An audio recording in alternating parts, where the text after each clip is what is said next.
January 10th, 1993. Also known as the 18th day of the 12th lunar month in 1992, just past the minor cold solar term. With a powerful cold front sweeping southward, the weather in Shao City had suddenly turned brutally cold. Though the sun shone today, its gentle rays masked a bone-deep chill that caught people off guard. Half a year has already passed. It's almost New Year. Zhang Xuan, 17 years old, sat up on his hospital bed and gazed out the window, lost in thought. It had been half a year since he was reborn into this life, carrying memories from his previous existence. 6 months not long, but also not short. And yet, instead of improving things or changing the fate of his loved ones, Zhang Xuan had ended up hospitalized at the town clinic. Acute enteritis, high fever, more than 10 episodes a day of yellow watery diarrhea, full of thick foam and even a little pus and blood. In the end, he went into shock. In this era, in this remote mountain village, he was lucky his mother was a woman with some sense and fierce maternal instincts. If had been born into another poor, indifferent farming family with too many children, he might have died right there from the shock alone. Just thinking about it made him shudder. This wasn't an exaggeration either. Last month, in the third production team next door, a 27-year-old young mother gave birth at home. Her family couldn't afford the unnecessary cost of going to the hospital. Using only a pair of scissors and a kerosene lamp, they attempted a home birth which ended in complications and fatal postpartum hemorrhaging. By the time the ambulance arrived, she was gone. Then there was the ninth production team, where a girl suffered from hernia. Her parents, old-fashioned and stubborn, believed their family was already too big and too poor. They refused to borrow money for her treatment, resulting in irreversible infertility later in life. People say both rich and poor face hardships, but poverty-stricken illness is the most helpless kind of hardship. You could say he was cursed with bad luck. In his previous life, he hadn't gone through anything like this. Now, in this life, he nearly died, truly a heart-wrenching experience. But compared to his gradually improving health, what troubled Zhang Xuan more was the issue of money. Yes, money. Don't believe me? Just look. 2 years ago, his eldest sister, working as a tailor apprentice in Shao City, got hit by a car while running a red light. She was fully at fault. After being declared clinically dead for half a month and rushed to Xianya Hospital, it took nearly 50 to 60,000 yuan to save her life. 50 to 60,000 yuan back in 1991. That completely drained the family's modest savings and buried them under debt. Last summer, his second sister scored 3 points below the university entrance threshold. With no money to fund another year of preparation for the exam, she fought desperately against their mother, Wan Xiaoqin, but ultimately gave in. After a week of silently doing farm work, she finally succumbed to despair, eloping with a male classmate from high school. Eloped. In other words, ran away together. That caused quite a panic. Both families searched frantically. Eventually, all signs pointed toward Shanghai. Whether they really went there or were just throwing everyone off track, nobody could be sure, but both families were furious. After all, the boy was an only child. His parents were local elementary school teachers. Yet their beloved and carefully raised son disappeared, leaving behind only a letter and running off with a pretty female classmate. Can you imagine how angry they must have been? Of course they were angry. They had counted on their precious son to bring honor to the family and support them in old age, but now, over a year had passed without a word. For his past memories, Zhang Xuan knew it would be many more years before these two fools showed their faces again. Still, maybe it was a blessing in disguise. These days, many girls who followed their own path ended up in Dongguan. At least his second sister ran to Shanghai. Back to the topic, such a ridiculous mess didn't just make the boy's family furious. Their mother, Wan Xiaoqin, was equally devastated. Night after night, she lay awake, regretting everything, quietly crying in the dark. After half a year of guilt and self-torment, Wan Xiaoqin's body finally gave out. Medical tests revealed a benign tumor in her abdomen. The doctor recommended surgery. When Wan asked, "How much will the operation cost?" the doctor roughly calculated and replied, "The tumor's position is complicated. From pre-op to recovery, around 3,000 to 4,000 yuan." Hearing that amount, Wan immediately backed down. Only after repeated persuasion from her sister and tearful pleas from her eldest daughter did she finally agree to go through with the surgery, once again taking on debt. Zhang Xuan himself had fallen ill during winter break, rushing between home and the hospital to take care of his sick mother, catching acute enteritis along the way, which added another few thousand yuan to the pile. Truthfully, he was lucky. Severe acute enteritis usually couldn't be treated properly at the small-town clinic, but his classmate Du Shuangling's older sister worked at Xianya Hospital and managed to send over several boxes of imported German medicine in an emergency. Though expensive, the foreign drugs worked wonders. 3-4 drips later, the previously unconscious Zhang Xuan regained consciousness, and even his untreatable high fever broke. Tens of thousands, then thousands again, thinking about the ever-growing debts. Zhang Xuan rubbed his temples. His head hurt. He knew that if it weren't for his Auntie Zhang Ru, the pillar of the family, they would have collapsed long ago. But even Auntie Zhang had her own troubles. In her 60s now, she and her husband had retired from the railway station and should have been enjoying peace in their golden years, but they were caught in the rare nationwide wave of layoffs. Their 4 sons, named Yun, Hua, Fu, Gui, Cloud, Flower, Wealth, Honor, had yet to see any of those blessings. 3 of them had been laid off from their public sector jobs. Only the eldest, Yang Yun, still held a minor leadership position at the Shao City railway station, barely scraping by. All 4 were middle-aged now, each with their own families. Zhang Xuan knew that the 10,000 yuan Annie Zhang had somehow scraped together to help Wan Xiuqin was likely the last of her strength.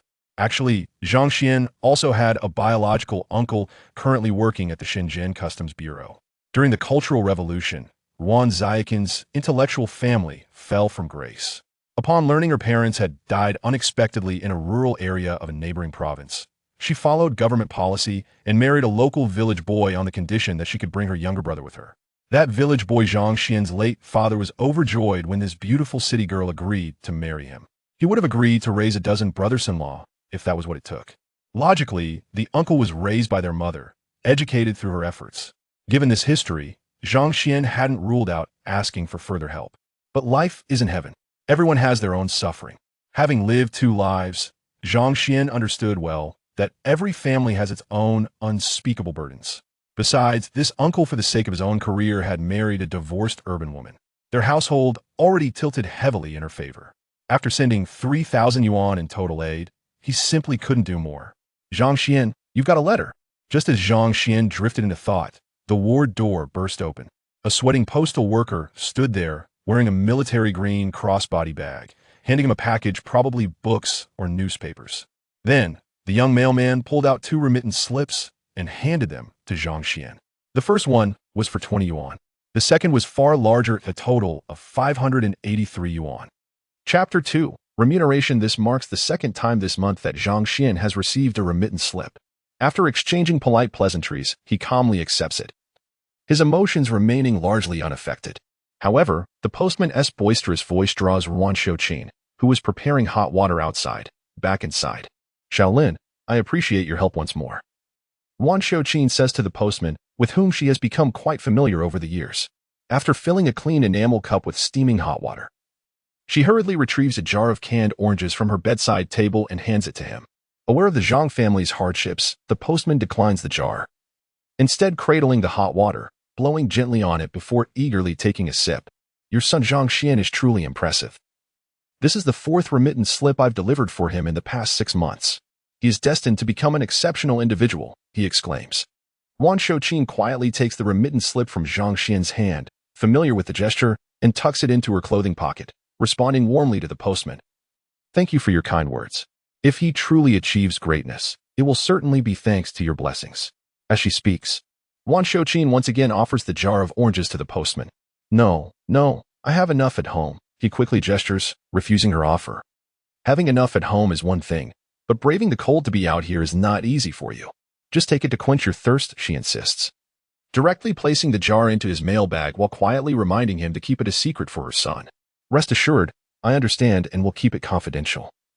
The postman assures her, glancing at the jar of oranges before finally accepting it. After the postman departs, Wan Xiuqin walks him to the door, closes it behind him, and then pulls out 2 remittance slips from her pocket, examining them closely.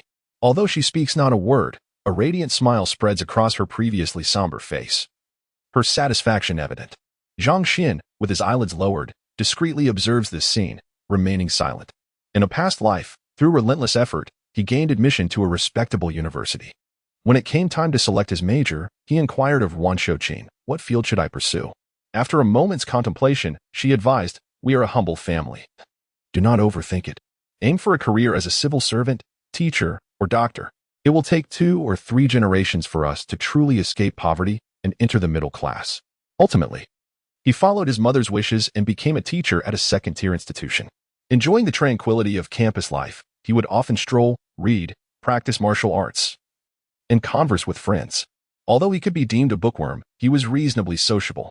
Yet, whenever he encountered his mother, he struggled to express his affection. Countless times upon returning home, he longed to converse intimately with her, to prepare a basin of warm water for her feet, to massage her back, to take leisurely walks together, or to embrace her and say, "Mother, you have worked hard all your life, and I love you." Yet, each time the words lingered on his lips, unspoken, love remained trapped within his heart. Bringing his thoughts back, Zhang Xuan glanced once more at his mother, who was still delighting in her own world, and began to open the package, revealing a copy of Zhang magazine and a sheet of paper. Due to the immense popularity of the magazine Zhang and the generous remuneration it offers, Zhang Xuan has successfully submitted his work to it 3 times. Over time, a certain familiarity has developed between them. After casually flipping through this issue, he found it to be a mere rehash of old content, lacking in anything captivating, and he carelessly set it aside. He then unfolded the letter. The opening lines echoed the editor's usual platitudes, consistently praising Zhang Xuan's skilled writing, rich content, and clear structure, aptly analyzing urban emotions and engaging readers. However, it was the final paragraph that piqued Zhang Xuan's interest. What was this? The editor was actually inviting him to contribute, to become one of the regular columnists, each piece requiring 5,000 words, allowing for essays, romantic tales, or reflections on the sentiments of urban life. Upon rereading, he confirmed he had not misread. It was indeed an invitation. Although still in the exploratory phase, his spirits lifted considerably. As a once reclusive writer, he knew too well to avoid excessive indulgence in the affairs of love and romance. As the younger generation often states, to navigate life successfully, one must embrace a touch of green. Having observed the rise and fall of Zhang, he had come to understand its raison d'etre. The magazine boasts a vast readership, particularly among middle-aged and older individuals who often grapple with emotional repression. A characteristic of this demographic is their penchant for prying into the private lives of others, often finding satisfaction even in the most mediocre or hypocritical narratives. These readers enjoy sipping tea while comfortably seated, applauding articles laden with tales of betrayal. What, then, constitutes such articles? Zhang Xuan had long grasped the distorted psyche of these readers. As long as he pins stories of love-stricken individuals whose intelligence seems to dwindle, even as he weaves tale after tale of betrayal, he would receive accolades for his craftsmanship, ensuring his articles sold well, thus increasing his earnings. Naturally, Zhang Xuan never wrote about ordinary people. Those struggling for survival could not evoke the reader's thrill, failing to provide even a semblance of superiority in their schadenfreude. Only narratives about unfortunate celebrities or the romantic entanglements of fallen entrepreneurs could elicit enthusiastic applause and grandiloquent commentary from his audience. This, indeed, is the reason for the existence of Zhang. As long as the content remains on the right side of discretion, avoiding sensitive issues and individuals, the allure of scandalous tales would attract a plethora of tempted readers, resulting in high circulation and, consequently, substantial revenue. To this end, Zhang sought out such manuscripts, willing to invest in them. The letter offered compensation of 150 yuan for every 1,000 words. This fee is relatively high compared to other publications. Yet for a major magazine like Zhang, it is merely average. Furthermore, at this point, Zhang was a monthly publication, requiring 1 article per month, each comprising 5,000 words, hardly a fortune. With aspirations to earn more, Zhang Xuan sighed, realizing he must broaden his horizons and focus on other newspapers. For instance, several urban newspapers such as the Shaoxiang Metropolitan Daily, Changsha Evening News, Shaoxiang Morning Post, Today's Express, and Market Guide. Although each article spans merely a few hundred words and the remuneration ranges from 20 to 50 yuan, the sheer volume of pieces can indeed accumulate a respectable sum. If luck favors him within a month, he could potentially earn several hundred yuan. It is worth noting that many individuals currently find their average salaries lingering around 100 to 200 yuan, with coastal regions offering a slightly higher range of 400 to 600 yuan monthly at most. In this light, it becomes apparent that this income is not insignificant, and Zhang Xuan should feel content. However, upon glimpsing the chaotic state of his home and the mounting external debts in the tens of thousands, the mere thought of it sends waves of panic through him. It is often said that one's audacity determines the bounty of the land. During this tumultuous period of societal transformation, Zhang Xuan can almost perceive the scent of wealth wafting through the air, prompting a yearning to abandon his studies and venture into the bustling city, or even to Hainan in pursuit of fortune. to roll up his sleeves and earn some money to alleviate his family's plight. He is genuinely weary of living a life where meals are a constant worry, with sweet potato porridge comprising the majority of his diet. For the past 6 months, his dreams have been consumed by thoughts of earning money, even crafting a small booklet detailing both legitimate and dubious means of making money. There are myriad legitimate avenues available. But he also contemplates the less savory methods, believing that with his appealing visage, he would not starve in the outside world.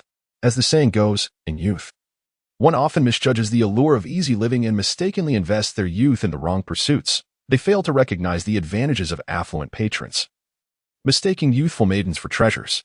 Encountering a virtuous partner first leads to marriage, finding a benefactor fosters career, and engaging with an affluent woman allows for both family and fortune. His eagerness to earn is palpable, so intense that he would be willing to traverse the world in his bare skin for a chance at prosperity. Yet, casting a glance at his emaciated, slightly sagging-skinned mother, he suppresses this fervent desire. He understands that should he propose foregoing the college entrance examination to earn money, Comrade Zhang Xuan would surely change her demeanor faster than the weather, wielding a broom and lamenting her despair, exclaiming, "I can't go on like this," followed by a frantic pursuit of him to the ends of the earth. After much contemplation, he forcibly reassures himself that he is not yet fully prepared to embark on a money-making venture, ultimately circling back to the notion of earning through writing. Having once served as a university instructor and having spent considerable time reading books and newspapers, he finds this task manageable. Perched on the edge of a hospital bed, he retrieves pen and paper, contemplating briefly before commencing to write. This time, the tale revolves around a haunted air conditioner at midnight, revealing a peculiar truth. He intends to innovate by elevating the themes of lavish romances, integrating elements of the supernatural, thrill, and sentimentality. He hopes to attract a wider readership and garner further favor from editors, thereby increasing his remuneration. Diligently handwriting 5,000 words in a grid format, Zhang Xuan persists from noon until afternoon, feeling a slight ache in his wrist. Chapter 3, Marriage. During this period, Zhang Xuan, who possessed only a middle school education, lingered nearby for a while. Eventually, feeling a sense of embarrassment from certain scenes, she blushed and stepped outside. As evening descended, Zhang Xuan's elder sister, Zhang Ping, arrived to deliver a meal. Gazing upon her sister's flower-like visage, despite her incomplete primary education, Zhang Xuan felt a pang of guilt. In their previous life, after graduating from university and working for 2 years, he had received a call from her. She hesitated for a long time before revealing that their wooden house had been consumed by flames, and they were planning to construct a new brick home, asking him to lend her 8,000 yuan. At that time, he was living paycheck to paycheck, devoid of such funds to lend. Reflecting on the prolonged silence before she hung up, Zhang Xuan felt a deep sense of inadequacy, having educated himself yet being unable to assist his family. The meal consisted of sweet potato rice, sauteed loofah leaves, and a fried egg. Aware that her son disliked sweet potatoes, Zhang Xuan carefully scooped the sweet potato pieces floating at the top into her own bowl, leaving the remaining white rice for him. Zhang Xuan quietly observed this, offering no resistance as he picked up his bowl and began to eat. Yet the food felt bitter in his mouth, tears welling in his eyes, yearning to cry. Halfway through the meal, Zhang Xuan suddenly remembered something. She took her bowl and walked to the window to look down, finally fixing her gaze on the mud worker crouched at the edge of the flower bed, asking, "Did Zhang Endi send you?" "Yes," Zhang Ping replied, her voice somewhat shy. Upon hearing that Yang Endi was the one who sent the meal, Zhang Xuan found his appetite waning. Yang Endi, while not particularly handsome, was tall and industrious, never shirking from work, excelling in his craft, and possessing a patient temperament, rarely losing his temper, without any bad habits or extravagant spending. These were his virtues. However, he was also a filial son, albeit foolishly so, completely subservient to his nagging and cantankerous mother. In their previous life, after Zhang Ping married him, the first 3 years were relatively pleasant. However, after 2 daughters, circumstances changed drastically. The cold-hearted mother-in-law frequently criticized Zhang Ping, who, being a soft-hearted person, would not retaliate but instead retreat to weep in solitude. After crying excessively, she sometimes cursed that old hag to die sooner, wishing for an easier life. Yet that old hag lived to be 95, relentlessly aging Zhang Ping into a woman with gray hair, passing away first. This led to numerous altercations between Zhang Xuan and her mother-in-law. And where was Yang Endi during all this? He had become invisible, offering no assistance or mediation. He merely adhered to his mother's wishes regarding household finances, akin to a miser, bestowing Zhang Ping with a mere 5 or 10 yuan each month for meat and market expenses. As Zhang Xuan approached the window, spotting the figure smoking a cigarette, he nearly leapt up in shock, exclaiming, "What the hell? In our past life, I was ensnared by your dog, and in this life, you, a wretched toad. Dare to show yourself. Just watch me shatter your dreams." Silently finishing his dinner, he watched as the cow dung bicycle, adorned with flowers, rolled away. Zhang Xuan inquired, "Mother, are you truly considering betrothing my elder sister to Yang Enda?" Wan Shouqin, seated at the bedside, cast an unexpected glance at her son, who had previously refrained from engaging in this matter, and replied, "Do you seem to harbor a dislike for him?" Zhang Xuan nodded emphatically. "With so many suitors in the village, why have you settled on the rather unremarkable Yang Enda?" After pondering for a moment, Wan Shouqin articulated, "In truth, I lean more towards Ouyang Yong from the third production team. That lad is sharp, quite presentable, and comes from a respectable family. His entire family is rather fond of your sister.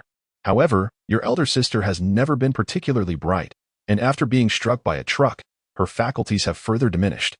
Pausing briefly, Wan Shouqin continued, "I fear that your sister, being somewhat simple-minded, may find it challenging to hold on to Ouyang Yong, ultimately leading to disappointment. In contrast, Yang Enda, while notorious for being miserly in the village, is a diligent and down-to-earth individual, well suited for a practical life." Upon hearing his mother refer to his sister's lack of intelligence, Zhang Xuan found himself at a loss for a retort. Indeed, his sister had proven to be quite academically challenged, having repeated the 5th grade, and during the entrance examination for junior high, the teacher had deemed her unfit to participate, relegating her to guard the classroom door for fear that her low scores would adversely affect the school's overall ranking. This particular conundrum had perplexed Wan Shouqin for over a decade, and even now, she could not fathom why the second and third children were so astute while the eldest was so markedly different. At times, she could not help but wonder if the second and third had inherited their wits from her, while the eldest's intellect derived from her husband. However, upon mentioning Ouyang Yong, Zhang Xian's recollection was instantly sparked. This young man, emulating his village chief father, had a penchant for moose, white shirts, slacks, and leather shoes, seemingly preoccupied with his appearance. In this era, he certainly projected an image of a dandy. Yet, one must not judge solely by outward appearances. He had spent his life challenging the village's perceptions, epitomizing what it means to be a devoted husband and a good man, even if his wife did not quite measure up to Zhang Ping in various respects. Rather than engaging in a debate with Wan Shouqin, Zhang Xuan remained silent for a moment before posing another question, "Your interest in Yang Enda, is it primarily because you believe he can assist with farm work?" Acknowledging her son's astute observation, Wan Shouqin did not refute him, responding somberly, "My health is not robust. I cannot manage heavy labor. You will be studying away soon. Your second sister resents me for not allowing her to repeat her studies, and it's uncertain whether she will return. The family land cannot lie fallow. We require someone to tend to the farming."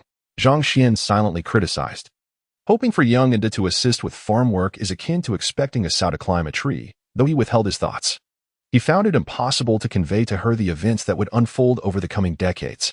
Moreover, having struggled for decades at the bottom of society in the rural landscape, his mother's perspective and ideas were confined to her era. She was not to blame, nor could he hope to alter her mindset. Around 6:30 in the evening, the doctor arrived for rounds, assessing Zhang Xian's condition before informing Wan Shouqin, "He is recovering admirably. With a couple more days of observation, he can be discharged." This was indeed splendid news, prompting Wan Shouqin to exhale with relief and promptly express her gratitude. Zhang Xuan inquired, "Doctor, is it possible for me to be discharged tomorrow? I haven't bathed in several days." The doctor paused momentarily, casting a discerning glance between the two, seemingly grasping Zhang Xian's intention to conserve expenses, as the costs of hospitalization were exorbitant. Rather than impose undue hardship, the compassionate physician, understanding their plight, pondered briefly before replying, "It is not out of the question.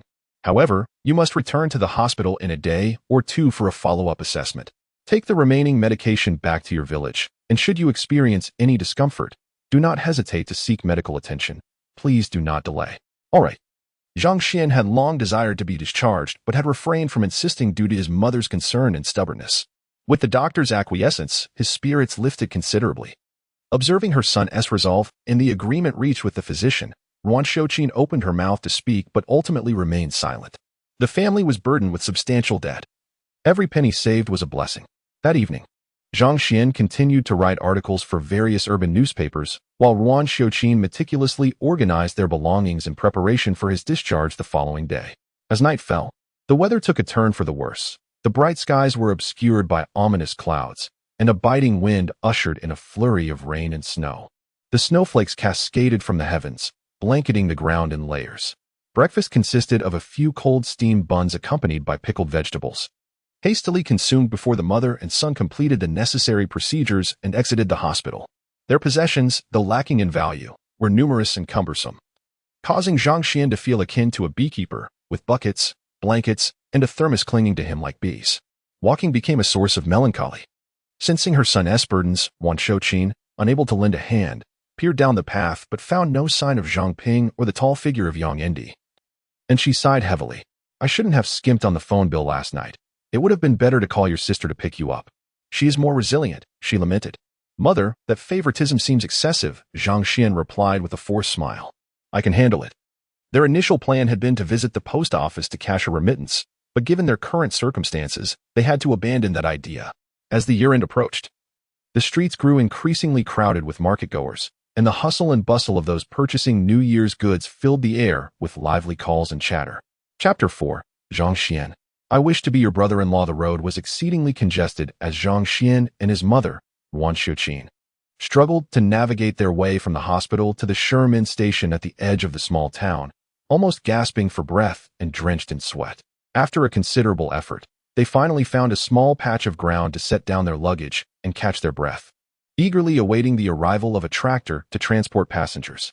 In the past, Ruan Xiuqin had been unwilling to pay for a ride back to the village, as it cost a whole yuan per person. However, glancing at her delicate child, she decided to relent this time. After nearly 10 minutes of waiting, instead of the anticipated tractor, a small tricycle appeared. The driver, donning a dog cap, seemed to recognize Ruan Xiuqin and called out loudly, Ruan Xiuqin, your son is back. Are you heading to Shangsuan? Leaning forward, Ruan Xiuqin inquired, how much? The driver glanced at the pile of goods on the ground and replied, including both people and cargo. It's 4 yuan. Immediately, Ruan Xiuqin withdrew, her silence conveying her discontent. She thought to herself, the daily wage is only 12 yuan. He is demanding a third of it. Why not just rob me? Unperturbed, the driver persisted, Ruan Xiuqin, don't dawdle.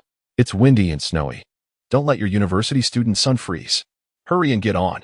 Hearing praise for her son, Ruan Xiuqin felt compelled to respond, with the snow making the road slippery. Is your tricycle safe? The driver patted his chest confidently, rest assured. With this little snow, I've already made several trips today. Get on quickly. Ruan Xiuqin surveyed the road leading to Shangsuan, noticing that the freshly fallen snow was indeed thin, and she replied, 250. If that is acceptable, I will board. The driver's eyes widened in disbelief. Ruan Xiuqin, how can you be so stingy? It's 10 kilometers. That amount won't even cover my fuel costs. Are you trying to make my family starve? Ruan Xiuqin remained unmoved, casting her gaze elsewhere. Frustrated, the driver raised his hand. 350, get on. With a thin smile. Ruan Xiuqin countered, 3.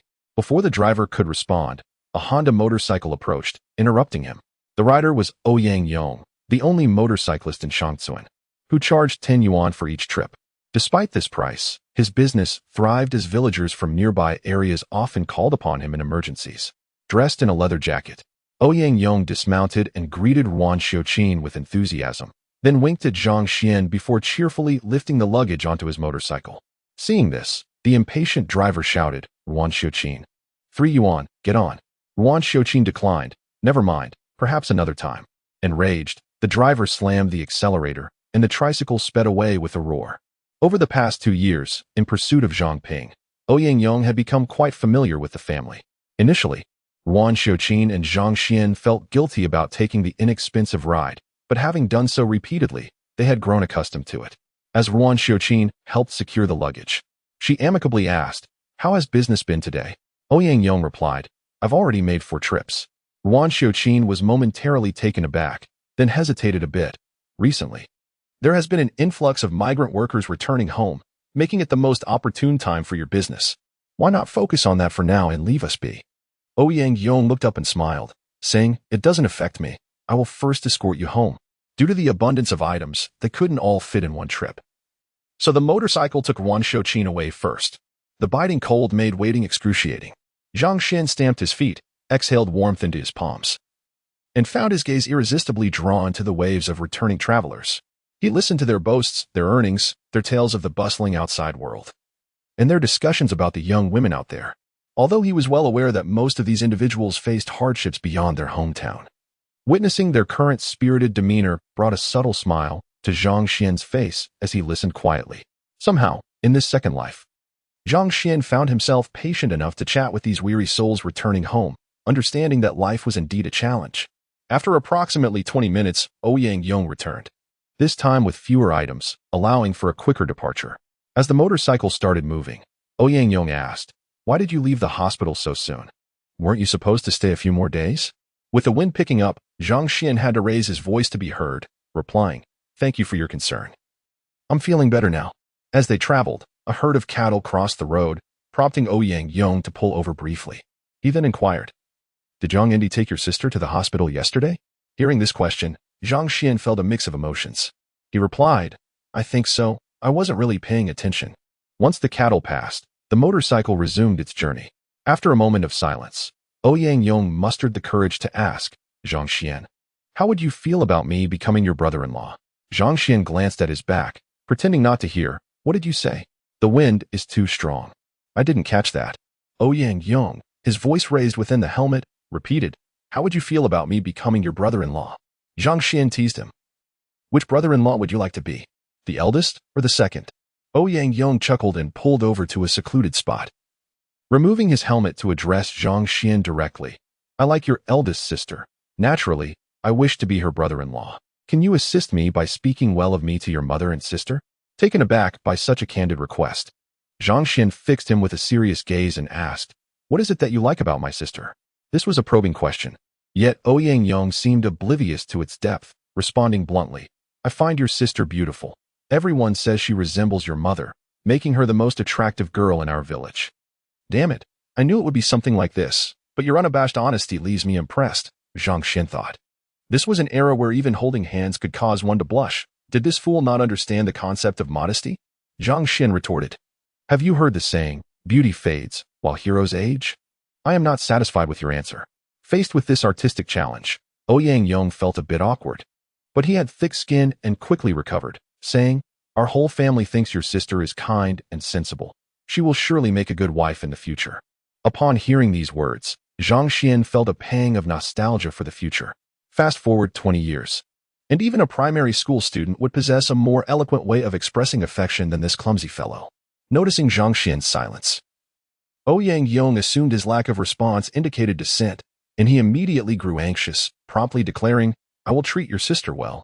Please assist me." He then added, "I will be good to your entire family. Is this urgency truly warranted?" Sighing, Zhang Xian inquired, "Do you genuinely care for my elder sister?" Ouyang Yong nodded vigorously. "I truly do. I have been pursuing her for 2 years now." Zhang Xian remarked, "Oh, you have been pursuing her for 2 years and yet have not succeeded? What a waste of your efforts and fine attire." Ouyang Yong blushed slightly and asked, "So how should I go about pursuing her?" Zhang Xian pointed to himself. "You are asking me? I am much younger than you. Is it appropriate?" Ouyang Yong, undeterred by embarrassment, replied, "You are so academically accomplished. In just 6 months, you will be a university student. Asking a university student does not seem shameful." Zhang Xian chuckled in exasperation. "Even if I am a university student, it does not guarantee success in romance." Ouyang Yong, unashamed, retorted, "Is it not said that knowledge changes destiny? In my eyes, a university student can alter their fate and achieve anything." Zhang Xian tilted his head, glancing at this occasionally clever yet often foolish individual, uncertain if the foolishness was genuine or feigned. Ultimately, he said, "If you truly care, you should first have your family come to propose." Upon hearing this, the once optimistic Ouyang Yong instantly deflated. "I have made numerous attempts through intermediaries over the past 6 months. In October, my father even went to your home to plead. But you were not there, and your mother did not relent." Zhang Xian asked, "Isn't your mother on good terms with mine? Has Tishi mentioned this to her?" Ouyang Yong replied, "Of course she has. My mother began discussing this matter with your mother several years ago, hoping for your elder sister to become my wife." At this point, Ouyang Yong leaned in once more, beseeching, "We all know your mother treasures you the most. Your words would surely carry weight. Please help me. I promise your brother-in-law will not treat you poorly. With no skills to speak of but an abundance of audacity, Zhang Xuan teased him lightly. Finally, considering the developments on Yang and his side, he could not resist imparting a piece of advice, cryptically stating, "Have you studied the phrase human words can be formidable?" Ouyang Yong instinctively responded, "Yes, it's in the middle school textbook." Zhang Xuan continued, "Do you understand its meaning?" Ouyang Yong appeared somewhat perplexed. "Isn't it just the literal meaning?" Zhang Xuan pressed on, "Indeed, it is the literal meaning, but do you know how to apply it in real life?" Time seemed to freeze as Ouyang Yong paused for a moment. Then, his eyes brightened, and he exclaimed, "Ah, I understand now. I know what to do." Zhang Xuan rolled his eyes and reminded him, "Be mindful of your approach, and remember to keep this confidential." Ouyang Yong started his vehicle, saying, "Understood. Your brother-in-law is not that foolish." Zhang Xuan could only respond with silence. Chapter 5. Curiosity about the opposite sex after a mere 14 minutes on the motorcycle. We arrived at the village. Upon entering, the streets and fields were alive with the chaotic flutter of chickens, ducks, and geese, accompanied by the cacophony of their clucks and barks. At the intersection, Zhang Xuan gazed at the dilapidated wooden houses, their conditions disheartening, and felt an overwhelming urge to turn back. He pondered why fate had granted him a second chance. He had endured enough hardship, lacking in both food and clothing. As the sound of the motorcycle echoed, the eldest sister, who was chopping pig fodder in the main room, set down her knife and emerged without uttering a word, skillfully assisting in unloading the goods. Upon seeing Zhang Ping, Ouyang Yong's face lit up with joy, and he could not help but stare at her until her cheeks flushed. At which point he realized his indiscretion. Ouyang Yong leaned closer to Zhang Ping and whispered, "With the new year approaching, tomorrow I shall take you somewhere special." Zhang Ping quietly inquired, "Where to?" Just as Ouyang Yong was about to respond, Wan Shouqin emerged from the room, prompting him to swiftly change his tune, saying, "It's a secret for now. I'll come to fetch you in the morning." This final remark seemed to drain him of all energy, and he hurriedly exchanged pleasantries with Wan Shouqin before retreating, feeling somewhat guilty. Wan Shouqin glanced at the motorcycle receding into the distance, and then at her daughter, saying nothing, pretending to be oblivious, and squatted down to begin tidying up. After years of neglecting household chores, Zhang Xuan felt a sudden urge to lend a hand. But upon surveying the house, he found it already impeccably organized by his sister, leaving him with the desire to help but unable to do so. Once the miscellaneous items from the hospital were sorted, Wan Shouqin proceeded to make the beds, while Zhang Ping continued chopping pig fodder. With no particular task at hand, Zhang Xuan settled himself on the threshold, having grown accustomed to city life for decades, and now found himself captivated by the quaintness of his childhood village. Across the street stood a small convenience store. It appeared that they had just slaughtered a pig today, as they were currently rendering lard. A group of children, varying in height like fence posts, eagerly surrounded the fire, their eyes glued to the pot of cracklings. The store owner, a kind-hearted individual, noticed the children's voracious appetite and cheerfully filled a bowl with cracklings, sprinkling a bit of salt and watching them scramble for it. Diagonally across the road, two households were embroiled in a heated argument, employing a rather unique style of verbal exchange. The woman from the northern house brandished a vegetable knife and a chopping board. Sitting at her doorstep while chopping and hurling insults, her words richly adorned with colorful language, invoking the names of her adversary's ancestors repeatedly. The southern household, not to be outdone, had an elderly lady who retaliated with equal fervor. Before her, she placed a basin and a stack of thick paper money on a low stool. After igniting a bundle of the paper, she would chant the name of someone from the opposing family, followed by a torrent of venomous dialect, cursing them to an early demise. The art of quarreling seemed to be a specialty of the rural folk, filled with variety and creativity, each exchange distinct and prolonged, with a rhythm that resonated well. Zhang Xuan, feeling a wave of nostalgia, listened intently for a while, deeply touched by the familiarity of it all. Finally, he inquired of his sister what could possibly be the cause of such animosity between these two families. Zhang Ping elucidated the matter. It turned out that in the morning, an unsuspecting calf from the old lady's home had wandered into the northern household, indulging in some carrots stacked in their main room and, in the process, left several droppings beneath the shrine, leading to a quarrel. Zhang Ping remarked that the two families had been embroiled in a dispute for an entire day. Initially, many attempted to mediate, but as their efforts proved fruitless, they resorted to merely spectating the spectacle. Snow fell steadily from morning until noon, and then from noon into the afternoon, growing increasingly heavier, accompanied by a drop in temperature.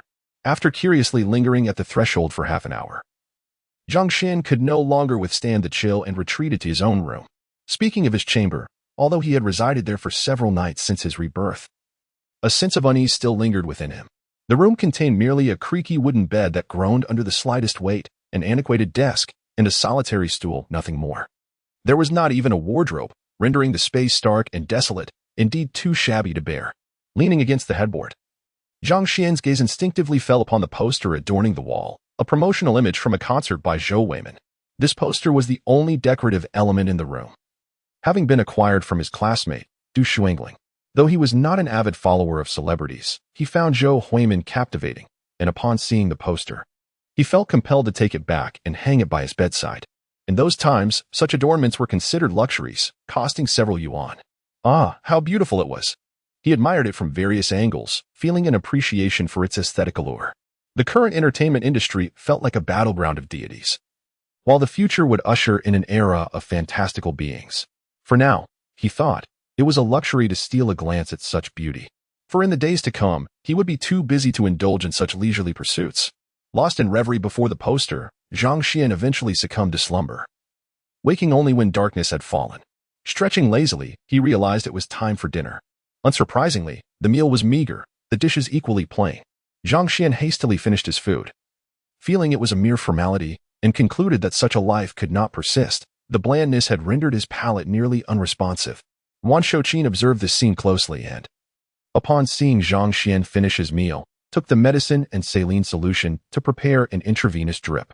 Gritting her teeth, she turned to Zhang Ping and said, "Your brother is in poor health. Please bring back a pound of meat in the morning." After taking a bite of her sweet potato rice, she quickly added, "And buy 2 blocks of tofu to stir-fry with the meat. It is his favorite." Zhang Ping was taken aback by this request, for it had been nearly 2 months since they had last seen any meat.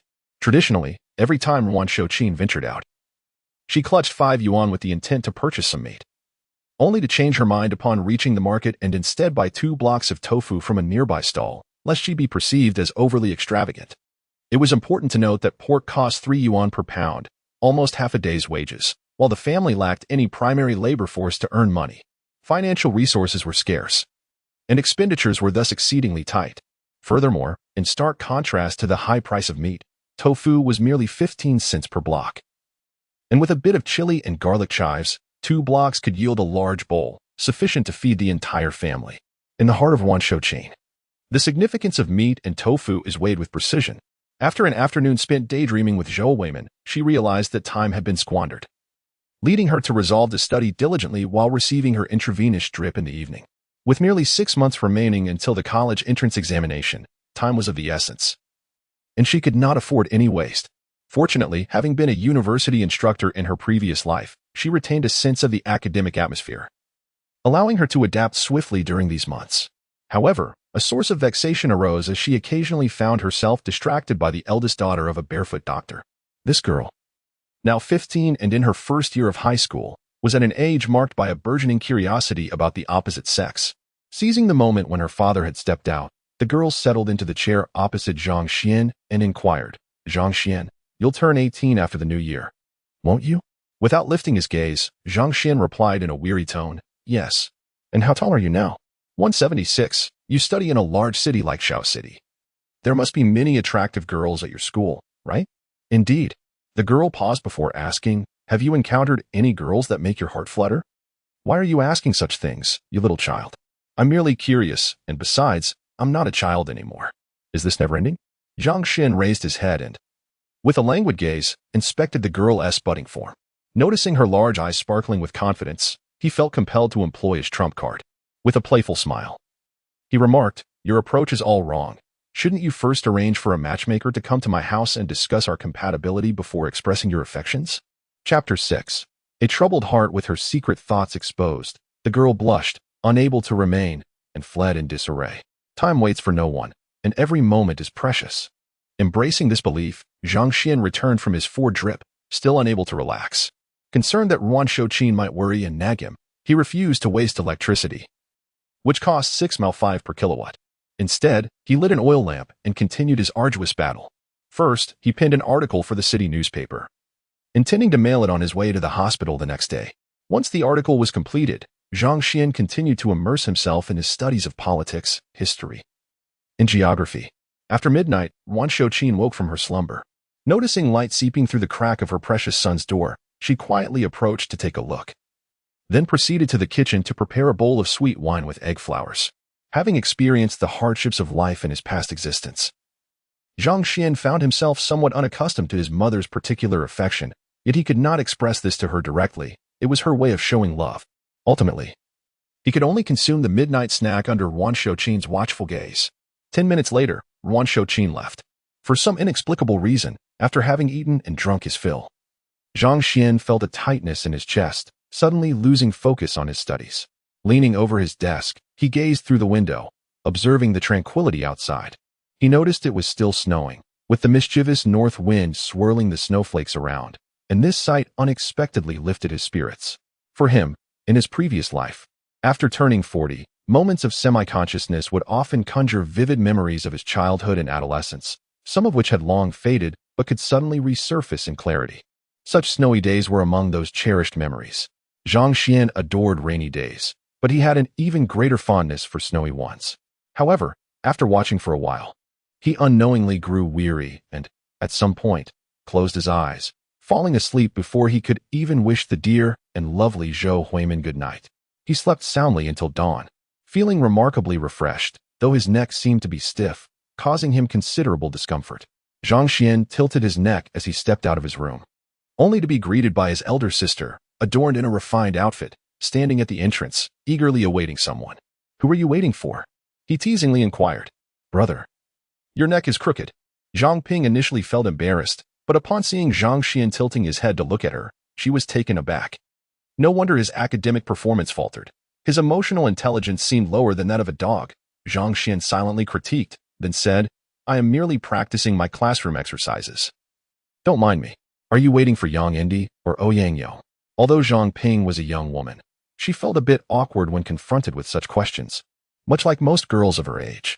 Noticing her silence, Zhang Xuan decided to rephrase his inquiry, asking softly, "Sister, if you had to choose between Yang Indi and Ouyang Yo, whom would you prefer?" Zhang Ping hesitated before responding. "Mother wants me to get to know Yang Indi better." "Do you know why?" Zhang Xuan pressed. "Of course," she replied. "Mother told me that Yang Indi is a diligent person. As long as I manage my household responsibilities, I won't have to toil excessively in the future." Zhang Xuan further inquired, "Do you have any feelings for him?" Zhang Ping shyly replied, "Mother has a favorable impression of him, and I don't want to upset her." "Oh dear." Zhang Xuan felt bewildered by the conversation, sensing that his sister was excessively earnest. He urged her, "This marriage is yours, not our mother's. There's no need to heed her every word. Moreover, marriage is a lifelong commitment. You ought to have your own opinions to avoid future regrets. So, whom do you truly prefer? I can subtly encourage our mother on your behalf." After a moment of contemplation, Zhang Ping replied with evident hesitation, "Brother, you know I am rather simple-minded and lack eloquence. Yang Indi is also quite taciturn. Whenever we are together, it feels as though we have fallen silent. I don't particularly fancy that." Zhang Xuan understood that his sister had her eye on Ouyang Yo. Well, this mirrored the trajectory of history. Remaining unchanged was a relief. As for what lay ahead, he needed to focus on one task, preventing their mother from, as in past times, disrupting their union and forcefully marrying his sister off to Yang Indi. Just then, Ouyang Yong arrived, trudging through the thick snow on foot. His motorcycle rendered useless. He carried a wild chicken and a piece of wild boar meat. Upon entering, Ouyang Yong promptly announced, "This is what my father brought back this morning after braving the snow to hunt with friends. I thought you might like to sample it. We have plenty of dried wild goods at home. If you enjoy it, I can bring more next time." Then, he quietly inquired, "Is Annie home?" Zhang Xuan, unable to ponder whether Ouyang Yong's words were merely polite, felt his eyes light up at the sight of the meat, wishing to devour a piece at that very moment. He dismissed any pretense of politeness and, driven by his craving for meat, seized the items and placed them in the kitchen, stating she must be out gathering pig fodder. "You two should take the opportunity to leave." With the formidable figure absent, Ouyang Yong joyfully led Zhang Ping away. Before departing, Ouyang Yong swiftly slipped a bundle into Zhang Xian's pocket and whistled as he exited. Watching the two leave, Zhang Xuan retrieved the item to find it was a roll of money secured with a rubber band, consisting of 6 10 yuan bills, both new and old, totaling 60 yuan. 60 yuan, How generous!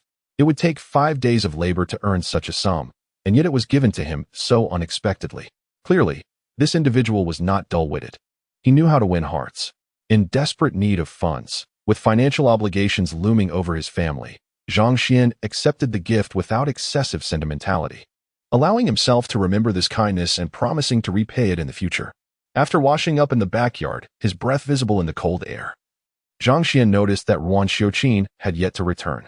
He resolved to make a fire and prepare a meal himself. He stuffed some firewood into the stove, struck a match, and with a pop, the flames ignited, casting a flickering glow that illuminated the bottom of the iron pot. He rinsed the rice and began to cook. With his sister dining elsewhere, only 2 people were at home for breakfast, and half a liter of rice would suffice. As for sweet potato rice, Zhang Xuan dismissively disregarded the thought. He had grown weary of it, and truly did not wish to consider it. He no longer aspired for the sea's bounty. Merely avoiding sweet potato rice was enough to make spring bloom in his heart. In truth, there was still rice at home. After settling the agricultural taxes, it would last the 3 of them until the harvest in August. However, the burden of external debt weighed heavily on the household. As far as the eye can see, the households surrounding the crossroads are predominantly her creditors. Deep down, Wan Xiuqin is an exceptionally strong-willed individual. In her relentless pursuit to save money for repaying debts, she subsists on sweet potato porridge for every meal, subsequently selling the surplus rice she harvests at the market. After all, the rice she cultivates is highly favored by employees and governmental institutions. Through repeated exchanges, Wan Xiuqin has grown familiar with these patrons, and on occasion, her loyal customers go out of their way to look after her, ensuring that she never lacks for buyers. Chapter 7. Whose prank is it? Having procured some fresh pork accompanied by 2 blocks of tofu, Zhang Xuan did not need to ponder the situation. He opted to fry the tofu until both sides were golden before tossing the cleaned and minced meat into the pan for a brief saute. Soon, garlic, chili, and tofu joined the mix, and the aroma of the meat wafted through the air. Unable to contain his anticipation, Zhang Xuan pinched off a piece to taste. It was delectable, bursting with the essence of meat. He indulged in another morsel, and the flavor remained just as delightful. Breakfast was a feast, featuring meat, tofu, vibrant pickled chili, and stir-fried bok choy. Upon returning, Wan Xiuqin surveyed the dishes and lifted the lid of the pot to inspect the white rice, which left her momentarily speechless.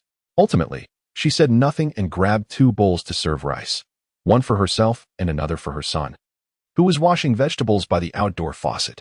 During the meal, Wan Xiuqin inquired, "Has your sister gone out with Yang?" "Yes," Zhang Xuan replied. He had a penchant for pickled vegetables, particularly the tangy chili.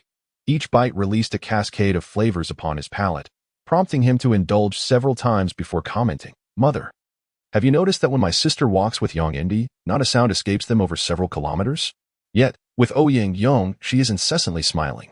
Wan Xiuqin understood his insinuation and hesitated before firmly stating, "If you go away to study, who will look after your sister after I am gone?" Yang is not someone she can rely on. She was indeed resolute. The concern, however, was that Yang had remained unattached for a lifetime, and marrying him might not guarantee happiness for her sister, who would likely spend her days in sorrow. Yet, Zhang Xuan recognized the futility of directly contesting his mother's views, so he spoke cryptically, "Mother, do you not realize that the saddest thing in this world is not reaching a dead end after a long journey? Rather, it is traversing a path that has not yet concluded, yet finding oneself devoid of dreams." His sister had not completed elementary school and lacked cleverness.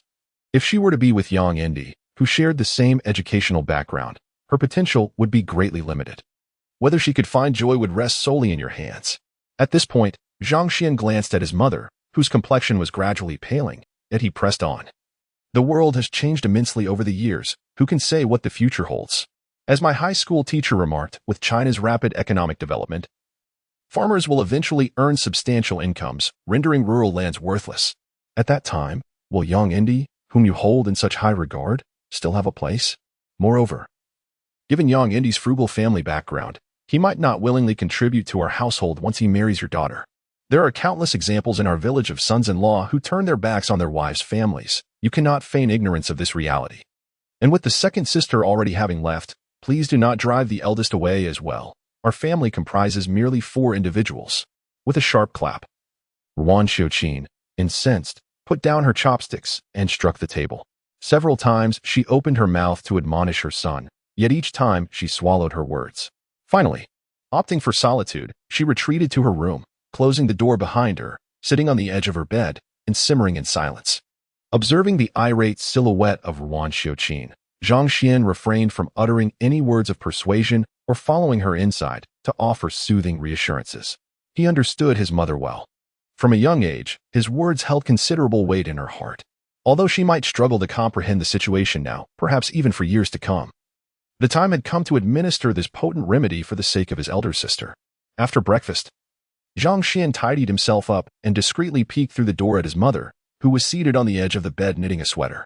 With a sigh of relief, he ventured out to join the bustling crowd heading to the market in the town. The snowy path was manageable, though not swift. The 10-mile journey took Zhang Xuan over an hour to complete. To avoid the long lines, he made his way to the hospital first. After a thorough examination, the doctor remarked, "Your illness should not recur, but it would be prudent to avoid overly spicy foods." This left Zhang Xuan feeling rather embarrassed, as he had just mentioned consuming chili for breakfast, prompting the doctor's advice. He inquired, "Should I return to the hospital tomorrow?" The doctor replied, "Your medication will only be ready by tonight. It is advisable to come back tomorrow. After all, you are young, and this distance should not trouble you." Upon exiting the hospital, Zhang Xuan set his sights on the post office. In a moment of extravagance, he purchased 3 registered letters to ensure their safety and prompt delivery. To prevent any mix-up, he decided to send the manuscript intended for the Zine magazine first, followed by 2 letters addressed to the Shaoxiang Morning Post and the Changsha Evening News. With matters settled, he stamped his feet to warm his frozen fingers, exhaling puffs of breath into the frigid air, yearning to return home to sleep. Nearby, a woman attempting to glue stamps onto envelopes noticed his restless antics and chuckled, eventually gesturing to him with her finger.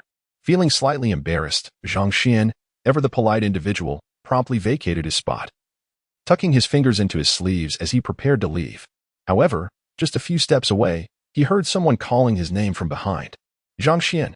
Turning around, he saw Lin, the postman, emerging from the iron gate with a satchel slung over his shoulder. With a beaming smile, he exclaimed, "Just in time. While sorting through the mail, I discovered a package addressed to you." "My package?" Zhang Xuan replied, puzzled, as he had not submitted any manuscripts recently. Nonetheless, curiosity piqued. He accepted the parcel, thanking Lin and inquiring, "You still have to deliver mail on such a cold day?" "Just up ahead is the reservoir," Lin replied, seemingly in a hurry before departing. Upon opening the package, Zhang Xuan found a thick Xinhua dictionary inside, leaving him speechless. He certainly had not submitted anything to the Xinhua publishing house. Who could be behind this odd turn of events? Was it merely a cruel joke? Or was there something hidden within? He recalled spy dramas where dictionaries were hollowed out to conceal a gun or a miniature camera. Amused by the thought, he wondered if someone might have noticed his family's financial struggles and hidden a gold brick inside to rescue him. Yet, he doubted anyone would be foolish enough to do such a thing in these times. With a sense of curiosity, Zhang Xuan began to run his fingers across the pages of the dictionary, the leaves rustling beneath his touch. After flipping through 100 pages or so, a sudden gust of wind swept through the entrance of the post office, whisking away a blue object from the center of the dictionary. Zhang Xian's gaze snapped back, and he beheld a cerulean figure dancing gracefully in the air before it abruptly collided with the glass partition of the postal hall with a resounding thud. As his eyes descended slowly, he noticed that the blue paper bore the images of 4 prominent figures. It was a 100 yuan note. No, could it be? Was there truly money hidden within the dictionary? Zhang Xuan was taken aback by his earlier jest. Fortunately, his reflexes were sharp, while others in the hall stood bewildered. He dashed forward and clutched the money tightly in his palm. Under the scrutiny of so many onlookers, he dared not linger in that place, clutching the dictionary as he fled outside. At that moment, the chill in the air seemed to dissipate, and his hands no longer felt cold. His mind was consumed with thoughts of money, pondering who might have bestowed this fortune upon him. Surely, it could not be the magazine office paying for his manuscript. That would imply a lapse in judgment on their part, a foolish act indeed. But then, who could it possibly be? Chapter 8. A Windfall in a Single Breath. I dashed over a mile in search of a tranquil refuge. Once I confirmed that no one was trailing me, I resumed my meticulous perusal of the dictionary. This time, I flipped through the pages with utmost caution. My efforts were rewarded. Nestled within the pages were banknotes. 1, 2, 3, 9 in total. There were still 9 more, all pristine 100 yuan bills. Including the solitary note I had discovered earlier, I now possessed a total of 1,000 yuan notes, a sum of 1,000 yuan. In this day and age, that constitutes a considerable fortune. Many families in the village would struggle to amass such an amount in an entire year. Clutching the 1,000 yuan, I fell silent, my earlier nonchalance dissipating. My gaze returned to the dictionary as I tucked the money securely away and began to flip through the pages once more, this time at a more deliberate pace, starting from the front. There was nothing at the beginning, nothing in the middle, and then, wait a moment. A blank section in the latter half of a page appeared to bear inscriptions, blue ink, perhaps? Surely, my eyes did not deceive me. As I retraced my steps through the pages, my pace slowed even further. It was no illusion. I had indeed found it. On page 480. There were words penned in blue ink. The message was brief, consisting of a few simple lines. Hello, Zhang Xuan. Wishing you a happy new year in advance. I heard you were ill. Are you feeling any better? The weather is quite cold this year. Please take care of yourself. The note concluded with a large, cheerful smiley face. Staring at the elegant handwriting, I was perplexed. I did not recognize the script. It did not resemble that of anyone close to me. Moreover, my friends were not wealthy enough to bestow such a generous gift anonymously. Of course, there was one exception, Discharge, given her family background. With her father being the first in town to own a private car, it was conceivable that she could have saved up such an amount. Yet, I was certain this handwriting was not hers, nor that of her close friends, Yang Yongjin and Mi Jian. After years of camaraderie, particularly with Du Shangling and Yang Yongjin, I was well acquainted with their temperaments and backgrounds. Yang Yongjin's family was indeed impoverished, living in a dilapidated area far worse off than my own. The idea of him producing 1,000 yuan was utterly implausible. As for Mi Jian, her circumstances were less clear. She was a city dweller. Her father an artist specializing in sculpture, and her mother a university lecturer. While 1,000 yuan was a substantial amount, it was not insurmountable for her. However, my friendship with Mi Jian was the most tenuous. Having known her for only 3 years, our private conversations were infrequent and not yet intimate. I pondered a few more possibilities, but none seemed likely. Ultimately, I grew weary of speculating and simply noted the sender's address in the provincial capital, choosing to let it be. Having lived 2 lives, I had developed a pragmatic outlook. If someone chose to name me specifically in their generosity, I would accept it. Should I eventually uncover their identity, I would return the favor. If I never discovered who they were, and they did not emerge later with ulterior motives, then so be it. My heart was not malicious. I would hold them in my thoughts as a silent benefactor, offering them my quiet respect, embodying a spirit of audacity. Zhang Xuan returned the dictionary to its parcel and set off on his shopping expedition. Though he referred to it as a casual stroll, his intentions were decidedly purposeful. First, he procured a pair of waterproof, long leather gloves for his mother and elder sister, despite their somewhat steep price of $2 a pair. The inner lining of cotton fleece rendered them a worthy investment. In the biting cold of winter, the mere act of handling pig fodder, not to mention washing it, filled him with trepidation, causing his heart to ache with sympathy. Subsequently, he sought to benefit himself by purchasing charcoal. His family, impoverished as they were, lacked this essential item.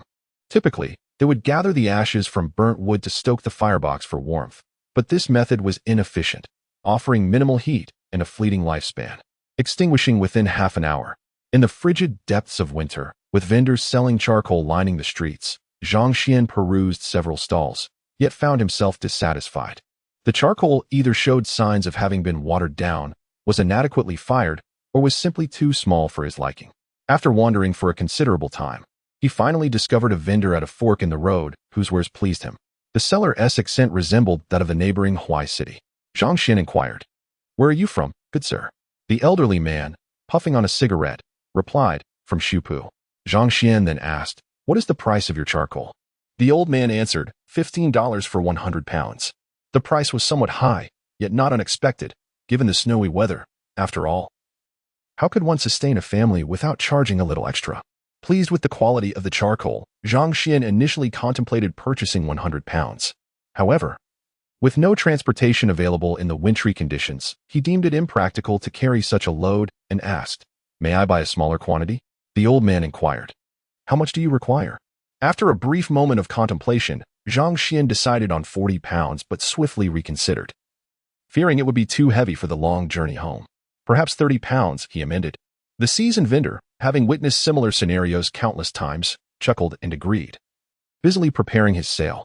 Having secured the charcoal, Zhang Xuan proceeded to a clothing stall to acquire a cotton jacket for his mother and elder sister. He then visited a fabric shop to purchase several yards of cloth, followed by 2 pairs of sturdy rubber shoes. Finally, he made his way to the meat vendor and bought 2 pounds of prime beef and 2 pounds of lamb, intending to save them for the New Year celebrations. He had come to realize that if he did not indulge in these purchases, Comrade Wan Xiuqin would certainly not exhibit such extravagance. In the end, it would be his own stomach that would suffer, and that was simply unacceptable. Initially buoyed by his shopping spree, Zhang Xuan soon felt a wave of dismay wash over him as he assessed the quantity of his purchases. Doubt crept in. Could he truly carry all this back? Should he perhaps return some items? The thought flitted through his mind, but he quickly dismissed it. He could not afford to lose face. He obtained a large urea bag from a nearby grocery store next to Shimin Station and filled it with his items. Gazing at the path ahead, he felt a moment of hesitation, yet recognizing there was no turning back, he gritted his teeth, inhaled sharply, squatted down, and hoisted the load onto his back. For the first 2 or 3 miles, Zhang Xuan walked with relative ease, pondering if he had merely frightened himself with unfounded fears. After all, it was just under 50 pounds of goods. What was there to dread? However, upon encountering a lengthy incline, he paused to rest, reassuring himself that it was manageable. Yet, as he approached the steep and extended path along the mountainside, he trudged onward, inwardly weeping and calling out in despair. Lacking insight and self-awareness, he chastised himself painfully, each step feeling as though his feet were encased in lead as he trudged through the snow. Fortunately, fate was not entirely devoid of mercy. Just as he was about to succumb to exhaustion and rest upon the ground, he encountered a neighbor, a plump 13-year-old boy playing with firecrackers by the riverbank. This portly lad struggled academically, his efforts to study yielding little success, yet he held a deep admiration for those who excelled in their studies. Upon seeing Zhang Xuan, his enthusiasm surged. Zhang Xuan, with a hint of pretentiousness, remarked, "The burden is rather heavy. You might not be able to carry it, so don't overestimate your abilities."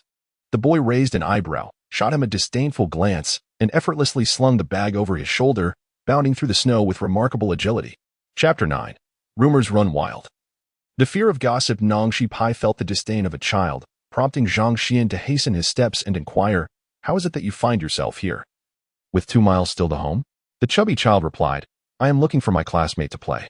Zhang Xuan recalled who it was and tilted his head to ask, "Is it that plump girl from the Li family?" Upon hearing this, the chubby child became indignant, exclaiming, "Li Xiang is not fat. She is not as chubby as I am. Don't speak ill of her. She is my best friend." Zhang Xuan chuckled, understanding the situation, and continued to gaze directly at the chubby child. The latter, feeling self-conscious under such scrutiny, became flustered and, with a flushed face, dashed away with his bag of urea. Zhang Xuan called after him, "Hey, slow down. I can't keep up."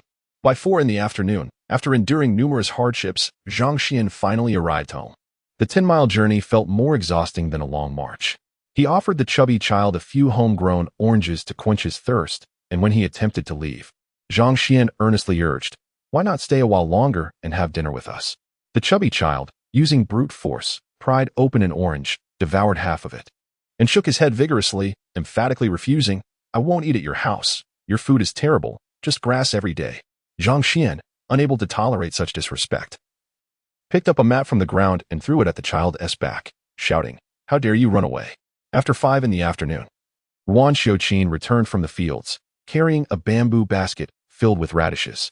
Upon seeing Zhang Xuan, the morning's grievances had dissipated, and she immediately inquired, "What did the doctor say?" Zhang Xuan replied with a smile, "Mother, do not worry. The doctor said I am completely well." "That is good to hear. Remember to get your injection tonight," Wan Xiuqin reminded him.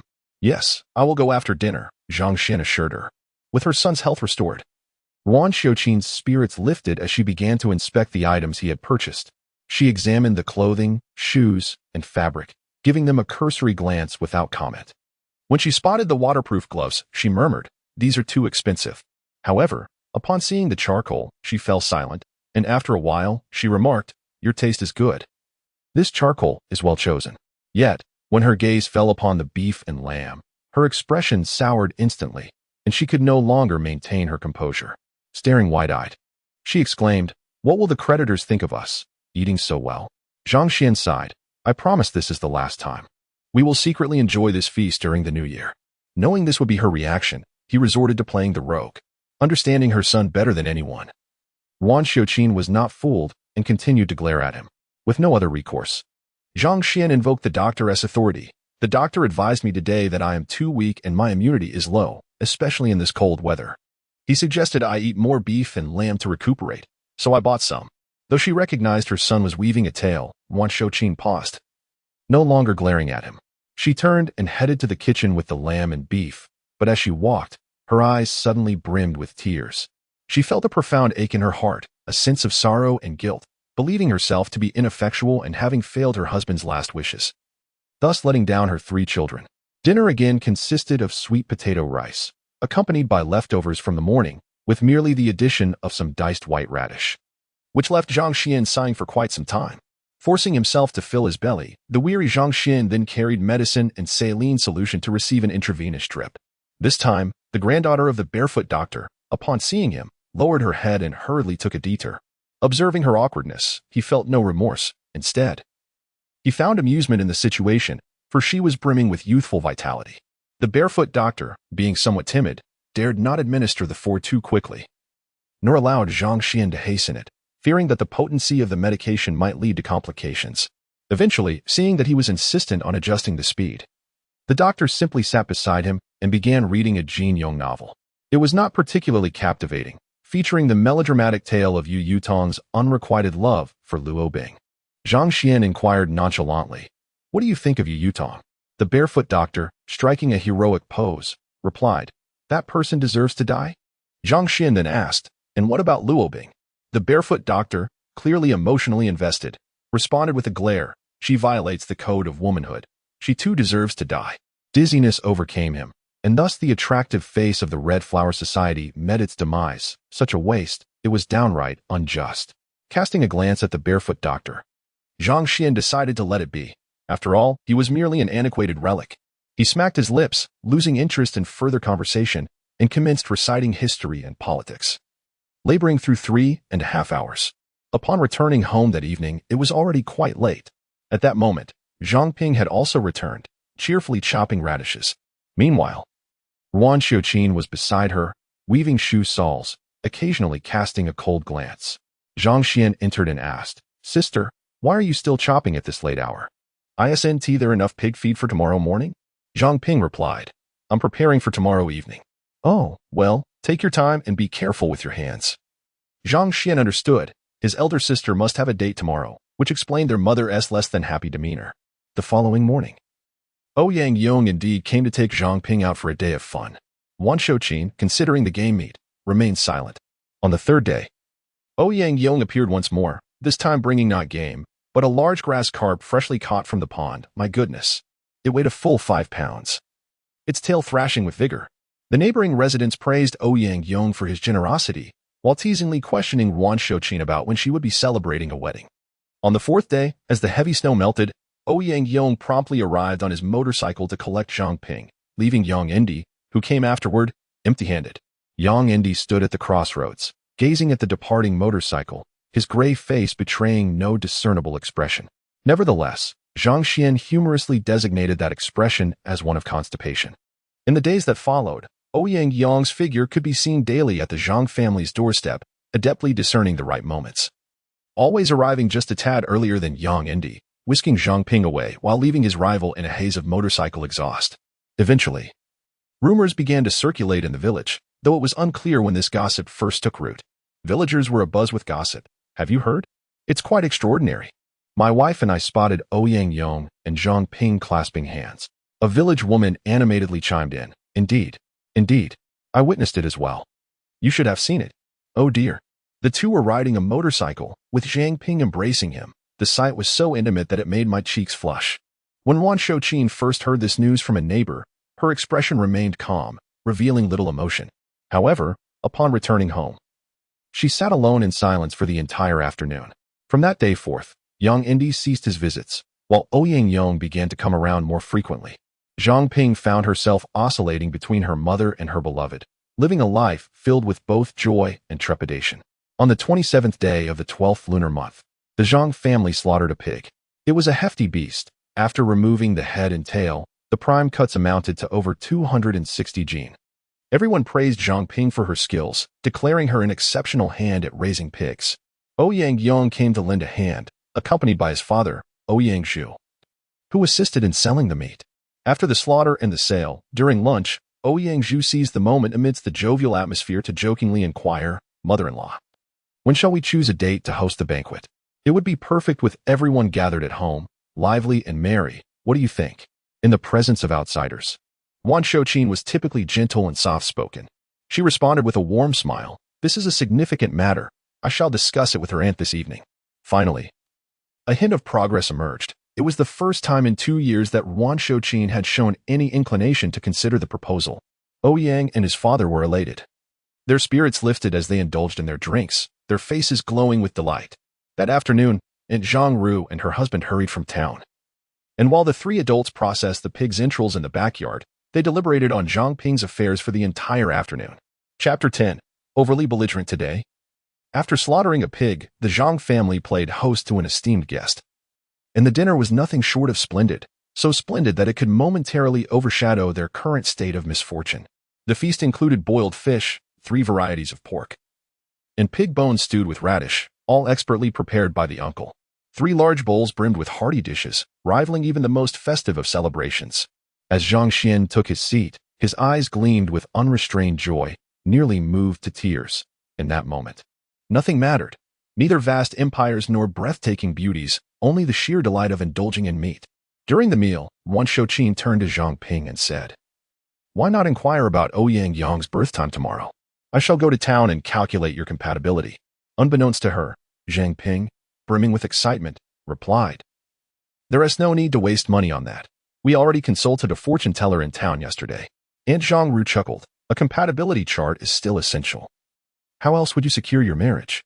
Realizing she had spoken foolishly yet again, Zhang Ping lowered her head and focused on her meal, though her heart danced with sweetness akin to honey.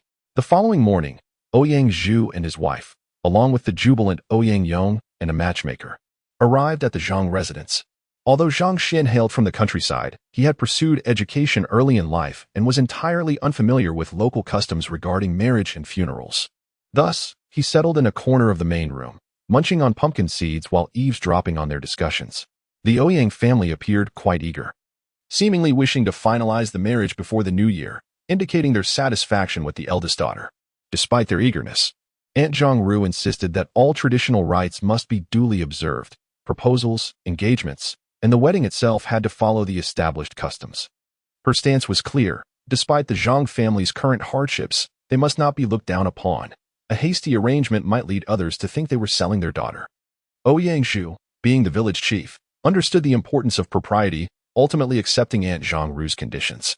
He graciously affirmed that the Ouyang family genuinely cherished Zhang Ping, and they would not skimp on the bride price.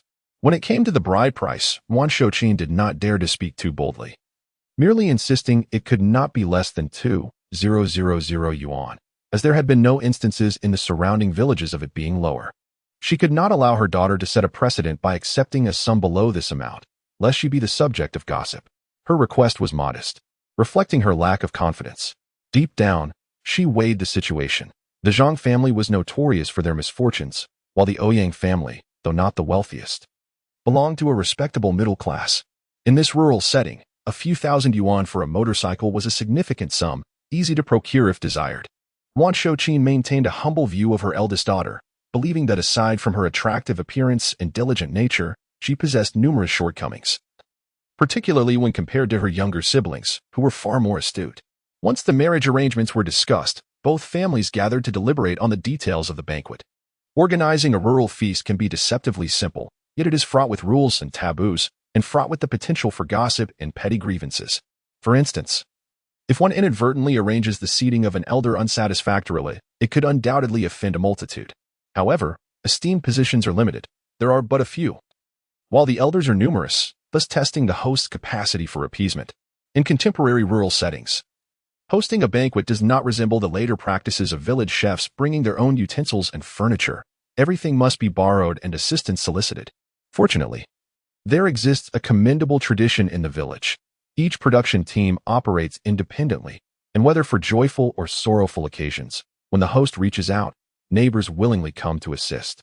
For instance, they lend tables, chairs, and benches, help in the kitchen, serve dishes, welcome and bid farewell to guests, wash dishes, brew tea, and even have designated individuals to manage firewood and set off firecrackers. The villagers have grown accustomed to a reciprocal system of aid, where today one helps another, and tomorrow the favor is returned, with each household content to contribute, receiving only a few meals in return, without expectation of payment.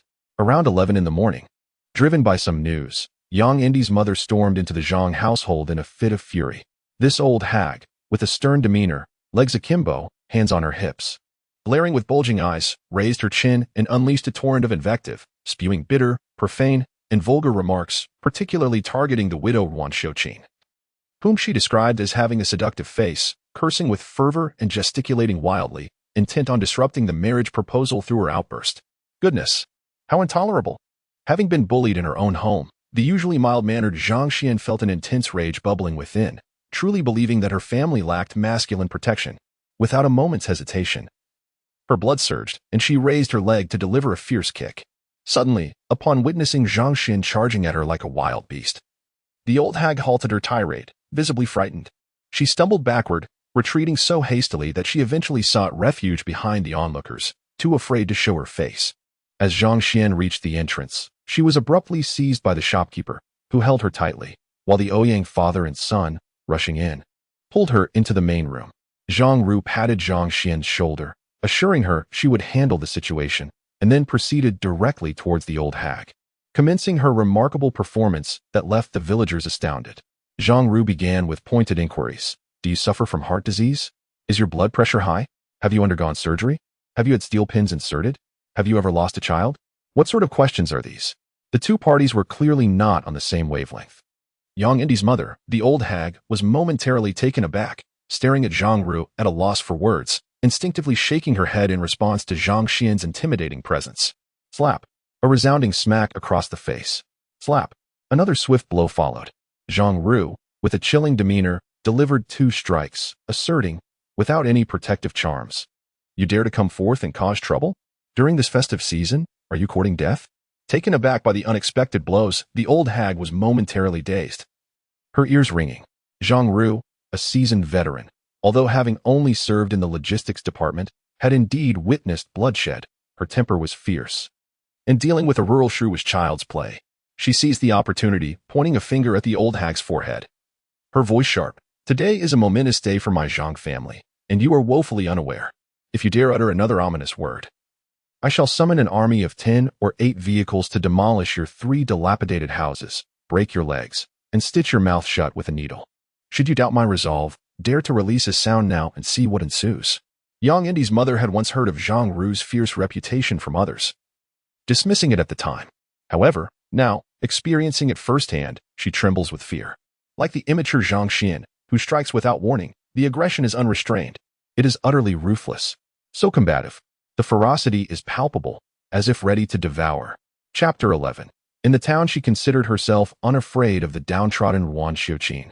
Yet when confronted by the fierce gaze of Zhang Ru, and recalling that Zhang Ru had 4 sons, she felt her confidence wane. As she observed the approaching Ouyang Yong and his son, who were ready to take action, along with Zhang Ping, wielding a small hoe, the old witch's bravado evaporated instantly. She dared not utter another word, fearing further blows. Zhang Ru, possessing a keen insight, quickly discerned that her opponent was nothing more than a coward who bullied the weak. She pointed toward the entrance and commanded, "Leave." The old witch's face twisted with resentment, yet as Zhang Ru raised her hand to strike, she decisively turned and fled. Amidst the cacophony of laughter, she could not muster a single retort, retreating home in disgrace. Some onlookers even mimicked lines from Water Margin, shouting humorously, "Afraid of what?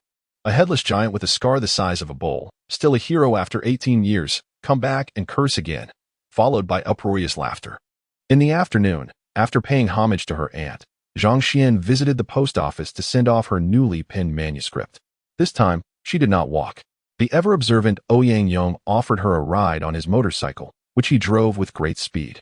Upon arriving at the post office, Ouyang Yong inquired, "How long will you be staying in town?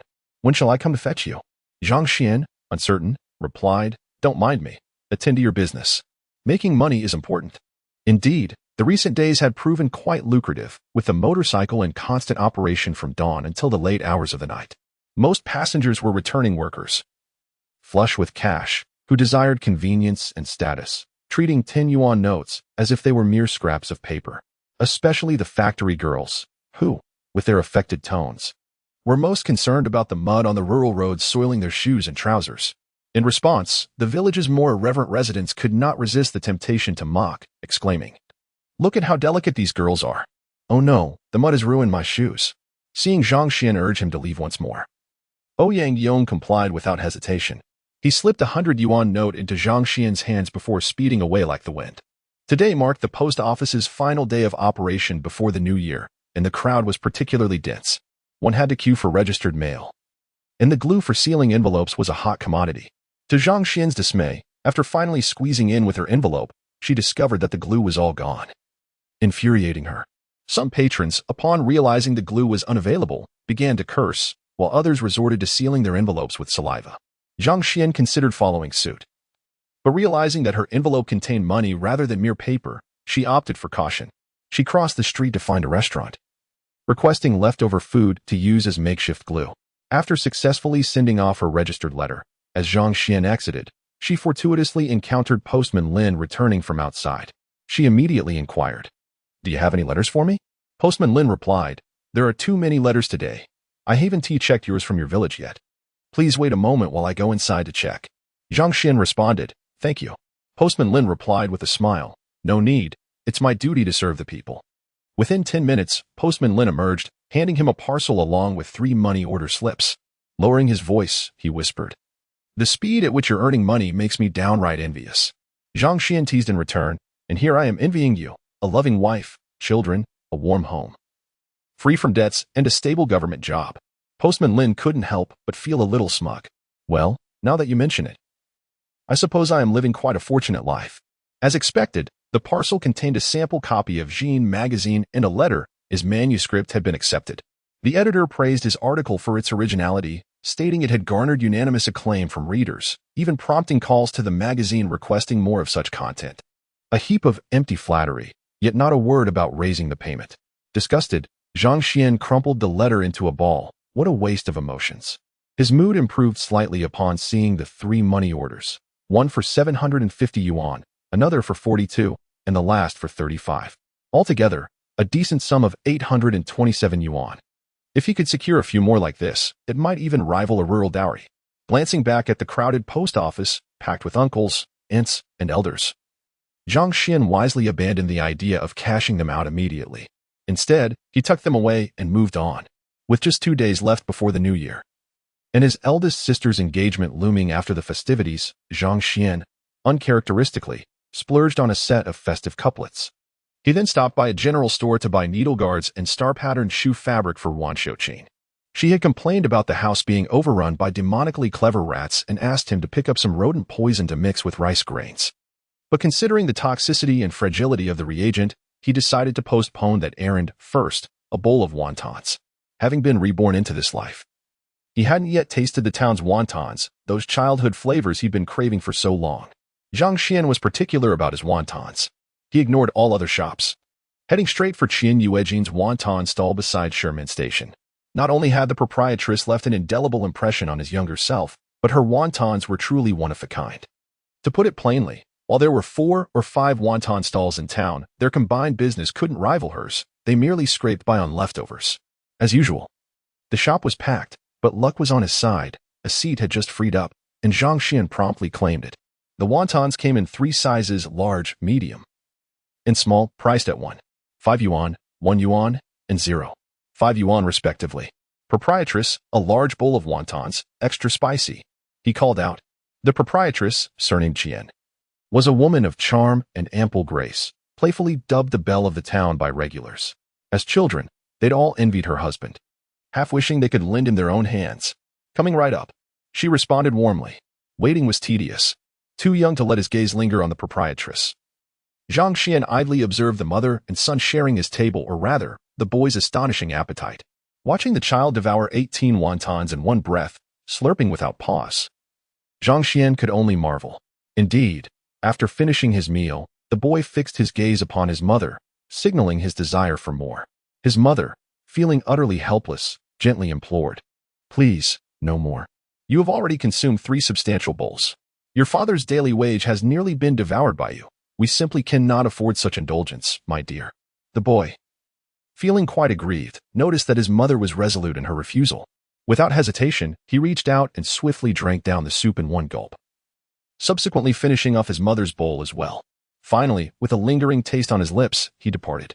His stomach was not particularly distended. How could he eat so much? Zhang Xuan watched the boy leave, his mind filled with questions. Chapter 12. Encountering an old classmate, Zhang Xuan. Just as he was pondering, a rather garish voice reached his ears. He didn't need to look to know who it was. Inevitably, it was his old classmate, Yang Yongjian. As he observed Yang, who was dressed in a style that could only be described as painfully outdated, he truly felt a sense of weariness towards her twin pigtails.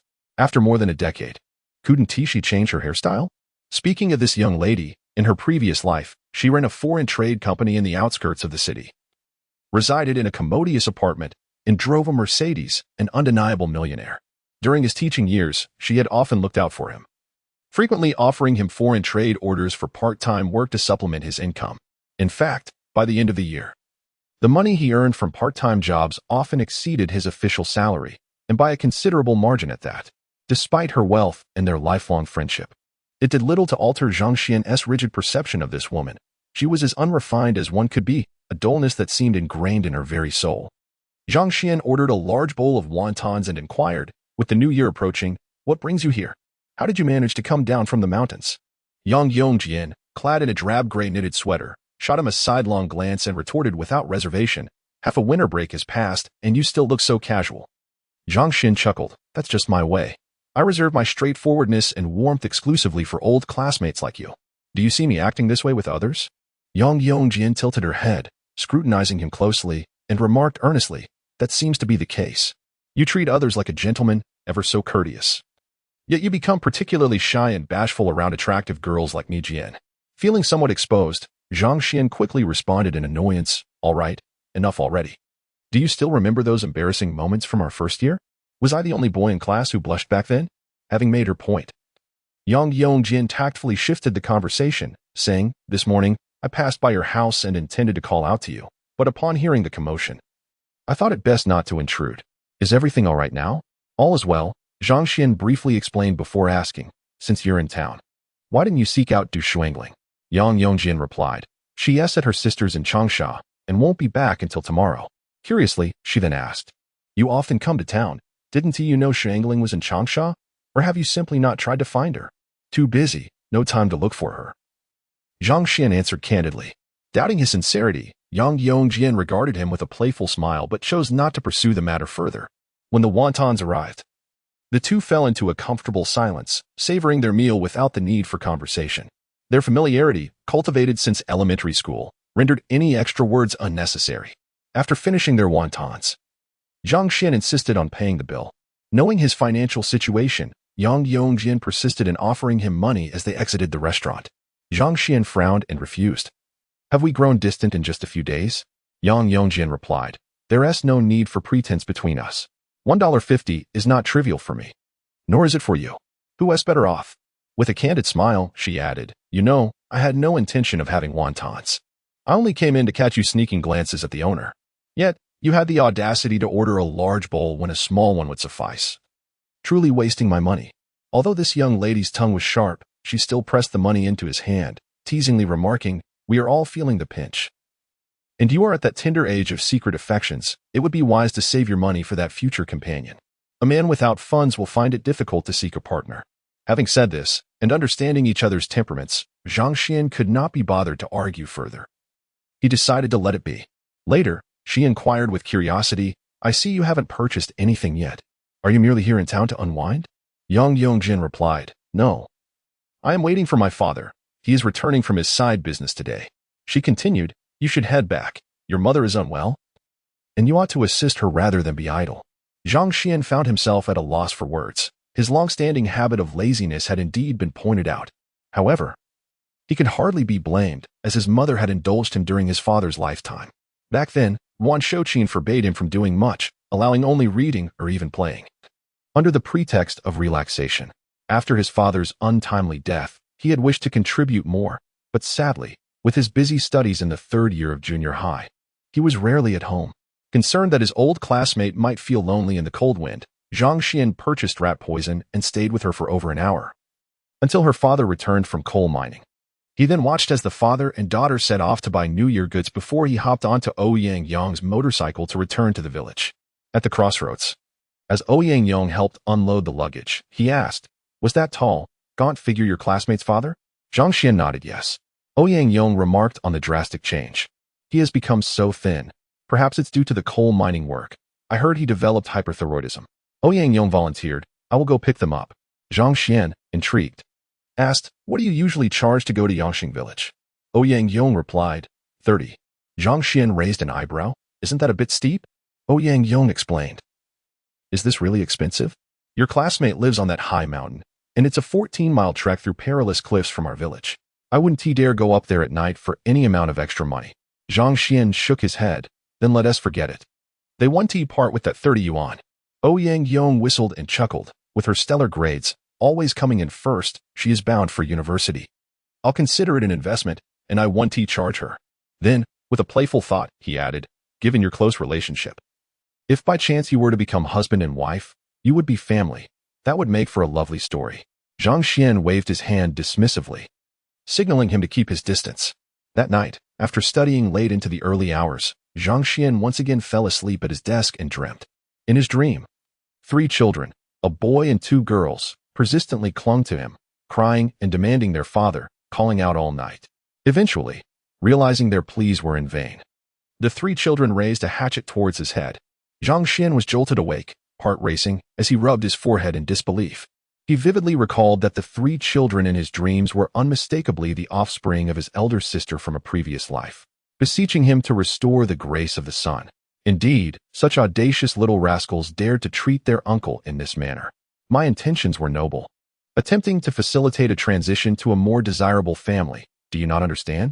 It is said that fine birds select the finest trees to perch upon, and individuals seek worthy companions. You ought to be content and cherish what you have. Yet, as he pondered this, Zhang Xuan suddenly felt a wave of disinterest wash over him as he gazed out the window, reflecting on how, even after more than half a year of rebirth, he remained subconsciously preoccupied with the memories of his past life. Chapter 13. Debt Collection. The lunar calendar marked the 29th day of the 12th month. In time raced forward, the new year was upon them. From the early hours of the day, several groups of visitors arrived at the Zhang household, neighbors from nearby, representatives from the credit union, all seeking to reclaim debts. They were aware that the Zhang family had slaughtered a pig the previous day, thus possessing some cash. Seated in the living room, Zhang Xuan observed these familiar faces with a heavy heart. Despite their somewhat impolite remarks, he felt no aversion towards them. Rather, he was profoundly grateful for their willingness to lend money to help his family through this ordeal. He understood well that the majority of these individuals were motivated not solely by their friendship with Wan Shouqin, but primarily by their respect for Aunt Zhangru, who had provided her guarantee. A scant few, however, were merely fortunate enough to have spare funds and felt a sense of sympathy towards the Zhang family, believing in Zhang Xian's potential as a future university student. Although most loans would incur interest, Zhang Xuan respectfully poured tea for each visitor, displaying an earnest attitude of gratitude.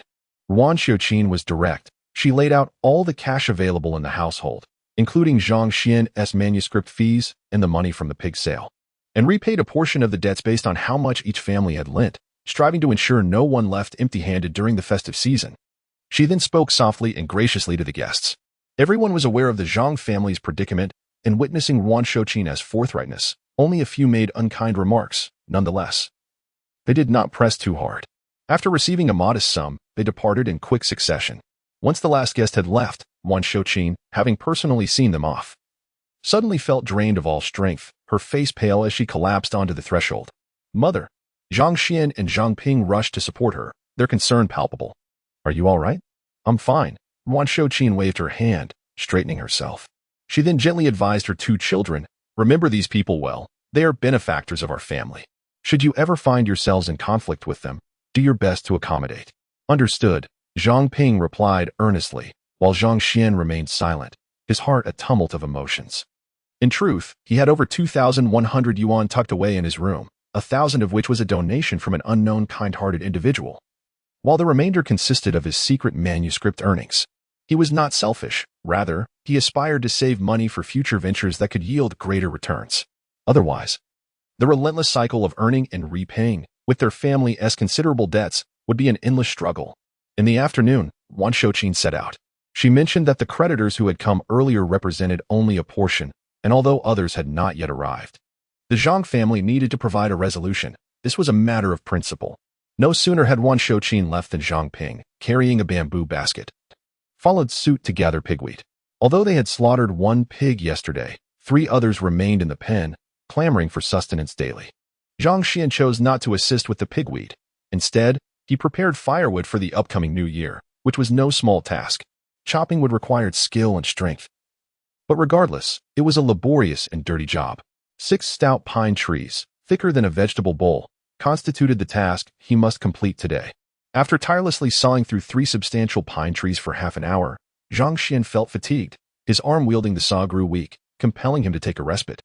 The heat was oppressive, so he discarded his blue wool sweater and took a sip of warm water. To his surprise, he spotted the plump neighbor boy frolicking on the road, reminding him of the boy's remarkable strength, prompting Zhang Xuan to smile at him. Although the boy struggled academically, he was no fool. He quickly approached and remarked, "Zhang Xuan, you're quite the rascal, hoping I'll lend you a hand again." Zhang Xuan feigned innocence, saying, "Not at all. I merely desire your guidance and encouragement, as I lack experience in this endeavor." "Only a fool would believe that," the boy retorted. Nevertheless, he settled down to join Zhang Xuan.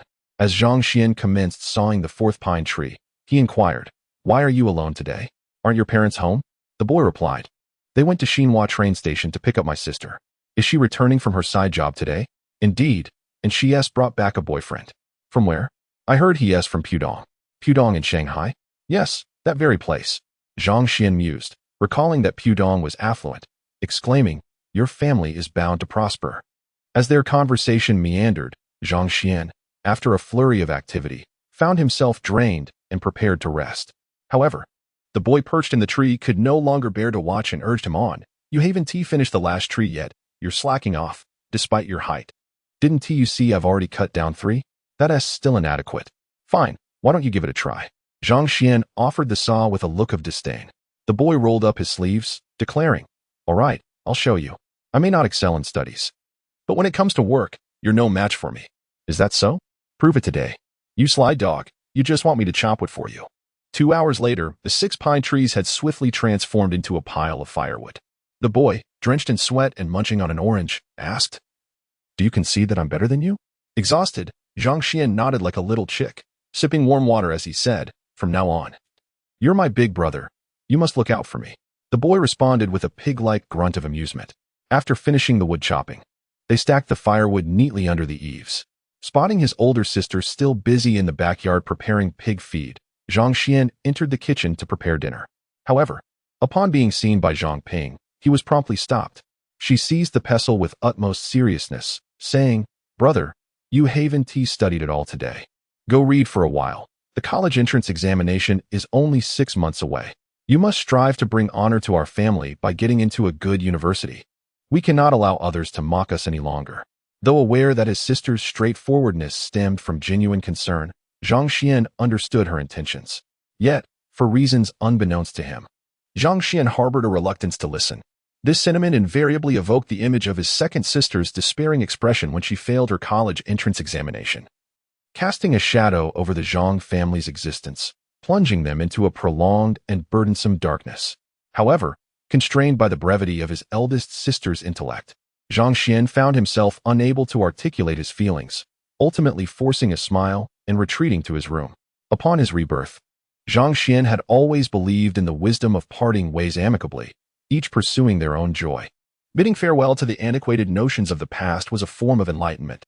He was disinclined to spend his days engrossed in mindless study, yearning instead to balance his academic pursuits with the ambition of generating substantial income to alter his family's circumstances. He longed to free his family from the shackles of external debts that stripped them of their dignity, hoping for a better life. Yet, in this environment, he found himself at an impasse. His stellar academic performance and relentless dedication to his studies not only filled his elder sister with pride, but also earned him his mother's unwavering affection. Burdened by an excess of thoughts and a lack of clarity, Zhang Xuan struggled to find the motivation to study. He was compelled to gaze at the poster of Zhou Huimin on the wall for a moment, studying her eyes and lips, and, with a sigh, he gradually began to feel a spark of inspiration. Chapter 14. The Dawn of First Profits. As Zhang Xuan opened the mathematics examination paper, she focused her mind and began to tackle the problems, compelling herself to gradually immerse in the task at hand. After completing the math exercises, she proceeded to the English section. However, when it was time to engage with the Chinese test, the stillness outside was abruptly interrupted by the sound of a motorcycle. Before the engine had even cooled, Ouyang Yang's voice boomed, Lao Ping, your uncle has returned. Your uncle is back. After years of absence, her uncle had finally returned. Upon hearing this, Zhang Xuan put down her pen and stepped outside. Accompanying her was Ruan Xiuqin. Her uncle, Ruan Diji, bore a rather conventional name. With a close-cropped hairstyle and a black cotton trench coat, he exuded an air of refinement, albeit with a slightly protruding belly. Upon seeing the slender Ruan Xiuqin, Ruan Daji swiftly approached her, affectionately calling out sister, before enveloping her in a heartfelt embrace, tears streaming down his face. Ruan Xiuqin, unable to contain her emotions, wept alongside him, taking a moment to closely observe her younger brother. Then, peering down the path from which he had come, she expressed her disappointment. They didn't come, did they? She referred to her Ruan Diji's wife and daughter. Hearing this, a shadow of gloom crossed Ruan Diji's face for a fleeting moment, but he quickly reassured her, sister, don't think too much. They didn't come because they couldn't secure tickets. I even traveled back with my fellow villagers without paying. Who would believe such a tale? It was evident that they likely deemed the Zhang family too impoverished and this place too backward to return. Though those present surmised the truth, no one dared to voice it. Ruan Xiuqin grasped his hand, inquiring with concern, have you eaten? Surely you haven't had a proper meal? To his elder sister, Ruan Diji offered no pretense, admitting, not yet. I've been preoccupied with the journey. Aside from a bun at noon, I haven't had a morsel since. Upon hearing this, Ruan Xiuqin felt a pang of compassion and immediately declared, come inside and warm yourself by the fire. I will prepare a meal for you. She then instructed Zhang Ping to wash rice and cook, while summoning Zhang Xuan to fetch the charcoal brazier for her uncle to warm himself. After taking a few steps, Ruan Xiuqin recalled something and turned to Ouyang Yang, saying, it's dark now. You should rest early. Come inside and share a drink with your uncle.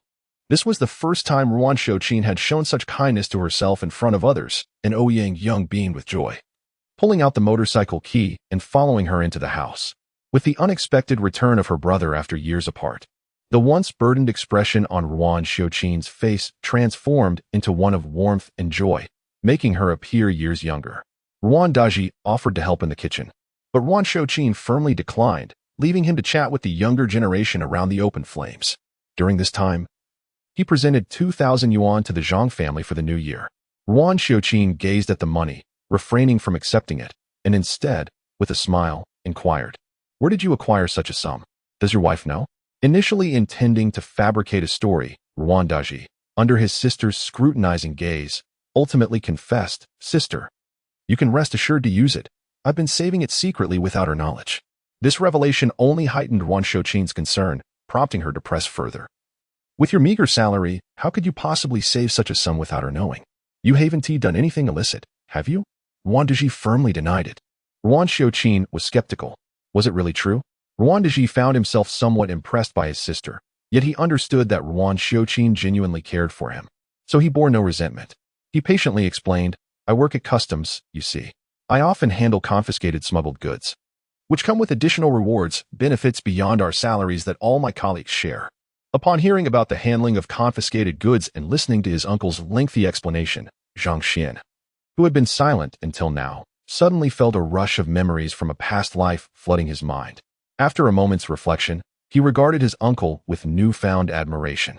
Goodness, for the past 6 months, I have been ruminating over ways to earn wealth with low costs, minimal risks, and unlimited time. If only I had thought of this uncle sooner, I could have saved myself from such futile contemplation. The Zhang family might have already risen to prosperity. The more he pondered, the more convinced he became, and the more he admired Ruan Diji. Zhang Xuan gazed intently at his uncle, as if he were a deity of fortune, radiating golden light, showered with gold, jewels, and currency, all desperately cascading upon him. This unabashedly fervent gaze did not go unnoticed by Wandeji, who felt a shiver run down his spine, his back chilled, and an inexplicable unease enveloping him. He lowered his head to assess his own condition. Everything seemed fine. But what about this nephew? Finally, Wandeji could only look at Zhang Xuan with a questioning expression, silently inquiring what was amiss. Zhang Xuan, brimming with excitement, suggested, "Let us talk privately after dinner." Although Wandeji was perplexed by his nephew's intentions, he nodded with a smile. Casting a suspicious glance at her son, Wan Xiuqin turned her attention back to her brother. Seeking confirmation once more, "Are you really telling the truth? You haven't broken the law?" Wandeji pushed 2,000 yuan into his sister's hands, earnestly assuring her, "I haven't broken any laws. The handling of confiscated goods is explicitly permitted by the state. You can use this with peace of mind." Wan Xiuqin remained somewhat doubtful. At that moment, Zhang Xuan chimed in, "Mom, I've heard my teacher mention this. It's legal." Wan Xiuqin turned to him and asked, "How does your teacher know?" Without a hint of hesitation, Zhang Xuan lied, "My teacher's son works at the Tianjin Customs Office. He boasts about it daily. How could I not know?" With Zhang Xian's support, Wan Xiuqin ultimately accepted the 2,000 yuan, as the impoverished Zhang family was in dire need of the money. Nevertheless, she did not spare Wandeji a stern warning. That evening, Wan Xiuqin showed favoritism. Not only did she slice some sausage from the rafters, but she also stewed the wild chicken gifted by Ouyang Yong a few days prior. Wandeji and Ouyang Yong, both fond of drinking, quickly became chatty after indulging in alcohol. Wan Xiuqin listened intently, as did Zhang Ping, both occasionally interjecting. As for Zhang Xuan, he spoke plenty but hardly paused in his eating. If not for the fear of appearing gluttonous, he could have devoured the entire wild chicken himself.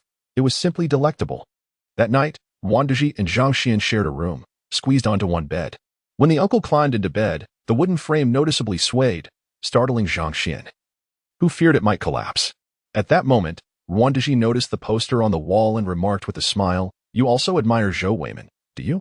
Zhang Xuan inquired, "Uncle, do you not like her?" Wandeji shook his head, "I am indifferent, but Manjing is quite fond of her." The Manjing he referred to is his biological daughter, of the same age as Zhang Xuan, but she bears her mother's surname, Yang. Yang Manjing. Chapter 15, Midnight Conversations. The daughter, Manjing, was adamantly required by her mother's family to adopt the surname Yang, a poignant sore point that Wandeji harbored deep within his heart. Zhang Xuan, perceptive as ever, did not linger on this topic. The night had grown quite late, and he feared that his uncle, having consumed 2 bowls of liquor, might succumb to slumber too soon. Thus, he succinctly stated, "Uncle, I have a profound interest in the confiscated goods from customs." It was only then that Wandeji, belatedly grasping Zhang Xuan's intentions, momentarily forgot to change out of his clothes, fixated on his nephew with an unwavering gaze. The two locked eyes in a silent standoff for over 2 minutes. And upon noticing Zhang Xuan's steadfastness, Wandeji felt a throbbing headache. Unable to overtly refuse, he opted for a more tactful approach. "At present, I am merely a section chief, wielding limited authority at customs. The valuable items within the confiscated goods are beyond my purview. Furthermore, selling such items in society necessitates specific connections, social acumen, and financial backing. Moreover," he lifted his gaze to meet Zhang Xuan's, "moreover, you are still a high school senior. The world out there is fraught with complexities, and I cannot in good conscience allow you to venture out at your age." His words were grounded in truth and concern for Zhang Xuan, but the latter, having lived 2 lives, possessed his own considerations. He could not boast of decades of societal experience to Wandeji, nor could he reveal that the very worries his uncle harbored were trivial in his eyes. Since he could not overwhelm him with an authoritative perspective to gain his trust, he resolved to adopt a different approach, targeting his uncle's emotional vulnerabilities, invoking sympathy. His elder sister had fled due to financial constraints, their mother had undergone surgery for a tumor, he himself had been hospitalized, and the family had incurred new debts, details that the Zhang family had concealed from Wandeji, per Wan Xiuqin's wishes, to avoid burdening him. Yet, Zhang Xuan felt less constrained now. He sought to evoke emotional resonance with his uncle. Changing his expression and dimming his gaze, he began his performance. Recounting everything that needed to be said, embellishing the narrative with fervor, his words laden with heartfelt emotion, even to the point of tears.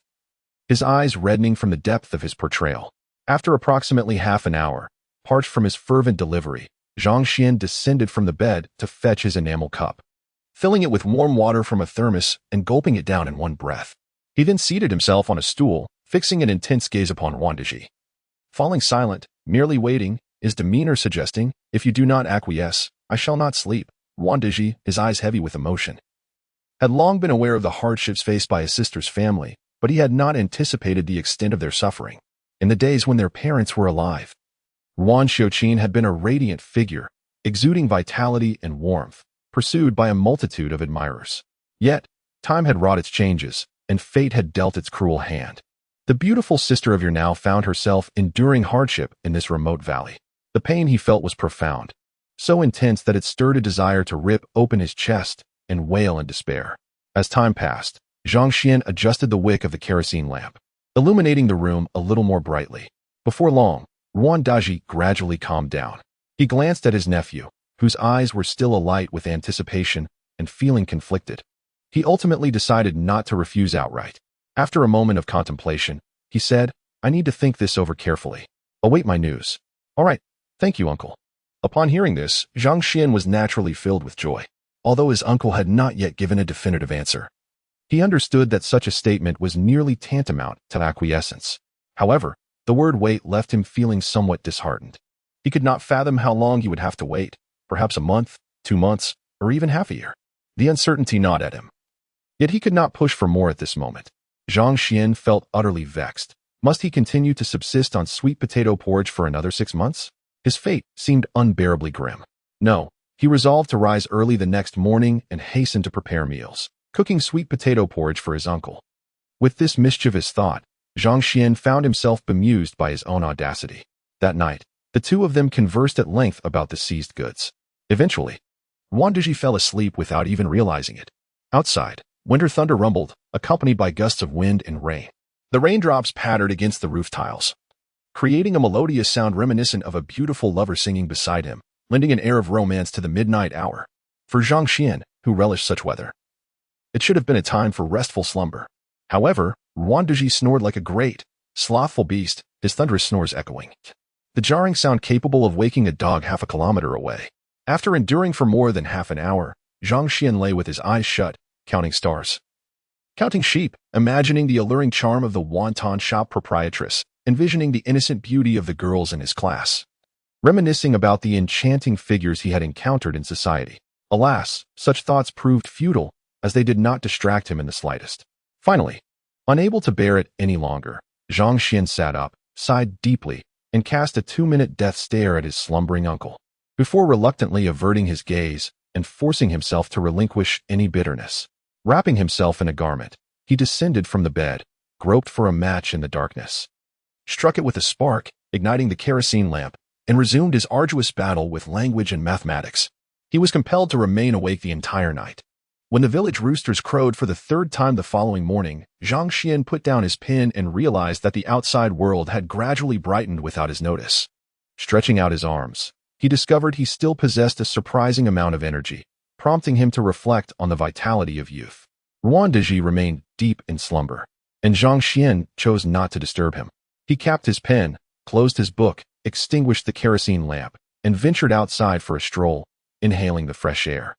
To his surprise, he was not the first to rise. Mr. Zhou from next door had already collected 5 or 6 pounds of dog droppings with his dustpan and hoe. After exchanging greetings, he walked along the road, discovering that he was not the only one engaged in such a task. 2 elderly widowers, a man and a woman, were amusingly engaged in the rather undignified task of collecting dog excrement. Zhang Xuan, eavesdropping from a distance, was left in uncertainty as to whether the pair were sharing laughter over their peculiar chore or indulging in lewd banter. How shameless, he thought, that at such an advanced age, they still so effortlessly exchanged ribald jokes. Half an hour later, Zhang Xuan returned home, intent on preparing a meal of sweet potato rice. After investing considerable effort in peeling and dicing the sweet potatoes, he approached the rice jar, only to be met with an unexpected sight. Upon lifting the lid, he was taken aback to discover 2 mice, boldly perched within, gazing up at him with unabashed curiosity. For a brief moment, their eyes locked, one man against 2 rodents, and anger surged within Zhang Xuan. Damn it! The Zhang family scrimps and saves to eat sweet potato rice. And you think you can feast on my precious white rice? He had endured the sleepless nights imposed by comrade Wang Dizhi, but this was an affront he could not tolerate. In a swift motion, he slammed the wooden lid back down, calling out for his sister to fetch a bag of urea, determined to eliminate the intruders. When the bag arrived, he skillfully ensnared the opening of the rice jar, trapping both the mice and the remaining rice within. With a firm grip on the bag's opening, he swung it forcefully against a stone. After considerable effort, the mice were rendered dazed. However, the rice was now contaminated with a heap of fur. Comrade Zhang Xuan soon arrived, her frustration reaching a boiling point as she berated him. Is that all you can do? You've read enough to fill your mind. Yet you were outsmarted by a couple of mice. Zhang Xuan, his pride wounded, found himself at a loss for words, silently cursing the rodents for their audacity to not only invade but also bring misfortune in their wake. Chapter 16 On New Year's Eve. The sweet potato rice failed to cook, and the rice was ruined. When Wandiji arrived with a kitchen knife intending to prepare a dish from a rat, Zhang Xuan was infuriated and retreated to his room, falling into a deep slumber. During the day, no one snored, and he enjoyed a comfortable rest, awakening to find it already past noon.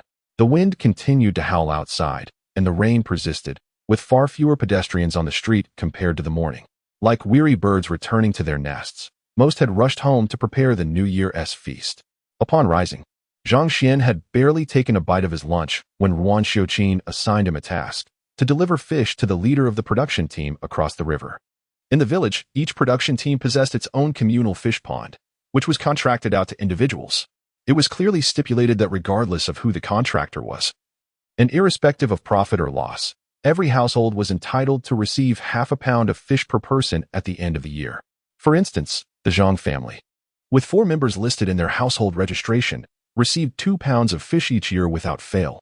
The distance to the leader's house was not far, approximately 300 meters in a straight line, and even with a detour over the bridge, it would not exceed 500 meters. When Zhang Xuan arrived, holding a black cloth umbrella, the leader's home was bustling with people all there to collect their fish. After stating his purpose, he simply needed to sign a document to claim his 2 pounds. Once he signed, he approached the large basin where the fish were kept to make his selection, ultimately choosing a grass carp weighing 2 pounds and 8 ounces. The production team leader, who was his distant uncle, glanced at the scale and said that he would need to pay an additional 8 ounces. Zhang Xuan nodded in agreement. At that moment, the uncle's wife approached with a length of straw rope, deftly threading it through the fish's gills and handing it over to Zhang Xuan, insisting that since they were family, no extra payment was necessary. The uncle, known for his stinginess, appeared slightly agitated, but upon receiving a piercing look from his wife, he took a deep drag from his pipe, watching helplessly as Zhang Xuan left with the fish. In truth, he merely wished to annoy his parsimonious uncle. But upon returning home, he instructed his elder sister to ensure the payment was delivered. The Zhang family may have been poor, but they retained their dignity. After all, it was not a matter of a few hundred or thousand, and it would be disgraceful to resort to tricks. In the afternoon, Ouyang Yong, the prospective son-in-law, arrived to present the customary New Year offerings, a chicken, fish, and meat. The chicken was a hefty 7-pound rooster, its vibrant comb a cheerful sight. The fish also weighed over 5 pounds, and there was ample pork, at least 4 pounds by estimate. Generosity. Such grandeur. The elder sister was indeed marrying into the right family. It should be noted that Zhang Xuan had never witnessed such extravagance from Yang Indi in all his previous encounters. It was not that he was coveting small gains. But when one offers gifts for the new year, does one truly have the audacity to present merely half a chicken and 7 ounces of meat? Yet, that was precisely what Yang Indi had done, and it became a notorious scandal in the village, a topic of gossip that persisted for decades. In previous years, Zhang Xuan had assisted in slaughtering chickens and preparing dishes for the festivities. But this year, with Wandiji in the picture, Zhang Xuan firmly insisted he remain in his room to study. He felt stripped of his freedom. Was it too much to desire a moment of relaxation during the new year? Sitting on a stool, Zhang Xuan lamented to Zhou Weiman in the tone he often used with his wife. On the wall, Zhou Weiman offered him only a radiant smile, clearly uninterested in becoming embroiled in the tensions between her in-laws and husband. As evening fell, clouds gathered ominously, enveloped in mist, and a chill breeze swept through, lending a semblance of the festive season. Shortly after 6, Zhang Xuan urged Zhang Xuan to take a bath, followed by presenting him with a pair of newly crafted cloth shoes and a fresh outfit, delightfully insisting he change into them. This annual ritual, dubbed a complete renewal, was a steadfast tradition for Zhang Xuan, who, regardless of their poverty, would resolutely maintain it. As the clock struck 7, the Zhang family dutifully ignited firecrackers. Wan Shouqin knelt before the ancestral shrine, 3 incense sticks clutched in her hands as she bowed in reverence, burning joss paper while fervently praying for bountiful harvests and prosperity. In conclusion, she would always make a point to remind her deceased husband and eldest son to eat well and avoid quarrels in the afterlife, assuring them that if they needed anything, they could reach out to her in dreams for assistance. The New Year's Eve dinner consisted of 12 bowls, a tradition in their village known as Yu Hong. Essential dishes included chicken, fish, and meat, with egg rolls, pig's blood balls, and stewed radish never failing to make an appearance. The remaining dishes were improvised to ensure a total of 12 bowls. If the family faced dire financial straits, it was permissible to serve each dish in 2 bowls. After all, that was how the Zhang family managed. Wan Shouqin managed to prepare 9 different dishes before resorting to duplicating some. Under her insistence, each dish required at least a single chopstick's worth to be consumed, a gesture believed to attract good fortune. Particularly, the tofu fish was to be enjoyed abundantly, symbolizing abundance in the coming year. Zhang Xuan, oblivious to the significance of fortune, nevertheless relished the feast, savoring the sweet wine paired with his meal, his mouth brimming with flavor. This was the most gratifying meal since his rebirth. This night, he received 2 red envelopes, one containing 2 yuan from Wan Shouqin and another with 22 yuan from Wan Diji. Even the smallest gift was welcome, and Zhang Xuan feigned delight while discreetly passing the money to his mother. He knew it was imperative. She would soon concoct an excuse to reclaim it, a routine that had persisted throughout his life, so it was wiser to be agreeable. With no mobile phones, television, or entertainment, the family gathered around the charcoal brazier after dinner, munching on sunflower seeds and peanuts, engaging in conversation as they prepared to welcome the new year. When the power went out, Wan Shouqin, ever prepared, lit 2 red candles, casting a warm glow that illuminated the room in a festive hue, reflecting joy on everyone's faces. At midnight, while the Zhang family blissfully discussed Zhang Ping's dowry for her upcoming wedding, a commotion erupted from the old courtyard 400 meters down the road, a cacophony of shouts and, soon after, wails. The heart-wrenching cries were loud enough for nearly all 3,000 households in the upper village to hear. Zhang Xuan, momentarily slow to grasp the situation, recalled a troubling memory. If his delayed recollections were accurate, on this New Year's Eve, 2 families had clashed over the auspicious opportunity to draw the first well water of the new year, leading to an accidental death. His sister-in-law had killed her brother. Zhang Xuan was well aware that the violent altercation had deeper, hidden reasons beyond the superficial dispute over well water. The truth, almost unbelievable, was rooted in an illicit affair between his sister-in-law and younger brother, which had blossomed into genuine affection. However, after 6 months of clandestine relations, the younger brother, burdened by guilt toward his elder sibling, resolved to end the entanglement. The sister-in-law, hopelessly enamored, vehemently resisted the separation. Despite her desperate pleas for reconciliation, her advances were repeatedly spurned, and love gradually twisted into bitter resentment. During the well-drawing incident, she seized the opportunity to vent her fury, deliberately striking the younger brother's temple with a carrying pole, a single, fatal blow. Outside, the commotion drew a crowd of idle onlookers eager for spectacle. Wan Shouqin forbade her family from joining the throng, fearing ill omen during the New Year festivities. Instead, the Zhang household lingered at their doorstep, craning their necks for glimpses of the scene while exchanging gossip with neighbors. Before long, a group hurried past, bearing a bamboo stretcher toward the town hospital. Upon it lay a young man in his 20s, head lolling lifelessly beneath thick quilts.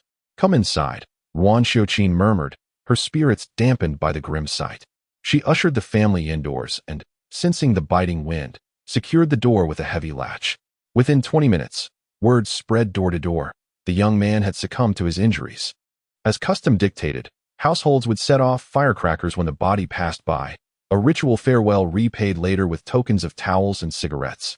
That night, Wan Shouqin and her brother Wan Daji reminisced over shared memories, their conversation weaving between laughter and tears. Stirred by nostalgia, they indulged in extra servings of strong liquor. Zhang Ping, joining the revelry, downed half a bowl before her face and neck flushed crimson. Staggering drunkenly, she eventually collapsed beneath the table, lost to intoxication. Chapter 17. Celebration. Zhang Xuan also yearned for a drink, yet Wan Shouqin only poured him a mere 3 sips. Any more was firmly denied. If he insisted further, Wan would glare at him with an expression that was neither here nor there. This truly vexed him, leading him to transform his sorrow into gluttony. filling his belly to a round state. Although he felt bloated afterward from drinking warm water, he still found joy in the experience, as in his 2 lifetimes. He had finally managed to indulge in meat once more. By the time the drinking concluded, it was already past 1 in the morning. Outside, apart from the barking dogs, only a few households remained illuminated. As was customary, Ruandaji fell asleep immediately after drinking, his snoring resonating like thunder. Initially, Zhang Xuan thought he could tolerate this, given his good-natured disposition. However, when he heard Ruan grinding his teeth, it truly became unbearable. The sound, akin to being stripped bare and confined with the likes of Jiao Chan, Zhenmi, and the 2 Qiaos, felt as if he were being castrated, an unbearable torment that nearly sent him to the brink of explosion. Several times, he contemplated stuffing a smelly sock into Ruan's mouth or giving him a gentle kick to rouse him, but these were merely fleeting thoughts that never materialized. After all, he was his uncle, and he had certain dependencies. He could not afford to act too disgracefully. Ultimately, Zhang Xuan, with tears unshed, had no choice but to move the kerosene lamp to the main room and toil through the night over his studies in politics, history, and geography. This marked the 3rd consecutive night of sleepless struggle, with no end in sight. Merely the thought of it weighed heavily on his heart. At that moment, he fervently wished to earn a substantial sum of money to repay his debts, renovate the wooden house, and finally possess a room that truly belonged to him. Just past 3 in the morning, sporadic firecrackers began to echo from the upper village. By 4 o'clock, chaos reigned outside, as several children from the nearby convenience store set off skyrockets, their incessant popping betraying their affluent upbringing. Ruan Xiuqin awoke and, noticing her son diligently burning the midnight oil, took a moment to watch him, feeling a swell of pride in his industriousness, blissfully unaware that her beloved son was under duress. Soon after, Ruandaji arose and, seeing Zhang Xuan engrossed in mathematics, remarked with genuine admiration, "You rise quite early. You are even more diligent than I was in my studies. Every time I wake, you are nowhere to be found." Zhang Xuan surreptitiously rolled his eyes at such shamelessness, wishing he could strike back with his pen. How could one be so oblivious to their own self-awareness? On the first day of the new year, the Zhang household was notably quiet, with no son having settled down, no daughter formally married, and the elders no longer present. There were no visitors to offer New Year-esque greetings, nor did they feel compelled to extend any. The family of 4 spent the day mostly at home, venturing out only for a stroll on the road or to engage in casual banter with acquaintances. On this unremarkable day, the only disturbance arose when several officers from the local police station arrived to take away the sister-in-law of the man who had been killed the previous night. As she was escorted to the police vehicle, the entire village murmured and pointed in speculation. The first day of the new year, followed by the second. On the morning of the second day of the Lunar New Year, Ouyang Yang paid a visit to extend his New Year greetings. Zhang Xuan received a generous red envelope of 120 yuan, which he quietly handed over under the attentive gaze of comrade Ruan Xiuqin. From today onwards, Zhang Xuan spent his day wandering outside. Aside from a visit to his aunt, he had numerous distant relatives in the village to visit, each requiring a brief courtesy call. With the conclusion of the first day, the doors were opened for visits, and hosts were no longer obliged to offer guests candies, melon seeds, or peanuts. This was a joyous occasion for the card enthusiasts who had been cooped up at home all day. As soon as breakfast was over, the streets were alive with calls for card games, and even Zhang Xuan, still a student, was invited 4 times, though he declined. However, Ruandaji, a man of esteemed status and a recipient of state provisions, could hardly refuse when he finally returned home after a long absence. Nonetheless, the most thriving establishment today was the small shop, bustling with patrons and accommodating 6 tables filled with people of all ages. The 8th day of the Lunar New Year was particularly festive, marking the engagement of the eldest sister and Ouyang Yang. Firecrackers echoed throughout the morning, heralding the most jubilant occasion the Zhang family had experienced in recent years. The last time such a gathering occurred was during Zhang Xian's father's funeral. And after years of enduring sorrow, Ruan Xiuqin finally welcomed a moment of joy. The engagement gifts from the Ouyang family were substantial, totaling 200 yuan, with the matchmaker announcing an additional 200 yuan to be given at the wedding during the Dragon Boat Festival. A sum of 200 plus 200 was indeed a considerable fortune. This news reverberated through the entire upper village, with everyone discussing the windfall, remarking that such wealth could afford 2 brides in an ordinary household. The women expressed their envy, wishing they could marry off their daughters, while those without daughters contemplated the possibility of marrying themselves. They all exclaimed how fortunate the Zhang family was, having struck a splendid match. Although Ruan Xiuqin smiled and nodded in delight, Zhang Xuan knew that his inherently strong-willed mother might be sighing internally upon hearing such remarks. At that moment, he longed to shout on her behalf, urging others not to hide their talents and to bear daughters as lovely as their own. Many relatives and friends gathered at the Zhang household today, with the most distinguished being Aunt Zhang Ru and her entire family.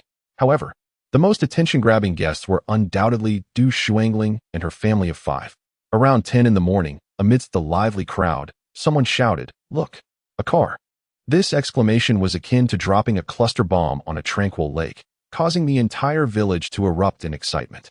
Everyone abandoned their tasks and rushed out to witness the spectacle. Thus, under the watchful eyes of the crowd, a rare Santana came to a halt at the intersection.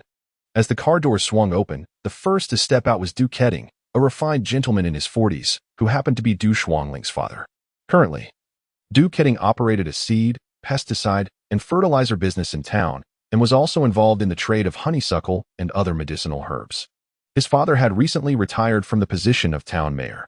Following closely behind was Ai Qing, the mother of Du Shuangling, adorned in a striking crimson coat, her luscious golden waves cascading elegantly, presenting a most pleasing sight. She is a physician, currently serving as the director of the town's health clinic.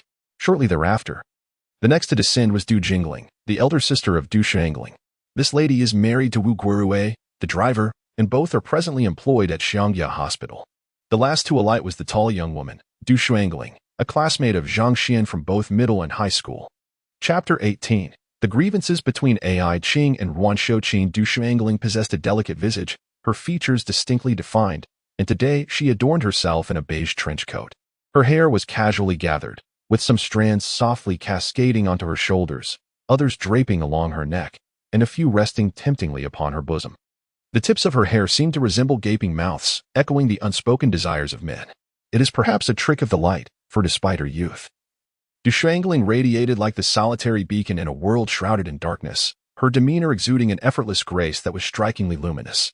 However, what left the most profound impression on Zhang Xuan was not her exquisite poise or beauty, but rather her voice. She spoke with a unique cadence, neither hurried nor languid, reminiscent of the gentle trickle of a mountain spring, refreshing and melodious. It was in the year of 1987, during the introduction of new students in the first year of junior high, that the moment Du Shuangling spoke. The boys in the class seemed invigorated as if they had consumed peppermint candy on that sweltering September day. It is worth mentioning that Du Shuangling's presence at the wedding celebration today was intertwined with Ai Qing. Both Ai Qing and Ruan Xiuqin hailed from Zhu City, part of the generation of educated youth sent to the countryside. Their relationship had always been intricate, neither entirely adversarial nor purely amicable. In their earlier days in the city, they had never quite seen eye to eye, and later, when assigned to the same area in the countryside, there was a brief thawing of relations.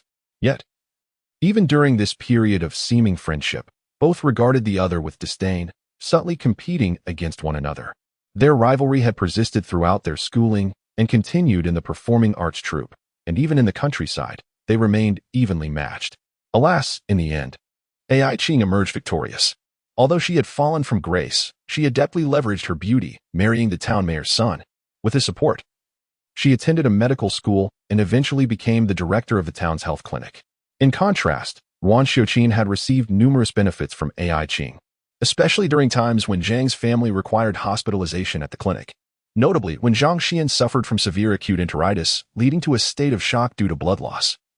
It was Ruan Xiuqin's first act of submission to Ai Qing that facilitated the overnight delivery of imported German medicine by Du Jingling from Xiangya Hospital. Moreover, it was through the connection between Du Kedong and Ai Qing that Zhang Xuan and Yang Yongjian were able to hitch a ride on Du Shuangling's express train to attend high school in Shao City. Otherwise, in those times, two impoverished youths aspiring to study in Shao City would have been akin to dreaming of spring and autumn without awakening. Thus, in Zhang Xuan's eyes, both Ruan Xiuqin and Ai Qing exhibited numerous flaws, both being rather pretentious. Despite their emotional aversion to one another, they remained rationally attuned to each other's every move. And should one suffer misfortune, a pang of empathy would stir within, tinged with sorrow. Du Kedong and Wu Guorui each held a large bundle of firecrackers, setting them off in celebration. Ai Qing, accompanied by her eldest daughter Du Jingling, approached Wan Shouqin, exchanging smiles and presenting red envelopes. With a shout from the shopkeeper tallying the accounts, the collective curiosity found resolution. Ai Qing had gifted 888 yuan, while Du Jingling contributed 620 yuan. Truly, they were affluent. Their generosity evident in such lavish offerings. The neighbors, observing this radiant mother-daughter duo, could not help but feel a twinge of envy, a subtle bitterness stirring within. Indeed, the sum was considerable, qualifying as a substantial red envelope in those times. However, only Zhang Xuan was aware that this money was merely a formality. Comrade Wan Shouqin would absolutely not accept it, not a single cent. If she did, she would cease to be Wan Shouqin. After ushering a few individuals into the room, Zhang Xuan personally served them steaming tea. From the eldest to the youngest, when it was Du Shuangling's turn, Zhang Xuan scrutinized her and, with a hint of confusion, inquired, "Am I mistaken, or have you grown taller during the winter break?" Du Shuangling accepted the teacup, cradling it with both hands. She took a small sip and responded with a soft Zhang Xuan tilted his head, frowning. "No, I'm speaking to you, and you merely respond with an Noticing his rare playfulness, Du Shuangling gazed at him for a full 10 seconds, her beautiful face blooming with the brilliance of a peony, radiating boundless joy as she declared, "I am now 166 centimeters tall. I've grown a centimeter." Zhang Xuan, who held on to grudges, mimicked her and then departed, busying himself elsewhere. Throughout the morning, guests arrived in waves, leaving Zhang Xuan, who served tea and water, utterly exhausted. Fortunately, Du Shuangling, displaying her acumen, lent a helping hand. Once she finished serving yet another group, she seized a moment to rest and remarked, "Your sister looks particularly beautiful today. My aunt brought someone to do her makeup this morning." After explaining, Zhang Xuan, leaning against the eaves, half-jokingly cautioned, "Make sure your mother doesn't hear that. She won't take it well." "Indeed." Du Shuangling chuckled in agreement. She felt somewhat helpless. Even at their age, these two adversaries sometimes acted like petulant children, which was rather amusing. After noon, according to custom, no more guests would arrive. Zhang Xuan finally set down his burdens and could rest. He led Du Shuangling into his room. Flopping onto the bed, he closed his eyes and yawned, inviting, "The house is rather shabby. Feel free to find a place to sit. I shan't stand on ceremony." He added, "I didn't sleep last night. I'm so very tired." Du Shuangling initially fixed her gaze on him lying on the bed, then glanced at the cluttered desk and the various gifts piled on the bench. Was he truly suggesting she just sit anywhere? With no other choice, after a moment's hesitation, she sat at the edge of the bed, feeling the fatigue of the day weigh upon her. As she surveyed the room, her eyes eventually settled on a magazine. Finally, she asked, "Did your uncle's snoring disturb your sleep?" "Oh, it has affected me far beyond mere disturbance. I have been on the brink of collapse these past days," Zhang Xuan complained. Then instinctively questioned, "How do you know that?" Du Shuangling replied, "You mentioned it to me in Yongjin during the second year of junior high. You said your uncle's snoring kept you awake for several nights." "Did I really say that?" He mused. "Indeed. It was on the 12th day of the first lunar month when we returned to school after the winter break." "Oh, I don't recall." After all these years, Zhang Xuan had forgotten such a detail. One lay with eyes closed, the other sat upright. As usual, they engaged in light conversation. In the midst of this, Du Shuangling had a thought and got up to fetch 2 boxes of dark chocolate from outside, gently saying, "I brought something you love from Changsha." "What is it?" "Renminbi?" Zhang Xuan timely opened his eyes, glancing at the chocolate he had just received, and joyfully exclaimed, "It's chocolate. How rare that you still think of me. It has been ages since I indulged in this delight." The sight of the chocolate made his mouth water, and without hesitation, he tore open the packaging, offering a piece to the woman before relishing it himself. However, halfway through, he looked up and inquired, "Did you save any for Comrade Yang Yongjin? Should I reserve some for her?" Du Shuangling nodded gently, "I have kept some for her at home." She then expressed her concern, "You mentioned cash. Are you currently in need of money?" With his mouth full, Zhang Xuan replied, somewhat indistinctly, "Your question lacks depth. When has our family ever been short on funds?" Du Shuangling, taken aback, was rendered speechless, yet her charming smile remained as she nibbled on the chocolate, tactfully choosing not to pursue the topic further.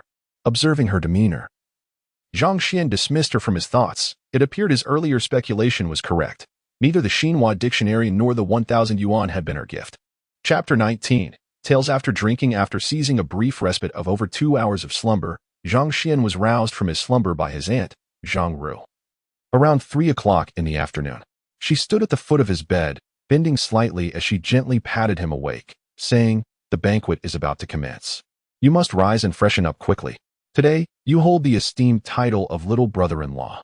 Groggy, Zhang Xuan stretched out his arms and half sat up, inquiring, "Am I expected to consume a considerable amount of alcohol today?" Zhang Ru raised an eyebrow, replying, "Is that even a question? It is inevitable. However, do not be overly concerned. Your uncle will shield you from the brunt of it. The others will naturally direct their toasts towards him first." Upon hearing this, Zhang Xuan breathed a sigh of relief, momentarily reassured by the thought of his uncle's prodigious capacity for drink. Yet, he was naively optimistic. The reality struck him when, at 3:28 p.m., he was unceremoniously ushered to the primary banquet table. This table was occupied by elder relatives, either uncles or grandfathers, leaving him devoid of any desire to resist. As anticipated, once the dishes were served, the older gentlemen began to incessantly toast one another, and Zhang Xuan found himself reluctantly swept into the ritual. With their seniority evident, he had no choice but to partake. After consuming more than a bowl of strong liquor, he was refilled yet again. At that moment, Zhang Xuan could no longer bear it. His head spun with stars, his limbs felt weightless, and the world seemed to revolve around him. Thus, he excused himself to the restroom, feeling faint and seeking a moment of respite. Just when he thought he had successfully evaded the situation, the eldest daughter of the barefoot doctor followed him. Her surname was Hu, though Zhang Xuan could not recall her full name, as everyone referred to her by her nickname Carrot. Carrot appeared around the corner and asked, "Zhang Xuan, are you drunk?" Startled by her sudden emergence, he turned to her and queried, "How did you find me?" Carrot replied, "I came with you." Casting her a sidelong glance, Zhang Xuan, still reeking of alcohol, asked hazily, "Is there something you need?" Carrot remained silent, her hands clasped over her abdomen, gazing intently at him. Noticing her lack of response, he patted his chest, half awake and half drunk, saying, "Are you worried I might be intoxicated?" Carrot nodded. Zhang Xuan turned back, asking, "If I were to get drunk, what would you do?" This time, Carrot displayed a bit more boldness, stating, "I would stay with you." "Ah?" Zhang Xuan was taken aback. "What if I were to be drunk all night?" Carrot replied, "When night falls, I would call your mother." Zhang Xuan was momentarily dumbfounded, gesturing between them with his fingers. He blurted out, "Are you implying that you wish to monopolize me until dark?" The audacity of his words made Carrot's face flush crimson. Gazing into her eyes for 3 seconds, he staggered slightly and bluntly asked, "So tell me, have you developed feelings for me? Or perhaps love? Do you wish to have children with me?" Carrot was utterly taken aback. This was not how things unfolded on television, nor had she ever encountered such a scenario in real life. Seeing her flustered state, he pointed back the way they came and chuckled, "Aren't you leaving? My girlfriend is right behind you." At this, Carrot turned around and, to her surprise, spotted Du Shuangling standing 3 meters away. "Apologies. I found myself at a loss for words upon seeing Du Shuangling here, stuttering and ultimately failing to articulate a single coherent sentence." Du Shuangling scrutinized Carrot from head to toe, then gently tucked a loose strand of hair behind her ear and softly inquired, "Is it necessary for me to step aside?"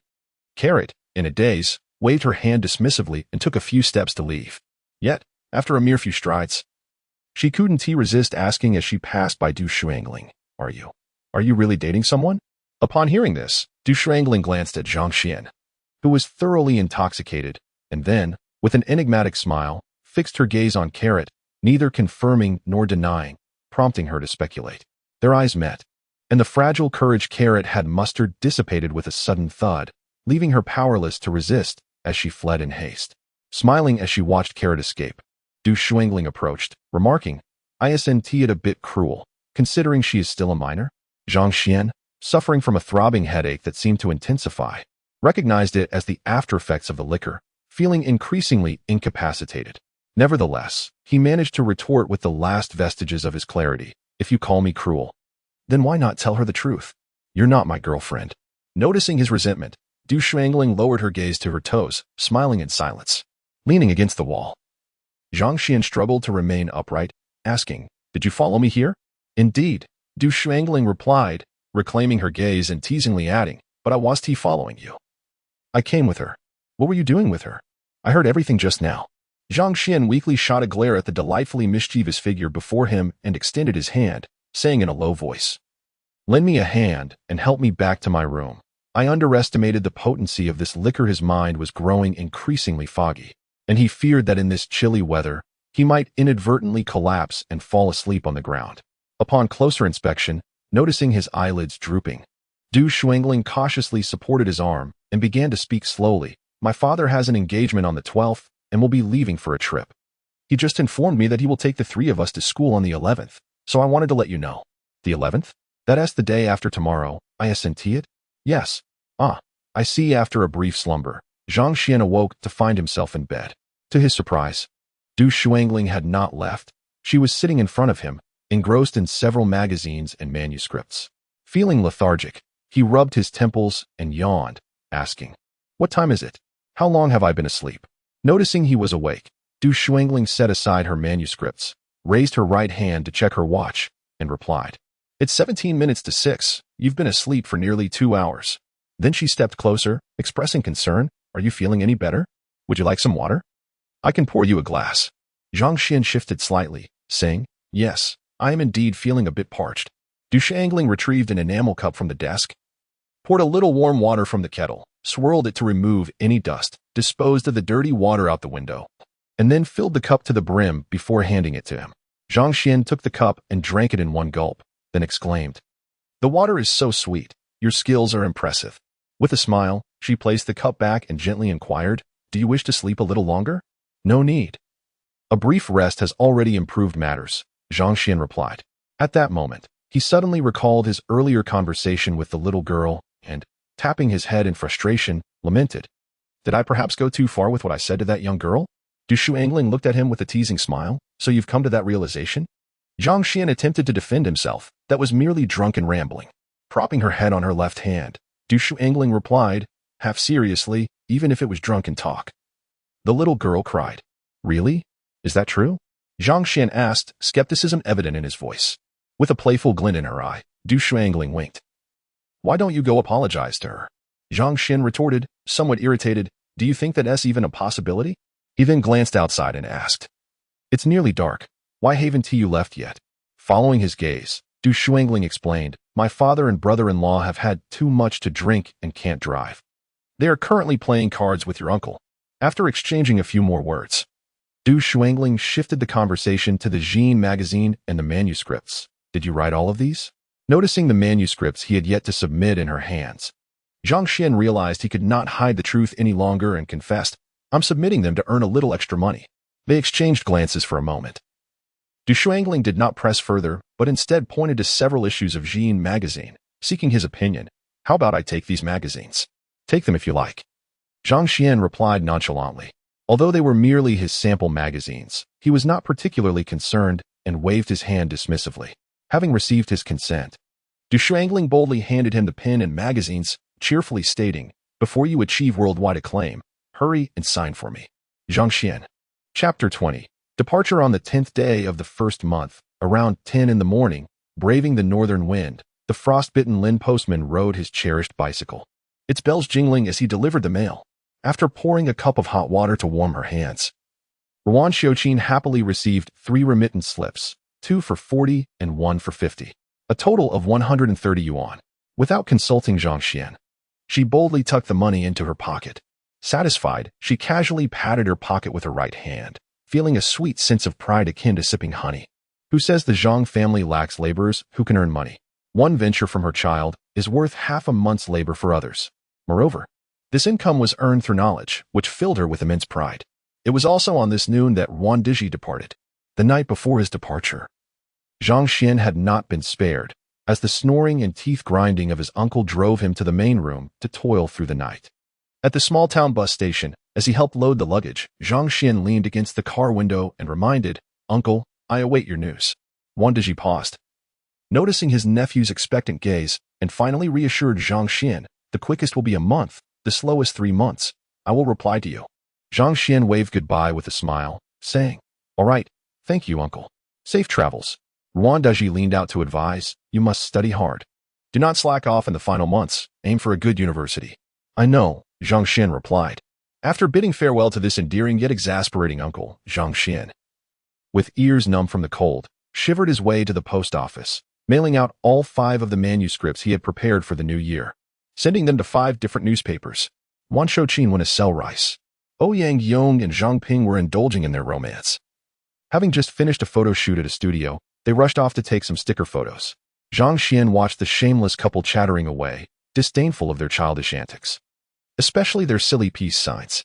As he stomped his feet to keep warm, he couldn't help but scorn Yang's obsequiousness. Yet, he was compelled to acknowledge a truth. Regardless of the era, it is no easy feat for a man to marry a wife, particularly one so beautiful, naturally. He would transform into a devoted admirer, cherishing her. At one moment, Zhang Ping called out, "Brother, come, let us take a picture together." Seeing Zhang Xuan shake his head in reluctance, Yang simply pulled him over. "All right, 1, 2, 3, yay?" Zhang Xuan stood in the middle, unable to muster any irritation as the two beside him struck their silly poses. "Come on, brother, join in." After a few shots, noticing Zhang Xuan remained stiff as a wooden figure, Zhang Ping grew dissatisfied and took on the role of a teacher, enthusiastically sharing the secrets of their poses. "All right, 1, 2, 3, cheese." Reluctant to disappoint his earnest sister, Zhang Xuan finally complied, attempting the pose. 1, 2, 3, yay? After several rounds of this, Zhang Xuan became numb to the training, and the two silly figures transformed into three. On the 11th day of the first lunar month, corresponding to February 2nd, 1993, the weather had finally cleared. The relentless rain had ceased, and the battered muddy roads shimmered with scattered reflections of sunlight. Observing her son preparing to leave, Ruan Xiaoqin arose unusually early, immediately immersing herself in the kitchen to prepare a feast of stir-fried beef, lamb, game, and pickled vegetables. Reluctant to emerge from her culinary sanctuary, she yearned to present her son with the finest delicacies she could muster. As Zhang Xuan entered the kitchen, he was met with an array of jars and containers on the stove, evoking a mixture of emotions, both touching and bittersweet. The meats, which Ruan Xiaoqin typically hoarded for special guests like her brother and sister, were now generously allocated for her son. He selected a jar of game and another of pickled vegetables, urging her, "That's enough, Mom. Don't cook anymore. I might not finish it at school. And these glass jars could break during the journey. What a shame that would be." Unfazed, Ruan Xiaoqin continued her cooking. Finally, she wrapped the jars securely in old clothing and tattered cotton before stowing them in Zhang Xuan's backpack. She admonished him, "If you can't finish, share some with your classmates. Forge good relationships with your teachers and peers, focus on your studies, and avoid being overly competitive. Also, steer clear of romantic entanglements with your female classmates." At this, Zhang Xuan couldn't help but chuckle inwardly. While she forbade him from dating now, he mused. Wouldn't she later rush him into marriage? Ruan Xiaoqin would not be swayed by his jest. She firmly insisted that while relationships were off-limits now, she would certainly encourage marriage in the future. Zhang Xuan zipped up his backpack and double-checked his belongings, adopting a relaxed tone. "Just because you're my mother doesn't mean you can be unreasonable. I'm telling you, if I don't secure a good girl now, all the good ones will be taken by the time I'm ready to marry." Ruan Xiaoqin playfully tapped him on the head, retorting, "We can't aspire to the likes of a fine girl. Even if we did, she would be like the village brides who run away, until our circumstances improve. Don't entertain such thoughts. However, that young Yongjian seems quite decent." "Her?" Zhang Xuan exclaimed, taken aback, his expression one of admiration. "What do you see in her? Is it those two ever-present braids, or her rustic charm?" Ruan Xiaoqin shot him a disapproving glance, saying, "You shouldn't speak of your classmates like that. Her grades consistently surpass yours. She is not ostentatious, just a good girl." As the clock struck past 9, the sun finally emerged, glowing brightly in the sky, casting a warm, comforting light upon all. The chill had dissipated, banishing the lingering cold. As Zhang Xuan rode his motorcycle away from the village, he couldn't help but glance back at his mother, Ruan Xiaoqin, her hair speckled with gray, her frail frame vulnerable to the wind, gazing at him with an expression of deep affection. In a past life, upon reaching the age of 40, one often finds themselves susceptible to the melancholic reflections of spring and autumn, prone to bouts of nostalgia. They yearn to revisit the azure skies and fluffy clouds of their childhood, to gaze upon the moon and stars of the night, to swim in the river, and to traverse the places of long-lost affections, pondering where that person might be and how they fare now. Yet, upon turning to see the weathered face of Ruan Xiaoqin, witnessing her reluctant farewell, all sentiment faded from Zhang Xuan's heart as he boarded the vehicle. Only a singular thought occupied his mind, the necessity of diligent study and the pursuit of wealth, to ensure she would not be let down and would enjoy a life of comfort. Upon arriving at the seed company in town on his motorcycle, he realized he was the last to join the gathering. After bidding a polite farewell to Du Kodong and watching Ouyang Yong depart, Zhang Xuan inquired of Yang Yongjian, "When did you arrive? Why didn't you call out to me as you passed my house?" Yang Yongjian flashed a toothy grin, a rustic smile, and explained, "Today my father ventured out for side work. We left at 4 in the morning. We only reached town just as dawn broke. How could I call for you then? You would have still been asleep." Chapter 21. Mysterious Maneuvers. Despite knowing the inevitable outcome, Zhang Xuan couldn't help but ask with a hint of sarcasm, "It's nearly 30 miles. Are we really walking in the dead of night?" Yang Yongjin looked at him as if he were a fool. "Feet are meant for walking. Would you waste money on transport if you could walk?" He retorted, "Are you that wealthy?" Zhang Xuan chose to disregard the mockery, as well as the laughter of the Du family, and proceeded to stow his luggage before bending down to enter the back seat of the Santana. As usual, Yang Yongjian, plagued by severe motion sickness, occupied the front passenger seat, while Zhang Xuan and Du Shuangling sat side by side in the back. Although Zhang Xuan also suffered from motion sickness, he felt compelled to maintain a facade of strength, being a grown man. Du Shuangling, dressed in a charming light pink knitted coat, naturally retrieved 2 motion sickness pills and a jar of canned oranges from her backpack as soon as she settled in. After swallowing the pills, Zhang Xuan opened the jar, inhaled the citrus fragrance, and took a sip. The sweet syrup coursed down his throat, alleviating the tension caused by his ailment. Capping the jar, he merely offered Du Shuangling a smile, foregoing any polite expressions of gratitude or inquiries about the cost of the treats. For the trio, who had shared 6 or 7 years of camaraderie, true friendship was characterized by mutual understanding, effortless rapport, and organic support. Life flowed along in simplicity. They pursued their studies with fervor, cultivated their bond without contrived efforts, and engaged in light banter during dull moments, relishing the comfort of their natural interactions. In the front seat, Du Keding seemed to have grown accustomed to his daughter's behavior. Or perhaps he had simply resigned himself to it, becoming somewhat numb to the dynamics of their relationship. When had their bond accelerated so dramatically? If pressed to pinpoint a moment, Du Keding would assert it was around 3 years ago, during the lead-up to their high school entrance exams, or perhaps even after. In an era marked by challenges, it was indeed a formidable task for students from remote mountain regions to venture into the city, 150 miles away, to attend school, especially to gain admission into the best high school in Shao City.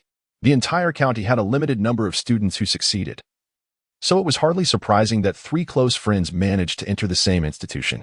Their shared experience in a foreign place naturally drew them closer together. As the vehicle set in motion, Du Keding withdrew his gaze from his daughter and Zhang Xuan, focusing intently on the road ahead. The journey was arduous, with the unpaved paths riddled with potholes, taking nearly 3 hours to reach Shao City. Upon crossing the Xiaoshui Bridge, Du Keding glanced at a charming Western restaurant by the roadside, pulled over, and declared, "It's noon, let us have a meal." The 4 disembarked and made their way to Yummy Western Restaurant, also known as Yummy Western Restaurant. This was not their first visit, if memory served correctly. It had become a tradition since the 2nd semester of their first year in high school, with Du Keding taking the trio out for a meal at the start of each semester. The restaurant's proprietor, surnamed Yu, was an alluring woman in her 30s, tall and radiant, possessing an aura that could easily ignite the imaginations of men. Zhang Xuan found himself repeatedly pondering in silence whether Du Kedong had developed feelings for someone, as he consistently frequented this establishment, ordering the same dishes each time. One ought not to indulge in such a manner, feasting while casting glances at other prospects. And Ai Chi was no less alluring than the proprietress, possessing all that one could desire. Upon entering the restaurant, Du Kedong expertly ordered 4 servings of steak, a few side dishes, and a bottle of red wine. Watching his companion indulge in libations without a hint of concern for sobriety, Zhang Xuan felt a growing anxiety. He feared that one day, Du Kedong might find himself in a predicament, devoid of complimentary rides and lavish meals. Well, even though each visit to the Western restaurant left them somewhat unsated, at least they could take pride in dining at an upscale venue. Du Kedong poured wine for his companions, raising his glass with exuberance, proclaiming, "Let us toast to your success in this year's college entrance examinations. May you all be admitted to Tsinghua or Peking University." The trio laughed and clinked their glasses, exclaiming, "Cheers." Though the portions at this Western restaurant were modest, the flavors were undeniably exquisite. The 4 of them shared a profound camaraderie, filled with laughter and devoid of any awkwardness. However, a peculiar trait of Yang Yongjian emerged during their meal.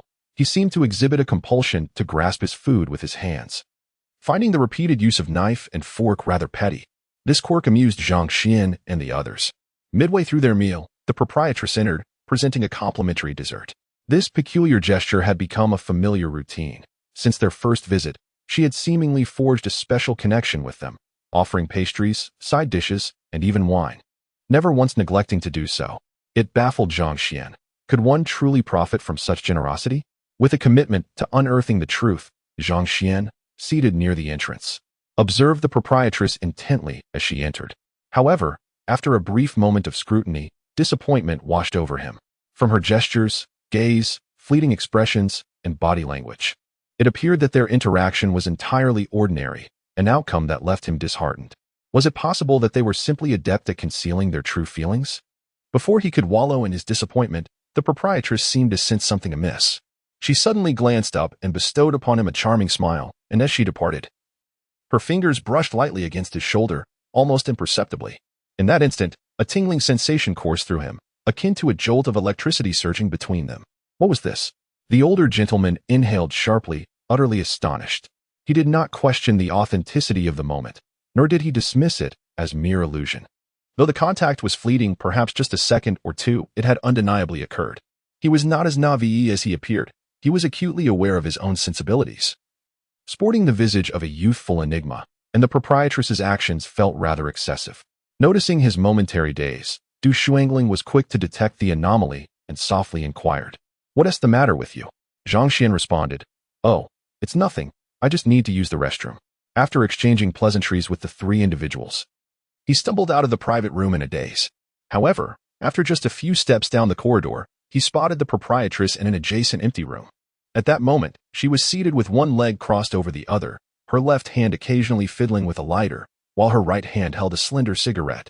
Noticing Zhang Xuan's gaze upon her, she turned slightly, offering him a mysterious smile. Perhaps a smirk would be a more fitting description. An instinctive feeling nudged Zhang Xuan, suggesting that she seemed to be waiting for him. Chapter 22. Do you wish to make quick money? As he pondered this, he withdrew his gaze and ambled towards the restroom, his demeanor unflinching and his pace steady. You seem different from before, yet I cannot quite place how. Just as he was approaching the corner of the corridor, a voice suddenly pierced the air. Zhang Xuan feigned ignorance, pretending not to hear, and continued his composed stride. You are a senior at Shao City High School, aren't you? The voice rang out again, accompanied by the figure that matched his pace. Reluctantly halting, Zhang Xuan adopted an expression of naive bewilderment and asked, "Madam, are you addressing me?" The woman gazed into his eyes and replied evasively, "My name is Yu Huiyun." Bewildered, Zhang Xuan inquired, "Is there something you need?" Yu Huiyun stated, "I have observed you for quite some time. Do you wish to make quick money?" Zhang Xuan, taken aback, replied, "You have been observing me?" Yu Huiyun flicked her lighter with her left hand, the blue flame flickering to life before extinguishing, and she candidly affirmed, "Indeed." Perplexed, Zhang Xuan asked, "Why have you been observing me?" Yu Huiyun inhaled a puff of smoke, releasing a series of rings, and with a cryptic smile remarked, "Out of boredom, lacking anything better to do." She then reiterated her inquiry, "I can see you are in dire need of money and yearn for it. Do you wish to make quick money?" Zhang Xuan met her gaze and responded, "I have a classmate who is also in need of money."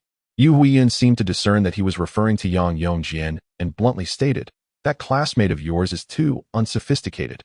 I have no interest." Zhang Xuan countered, "So? You are interested in me?" Yu Huiyun did not directly answer, but stated, "Over the years, I have merely noticed your humble attire and wished to assist you." Zhang Xuan assessed his appearance, acknowledging that he indeed was not dressed well, though still clean and tidy. He then queried, "Assist me? But is there really such a thing as a free lunch?" Yu Huiyun chuckled, "No, there isn't." Zhang Xuan laughed in return. "Then do you believe I would fall for such a trap?" Yu Huiyun, with an ambiguous tone, replied, "Not for the time being." Before he could respond, she inquired playfully, "Aren't you going to the restroom?" Slightly perturbed, Zhang Xuan almost retorted, "You must be ill." Quite unwell indeed. Upon exiting the restroom and washing his hands, he found Yu Huiyun had vanished. A wave of relief washed over him. Upon returning to the private room, the meat-loving Zhang Xuan suddenly found the steak unappetizing. He had intended to gossip about others, yet unexpectedly, the gossip had turned upon himself, leaving him rather unsettled. Simultaneously, he reflected that had he not been observing her, perhaps she would not have brushed her fingers along his shoulder. If he had not ventured to the restroom, this conversation would never have transpired. After all, in a previous encounter, She had often offered things freely. Although they had crossed paths a few more times, it had merely been a matter of exchanging glances from afar, resulting in little connection. Contemplating this, he felt it was indeed poetic justice. Why was his curiosity so insatiable? What was the purpose? Resolutely, he decided that he would never return to this peculiar restaurant again. After finishing their meal and proceeding to settle the bill, Duke Dong couldn't help but inquire of the cashier behind the counter about the complimentary snacks that were not charged. At that moment, Yu Huiyun was out of sight. The cashier politely explained, "We occasionally have promotional activities, but they are not frequent. It largely depends on our boss's mood. Sometimes, when the boss is in good spirits, he randomly gifts a few dishes to both new and loyal customers." "Oh, I see. Thank you," Duke Dong replied. "You're welcome. Please have a nice day, and we look forward to your next visit." He took the change and departed, followed by the other three. Once they reached the car, as the Santana started moving, Zhang Xuan made a point to glance back at the exterior of the Western restaurant, which appeared quite fashionable and elegant. It was a pity, however, that Yu Huiyun was a bit of a neurotic. Upon returning to school, Zhang Xuan parted ways with the two girls. Taking advantage of the time before classes commenced, he stashed his books and clothes in his dormitory and hurriedly made his way to Shao City Railway Station, bearing some local delicacies for his cousin, Yang Yun. This year, Yang Yun did not return home for the new year, although he assured through phone calls that all was well. Zhang Ru still felt uneasy and asked Zhang Xin to check in on him once school started. In the eyes of the family, Yang Yun and his wife had not been particularly harmonious in recent months, with minor quarrels erupting every couple of days and significant disputes occurring every 3 days, almost a daily occurrence, sometimes escalating to physical altercations. After wandering around the railway station without locating him, Zhang Xin inquired with Yang Yun's colleagues, who informed him that Yang Yun had taken a day off and was likely at home. The staff dormitory was not far from the station, so he headed straight to Yang Yun's residence, where he finally found him. Upon ringing the doorbell, the door swung open. The sudden eye contact startled Zhang Xuan, leading him to wonder if his cousin had undergone cosmetic surgery. His neck appeared altered, his face unrecognizable, covered in scratches, with vibrant red lines crawling across, creating an oddly romantic impression. He quickly understood why Yang Yun had taken a day off. It was clear he had not been seen by anyone recently. Handing over the local specialties, Zhang Xuan changed his shoes and walked around the house, then asked, "Are you the only one at home? Where's your wife?" Yang Yun placed the delicacies in the kitchen and came out to explain. "Your sister-in-law took Qian and the others back to her family as home and won't return until tonight." "Oh," Lenny said, finding a seat and curiously asking, "What happened to your face? Did you get into a fight with a cat?" Yang Yun, unembarrassed by the domestic affairs that had long ceased to be a secret, poured him a glass of water and replied, "Don't be sarcastic. I'm just accommodating her." Zhang Xuan took a sip of water, placed it back on the table, and asked, "What is going on?" Yang Yun lamented, "What else could it be? It's all about money. This is a result of the layoffs." Zhang Xuan was vaguely aware that his sister-in-law's family had encountered difficulties and was in urgent need of funds, compounded by the fact that she had been laid off from the Shao City Supply and Marketing Cooperative 6 months prior. The combination of these circumstances had rendered their household anything but peaceful. He inquired, "Has your wife not found work yet?" Yang Yun, with a furrowed brow, replied, "In these times, there are so many unemployed individuals, it's not easy to find a job to make ends meet. She has been selling goods at a stall with a few old friends before and after the new year." "Selling at a stall? What are you selling?" "They are merely worthless trinkets, clothes, socks, and knitted gloves." "How is business faring? Is it thriving?" "Initially, due to the low prices, I struggled to grasp the dynamics. But recently the trade has picked up, though I realize this is not a sustainable solution. It astonishes me that my once fastidious sister-in-law, who was so particular about her appearance, has resorted to selling goods on the street. It seems she is truly in dire need of funds. However, in this day and age, money is a scarcity for everyone, including myself, the Zhang family, and those around us. There's little we can do." Zhang Xuan reassured himself, saying, "As long as one can earn a living, it is preferable to idling at home, is it not? Moreover, the nation is constantly advocating for a market economy. The notion of a secure job is a relic of the past. You ought to adjust your mindset.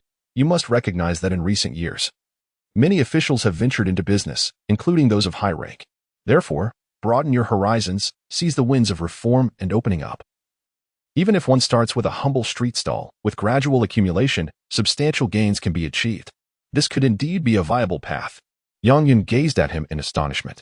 Your high school teaching skills are commendable. Do you also instruct on such matters? Zhang Xuan shot him a glance, somewhat annoyed, and retorted, such information is ubiquitous in books and newspapers. You insist on feigning ignorance.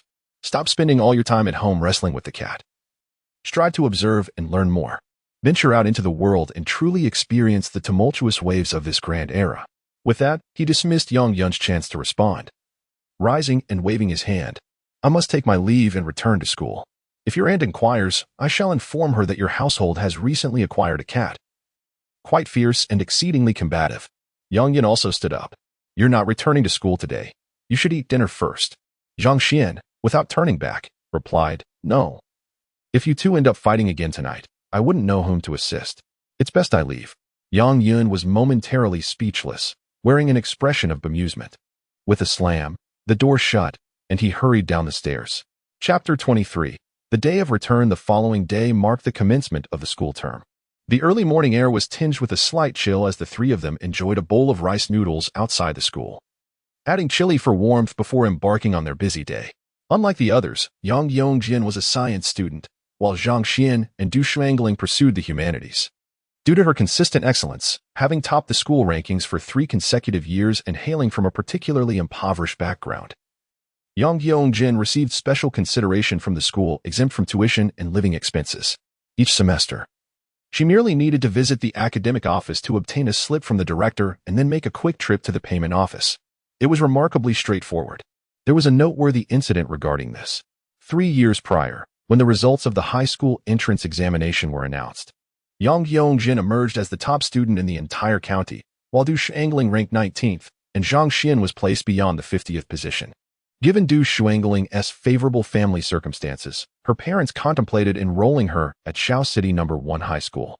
However, concerned about the distance and their daughter's solitude, Du Kedong and his wife encouraged Du Shuangling to gather a group of academically proficient peers to accompany her for the special admissions examination at Xiao City No. 1 High School. Out of a cohort of 5, only the 3 of them gained admission.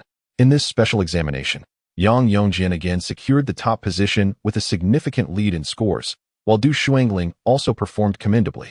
Zhang Xuan, however, barely qualified, having scraped through just barely to enter the school, lacking the credentials for the prestigious experimental class.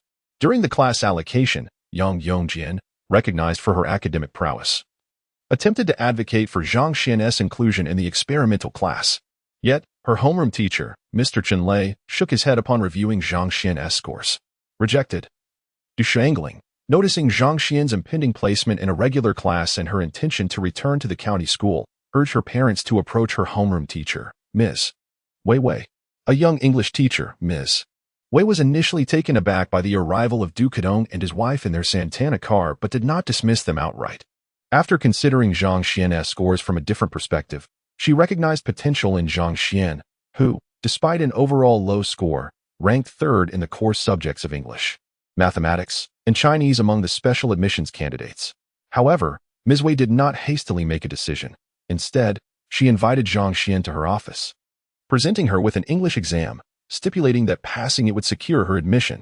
That summer, Zhang Xuan diligently followed Yang Yongjin's study methods, preparing in advance for the first-year subjects of English, mathematics, and Chinese. Her efforts paid off, as she achieved an impressive score of 81 in English, far exceeding the passing mark.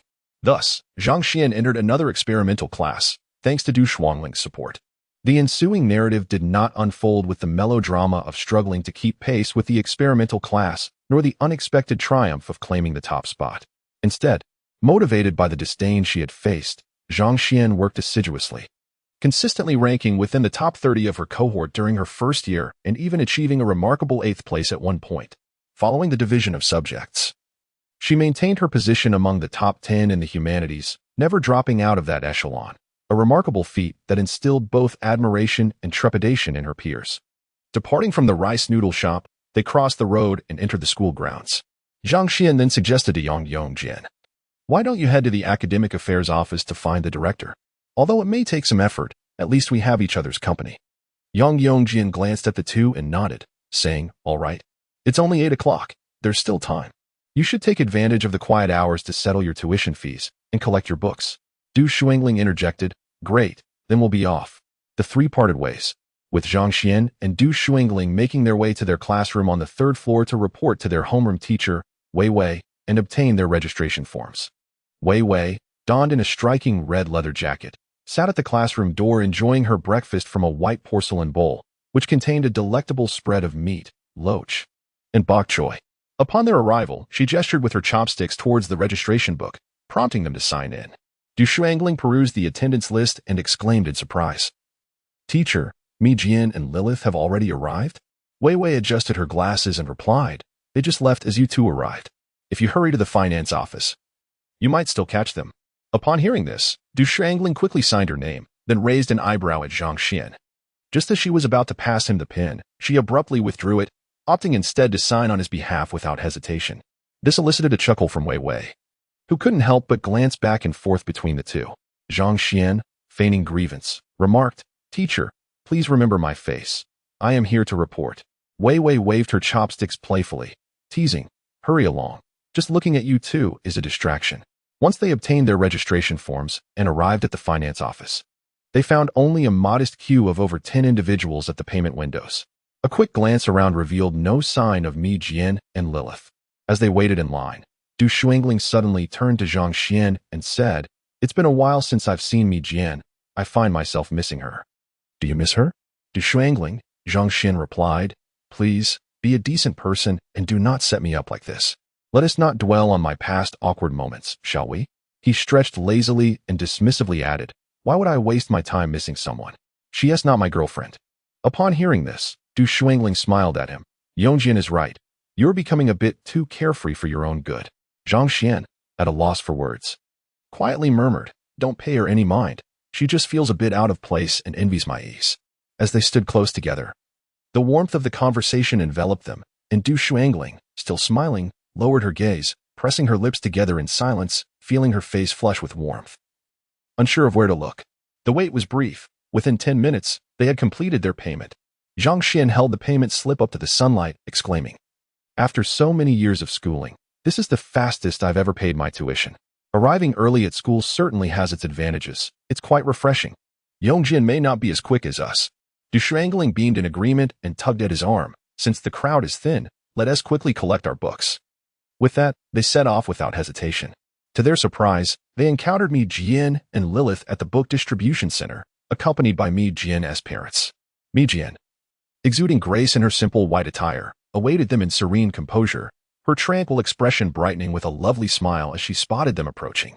Zhang Xuan quietly observed the woman before her, feeling that a chance encounter with her in this lifetime was akin to discovering a bountiful harvest amidst desolation. Like finding an oasis in a vast desert, a true gift from the heavens. It is no wonder that during her first year of high school, the naive version of herself would blush when speaking to someone like her. Reflecting on it now, such feelings are entirely understandable, were it not for her rebirth. If she were to converse privately with Mi Jian now, Zhang Xuan would still find herself constrained in many ways. As one observes the more extreme aspects, it is prudent not to hastily draw conclusions about each character. Rather, take your time to delve deeper into the narrative. Chapter 24. Facing social oblivion. As for the other girl, Lilith, she is a source of considerable frustration for Zhang Xuan, a presence he deliberately chooses to forget and refrain from mentioning. Lilith's real name is Wenting. She became enamored with Western vampire culture and insisted on being addressed by the name of the vampire progenitor, Lilith, since her first year of high school. Her most striking characteristic is her tall and statuesque figure. Inheriting her father's genes, she stands at an impressive height of 173.5 centimeters, and even in flat shoes, she surpasses many of her male peers from the south. The term statuesque requires no further elaboration. It is best understood through experience rather than description. However, it is important to clarify that statuesque does not equate to large, as size and firmness are not directly comparable, although they can coexist to some extent. Upon seeing Zhang Xuan, Lilith effortlessly approached him to greet. "Zhang Xuan, long time no see. Have you missed me?" Having endured considerable torment from this woman in a past life, Zhang Xuan felt a twinge of apprehension toward her. He simply shook his head and, adhering to their previous dynamic, chose to feign silence, standing off to the side as an attentive listener, allowing her to chatter on, interjecting only occasionally to maintain a comfortable atmosphere. After engaging in a lengthy conversation with Du Shuangling, Mi Jian seemed to finally recall Zhang Xuan's presence and turned to him, remarking, "You seem to have lost weight over the winter break." With Ruan Daji around, enduring consecutive sleepless nights for over 10 days, how could he not have lost weight? Starving, struggling to make ends meet at home, and having fallen ill, Zhang Xuan's thoughts led him to respond candidly. Mi Jian, taken aback, turned to him with concern, asking, "What illness did you have? Are you feeling better now?" "The illness has passed, but my immunity is still somewhat lacking. If only you could treat me to a meal, I would surely recover completely," he shamelessly proposed. Mi Jian gazed into his eyes and smiled. "All right." Zhang Xuan scrutinized her expression, sensing sincerity. It appeared that his assumptions about her sending him the new Chinese dictionary and 1,000 yuan were incorrect. It was indeed perplexing. Who could it possibly be? Could it be that Lilith, whom he subconsciously filtered out and instinctively resisted, was the one? If that were the case, the joke would be on him. Perhaps ignorance was bliss. Nevertheless, whoever she was, he challenged her to send him another package. With over 10 textbooks in hand, Zhang Xuan returned to the classroom, preparing to immerse himself in his studies. There was no other choice. A slow bird must take flight first. Since meeting academic prodigies like Yang Yongjian and Mi Jian, he had come to acknowledge that the disparity in talent between individuals can be more pronounced than across species. From kindergarten to the present, Yang Yongjian had consistently held the top spot. Initially, many high-achieving students were discontent, but they eventually acquiesced. While Mi Jian was not as extreme, she, along with another student from the liberal arts experimental class, Shiwen, and Wei Renjia, dominated the top 3 spots in their subject, pulling far ahead of their peers. In Wei Wei's words, among liberal arts students, Mi Jian, Shiwen, and Wei Renjia inhabited one world, while the others were in another realm altogether. In the morning, I recited several points of language knowledge. At noon, I met my parents and invited a few people for a meal at a small restaurant outside the school. At the table, besides my family of 3, there were also Zhang Xuan, Du Shuangling, and Yang Yongjian, along with Chen Rixin and Lilith, who got along well with everyone. The tall and robust Chen Rixin is the only son of Yang Yongjian's homeroom teacher, Mr. Chen Lei, and he is also Lilith's ultimate admirer. With so many girls present, the conversation became endless, and with 2 parents around, both Zhang Xuan and Chen Rixin could hardly get a word in, merely exchanging glances and silent camaraderie. "Come, fellow wanderers in this world, let us toast," Zhang Xuan said, raising a soda as a substitute for wine. Chen Rixin, dissatisfied after finishing his soda, remarked, "What fun is this? If we are to drink, let it be alcohol." Zhang Xuan urged him, "Don't say that to me. Go tell the host or Lilith." Chen Rixin instantly acquiesced and changed the topic, saying, "Lilith, that foolish woman, is planning to study abroad, and it's exhausting me." Zhang Xuan looked at him, astonished, and quietly asked, "Have you 2 been intimate?" Chen Rixin's face twitched, quickly glancing at the others, and exclaimed in exasperation, "Don't attract attention to me. If she hears that, I'll be done for. I haven't even touched her." He continued, "Lilith intends to study abroad, and I've been busy preparing her materials. It's killing me." Zhang Xuan, feigning ignorance, inquired, "Where are you planning to go?" With a proud expression, Chen Rixin replied, "The empire on which the sun never sets, you know. The British Empire. Such nonsense. In this day and age, still talking about the empire on which the sun never sets? Just looking at you makes me want to slap you." The patriotic Zhang Xuan could not help but curse, concluding with irritation, "With your grades. Whether you can even flatter foreigners is debatable." Chen Rixin, in anger, retorted, "You're not feverish, are you? I merely mentioned the empire, and suddenly you turn against me? Do you intend to throw away 3 years of friendship?" Zhang Xuan laughed and chided, "Get lost. Don't act familiar with me." Chen Rixin suddenly sighed, however. "You are right. Lilith is applying to the University of St. Andrews, and I may not pass." Zhang Xuan asked, "Has she passed?" Chen Rixin lamented, "Almost. She has strong connections that I cannot match." He then lamented, "If I fail, it's likely that Lilith will end up with some foreign fellow." Zhang Xuan raised his eyebrows. "What's the big deal? Isn't it said that men in the outside world are romantic? If she learns some experiences abroad, she might just come back to you." Chen Rixin, fuming, declared, "If anyone dares to touch Lilith, I'll chop him up, and then myself." Zhang Xuan patted him on the shoulder in comfort. "No need to be so extreme. If you don't pass, go to your father. Isn't he capable?" Chen Rixin pushed him away, glaring, "You're still holding a grudge because my father didn't let you into the experimental class, aren't you?" Zhang Xuan nodded bluntly. "Sorry, I'm not very forgiving." Amidst light-hearted banter, the meal proved to be quite lively. The primary source of his delight stemmed from the fact that he could partake without cost. Presently, he found himself in a state of financial constraint. Reluctant to indulge in such extravagance, every penny felt as if it should be stretched to serve three. As the meal drew to a close, Mijian, who had not conversed with Zhang Xuan throughout the evening, approached him. She shared a cup of tea with him, her gaze fixed intently as she inquired with genuine concern. "What ailment did you suffer during the winter break? Are you truly recovered?" Zhang Xuan met her gaze and replied, "Acute enteritis, but I am well now." On the inaugural day of the new semester, Zhang Xuan found himself waking late. After enduring half a month of torment from his uncle's snoring at home, his sleep schedule had become utterly chaotic. Last night, despite attempting to adhere to the school's regulations by retiring early, sleep eluded him. As the night grew deep and still, a surge of inspiration struck him, compelling him to write a passionate piece by flashlight beneath the covers, resulting in 100 words by 2 in the morning. The consequence of such fervent writing was an excess of romantic thoughts that left him feeling unwell. He dreamed of excitement throughout the latter part of the night. And in a dazed state, he soiled his trousers, rendering the sheets dirty as well. Cursing his misfortune, he lamented the untimeliness of such an incident in the dead of winter. How could such a quantity of distress manifest? Even his underwear could not contain it. Now, he found himself stealthily washing the sheets, thoroughly disgruntled. Sitting at the head of his bed, he awaited the arrival of a group of young men who were finishing their morning routines.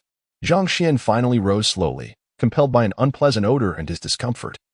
He needed to shower first.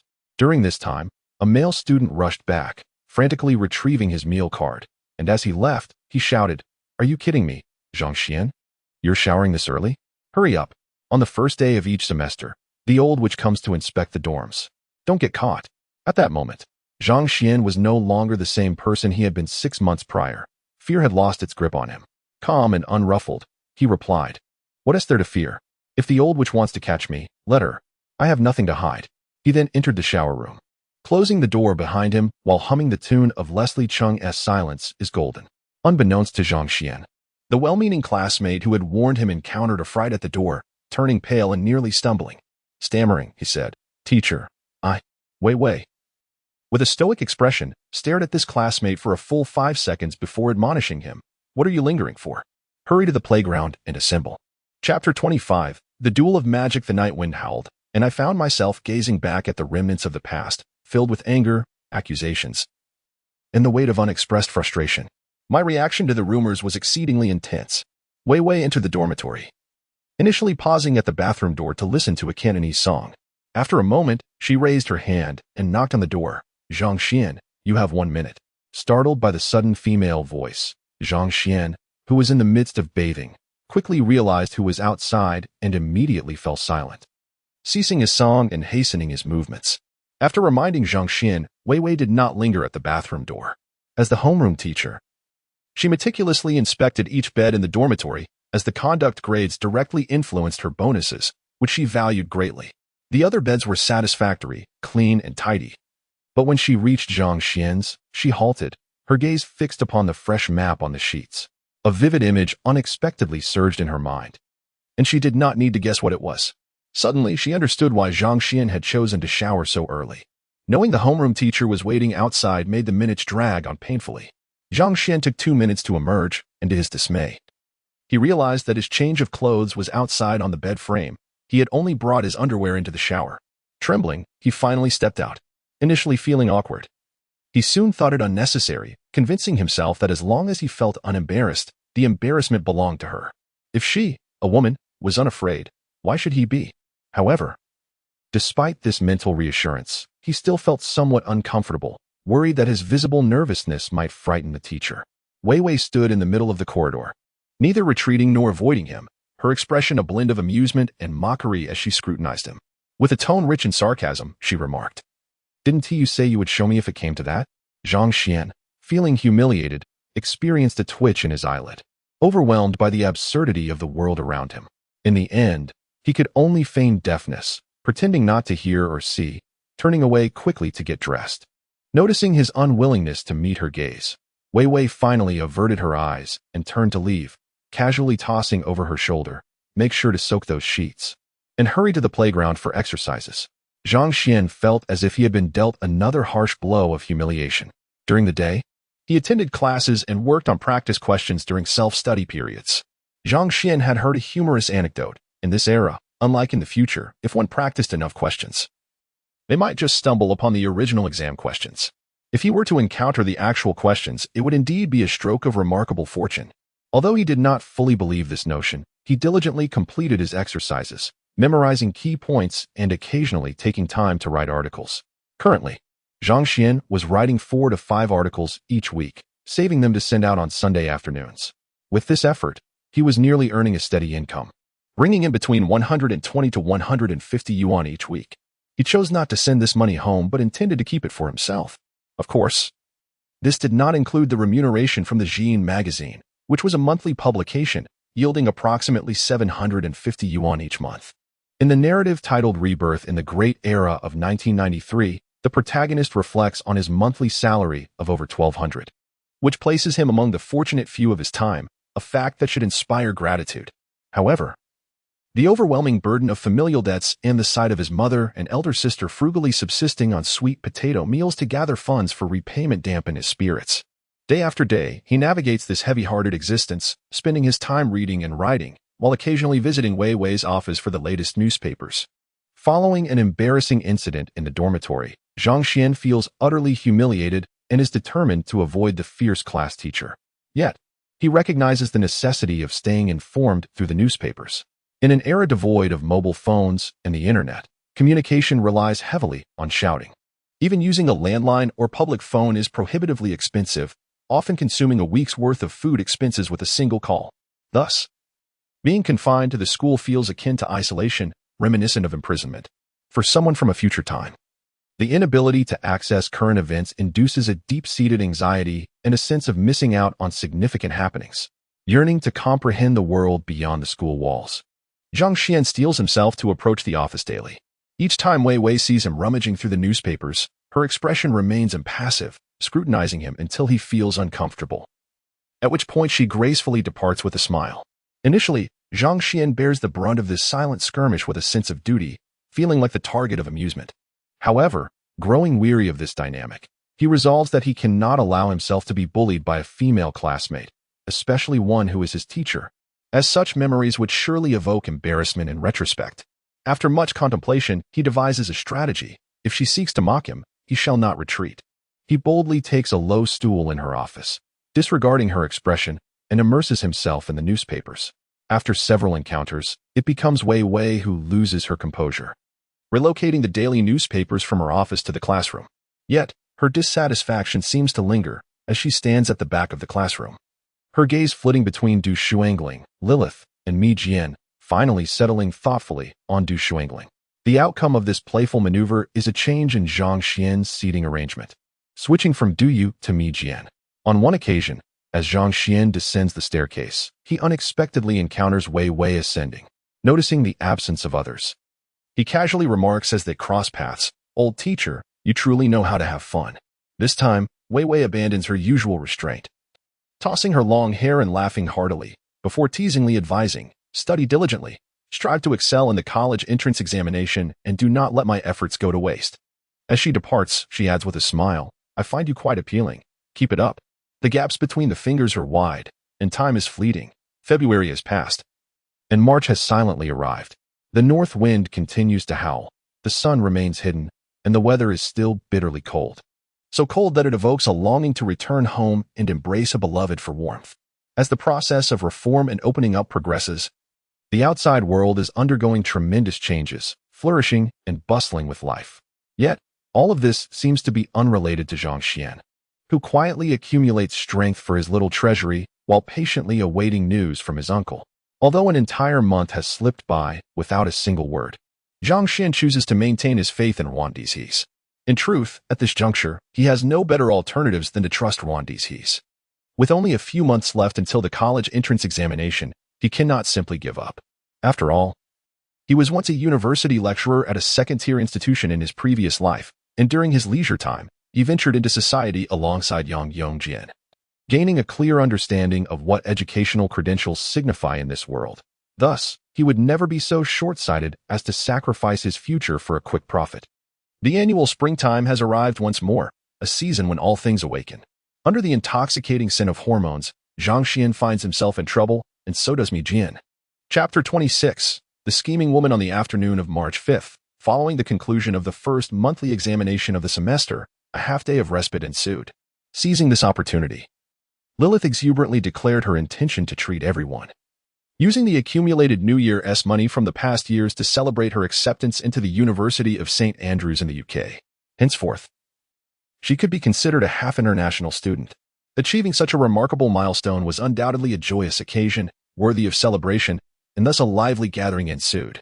A cheerful group set off to a nearby eatery, indulging in soda and hot pot, while engaging in light-hearted conversation, creating a delightful atmosphere. It was at this juncture that everyone became aware of the extent to which Lilith had concealed her background. Her father was, in fact, a prominent figure in Shao City, frequently gracing the front pages of local newspapers. Her mother, too, held a respectable position within the local banking system. Although Lilith did not specify her mother's exact role, it was evident that financial means were not a concern for her pursuit of studying abroad. Raising her soda, Lilith proclaimed, "Let us toast with water in lieu of wine. To everyone here. Today marks our early celebration feast." Upon hearing the term celebration feast, the others graciously joined in, fervently drinking soda until they were utterly full, their bellies round and content, relishing the generous meal. In the midst of this joy, Zhang Xuan, though delighted, couldn't he help but feel a twinge of melancholy as he gazed at the table laden with dishes, pondering when he might be able to indulge in such abundance himself and repay the favors he owed over the years. The lively gathering continued for nearly an hour and a half, and just as it seemed the affair would conclude, an unexpected turn of events unfolded. Lilith suddenly intercepted Zhang Xuan as he attempted to leave, her gaze directed at Du Shuangling, Mi Jian, and Yang Yongjian. Zhang Xuan surreptitiously sensed trouble brewing. Taking a deep breath, Lilith mustered her courage and addressed the group. "I have harbored a secret affection for him for quite some time. Now that I am about to study abroad, I wish to make a bold declaration. I want to seize this moment." With that, her gaze flickered among the three women, and employing her meticulous nature, she resolved to approach the most attainable target first, Yang Yongjian. Lilith inquired, "Yongjian, if I were to pursue Zhang Xuan, would you offer your blessings?" Yang Yongjian was taken aback. Du Shuangling was stunned. Mi Jian instinctively glanced at Du Shuangling, equally astonished, especially Chen Rixing, who, in a burst of excitement, leaped from his seat, only to be swiftly subdued by Lilith, who was adept in martial arts. Yang Yongjian forced a rustic smile, his gaze darting around, and replied, "This is indeed wonderful news. I have no objections. You should consult the others as well." When it was Mi Jian's turn, her serene demeanor led her to glance at Zhang Xuan before smiling warmly. "Do you require my assistance? I could switch seats with you." Lilith agreed, then turned her attention to Du Shuangling, pausing briefly before directly asking, "Am I intruding upon your relationship in any way?" Du Shuangling smiled and waved her hand. "Not at all." Upon hearing this response, Lilith sighed in relief. Grasping Zhang Xian's wrist, she declared, "Very well, I hereby announce that Zhang Xuan is now my man." Faced with the seemingly carefree yet profoundly shrewd individual before him, Zhang Xuan felt utterly powerless, sensing that this day had inevitably arrived, a day from which he could not escape. He forcefully pried Lilith's hand away, exclaiming with irritation, "Who do you think you are? Just because of this? Am I now yours? Have I consented?" He was not particularly surprised by Lilith's abrupt advance. In her previous life, she had charged in recklessly, leaving him astounded and bewildered. However, this life was different. He was mentally prepared. Zhang Xuan was ready. Yet, Chen Rixing was not. Chen Rixing leaped up, questioning, "Lilith, what do you mean by this?" To which Lilith retorted, "Are you blind? Can't you see I'm pursuing a man?" Her words incited Chen Rixing's fury, and without restraint, he pointed at Du Shuangling, shouting, "Lilith, you're so clever. Can't you see that Du Shuangling has a deep affection for Zhang Xuan?" The delicate balance of relationships was shattered, and unexpectedly, Lilith acknowledged it with remarkable nonchalance. "So what if I see it? What if I don't? They are not together." Chen Rixing was incensed. "Do you realize that I like you? Do you know how much I like you?" Lilith stared back defiantly. "I know. But I don't like you." After 3 years of silently nurturing his feelings, being dismissed in an instant made Chen Rixing explode with rage. He pointed at her, cursing, "Damn, Lilith, you are a jerk. You are utterly inhumane. Not only are you hurting me, but you're also hurting your good friend Du Shuangling. Don't you feel ashamed for intervening like this?" Lilith, equally enraged, shot back, "I know. Everything you know. I know, but I still like him. Chen Rixing's finger trembled as he struggled to articulate his thoughts. With no way to confront Lilith, he turned to Zhang Xuan and shouted, Zhang Xuan, are you even a man? Zhang Xuan felt an overwhelming urge to slap this foolish, enraged individual, his head pounding with frustration. Yes, what do you want to say? Chen Rixing, with a sudden burst of emotion, grabbed him, insisting, I want to challenge you to a duel. Damn it, I want to fight you. If I lose, Lilith will be yours. But before he could finish, a heavy blow struck him, causing him to collapse onto a chair, clutching his leg in pain. Once again subdued by Lilith's formidable presence. I am not an object for you to barter over, she declared, retracting her foot and addressing the others. You all go ahead. I need to find a place to properly train with him. Zhang Xuan, Mi Jian, Du Shuangling, and Yang Yongjin were left speechless. They had always known Lilith to be fierce, but they were taken aback by her audacity after unleashing her true nature. Her words were so unabashedly bold. They had not anticipated that beneath her delicate exterior lay such a tempestuous spirit. Truly, she was a girl deeply enamored with vampire culture. What the four did not realize was that Lilith's brazen demeanor today, her transformation of character, and her complete overhaul of the past 3 years' perceptions were all calculated decisions made after weighing the pros and cons.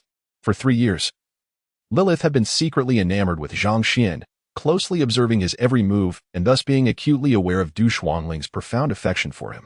As she prepared to embark on her journey to England to familiarize herself with the surroundings, she found herself devoid of time and energy to entangle herself in romantic affairs. Yet, a sense of reluctance lingered within her. Lilith believed that being away from the country would render conventional means of expressing her feelings for Zhang Xuan largely ineffective. It would neither leave a lasting impression on him nor create any obstacles between Du Shuangling and Zhang Xuan. Yes, obstacles. This was the primary objective of Lilith today. Concerned for Du Shuangling, she sought to take the initiative. She intended not only to impose a certain psychological pressure on Du Shuangling in terms of reputation, but also to reserve a buffer for herself, as she would be unable to remain by Zhang Xuan's side during her studies abroad. The reasoning was simple. If I, Lilith, boldly declare my affection for Zhang Xuan first, would you, Du Shuangling, dare to intervene? Wouldn't it appear to others as though you were vying for a man against a close friend? Moreover, if I continue to cherish Zhang Xuan even after my departure for studies, do I not possess ample justification to re-enter his life in the future? Indeed, the justification is ample, for I, Lilith, am the one who has publicly professed my feelings for him first. Even if I were to intrude upon his affections in the future, it would merely signify the purity and depth of my love. In this declaration, Lilith was indifferent to the outcome. What she valued was the moral high ground, laying the groundwork for her future freedom of movement in matters of the heart. Chapter 27. Senior Han 7. Disregarding the quarrelsome couple, Zhang Xuan and his companions crossed the road and entered the school. After leaving the reception room, Yang Yongjin broke the silence and said to Zhang Xuan and Du Shuangling, I need to discuss something with Mi Jian. You two need not follow. With that, Yang Yongjin exchanged a knowing smile with Mi Jian, and hand in hand, they walked away without looking back. Watching the two girls depart, Zhang Xuan stood still for a moment before turning to Du Shuangling and said, Shall we leave as well? Du Shuangling dared not meet his gaze, her cheeks aflame, and she walked ahead, lips pressed together. After a few steps, Zhang Xuan corrected her, It's still early.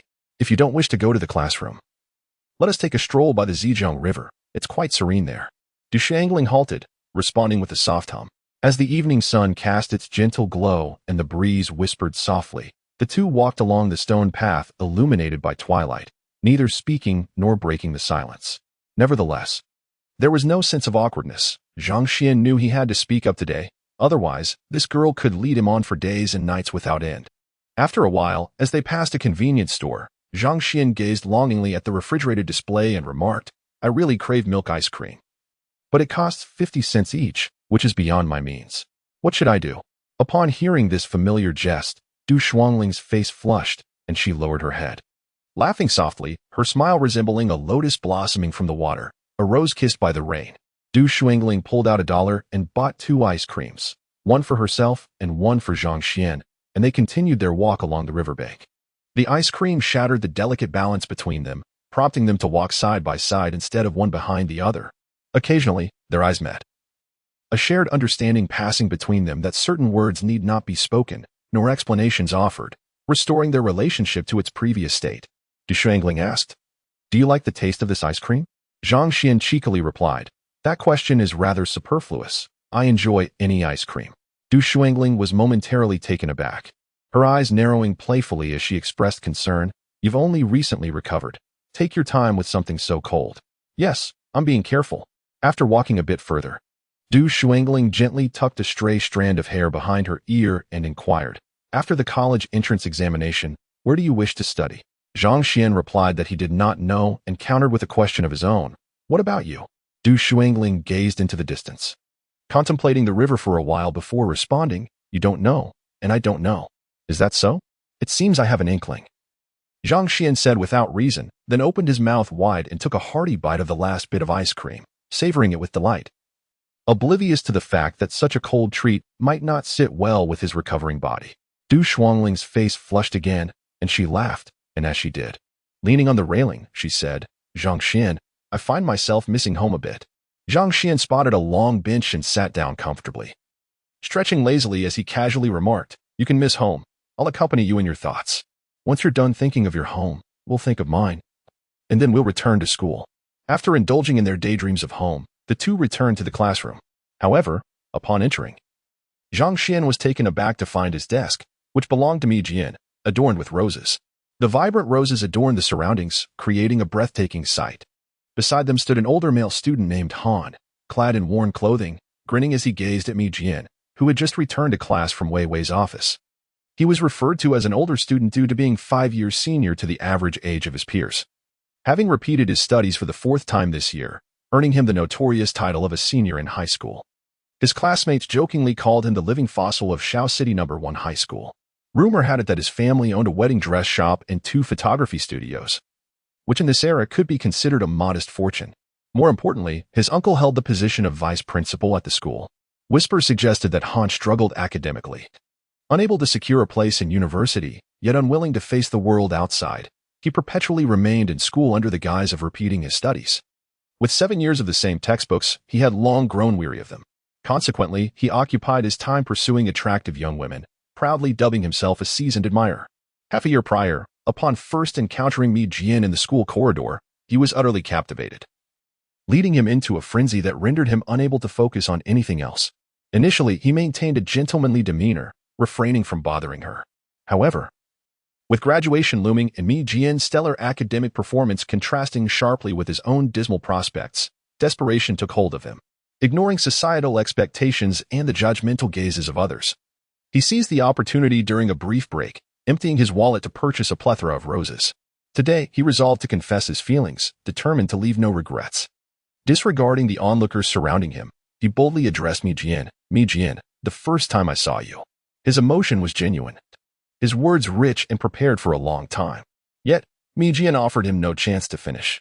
Calmly, she bypassed Han, approached her desk, seized a handful of roses, and decisively hurled them out of the 4th-floor window. Throughout the ordeal, she remained silent, her expression serene and dismissive. Witnessing this, Lilith, who was equally disheartened by the day's events, took it upon herself to gather the remaining roses from the desk and toss them out the window as well. In the end, she bluntly expressed her frustrations toward Han. I heard you're already 23, yet you still linger in high school playing childish games. Do you consider this honorable? Do you genuinely believe others don't mock you behind your back? Is there no sense of shame? If you feel no shame, what about your parents? As the onlookers erupted in laughter, Chen Rixing, a well-known sycophant, echoed Lilith's sentiments, striding through the corridor, drawing even more amusement from the crowd. Han, humiliated by Lilith's scathing words, left in a state of disarray, his face pale, departing without uttering a single retort. Watching his retreating figure, Lilith muttered under her breath, what a spineless fool. After the evening study session, as the crowd dispersed, Zhang Xuan wrote a note to Mi Jian. Impressive. Truly impressive. I am in awe. Chapter 28. The old fox. As Mi Jian was engrossed in solving a mathematical problem, he cast a glance at the note for 3 seconds, finally gracing it with a charming smile before tucking it away. Zhang Xuan, here is your letter. At the end of March, during the 3rd period of evening self-study, Wei Wei summoned Zhang Xuan to her office, presenting him with a parcel and 6 remittance slips. The parcel was unmistakably a sample book from the magazine Jiyin. As for the 6 remittance slips, one was for Jiyin, amounting to 772 yuan.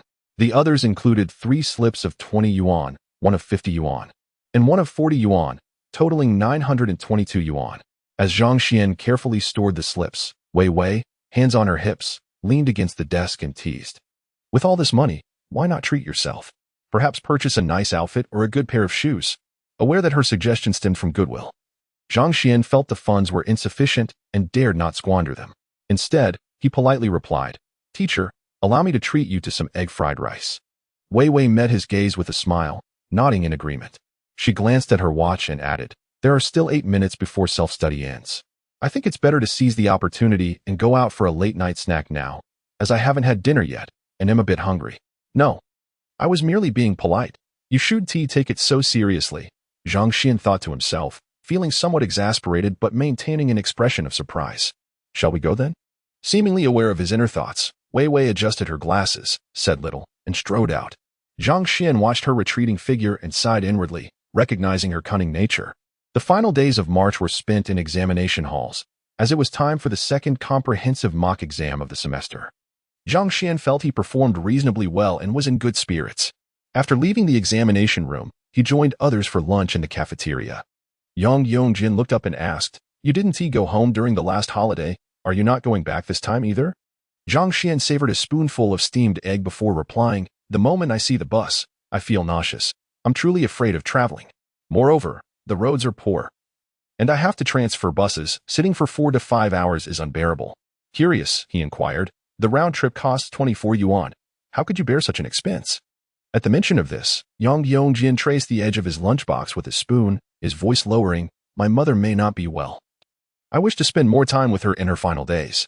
Mi Jian, who typically remained quiet during meals, expressed concern. "Has Auntie's condition suddenly worsened?" Yang Yongjin nodded, his mind preoccupied. For their family, and especially for his mother, being bedridden for 4 to 5 years without independence was a devastating ordeal. Compared to such suffering, death could almost seem like a release. However, the thought of potentially never seeing his mother again filled him with dread. Exchanging glances with a few others, Zhang Xuan reconsidered and said, "Since Shuangling is going to her sister's in Changsha, I'm worried about you going home alone. I'll accompany you." Yang Yongjin chuckled softly, shaking his head in refusal. "No, I am not returning alone." Du Shuangling's eyes brightened with curiosity as she inquired, "Is someone accompanying you?" Yang Yongjin responded with a slight nod. Lilith pressed on, asking, "Who is it?" In response to this question, Yang Yongjin lowered his head and continued eating, clearly unwilling to engage further.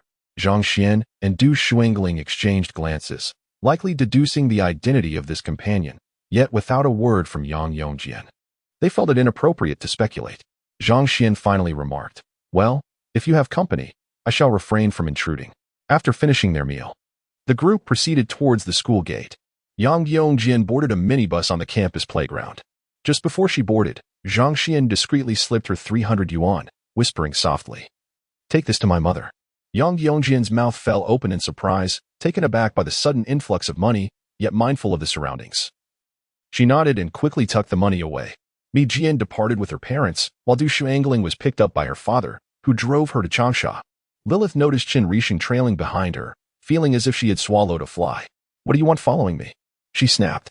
Qin Rixing, with his hands in his pockets and a nonchalant demeanor, replied, "And why are you following Zhang Xuan?"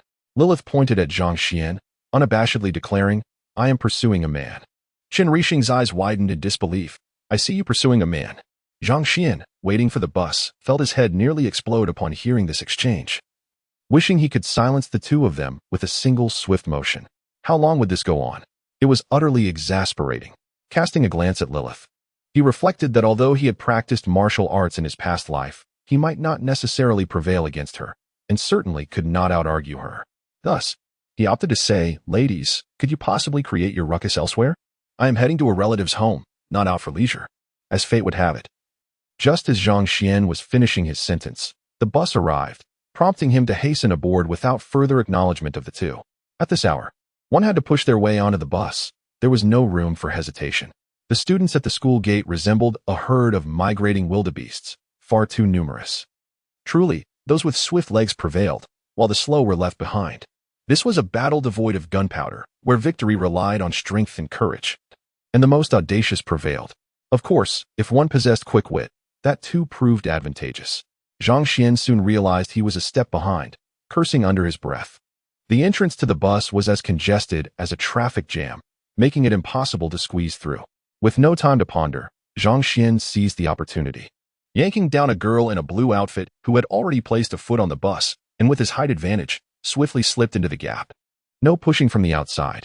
No pushing. The doors are about to close. Wait for the next bus. The conductor, resolute, effectively blocked the crowd behind him. And with a final thud, the doors closed, bringing a sense of tranquility to the world. Zhang Xuan was the last fortunate soul aboard. But when he steadied himself and glanced outside, a wave of embarrassment washed over him. The girl in the blue dress, who had just been pulled down by him, turned out to be Shiwen, the top scorer in the liberal arts from the last examination. Although they were not in the same class, over the course of 3 years, they had found themselves in the same examination room time and again. Even without exchanging a single word, the unspoken connection formed through their shared experiences was undeniable. Was it not? Zhang Xuan cast a hurried glance and quickly turned his head away, feeling that his actions had been somewhat unscrupulous. Outside, Shiwen had evidently recognized the culprit, her porcelain white teeth biting down on her lower lip, her hands tightly gripping her backpack as she glared at him through the glass door.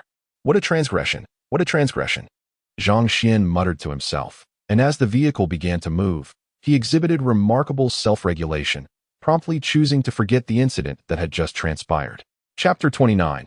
On the other side of the door, having spent 50 cents to reach the train station, Zhang Xuan wandered around inside, but could not find his cousin.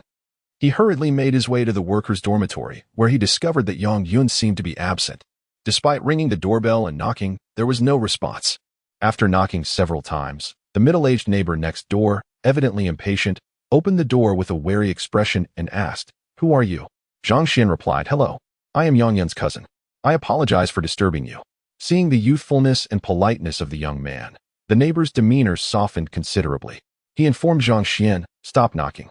Yang Yun and his wife are not home." "Oh, do you know where they are?" Zhang Xuan inquired. The neighbor responded, "They are at the People's Hospital. Yang Yun is hospitalized."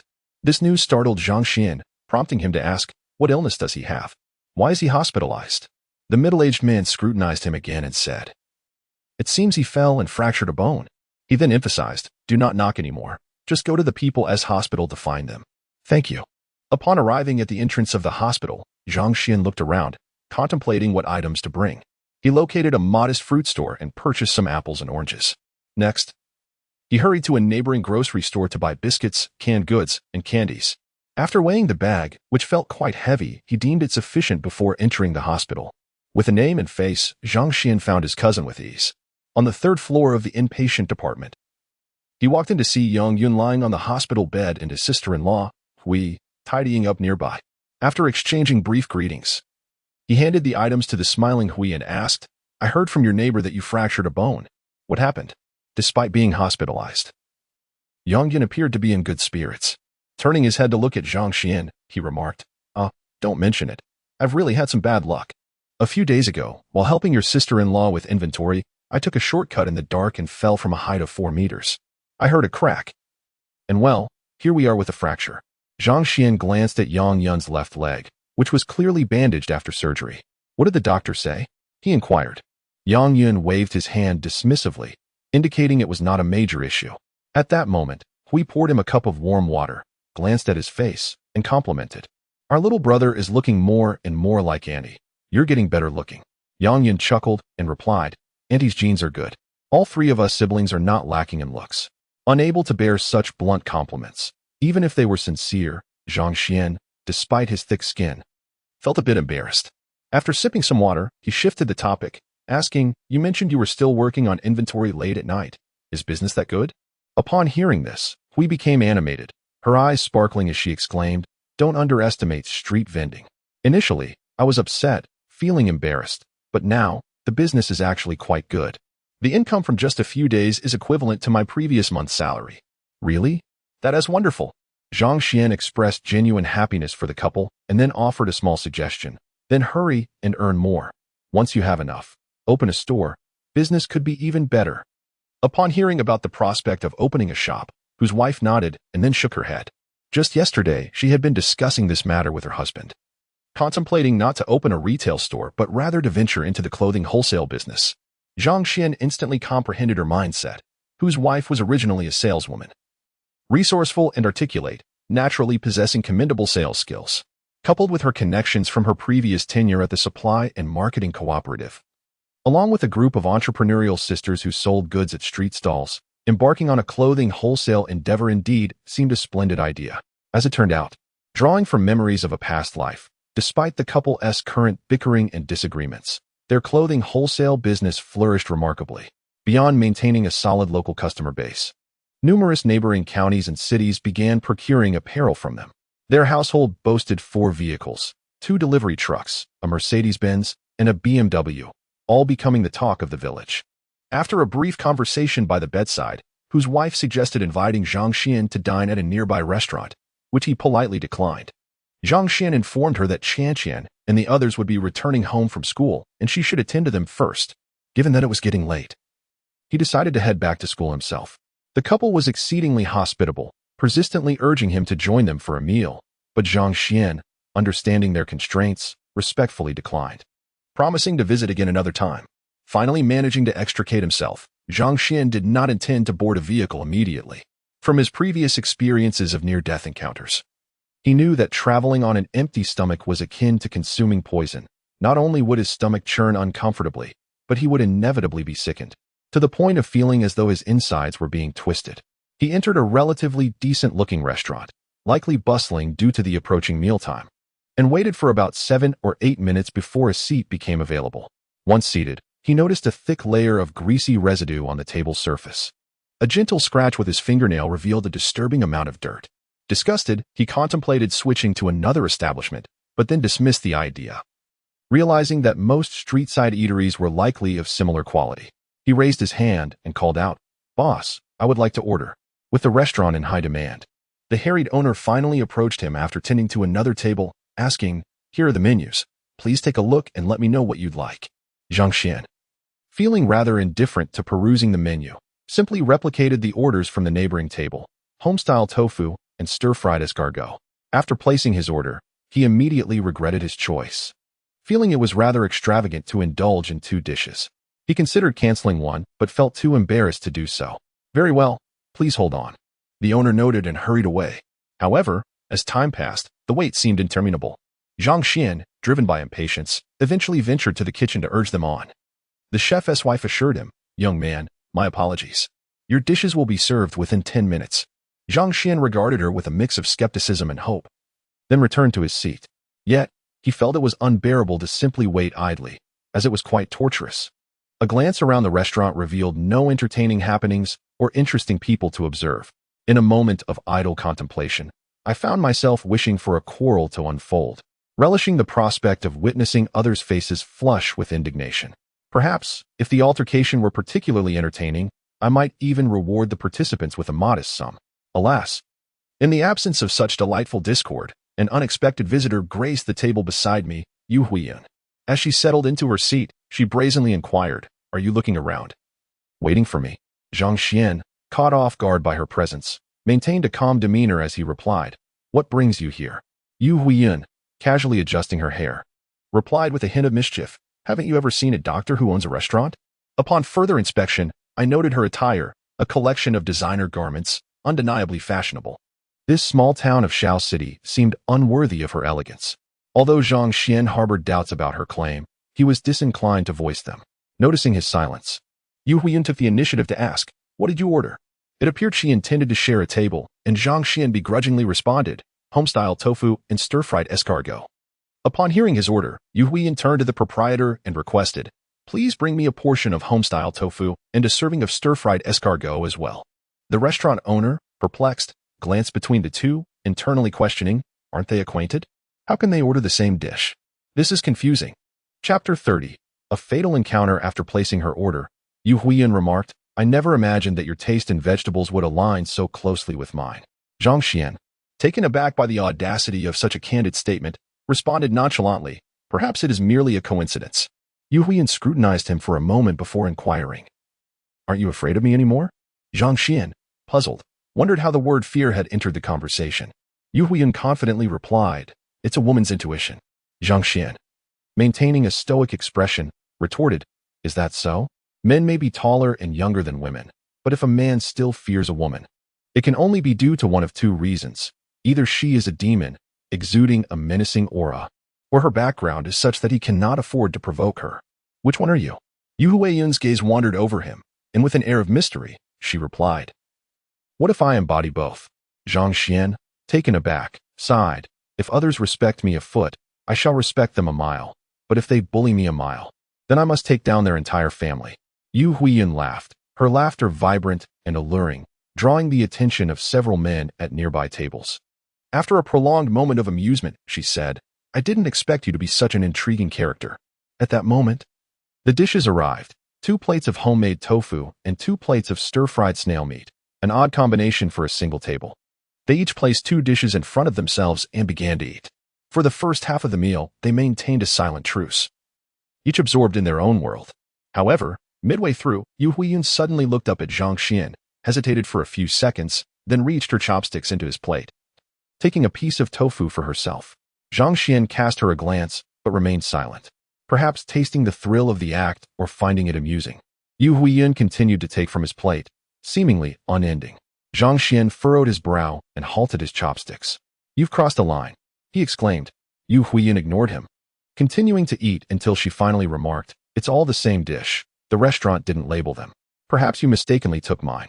Zhang Xuan set his chopsticks down and, no longer hungry, asked, "What is it you truly want from me?" Yu Huiyun replied, "I'm merely passing through." Zhang Xuan tapped his finger on the table, skeptically questioning, "Do you actually believe that?" Yu Huiyun countered, "Are you suggesting that I am stalking you?" She then took a sip of warm water, teasingly adding, "But you lack money, influence, and power. Why on earth would I follow you?" Finding her enigmatic, Zhang Xuan decided he had indulged her enough and turned to call out, "Waiter, the bill please." The proprietor approached and announced $4.50. Zhang Xuan, feeling a pang of regret, handed over the change and departed.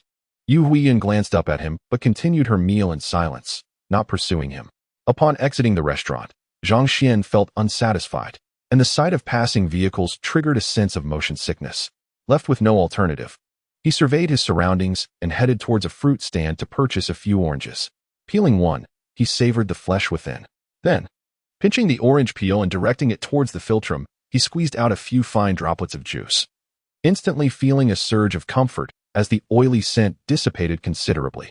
While waiting for the bus, Zhang Xuan spotted Yu Huiyun, who emerged from the hospital in an Audi 100 manufactured in Changchun. A mere glance sufficed to identify the vehicle, reminiscent in shape of the Volkswagen Santana, with its boxy lines, yet priced significantly higher, over 300,000 yuan in these times. What surprised him further was the car's Changsha license plate, marked with A. Zhang Xuan noticed Yu Huiyun, and she, in turn, acknowledged him.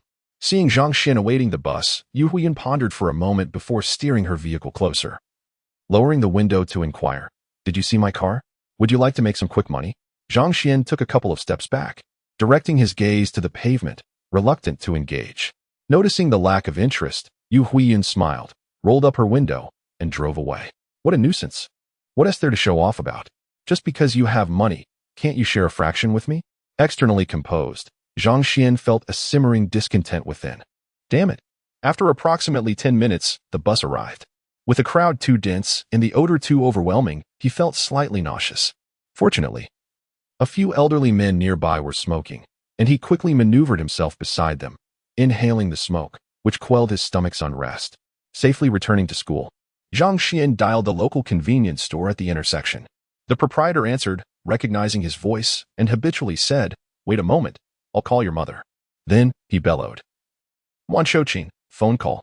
Wan Shouqin, your son is on the line." Once Wan Shouqin picked up, she asked, "Have you had dinner yet?" Zhang Xuan casually inquired, "What are you cooking?" To which she replied, "Carrots." Hearing that his least favorite dish was on the menu, Zhang Xuan refrained from asking further, knowing that the variety was limited. Just as the plump neighbor's child once remarked, dishes often repeated, all mere greens. Anticipating her son's disdain for the meal, Wan Shouqin added, "I received the 300 yuan you asked Yang Yongjian to bring back." Mentioning an old classmate piqued Zhang Xian's interest, and he asked, "Is Yang Yongjian still walking back?" Wan Shouqin responded, "When has she not? However, this time she has someone accompanying her." Zhang Xian's curiosity was ignited. A male or a female? Wan Shouqin replied, "A man. Slender and not tall, yet with a decent appearance." They were chatting and laughing along the way. What is their relationship? Given his mother's description, Zhang Xuan surmised it was likely son Jun, a former classmate now in his final year at an ordinary high school in a small county. Noticing her son's silence, Wan Shouqin inquired again, what is the relationship between Yang Yongjin and that man? Zhang Xuan was at a loss for words. It was obviously a friendship. What else could it be? Why all the questions about other matters? Wan Shouqin candidly expressed her thoughts. I find Yang Yongjin to be a fine girl and merely wish to inquire if you have any thoughts on her. If you do, you should act swiftly. Truly. She was a typical mother, capricious in her affections. Just the other day, she forbade me from dating at school, and now she seemed quite anxious. Zhang Xuan replied, Mom. Let me be clear. I have no feelings for Yang Yongjin, not even a shred. Please do not bring this up again. It is quite embarrassing. Wan Shouqin persisted. I simply believe she is exceptional. You won't find anyone more outstanding in the entire region.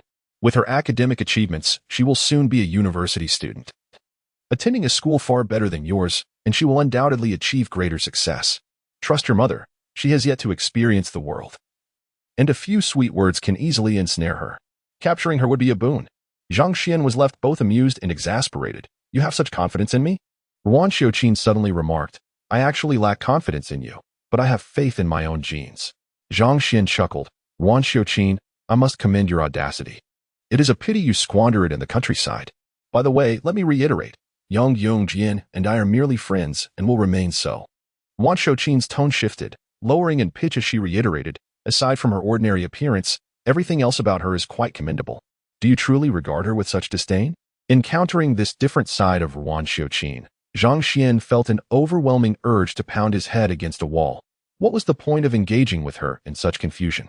Chapter 31. A bit of torment, however. The woman across from him was, after all, his mother. Steadying his heart, he could only explain.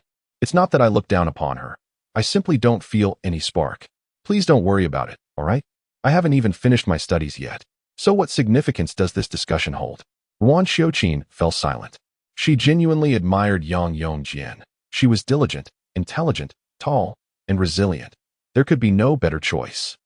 She dreamed of having her as a daughter-in-law. Finally, she sighed and said, all right, children grow up and become independent. You're 18 now. So I'll wait for you to bring home a perfect girl. She then inexplicably chastised, if you weren't interested in Yang Yongjin, you should have said so earlier. I've wasted so much time and phone credit. Zhang Xuan quickly agreed. Then let's end the call, Mom. The conversation finally concluded.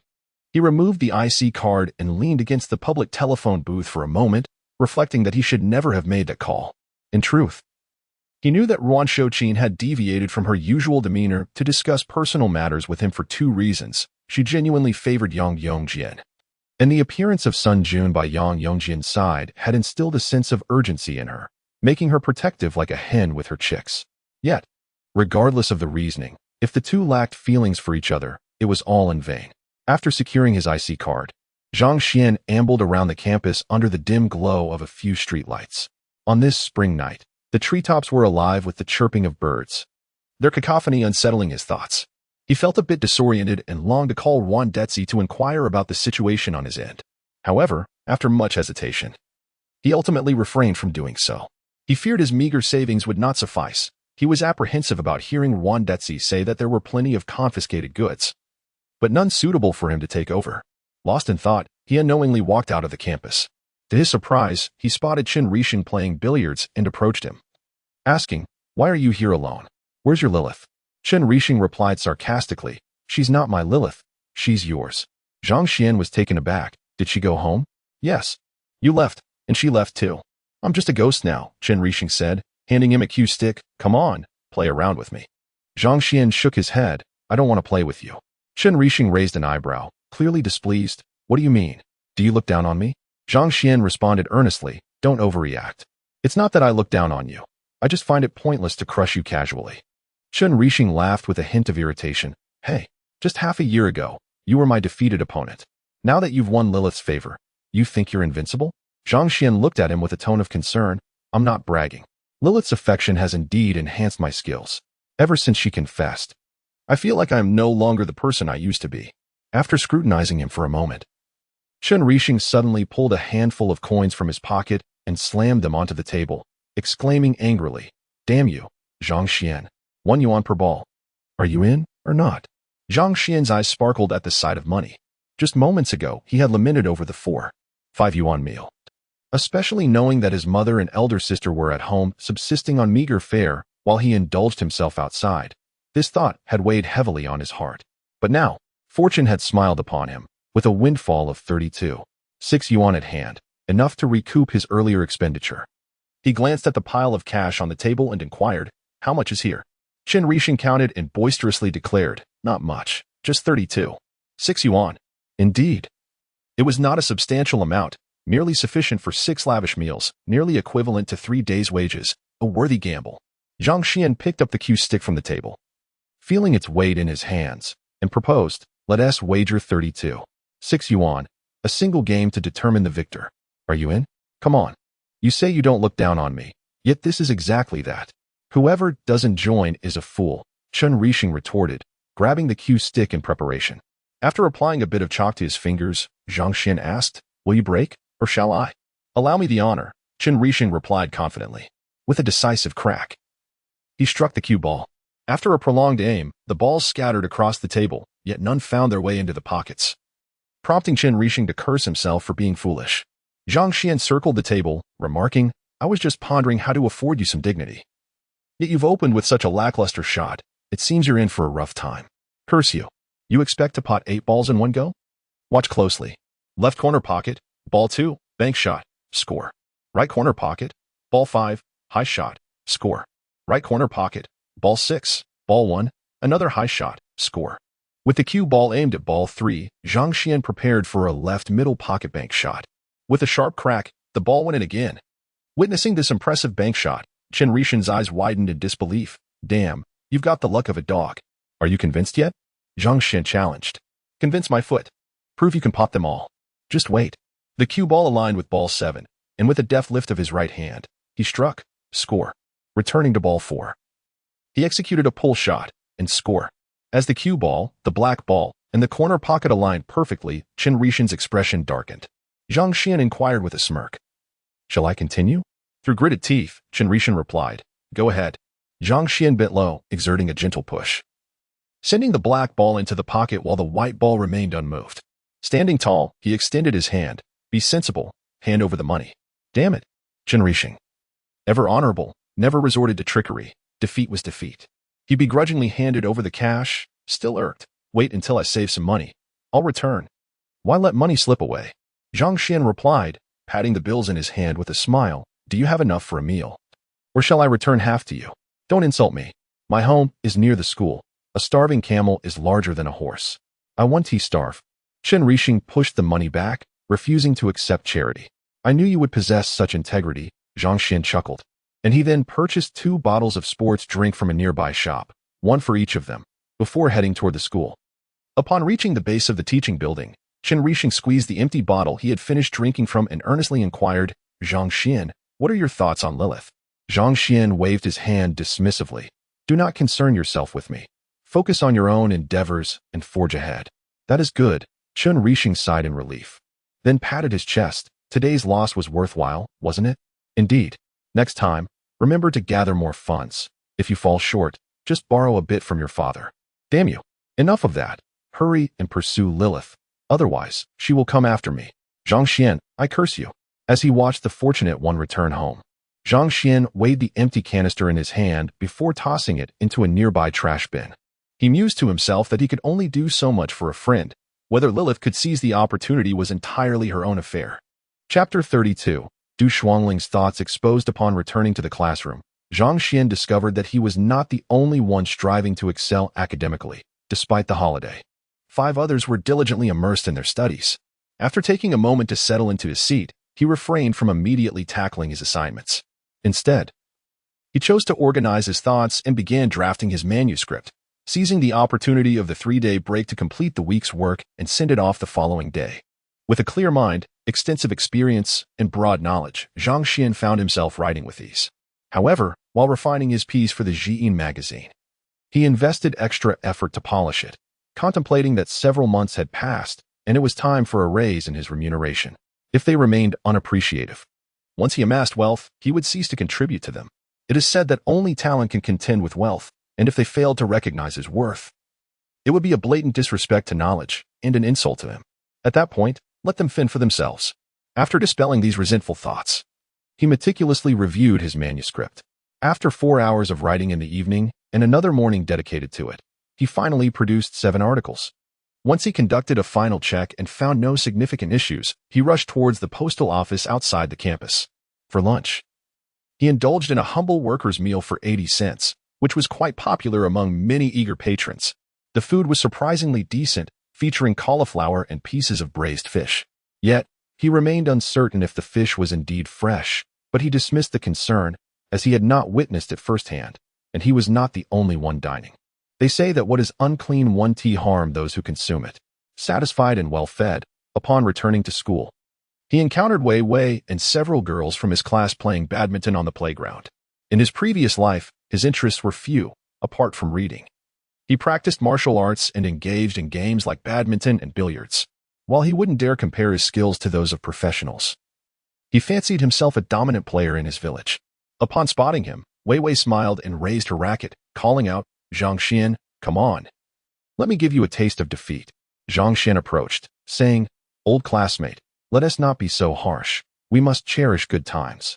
Ignoring his remark, Wei Wei saw Yu hand over the racket to Zhang Xuan and launched a vigorous serve, catching him off guard at first.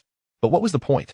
After much exertion, Zhang Xuan seized an opportunity to overpower Wei Wei, demonstrating a variety of techniques: smashes, defensive returns, net shots, clears, drops, lifts, and spins. He relished the game, experimenting with each maneuver. Poor Wei Wei, on the other hand, was left panting from the intense back and forth, shedding her outer jacket and inner shirt, revealing a form clad in a purple top that drew the attention of many male students lingering on campus. Zhang Xuan couldn't help but steal glances, feeling a rush of emotions, nearly breathless, realizing how blind he had been in the past. How had he failed to notice her allure before? At that moment, he felt an urge to parade around with a grand bowl, proclaiming loudly, "Isn't this thrilling? Isn't it splendid? Pay up, pay up." At one juncture, while retrieving the shuttlecock, Wei Wei quietly asked him, "Aren't you tired? You must be exhausted." Zhang Xuan feigned ignorance, responding, "Old classmate, we've barely scratched the surface. Let us continue." Wei Wei maintained a smile on her face, but murmured, "Stop it. I'll treat you to egg fried rice tonight." Upon hearing this, Zhang Xuan immediately stepped aside and handed his racket to his old deskmate, Dio. That evening, when Du Shuangling returned to school, Zhang Xuan felt a twinge of regret for missing out on the egg fried rice he had hoped for as a form of revenge. After carefully putting away his completed math test, he inquired, "Why are you back so late?" Du Shuangling softly explained, "My father has business back in town tomorrow morning, so he returned overnight." "That sounds quite tiring," Zhang Xuan replied, his gaze fixated on the bag she held. "Did you bring any delicious treats?"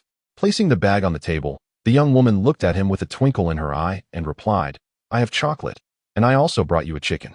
"A chicken?" "Yes, a salt-baked chicken from the restaurant. My sister asked me to bring it for you." As Zhang Xuan reached for the items, he exclaimed, "Salt-baked chicken. What a delightful treat. You are all so kind to me." Just then, he noticed several classmates in the classroom suddenly glance over at them. And observing a slight change in the girl's expression, he quickly suggested, "Let us find a spot behind the rockery to eat. We wouldn't want to disturb other studies in the classroom." Du Shuangling absent-mindedly agreed, following him out of the classroom with a dazed demeanor. Her mind wandered back to her recent trip to Changsha and a particular remark her sister had made. The night before, while they were sharing a bed, Du Jingling had suddenly set aside her medical book and asked, "Do you like Zhang Xuan?" Caught off guard by the question, Du Shuangling hastily denied it. However, her sister's next statement brought her back to reality. "Actually, during the spring festival at home, when I was bored, I peeked at your diary." Du Shuangling gasped. "But I locked it." Du Jingling flicked her hair back, saying, "I killed a chicken with a kitchen knife when I was 6. Do you think a lock would be any obstacle for me?" "Sister, how could you do that? Your attitude is all wrong. I have already seen it. So what is the point of discussing it? That was my private matter. Then go ahead and report me. I am a pregnant woman now." Du Shuangling was flustered, utterly bewildered by her sister's relentless teasing. Seeing her sister flustered, Du Jingling couldn't help but laugh and then asked, "Come on, did something happen at school? You were staring at the ceiling last night, and now you're doing it again." Du Shuangling chose to ignore her. Du Jingling glanced at her, speaking patiently. "Do you know I didn't expose you during the spring festival? Why am I bringing this up now? Du Shuangling shifted her gaze from the ceiling to her sister.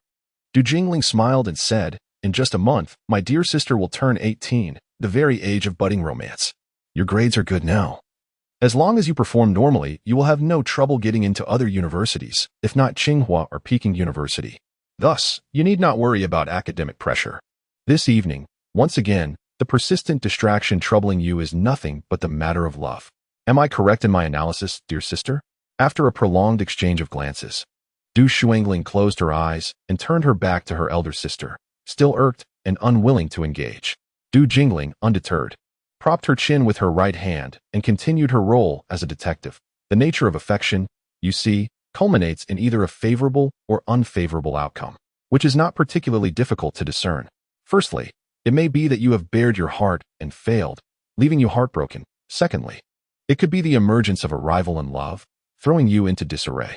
Thirdly, there is the possibility that Zhang Xuan is juggling multiple romantic interests, inciting your ire.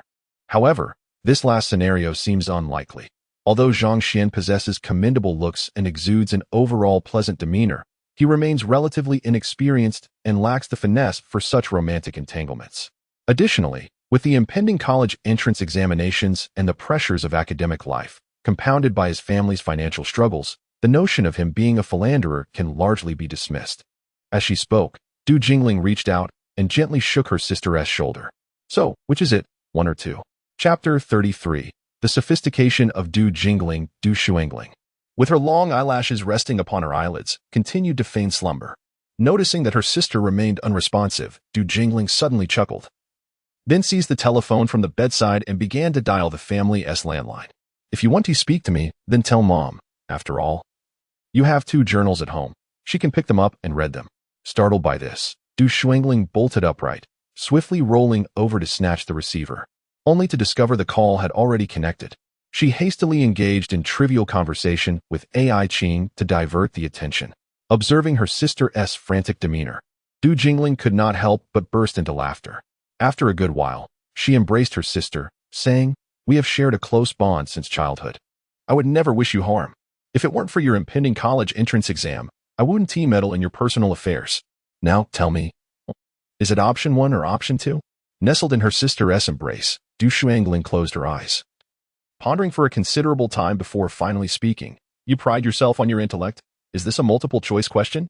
Du Jingling gently caressed her sister's cheek, realizing, indeed, with your delicate disposition, it is unlikely you would take the initiative to confess. Does this imply a rival has appeared? Du Shuangling twisted her body in protest, retorting, do not speak so harshly. Du Jingling pinched her sister playfully, urging, then do tell. I want tea. Is someone pursuing Zhang Xuan? Yes. Given your exceptional qualities, can you not outshine them? Du Jingling, with an air of confidence, scrutinized her sister. By the looks of it, this may be rather challenging. She then inquired, is it that friend, Mi Jian? If it is Mi Jian, heed my advice, let it go. It would be unwise to sacrifice your youth in vain. Infuriated by such impractical advice, Du Shuangling retaliated by pinching her elder sister's waist. Du Jingling gasped in surprise, taking a moment to compose herself before responding. Since it is not Mi Jian, the situation becomes simpler. Du Shuangling opened her eyes, questioning, how is it simpler? Du Jingling winked at her. It's not a big deal. Find an opportunity to make your feelings known. What a terrible suggestion. Du Shuangling stared at her sister in disbelief for a full 10 seconds before shutting her eyes once more. Observing this, Du Jingling set aside her playful demeanor and spoke earnestly, as someone who has traversed this path. Allow me to impart a piece of wisdom. If you desire something that is both elusive and highly sought after, either relinquish it early or secure it closely. When it comes to matters of the heart, I can only assist you to this extent. The decision is yours to weigh. I hope you remain clear-headed and do not let this interfere with your exams. Remember, your own excellence is the finest currency in love. And please, do not let Mom know. You would regret it. Upon hearing this, Du Shuangling fell into silence, deep in contemplation. Unbeknownst to her, the calm and composed manner in which her elder sister addressed her today held a deeper significance. During the spring festival, Du Jingling initially perused her diary, realizing that her most cherished younger sister was embarking on a premature romantic affair with Zhang Xuan, a boy from a notably impoverished background. This revelation filled her with a profound sense of resistance, even distaste. At that moment, Du Jingling contemplated how to seize an opportunity to engage her sister in an open and honest conversation, aiming to reshape her sister's perceptions regarding love and marriage. She envisioned taking her sister to prominent cities like the capital and Shanghai, hoping that such exposure would awaken her sister's awareness of the antiquated and superficial nature of her previous beliefs, revealing the absurdity of her narrow worldview. Ultimately, Du Jingling planned to secure her sister a promising job post-university and introduce her to several well-to-do and talented young men, allowing her to discern the stark contrast between rural youth and urban gentlemen. She believed that this strategic approach would likely ensure success, leaving Zhang Xuan to find his own path elsewhere. However, after meticulously reading through her sister's 2 diaries, she abandoned this notion of directly persuading her sister to relinquish Zhang Xuan. As a woman herself, Du Jingling understood profoundly that a 6-year-long unrequited love, growing deeper with each passing year, was a weighty emotional bond not easily dismissed by mere words. She feared that such interference could lead to a rift between the sisters, potentially straining their relationship irreparably, a scenario she was unwilling to witness. With no other siblings, her precious sister's well-being was of utmost concern. Consequently, she altered her strategy, opting for a more ambiguous approach. Her priority became guiding her sister back to her academic pursuits, emphasizing the importance of excelling in her studies to gain admission to a reputable university. As for the future dissolution of the potential union between her sister and Zhang Xuan, Du Jingling felt no urgency, confident that a suitable solution would eventually present itself. Would she feel guilty about undermining her sister's innocent affection? Honestly, she harbored no remorse whatsoever. No one understood better than Du Jingling that personal experience holds unparalleled persuasive power. In contemporary society, the disparity between urban and rural life is indeed monumental, encompassing education, healthcare, quality of life, economic standing, employment opportunities, and future prospects. Having experienced the splendor of metropolitan life and successfully transformed from a rural dweller to an urbanite, Du Jingling naturally wished for her beloved sister to avoid a rural partner. Even if Zhang Xuan were to strive and eventually become an urbanite, what would that truly signify? The Zhang family's circumstances were starkly evident. Poor and destitute, they simply lacked the depth and foundation that genuine urbanites possess. Bridging that foundational gap would require at least 2 to 3 generations of relentless effort, ensuring that each generation remains diligent and does not produce wastrels or degenerates, in hopes of narrowing that chasm. Moreover, how long would it take for 2 generations? And 3 generations? By that time, her sister would be aged or possibly departed from this world.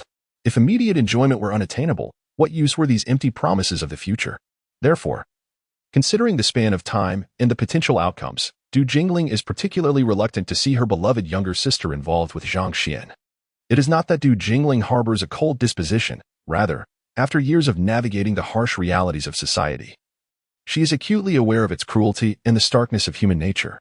It is not that she disapproves of Zhang Xuan or doubts his future. On the contrary, from a woman's perspective, she finds him quite admirable in both appearance and demeanor. His eyes, in particular, leave a profound impression on her. After half a year apart, they seem to have transformed significantly. When he gazes at her, it is as if she is peering into a deep pool, calm yet filled with the weight of experience. Undeniably captivating. However, Du Jingling is no longer a naive girl, having outgrown the superficial infatuation with a man's looks. She simply feels that Zhang Xuan has yet to reveal the potential she longs to see, as his academic performance pales in comparison to her sister's and that of Yang Yongjian. How, then, could she place immense hope in him? Thus, in Du Jingling's eyes, it is clear that her beautiful and poised sister has far better choices. Why, then, should she settle for the least favorable option? Chapter 34. No one competes with you. Between the teaching building and the dining hall lies a modest artificial hill, not particularly expansive. This hill features a pond, pavilions, several pebble paths, and an abundance of stone tables and benches, all set within a refreshing and tranquil environment. Upon entering, the two were fortunate enough to find the area deserted. They sought a secluded corner to sit down, and Zhang Xuan rolled up his sleeves. He first tore off a chicken leg for Du Shuangling, and thereafter, he cast aside any pretense of politeness and wholeheartedly indulged in the meal. As he took a sizable bite of another chicken leg, he exclaimed, "This is truly delightful. It melts in your mouth. This must be from a fine restaurant, right?" Du Shuangling replied, "Yes, we went to a Cantonese restaurant. While we were dining, I thought the flavors were quite exquisite. My sister suggested that you would enjoy this taste." So she brought one back for you. Please convey my gratitude to your sister, Zhang Xuan mumbled, and then quickly added, and also thank your uncle on my behalf. Thank you. He then playfully inquired, who footed the bill? Was it your brother-in-law? If so, extend my thanks to him as well. With a playful roll of her eyes. Du Shuangling smiled, her clean right hand occasionally tugging at his sleeves to prevent them from getting stained. This flavor will remain etched in my memory forever. What a delight. After finishing one chicken leg, Zhang Xuan expressed his heartfelt sentiments. Due to his part-time work in foreign trade, during his previous summer vacations, he would often visit Yang Yongjin and Shenzhen, who enjoyed introducing him to different culinary experiences, frequently opting for Cantonese cuisine, with salt-baked chicken being a staple choice. To once again savor the salt-baked chicken felt like a long-lost reunion. He devoured it with fervor, nearly moved to tears by the experience. Take your time. No one is competing with you, she gently chided him in that moment. Du Shuangling found comfort in watching Zhang Xuan relish his food so freely, as it brought her a sense of reassurance. While speaking, she also retrieved a packet of tissues from her outer garment and placed it on the stone table, offering him a sheet. Zhang Xuan accepted the napkin with his left hand, carelessly wiping his greasy chin before saying, I wonder when Yang Yongjin will return. Otherwise, I would have saved some chicken breast for her. She loves that. Du Shuangling softly reassured him, go ahead and eat. She won't be back until the day after tomorrow. Chicken that sits too long loses its flavor. Did you call her? Yes, I called her this afternoon while I was still in Changsha. Is Sun Jun still at her place? No, Sun Jun took Yongjin home and left that very night. Zhang Xuan was taken aback. Did I hear you correctly? He left that night? Returned to Sun Jialong? Du Shuangling nodded gently, affirming, yes, that's what Yongjin said. Zhang Xuan admired her. She was indeed a formidable person. Yongxing village is beyond our upper village, and then to Sun Jialong. That's at least over 30 miles. Walking those remote mountain paths in the dead of night? I wouldn't dare do that. He refrained from questioning why Yongjin did not stay over at Sun Jun's, for the reason would be too disheartening. At this juncture, Du Shuangling quietly inquired, do you think Sun Jun can win Yongjin's affection? Zhang Xuan pondered for a moment before replying. It seems quite challenging at present. Sun Jun's height of 164 centimeters is a bit lacking, especially since Yongjin is already taller than him by a centimeter. Moreover, considering he attended a regular high school, his chances of gaining admission to a prestigious university seemed bleak, and the disparity between the two would inevitably widen over time. Pausing for a moment, he added, yet, nothing is absolute, right? A height of 164 centimeters may appear short among us three, but in rural areas it is actually quite average, not short at all. Furthermore, Sun Jun is a person of determination. Perhaps one day he will win over Yongjin. Du Shuangling concurred with this sentiment, and then, as if struck by a thought, whispered, I once heard someone mention that Sun Jun had a crush on Xiaowan during middle school. Zhang Xuan tilted his head to look at her. Are you referring to your childhood friend, Xiaowan? Du Shuangling's eyes lit up. Yes, have you heard about it? Zhang Xuan, known for his straightforwardness, replied, of course. It's not a secret. All the boys in our class knew about it. On the last night of middle school graduation, our dormitory reminisced about the girls we liked over the past 3 years. And Sun Jun himself admitted that he had a crush on 2 girls, Yang Yongjin and Xiaowan. However, he lacked the courage to pursue the latter. Speaking of Xiaowan, she was indeed a childhood friend of Du Shuangling, one of the 6 who had come to take the entrance exam for Xiao City No. 1 high school, missing the mark by just 2 points. Suddenly, Du Shuangling asked, did you have a crush on anyone in middle school? Zhang Xuan, who was gnawing on a chicken claw, paused for a moment, realizing the roundabout nature of her question and the underlying intent. After finishing the chicken claw, he continued with a piece of chicken wing, noticing her intense gaze upon him, and calmly replied, honestly, someone as intelligent as you shouldn't be asking such questions. It diminishes your standards. You know, my mother has taken a liking to Yongjin. What? Du Shuangling exclaimed, wide-eyed with delight, eagerly urging, who caught her eye? Tell me, what else? It's simply that he is clever, hard-working, resilient, and has a promising future. A sturdy physique suggests he could father many children in the future. Zhang Xuan concluded, casting a glance at a certain someone before resuming his meal. That individual felt the attention and, in an instant, her face and neck flushed visibly. Lowering her head to suppress a giggle, slowly resuming her consumption of the chicken leg she had been holding for quite some time. On April 9th. As the evening was drawing to a close, Wei Wei summoned Zhang Xuan into her office once more, presenting him with a parcel and 7 remittance slips. The parcel once again contained samples of the Zhiyin magazine, accompanied by a lengthy letter from the editor. The letter praised Zhang Xuan's writing as usual, but also offered some insights and temporary requests aimed at further enhancing the popularity of his column. Throughout the correspondence, the tone remained amicable, akin to a daughter-in-law attending to her father-in-law. However, conspicuously absent was any mention of financial matters. The editor refrained from discussing payment increases, nearly causing Zhang Xuan to choke with frustration. After all, he was currently the most well-received contributor to the column, yet his remuneration was the lowest. How infuriating! Such a miser, merely seeking to exploit his talents without providing adequate compensation, was truly exasperating. Zhang Xuan pondered to himself, and with a forceful motion, crumpled the letter into a tight ball, instinctively tossing it aside. By an unfortunate twist of fate, the paper ball rolled several times and landed at Wei Wei's feet. At that moment, Wei Wei was sipping jasmine tea. Noticing the palpable resentment emanating from him, her curiosity was piqued, and without a moment's hesitation, she picked up the paper ball and unfolded it. Meanwhile, Zhang Xuan continued to scrutinize the remittance slip, one from a magazine called Xi'an, amounting to 788 yuan. The other 6 slips were from various newspapers, each with differing amounts. 3 were for 50 yuan, 1 for 65 yuan, 1 for 20 yuan, and another for 30 yuan. In total, the 7 remittance slips amounted to 1,048 yuan. Chapter 35. Falling for someone merely glancing at the figures. He felt a sense of satisfaction at having earned such an amount in just 1 week, which undeniably lifted his spirits. After reading the letter, Wei Wei couldn't help but inquire, "I see everyone is praising you throughout. Why do you still harbor such resentment?" Zhang Xuan, having neatly tucked away the remittance slip, calmly settled into the chair across from the desk and replied, "Old man, you always assume others are as virtuous as yourself. Little do you know, those folks who extol my virtues merely aim to coax me into laboring for them at a meager price." With the passage of nearly a year, he had transformed from a penniless individual into a rising star, yet his remuneration had remained unchanged. Was this not an affront? Wei Wei chuckled upon hearing this and comforted him.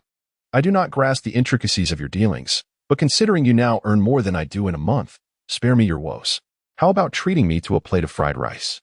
Upon hearing the words fried rice, Zhang Xuan was inexplicably reminded of a certain someone playing badminton in a thin garment, the vivid imagery igniting a flame of frustration within him. What a transgression! Yet, as his thoughts wandered astray, Zhang Xuan hastily corrected this errant notion. "Damn it, this is quite enough. Having tasted the pleasures of life in my past, now I find myself confined within an unblemished frame. Who could endure such a fate?" Fried rice was not inexpensive, costing 80 cents per serving. Fortunately, the establishment did not skimp on portions. After placing their order, Zhang Xuan inquired, "Have you not had dinner again today?"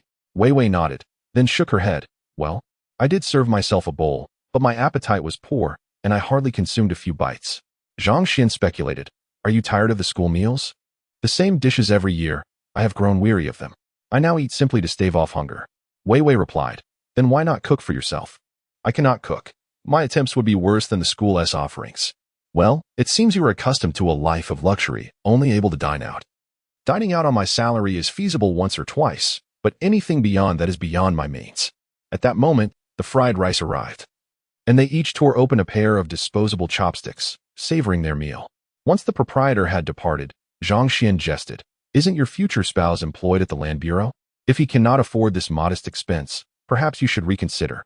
Wei Wei took a bite and replied with a smile, "That won't do. He was handpicked by my mother, and we have yet to reach the 7-year itch. How can I simply call for a change?" As they enjoyed their midnight snack, Zhang Xuan patted his stomach, feeling content and comfortable. Wei Wei insisted on paying the bill, presenting a compelling rationale. "It's all about reciprocity. I wouldn't feel awkward about it." During the day, they attended classes, and at night, they tackled assignments. As April came to a close, Zhang Xuan had yet to receive any news from Ruan Daji despite 3 months of anticipation, causing his once unwavering conviction to waver. He felt quite disheartened. His modest savings had amassed over 700 yuan, yet he could not make his money work for him, leaving it to languish and fester. As the impending college entrance examination loomed just 2 months away, he resolved that, given Ruan Daji's unreliability, he must devise alternative means to earn money during the summer break. On a scrap of paper, Zhang Xuan pondered deeply, attempting to untangle the thoughts of financial aspirations for the summer vacation, before exhaling a heavy sigh. His desk mate passed him a note. You've been gloomy all evening. Have you encountered something troubling? Zhang Xuan replied with a single word, yes. Mi contemplated this affirmation for a few seconds, unable to decipher it, and then wrote, is it something at home? Zhang Xuan responded, no, it's personal. After a moment's hesitation, Mi wrote, if you don't mind, you can share it with me. Zhang Xuan replied, if I tell you, will you offer comfort? Mi responded, I'll try, but I believe I'm a competent listener. Zhang Xuan glanced at the attractive profile of his deskmate for a brief moment and impulsively scribbled, it's nothing serious. I've just reached an age where I feel I'm not a child anymore. Mi stared at the note for 3 seconds before placing it into her desk, returning to her math problems without further response. Not one to give up easily. Zhang Xuan found another blank sheet and wrote, look, I've already shared my troubles.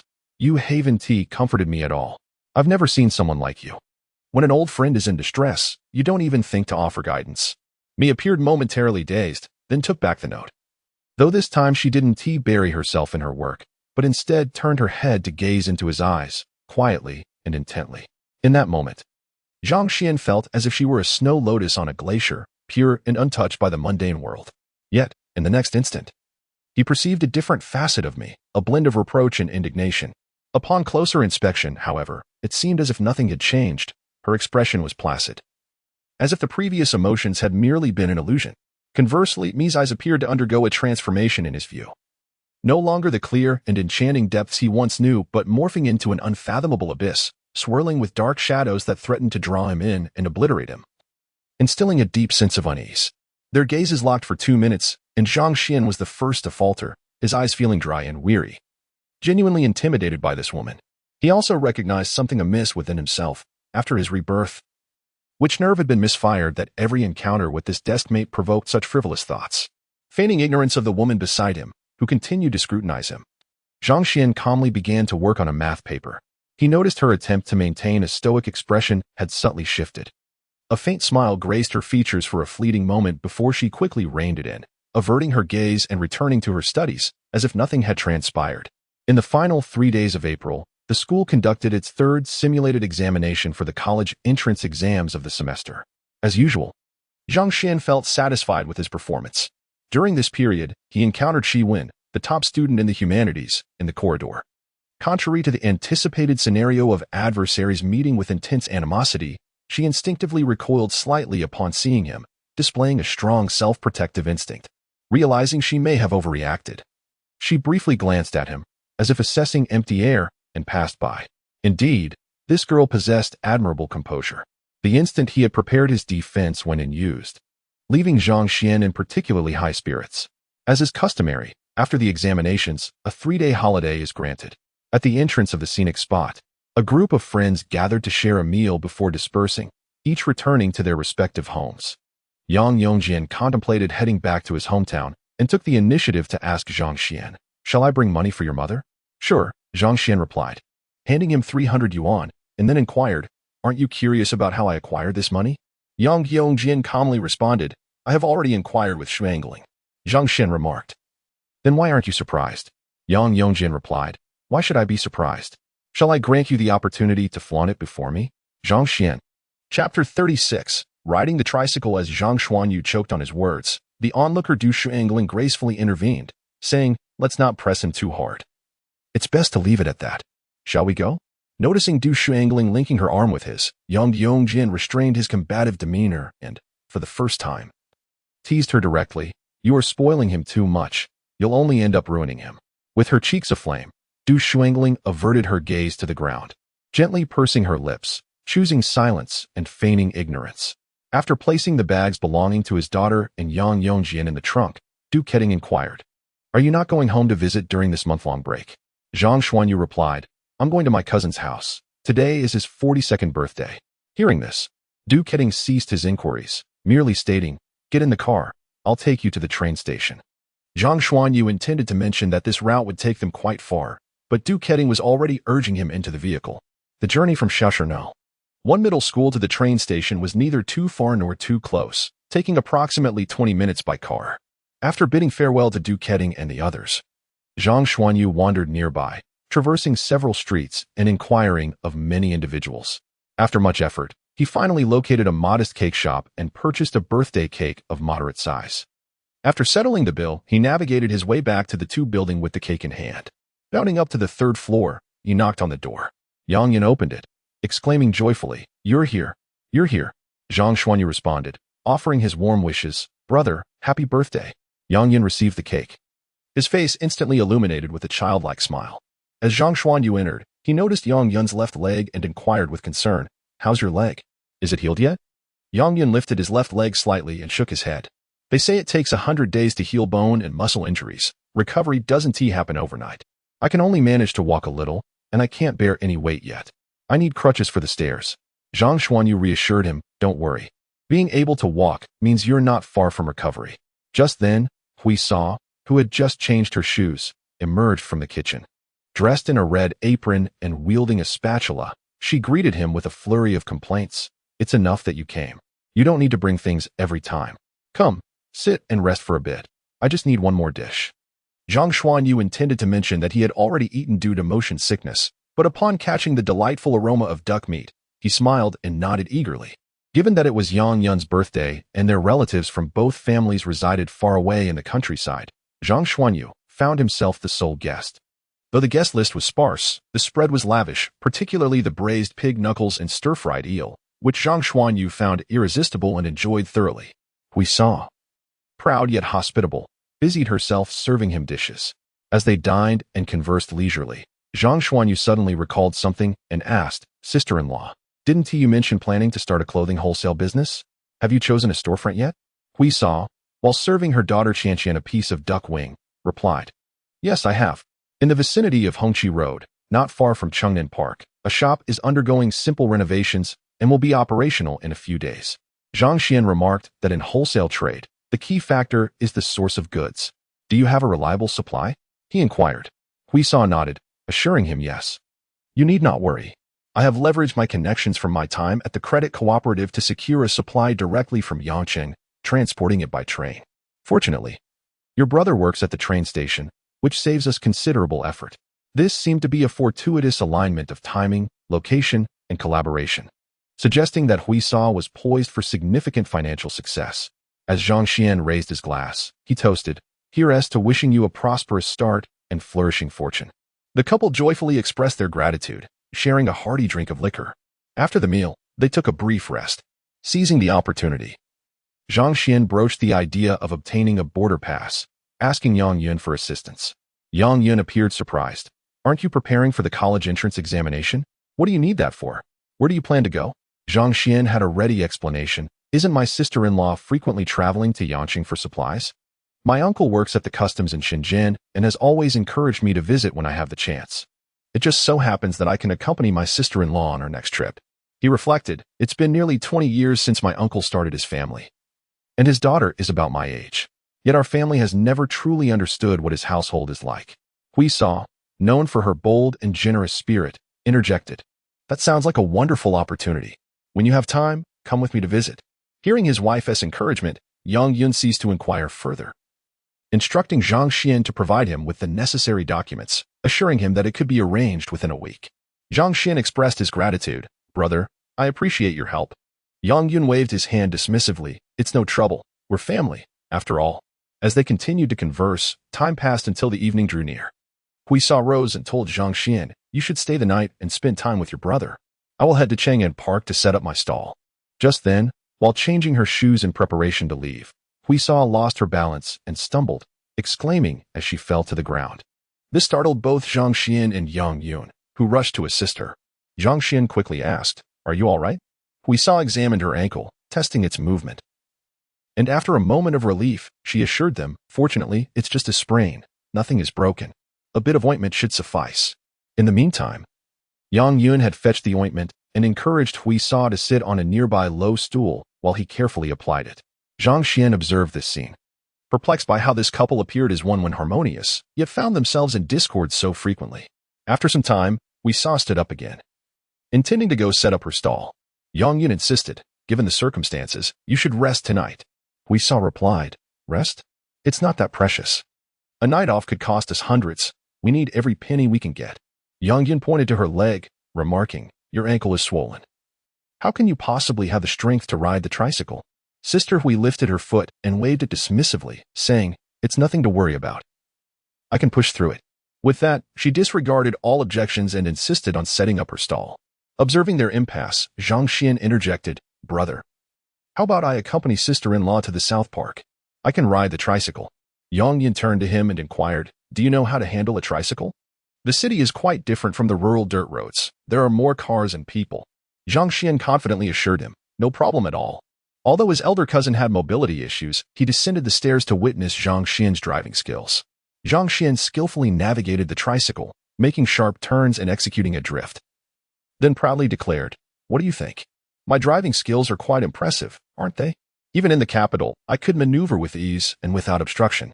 Now, are you reassured?" Yang Yin ceased his objections, merely smiling as he advised, "Just remember to drive slowly. It's all right to earn a little less." Chapter 37. The market stall in an era devoid of smartphones for video streaming and computers for internet browsing. The terms homebuddy and shut-in had yet to emerge. After a long day of toil, aside from a handful of couples who preferred to nestle at home indulging in Tetris, the majority relished the opportunity to saunter outdoors. The South City Park, the largest open-air entertainment hub in Shao City, was indeed a bustling hive of activity. As long as one was unafraid of a scuffle, a mere sweep of the hand through the crowd could easily result in a brush against 5 or 6 shapely maidens. South City Park was essentially a modest hill, graciously located at the heart of Shao City, a nexus of connectivity. Atop the hill, one could hear the rhythmic clanging of elderly folks playing instruments, their melodies mingling with the incessant calls of vendors hawking their wares, an ideal locale for square dancing and setting up market stalls. The slopes and base of the hill were adorned with myriad trees, pavilions, and pathways, teeming with a vibrant array of characters. The lush canopy of towering trees, entwined with vines, led to secluded paths where delightful surprises awaited. As one wandered down the winding trails, the sounds of munching could be heard, occasionally interrupted by the playful shrieks of couples and clandestine lovers, creating a veritable paradise for romantic escapades, for the uninitiated in matters of the heart. Such experiences rivaled the thrill of watching a Japanese film. While the base of the hill offered a charming atmosphere, the pinnacle thrived with the exuberance of middle-aged revelers singing and playing instruments, accompanied by an amateur orchestra that resonated with lively vigor. To Zhang Xuan's surprise, he even spotted 2 red-haired foreigners, enthusiastically applauding while capturing the scene with their cameras. The park was lined with bustling stalls, each seemingly thriving with business, drawing crowds in droves. After parking, Zhang Xuan assisted in setting up a stall and inquired, "Sister-in-law, how much can these stalls earn in a month?" With a sidelong glance, Sister Hui replied softly, "Currently, these goods are sold by one, but sought after by thousands, creating a significant demand. Such inconspicuous stalls can easily net around 17 to 1800 a month, with successful ones reaching 3000. Though Zhang Xuan had anticipated a lucrative outcome, he was still taken aback. 3,000? That is quite a sum. Is the business truly that flourishing? Indeed, it is no exaggeration, Sister Hui affirmed, nodding confidently. Do you have any idea how many people reside in Shao City? According to the latest census, the population is nearing 7 million, placing us 17th nationwide. The consumer power here is substantial. Just a small influx of patrons can fill these vendors' coffers to overflowing. As she spoke, a hint of regret crossed Sister Huey's face. When I first lost my job, a friend encouraged me to set up a stall. At the time, I hesitated, clinging to the dignity of my former work at the supply and marketing cooperative, which cost me dearly in both time and earnings. Zhang Xuan offered a reassuring smile. Fear not, my sister-in-law possesses both talent and vision. Once the wholesale business takes off, those who once scoffed will be envious in no time. Sister Huey's eyes sparkled with excitement at his words, as if she could already envision the influx of wealth. The stall was set up, and Hu's sister greeted the neighboring vendors before skillfully beginning to call out to passers-by. As people came and went, some paused to take a look. A young woman flipped through 2 colorful coats and inquired, "Sister, how much for this clothing?" Hu's sister warmly replied, 15. The woman examined the garments and further asked, "If I take 2 coats, what would be the price?" Hu's sister lowered her voice and said, 13 each. I'm just starting my stall, so I'll give you a discount. The woman glanced around, initially silent, clearly having done her research elsewhere, aware of the market value. After a prolonged moment of deliberation, she finally stated, 20. I'll take 2. Hu's sister feigned embarrassment and began to passionately elaborate. When purchasing clothing, one must consider the condition, quality, and style. This fabric is a washable, wearable polyester, and the design is both elegant and comfortable. Look at the label. It's from the renowned Italian brand Laura Biagiotti. They just held an exhibition in the capital, and it's hard for the average person to even find these items. If you were to look in a department store, you wouldn't find it for less than 80 or 100. Whose sister continued her pitch, observing that the young woman appeared somewhat intrigued yet hesitant. Seizing the moment, she quickly said, "Sister, let us make it simple. If you take 2, I'll sell them to you for 25. I want you to make a penny off that. I'm just looking for a good start." The young woman surveyed her surroundings and raised an eyebrow. "Sister, 23, and I'll take them." Whose sister smiled and shook her head, astutely recognizing the woman's mindset and responding accordingly. "I want to sell to you, but this is a small business, and selling at that price would mean a loss for me. Surely, you've seen other options. Who else has the quality and vibrant colors I offer?" She continued her persuasive talk. Finally, the woman, holding the 2 coats, weighed them in her hands and said, "Sister, 24. Let us be quick. I have a 1-year-old daughter waiting for me to return home to feed her." Whose sister feigned reluctance. All right, dear. These clothes will fit you as if tailored just for you. Your figure will look stunning in them. If you need more, come back to me. I have plenty of styles, guaranteed quality, and favorable prices." The young woman smiled widely, happily counting out the money. Zhang Xuan had been observing quietly, waiting until the woman had walked away before quietly asking, "Sister, you must have made at least half on that." Whose sister, with a glimmer in her eyes, replied softly, "Not that much. I made about 4. I sourced this batch through connections at the Supply and Marketing Cooperative and Haven Tea, yet gone to the larger market in Yangqing. They take a cut in between." Zhang Xuan understood, keeping the information to himself while wisely refraining from probing further. That night, Whose sister did the talking while Zhang Xuan did the labor, and they enjoyed a prosperous business, though it left him quite exhausted. He also witnessed Whose sister's deafness with words, as customers of all ages were charmed by her, leaving them blissfully oblivious to their surroundings. With a remarkably high transaction success rate, he could not help but lament that such individuals, even in this seller's market era, would not face starvation in any age. Given the couple's mobility issues, Zhang Xuan stayed in the tenement for 2 days, spending his days immersed in books and exercises, and in the evenings, accompanying Sister Hui to practice setting up stalls, broadening his horizons, and acquiring skills. On the 3rd morning, after a night of rest, Sister Hui's ankle had finally subsided, and after breakfast, Zhang Xuan did not linger and headed to school. However, as soon as he entered the school gate and passed by the teacher's dormitory, he was called out. There stood Wei Wei on the 2nd-floor balcony, holding a pair of iron tongs, leaning over to shout, "Zhang Xuan, come up. There's a dead mouse in my kitchen, and I dare not touch it. Please help me dispose of it." Zhang Xuan looked up, feeling an urge to tear that face apart. Why was she summoning him? A solitary man, if she was afraid of a dead mouse? Reluctantly, he ascended the stairs and indeed found a hefty dead rat, weighing about 1 kilogram, rotting behind the gas canister, emitting a foul odor and infested with writhing white maggots. It was no wonder the homeroom teacher dared not approach it. Taking the tongs, Zhang Xuan remarked, "What a pity. If it had been discovered sooner, we could have stir-fried it and treated you to a feast." Chapter 38. The good news has finally arrived. Upon hearing the term dinner, Wei Wei's facial muscles twitched slightly. Adjusting her glasses, she remarked, "No amount of money could persuade me to eat that." Discarding the mouse, she rinsed the iron tongs under the faucet, intending to leave. Observing this, Wei Wei urged, "It's nearly noon. Let us have lunch together before you go." Zhang Xuan, half serious, half joking, questioned, "Didn't you claim you couldn't cook? Are you sure it won't be toxic?" Wei Wei handed him an apron, saying, "I've already prepared the ingredients. You can take charge. I overheard you boasting about your culinary skills while chatting with Du Shuangling." Zhang Xuan glanced sideways, incredulous. "Really? You eavesdropped on our conversation?" Wei Wei casually settled into a rattan chair and, without a hint of embarrassment, explained, "You two are inseparable at school, and I worry that your early romance might affect your studies. Consider this a favor." It dawned on Zhang Xuan that she was indeed serious about the mouse incident and about him cooking. However, with the enticing beef and base on the cutting board, he decided to help out. He understood that the teacher was subtly attempting to enhance his meals. Grateful for her intentions, he tied on the apron and got to work. Before long, stir-fried beef, steamed base, and cabbage graced the table. Wei Wei fetched 2 bottles of soda, placing one in front of each of them, and they began to eat. The dishes were exceptionally delectable, showcasing his remarkable culinary skills, though the quality of the meat was undoubtedly the highlight.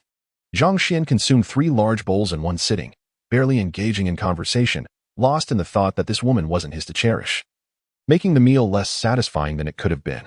After enjoying their meal, he casually glanced at an area he shouldn't have and felt a sudden warmth envelop him, as if life was radiating joy all around. He felt rejuvenated and readied himself to leave. Just then, Wei Wei informed him, the day before yesterday at noon, I received a call in the office from someone in Xincheng, claiming to be your uncle. I've noted down the number for you to verify. Would you like to call back? Startled by this unexpected revelation, Zhang Xuan turned around, excitement bubbling within him. Is that true? Why didn't you mention it earlier? Wei Wei smiled and handed him the note. Grasping the paper, he stared at the familiar string of numbers, nearly overwhelmed with emotion as he considered embracing her in gratitude. After longing for over 3 months, he finally felt the moment had arrived. Thank you, teacher. He flashed a beaming smile at her before dashing downstairs. Rushing towards the public telephone. Finding an isolated spot, he inserted his IC card and dialed the number, enduring a lengthy wait before finally hearing a voice. On the other end was a young woman, who asked, Hello, who is this? Zhang Xuan replied, I'm looking for Yuan Diji. I'm his nephew. Hearing the word nephew, the woman hesitated, falling silent. Instead, she called out in Cantonese, Dad, it's your call. Dad, it's a call from Xiangnan. After several shouts, she placed the receiver down on the table, seemingly disinterested in continuing the conversation with Zhang Xuan. Approximately 14 or 15 seconds later, Yuan Diji jogged over, panting, and immediately inquired over the phone, Is this Zhang Xuan? Zhang Xuan replied, Uncle, it's me. Yuan Diji glanced at his daughter who had just entered and candidly stated, The items you mentioned earlier have just undergone a thorough inventory check. A considerable number are about to be liquidated. Are you interested? Zhang Xuan pressed for details. What kinds are available? Yuan Diji responded, There is a wide variety, ranging from imported sedans and machine tools to steel coils and sheets, down to groceries and clothing. However, as you know, given my current position, I can only handle items of lower value, such as groceries and clothing and textiles. Upon hearing about the groceries and textiles, Zhang Xuan immediately began to assess their viability. Groceries are perishable and have a limited shelf life. Moreover, these confiscated goods, since arriving from customs, may have been delayed for an extended period due to procedural issues. Perhaps they lingered in customs storage for several months or even years. It's quite possible that their shelf life is nearing expiration, prompting this urgent liquidation. While these imported groceries are indeed high-end products and thus rare commodities within the domestic market, appealing to a specific demographic, establishing a sales channel is daunting for Zhang Xuan, who is just starting out. He cannot afford the risk of dealing with perishable goods.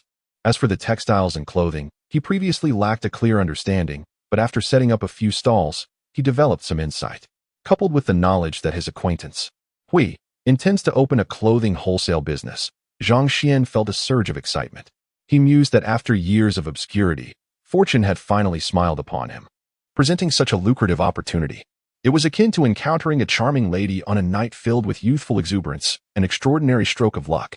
Suppressing his excitement, he inquired, Uncle, I am interested in the clothing. How do we proceed this time? Yuan Diji explained, It remains the same as I previously mentioned. According to national regulations, we process confiscated clothing at 1/10 of the market price. To clarify, this means that a high-end brand clothing item that retails for 300 yuan would only cost you 30 yuan. Calculating the profit margin, it is indeed an extraordinary gain. It's no wonder that such confiscated goods are typically inaccessible to the average person. Most business people today are even unaware of this possibility. Given this profit potential, these items are undoubtedly in high demand, and without strong connections, who would pay you any mind? Without solid relationships, how could a typical entrepreneur gain entry into this circle? Even if you were to stumble upon this information, without acquaintances within customs, who among those benefiting from state resources would take notice of you? After all, the proceeds from the sale of confiscated goods are uniformly allocated to the national treasury, requiring registration and documentation, and cannot be pocketed privately. Thus, many items remain unsold, illustrating the exclusivity of this opportunity. Upon noticing his nephew's interest in clothing, Yuan Diji remarked, The garments I am currently handling are in substantial quantity, modeled after esteemed brands such as Lacoste, Montblanc, Pierre Cardin, and Gold Lion.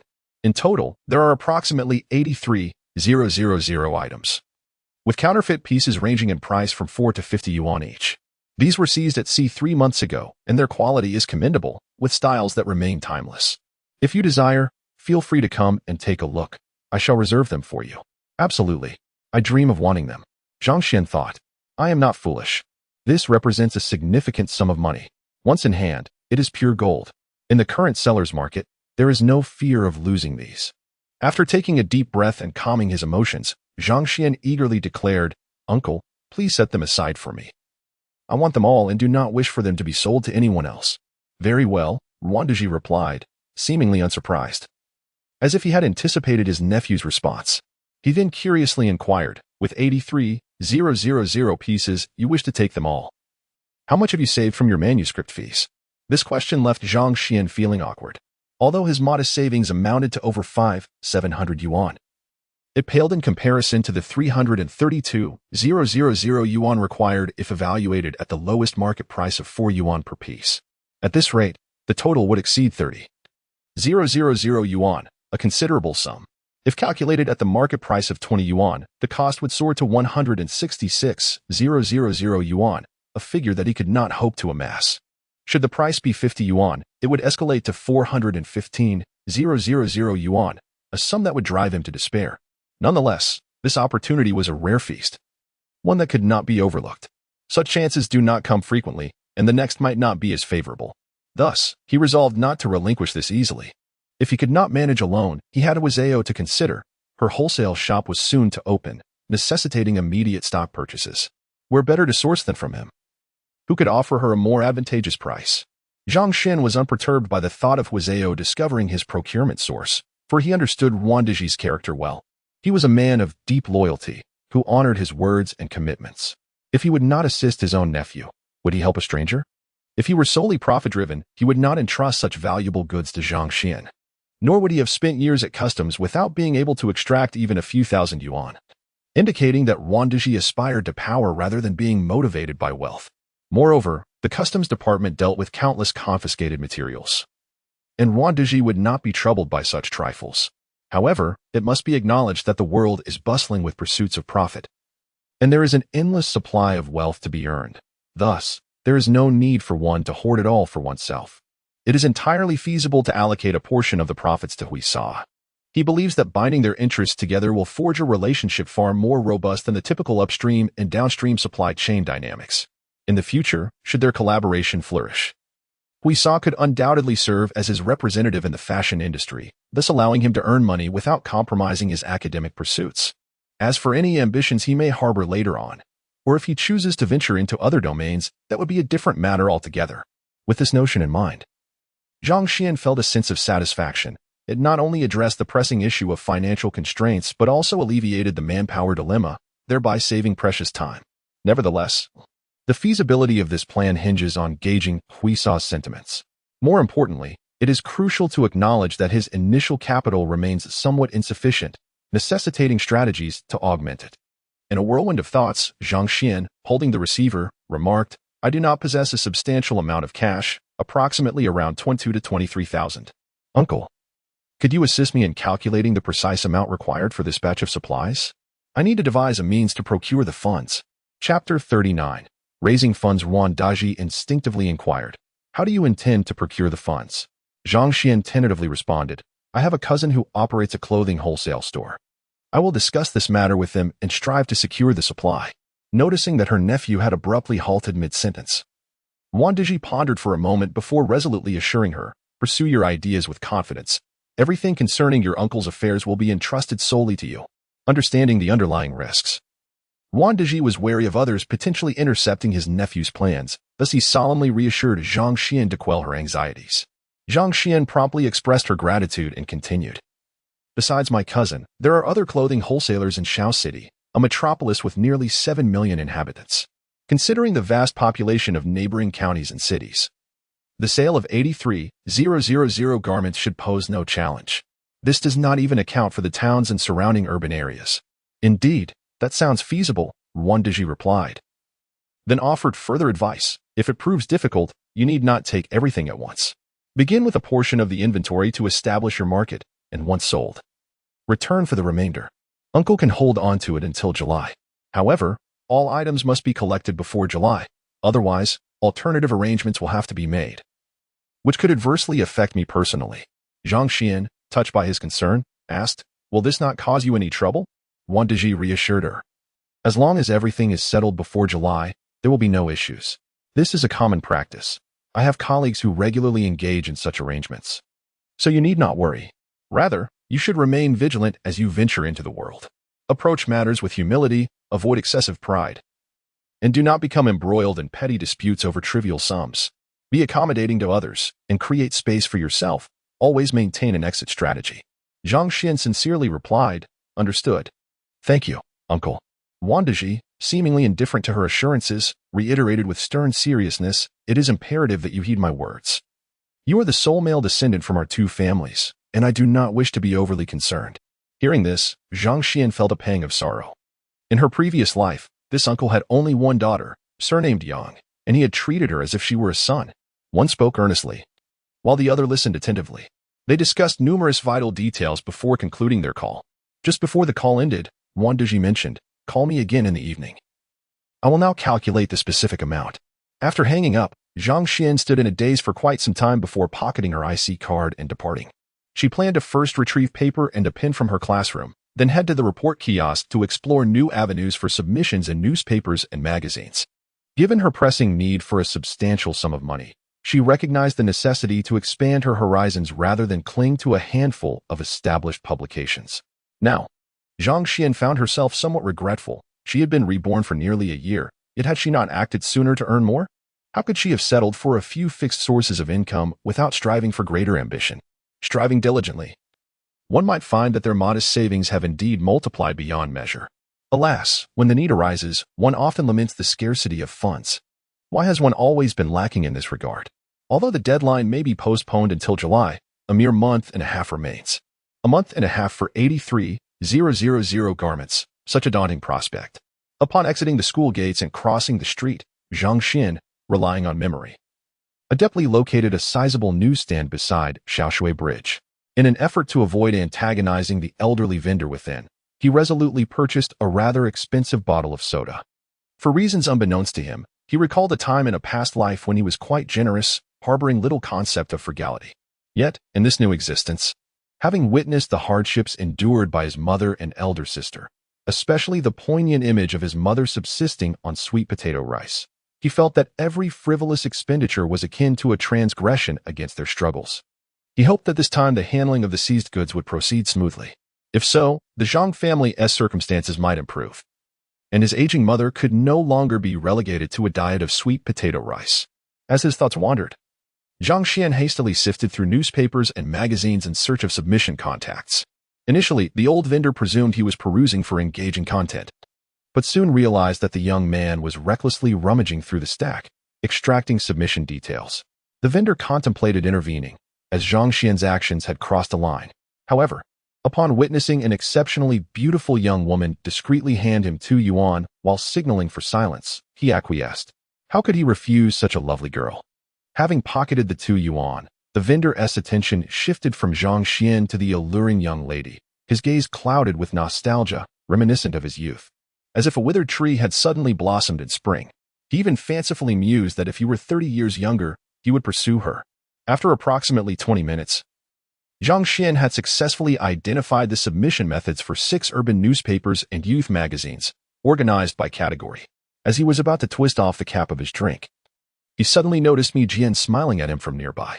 Stunned for a moment, Zhang Xuan inquired, "When did you arrive?" Mi Jian gently swayed the carton of juice in her hand. "I just got here. I saw you were busy and didn't want to interrupt." Then she asked, "Are you finished?" "Yes," Zhang Xuan nodded, tilting his head back to take a generous swig from the bottle. After consuming nearly half in one go, he felt refreshed.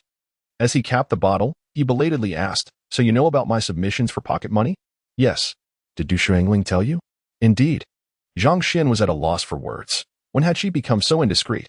Upon hearing his lament, Mi Jian smiled charmingly and offered an explanation for Du Shuangling, saying, "She had no choice.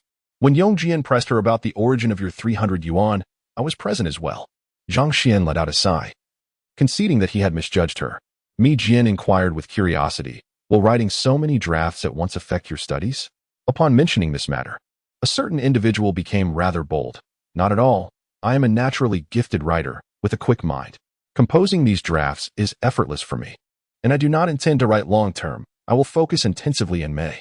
Mi Jian regarded him thoughtfully. Do you urgently need money in May? Zhang Xuan nodded in affirmation.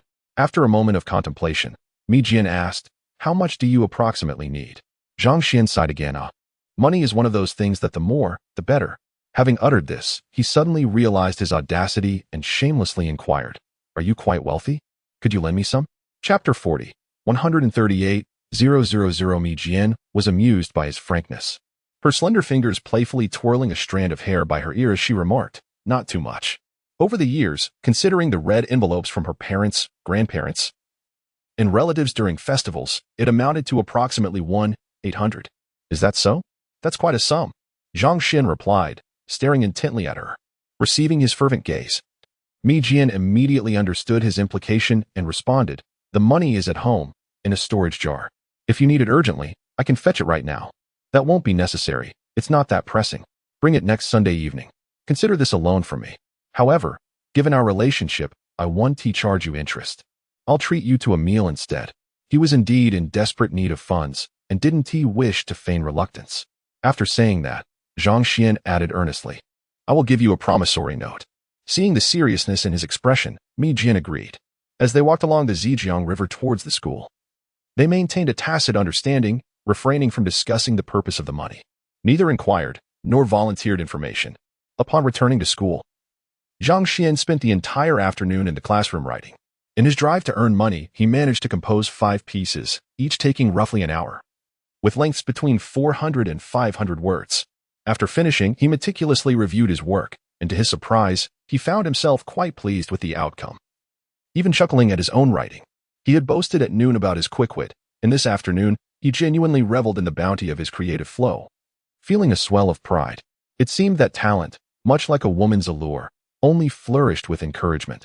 The more one squeezed, the more one obtained. Mi Jian did not venture out either. She sat in her seat completing a set of English and a set of math exercises. After finishing the problems, she gazed out the window for a moment and then quietly read through Zhang Xuan's drafts. After taking some time to finish all 5 pieces, she teasingly remarked, with your talent, I'm not worried about you failing to repay me in the future. Feeling fatigued from writing and his head throbbing, Zhang Xuan decided to rest. He rested his head on his arms, closing his eyes and vowed, you needn't worry about that. If such a day were to come, I would certainly treat myself like a donkey. I would endure whatever hardships, be it hanging by my hair, sleeping on firewood, rising at the crow of the rooster, borrowing light through the wall, or bearing humiliation. I would stay up late writing to earn money. If that still fails, I wouldn't hesitate to resort to chilly water or the tiger bench. He rambled on, leaving Mi Jian utterly bewildered. In the end, she laughed and said, it really doesn't need to be that complicated. If you can't repay me, I can simply ask Shuangling or Lilith for help. They would surely be generous for your sake. Hearing such a heart-wrenching suggestion, Zhang Xuan chose to ignore her, pulling a sheet of paper over his head and dozing off at his desk. After the most beautiful dusk comes the darkest night. When he finally awoke, it was already time for evening study. He had overslept, his head buzzing and feeling somewhat dazed. As he harbored silent grievances, Zhang Xuan pondered how no one had roused him when class commenced. He pinched his own cheek to regain consciousness and inquired of his deskmate, Mi Jian. What time is it? Mi Jian, engrossed in organizing 3 years' worth of erroneous exercises, glanced at the digital clock on the table and replied, it is 7:23. Are you hungry? Xuanling ordered takeout for you from a nearby eatery, but she was concerned about waking you, so she left it in my drawer. 7 hours had elapsed since lunch, and indeed, he felt hunger pangs. Eagerly, upon hearing it was from the outside restaurant, Zhang Xuan asked, what dishes did she get? Mi Jian shook his head, indicating he had not checked nor inquired, and promptly retrieved the takeout from the drawer, placing it before Zhang Xuan. Then returned to his own tasks. Shifting his gaze to the second group in the 4th row, he noticed Du Shuangling also immersed in her studies. Zhang Xuan recalled a phone call from his uncle and, concerned that eating in class might disrupt others' learning, decided to step outside with his IC card and the takeout. Unfortunately, he encountered the dean on his way down the stairs, but he reacted swiftly, lowering his head and making a hasty exit before the dean could register his presence. Upon reaching a familiar telephone booth, he inserted his IC card, dialed, and waited. The call connected promptly, and Wandaji immediately asked, Zhang Xuan, you should be in class now, right? Yes, uncle, Zhang Xuan replied, aware of his uncle's insinuation. He fabricated a swift excuse. I just stepped out to use the restroom and thought to call you. I became so absorbed in my afternoon exercises that I completely forgot.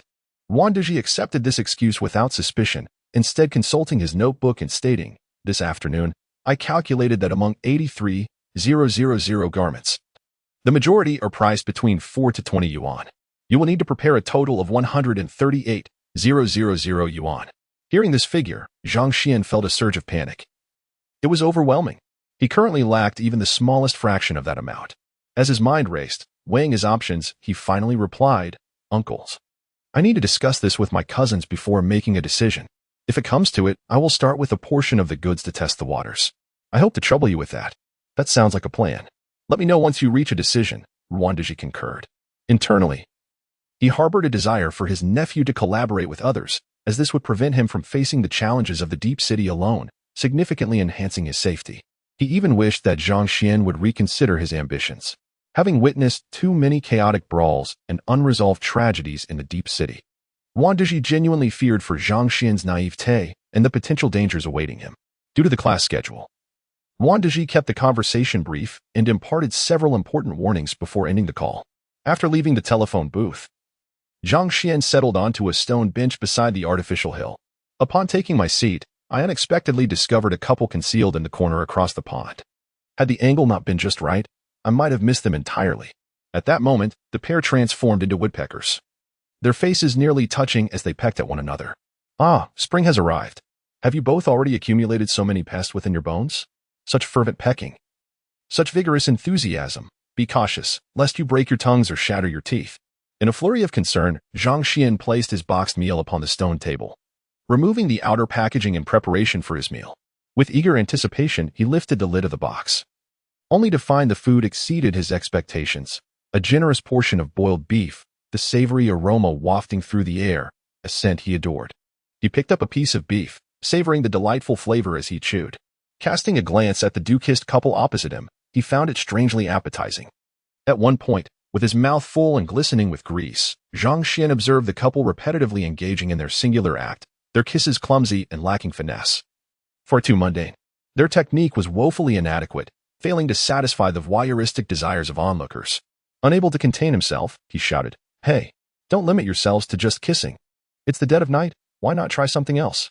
Can you slip your hands beneath your garments? Can you entwine your bodies more intimately? I'll pay. Startled, the couple froze in shock. Upon hearing the sudden voice, they immediately separated, bewildered, and after a moment of confusion, they fled as if their lives depended on it. How utterly disappointing. The two fools, filled with the ambition of thieves yet lacking the courage to act, realizing the spectacle was over. Zhang Xuan sighed and returned to his delectable beef. Watching them kiss was no substitute for a meal, and since he could not partake in such pleasures himself, he focused instead on the enticing aroma of the beef. Chapter 41. One might wonder when it began, but Lilith has taken to occupying Mi Jian's spot. Whether in class, during breaks, or even during evening study sessions, she is always there. What frustrates Zhang Xuan is that Mi Jian, with a smile, seems to be entirely cooperative with her. Lilith does not go out of her way to engage him in conversation or create a ruckus. She simply sits quietly alongside him, perusing books, attending lectures, and completing assignments. Occasionally, they engage in light conversation, mostly reminiscing about their 3 years of high school, snippets of life, and those ephemeral dreams of youth. On this particular evening, Lilith slipped a note to Zhang Xuan. I'm leaving tomorrow. Will you join me for a late-night snack tonight? Zhang Xuan initially intended to decline, citing his timid nature and fear of being caught while climbing the wall. However, the thought of indulging in some delicious food, combined with the fervent longing in Lilith's eyes, made it difficult for him to refuse. He ultimately yielded, writing back, All right. With a height of 176 centimeters and 173.5 centimeters respectively. Scaling the wall was a trivial endeavor for the two of them. Perhaps sensing that they were about to part from this cherished school, Lilith lingered on the wall, gazing longingly at the teaching building and the familiar classroom 325.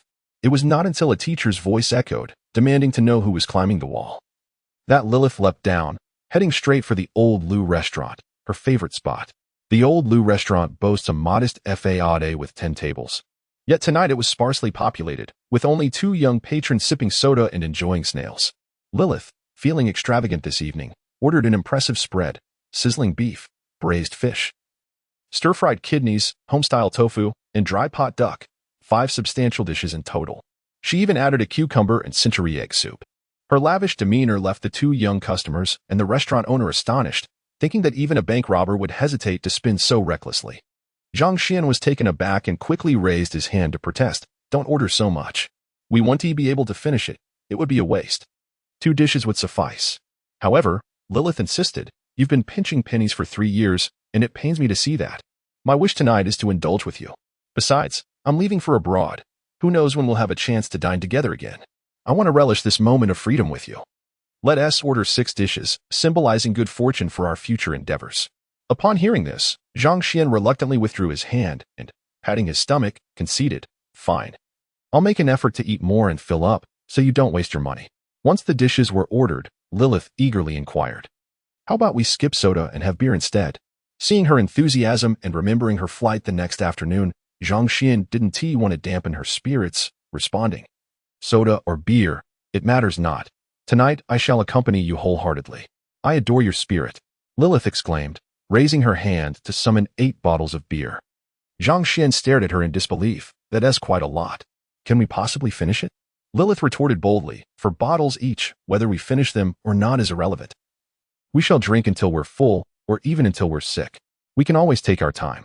Zhang Xuan remarked, drinking slowly is fine. But I fear that if I get drunk, it will be difficult to climb over the wall. Lilith gazed at him intently and replied, then let us not return to school. Instead, we could take a room at the nearby hotel. How about you spend the night with me? Zhang Xuan's eyelids fluttered as he cautioned, you are an international student now, and you must always be mindful of your words and actions. We wouldn't want to tarnish the reputation of our fellow countrymen. Lilith tossed her hair back and changed the subject. Do you know why my family wants me to learn martial arts? Zhang Xuan immediately responded, you're a girl. It's for self-defense. Lilith nodded, then shook her head. That is half right. Guess again. After a moment of contemplation, Zhang Xuan said, is it because your father was in the military? Lilith tapped the table with her chopsticks, urging him to guess again. As his gaze followed her movements, an epiphany struck him. Your parents hoped you would study abroad from a young age. So they wanted you to learn martial arts for self-defense. This time, he was entirely correct. Lilith's face lit up with joy as she opened 2 bottles of beer, keeping one for herself and handing the other to Zhang Xuan. Here, let us drink to celebrate your correct answer, she declared. Without hesitation, she tilted her head back and downed the beer in a rhythmic gulp, finishing it swiftly. After the last drop, she exclaimed, oh, that feels good. Zhang Xuan stared in amazement, wondering how she had become so adept at drinking. It seems you have quite the experience. Do you drink often at home? Lilith beamed. My mother enjoys drinking and does so quite a bit. My father cannot be around much due to work, so my mother has trained me. She claims it's to help me build my tolerance for when I go abroad. Zhang Xuan was taken aback. Impressive. Your mother is certainly a remarkable woman. When the dishes arrived, Zhang Xuan was delighted to see them filled with his favorites, leaving him momentarily unsure of where to begin. Such a delightful dilemma. Ultimately, he chose to savor the dry pot duck first. Seeing him enjoy that dish, Lilith followed suit but soon found it too spicy and reached for her drink. Not content with just her own, she insisted Zhang Xuan join her, and together they polished off another bottle. As the meal progressed, Lilith looked up and asked, I have secretly liked you for 3 years. Did you sense it? Faced with her piercing gaze, Zhang Xuan fell silent for a while before hoarsely responding. I'm not dense. I've sensed something. Yet, I find it perplexing, even confusing. You know my circumstances. My family is far from ordinary and even struggles financially. My clothing is rather shabby. My mother's appearance might be my greatest asset, but there are many boys around me who are just as capable. I do not stand out. He shook his head with a bitter smile. Given your background, I feel unworthy. Lilith's eyes darted around Zhang Xuan before she fixed him with a challenging stare. Indeed, you don't understand my feelings. But what about Du Shuangling? She possesses such remarkable qualities, and she likes you. Can you comprehend that? A throbbing headache plagued him, and he felt a deep frustration.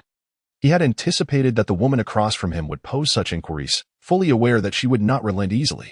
However, Zhang Xuan had no intention of fostering any false hopes. Thus, he tactfully replied, you are not like her.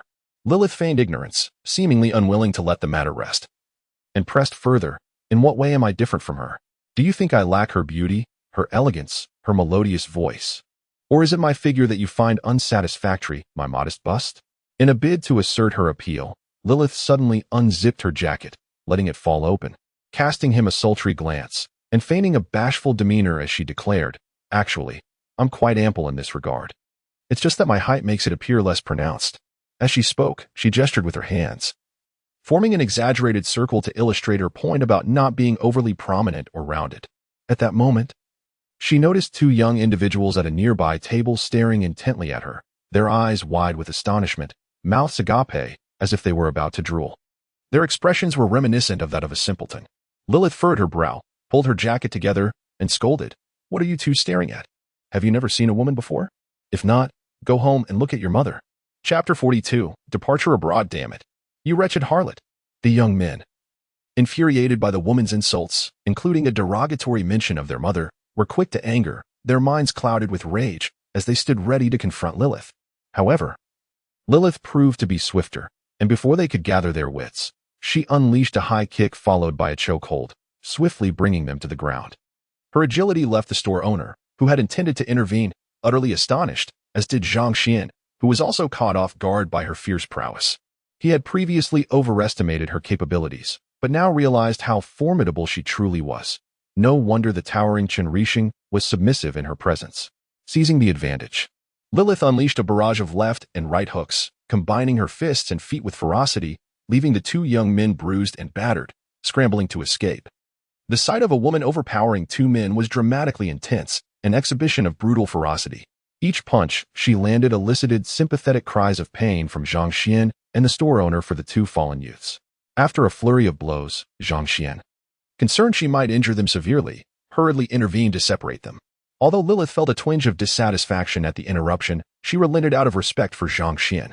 With a mocking clap of her hands, she remarked, "Huh?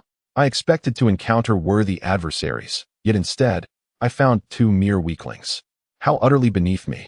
The two young men fled in disarray, only to be halted by the store owner, who insisted they settle their bill. Lilith settled back into her seat, loosening her collar as she turned to Zhang Xuan and said, "Now that it is peaceful, let us continue." Zhang Xuan, rendered speechless, found himself at a loss for words. Lilith leaned closer, teasingly whispering, "Are you afraid? Do not be. I am fierce towards scoundrels, but gentle with you. Would you like to feel my hand to ease your fears? It has a rather pleasant texture." Zhang Xuan, once again at a loss for words, felt quite flustered. In the face of such a fierce woman, he found himself genuinely impressed. Their gazes locked, a moment of silence ensued, before Zhang Xuan conceded defeat, pouring beer into their glasses and proclaiming, "Come, let us raise a toast. May your journey be smooth." Seeing her affection go unreciprocated, Lilith gazed at him with a touch of melancholy, lost in thought for a moment before returning to her seat. She sighed at her full beer glass, saying, "Ah, love is the toast of this evening, filled to the brim by you. I suddenly find myself hesitant about going to England. I fear that when we meet again, you will belong to someone else. Enough of this. I've lived two lives. Who doesn't he know you, scheming woman?" Zhang Xuan replied, rolling his eyes and adopting a tone of negotiation. "Could you refrain from this performance? Let us just finish our meal." Lilith playfully pouted, her leg playfully shaking. "What performance? Look at my little mouth, my slender legs, my playful demeanor." Zhang Xuan couldn't help but laugh, retorting, "All right, then don't go abroad. After all, Remuneration study abroad application was denied. He'd prefer you to remain here for university." "Excuse me?" Upon hearing this, Lilith's flirtatious demeanor vanished in an instant. She downed her drink in one go and declared, "That won't do. The thought of being sullied by that pig, Chen, compels me to hasten my departure to study abroad." Without the youthful presence casting a watchful eye nearby, the two enjoyed their meal with ease. However, a slight discomfort lingered as Lilith, having consumed 4.5 bottles of beer, appeared somewhat inebriated. Zhang Xuan found it difficult to discern whether her intoxication was genuine or feigned. After all, in his previous life, she had never indulged to such an extent at this hour. He was uncertain about her drinking capacity at 18. As they settled the bill and exited the restaurant, Lilith naturally entwined her arm with his, stating, "We want to return to school tonight. Let us find a room nearby. I wish to give you my first time." Zhang Xuan, taken aback, withdrew a step and implored, "Please, can you refrain from jesting?" Unperturbed, Lilith followed closely, wrapping her arm around him once more. Her expression earnest as she said, "I am not joking. I will soon be leaving the country, and in the coming years apart. I fear you might forget me if I do not leave a profound impression." "Enough, enough. I know what sort of person you are. You are not one to engage in such behavior. If you continue like this, I shall hesitate to spend time alone with you again, Zhang Xuan replied, genuinely intimidated by her boldness, as he tugged his arm free once more, half seriously. After being rebuffed twice, Lilith ceased her pursuit.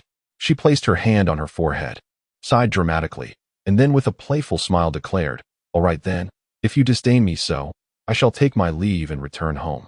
Zhang Xuan, taken aback, questioned, "Home? At this hour?" Lilith nodded vigorously, covering her mouth as she giggled. "Yes, if you do not want me, I shall seek someone who does." Zhang Xuan rolled his eyes, unwilling to indulge her whims. "Fine, hurry across the street and climb the wall. The dormitory gate will soon be locked." At that moment, Lilith pointed to a black Santana parked by the roadside and exclaimed, "Zhang Xuan, really, I'm going home. My parents have come to fetch me." Zhang Xuan followed her gaze and, upon making eye contact with the occupants of the car, offered a polite smile from a distance. He inquired, "When did they arrive?" "I had no idea." Lilith replied, "They've been here for about 20 minutes. Why haven't your parents exited the vehicle?" He asked. "I arranged it with them. They want to disturb me tonight." "Is that so?" "Indeed." Upon hearing this, Zhang Xian's expression grew inscrutable. If they were to seek a room together, would they not interfere? Lilith's eyes sparkled with excitement. "Do you agree?" Zhang Xuan was at a loss, thoroughly outmaneuvered. "No, I meant, since your parents are here, why were you acting so foolishly?"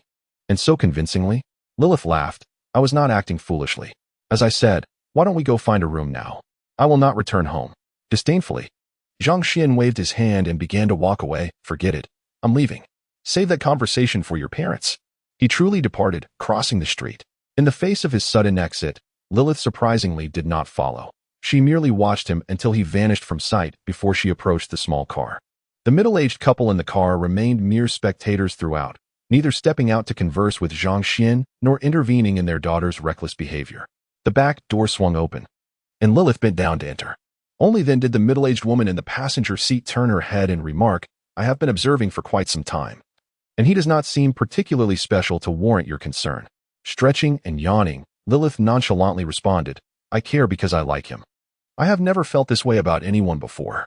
Upon hearing this, the couple in the front exchanged a glance, silently agreeing to refrain from further inquiry, and promptly started the vehicle.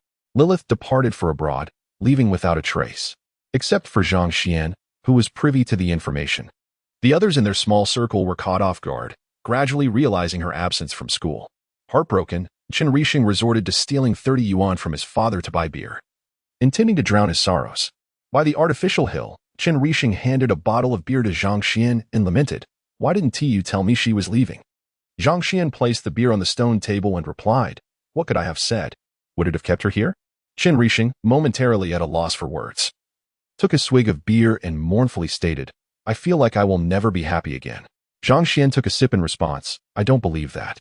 Chen Rixing glared at him and questioned, "Have you ever loved someone? Do you understand the depths of love?" Zhang Xuan shook his head. "Don't speak to me of such illusions. Until you marry and have children before the age of 35, I will not believe you." Chapter 43, Celebration. Zhang Xuan. Your letter. On Sunday morning, during the break of the second class, Wei Wei called out to him at the classroom door. Upon arriving at the office, Wei Wei handed him 2 packages and 13 remittance slips. She exclaimed, "Seeing how quickly you're making money, I suddenly feel that being a teacher is rather meaningless." "Oh no, if you stop being a teacher, what else left for me as a student?" Zhang Xuan replied dismissively as he eagerly tore open the 2 packages. One package contained samples of the magazine Xiyin, but disappointingly, there was no letter inside, indicating that his hopes for an increase in manuscript fees had once again been dashed. Zhang Xuan felt utterly disheartened, thinking to himself how miserly the magazine truly was. The other package contained a sample of Youth Digest. To his delight, it included a letter. Unlike the flowery praises from Xiyin, this letter was straightforward. It candidly informed Zhang Xuan that due to their status as competitors, they had been following his pen name, Sanyumazhu, for quite some time. They expressed their pleasure in receiving his submission and inquired if he would be interested in becoming a regular contributor for a dedicated column. Their sincerity was evident, starting with a compensation rate of 220 yuan per 1,000 words. Moreover, the payment for his previous submission had already been calculated at this rate, amounting to 220 yuan for over 5,000 words. Upon reading this, Zhang Xuan felt a deep sense of satisfaction, realizing that this was the hallmark of a professional editor. Unlike the stingy practices of Xiyin, this was what it meant to be valued. This compensation was indeed a substantial reward, filling him with elation and a profound sense of achievement. Unbeknownst to him, he had begun to make a name for himself in the literary world. He was now someone of note. Without a doubt, considering their generous approach, the fact that Youth Digest was a bi-monthly publication, and the monthly earnings exceeding 2,000 yuan. He decided to accept this offer. As for whether Xiyin would have any objections, if they did, let them be. How ridiculous. He felt like a rising star, deserving of recognition akin to a noble in ancient times strolling along the banks of the Qinhuai River, worthy of a gentle touch from one of the famed 8 beauties. He resolved to write another piece for Xiyin in June. If they remained uncooperative and refused to raise his fees, he would decisively shift his allegiance. What nonsense! If he regarded himself as significant, yet they failed to do the same, how could they continue to engage amicably? Feeling immensely pleased, Zhang Xuan handed the letter from Youth Digest to Wei Wei, boasting, "Old class, take a look. If you ever encounter difficulties outside, you can proudly mention your student's name. We've now made a name for ourselves." Hearing his shameless self-praise, Wei Wei smiled slightly and accepted the letter. After securing the remittance slip from Youth Digest, Zhang Xuan began to review the other payments. The compensation from Xiyin was 779 yuan. The remaining 11 remittance slips included 3 at 50 yuan, 1 at 60 yuan, 4 at 40 yuan, 2 at 30 yuan, and finally 1 at 20 yuan. A total of 13 remittance slips amounted to 319 yuan. 319 yuan. What a substantial sum. Gazing at this figure on the scrap of paper, Zhang Xuan felt that despite the week's toil, it was indeed worthwhile, immensely so. With 3 weeks remaining in May, he resolved to exert himself to complete the month's tasks. He planned to pause those scattered urban reports next month and concentrate wholeheartedly on preparing for the college entrance examination. After reading the letter, Wei Wei joyfully remarked, "It's Sunday today. I'm going out to buy some groceries. You should come over to cook. Invite me Jian and Du Shuangling too.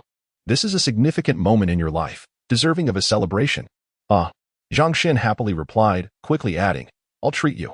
I have money today, plenty of it." Wei Wei gazed at him for a few seconds, then smiled, "No need. It's the teacher celebrating their student. It's not your turn to spend." To preserve his dignity, she continued, "If you wish to treat us, focus on your studies and achieve high scores on the exam. At that time, whether you want to or not, I'll expect you to treat us." "All right, it's settled then." Zhang Xuan, fully aware of his homeroom teacher's good intentions, accepted without pretension. Taking advantage of the remaining time, Wei Wei went to buy groceries. Zhang Xuan entered the classroom with his books and, as before, handed a sample book directly to Du Shuangling. Noticing an unexpected edition of a Youth Digest on the desk, Du Shuangling joyfully inquired, "Did you get another magazine on special assignment?" Zhang Xuan nodded, whispering, "Impressive, right?" "Indeed, quite impressive," she replied, gazing at him with a smile in her eyes. He shamelessly leaned in, saying, "Look, thanks to my efforts, your collection is growing. What reward do I get?" Du Shuangling pursed her lips, asking, "What kind of reward do you desire?" Upon hearing this, Zhang Xuan plopped down in a seat. "My head aches. Could you give me a massage?" Du Shuangling fell silent and did not indulge him with a massage. Instead, she opened the Youth Digest to search for his article. Zhang Xuan, noticing this, expressed his displeasure. "What is this? Am I being ignored?" Du Shuangling slightly moved her lips but did not respond, continuing to turn the pages. Raising an eyebrow, Zhang Xuan could not resist nudging her with his elbow. "If you keep this up, I'll next give the book to Lilith." Upon mentioning Lilith, Du Shuangling finally reacted, stopping her page-turning to say, "All right, do you want my help?" Propping his head on his left hand, Zhang Xuan blinked inquisitively. "Are you truly willing to assist?" "Well, I have never declined to help you with your matters," Du Shuangling replied, lifting her gaze to meet his. "How would you like me to help this time?" Zhang Xuan leaned closer, pointing to his temples. "Ah, writing articles has made me feel dazed. Please give me a rub."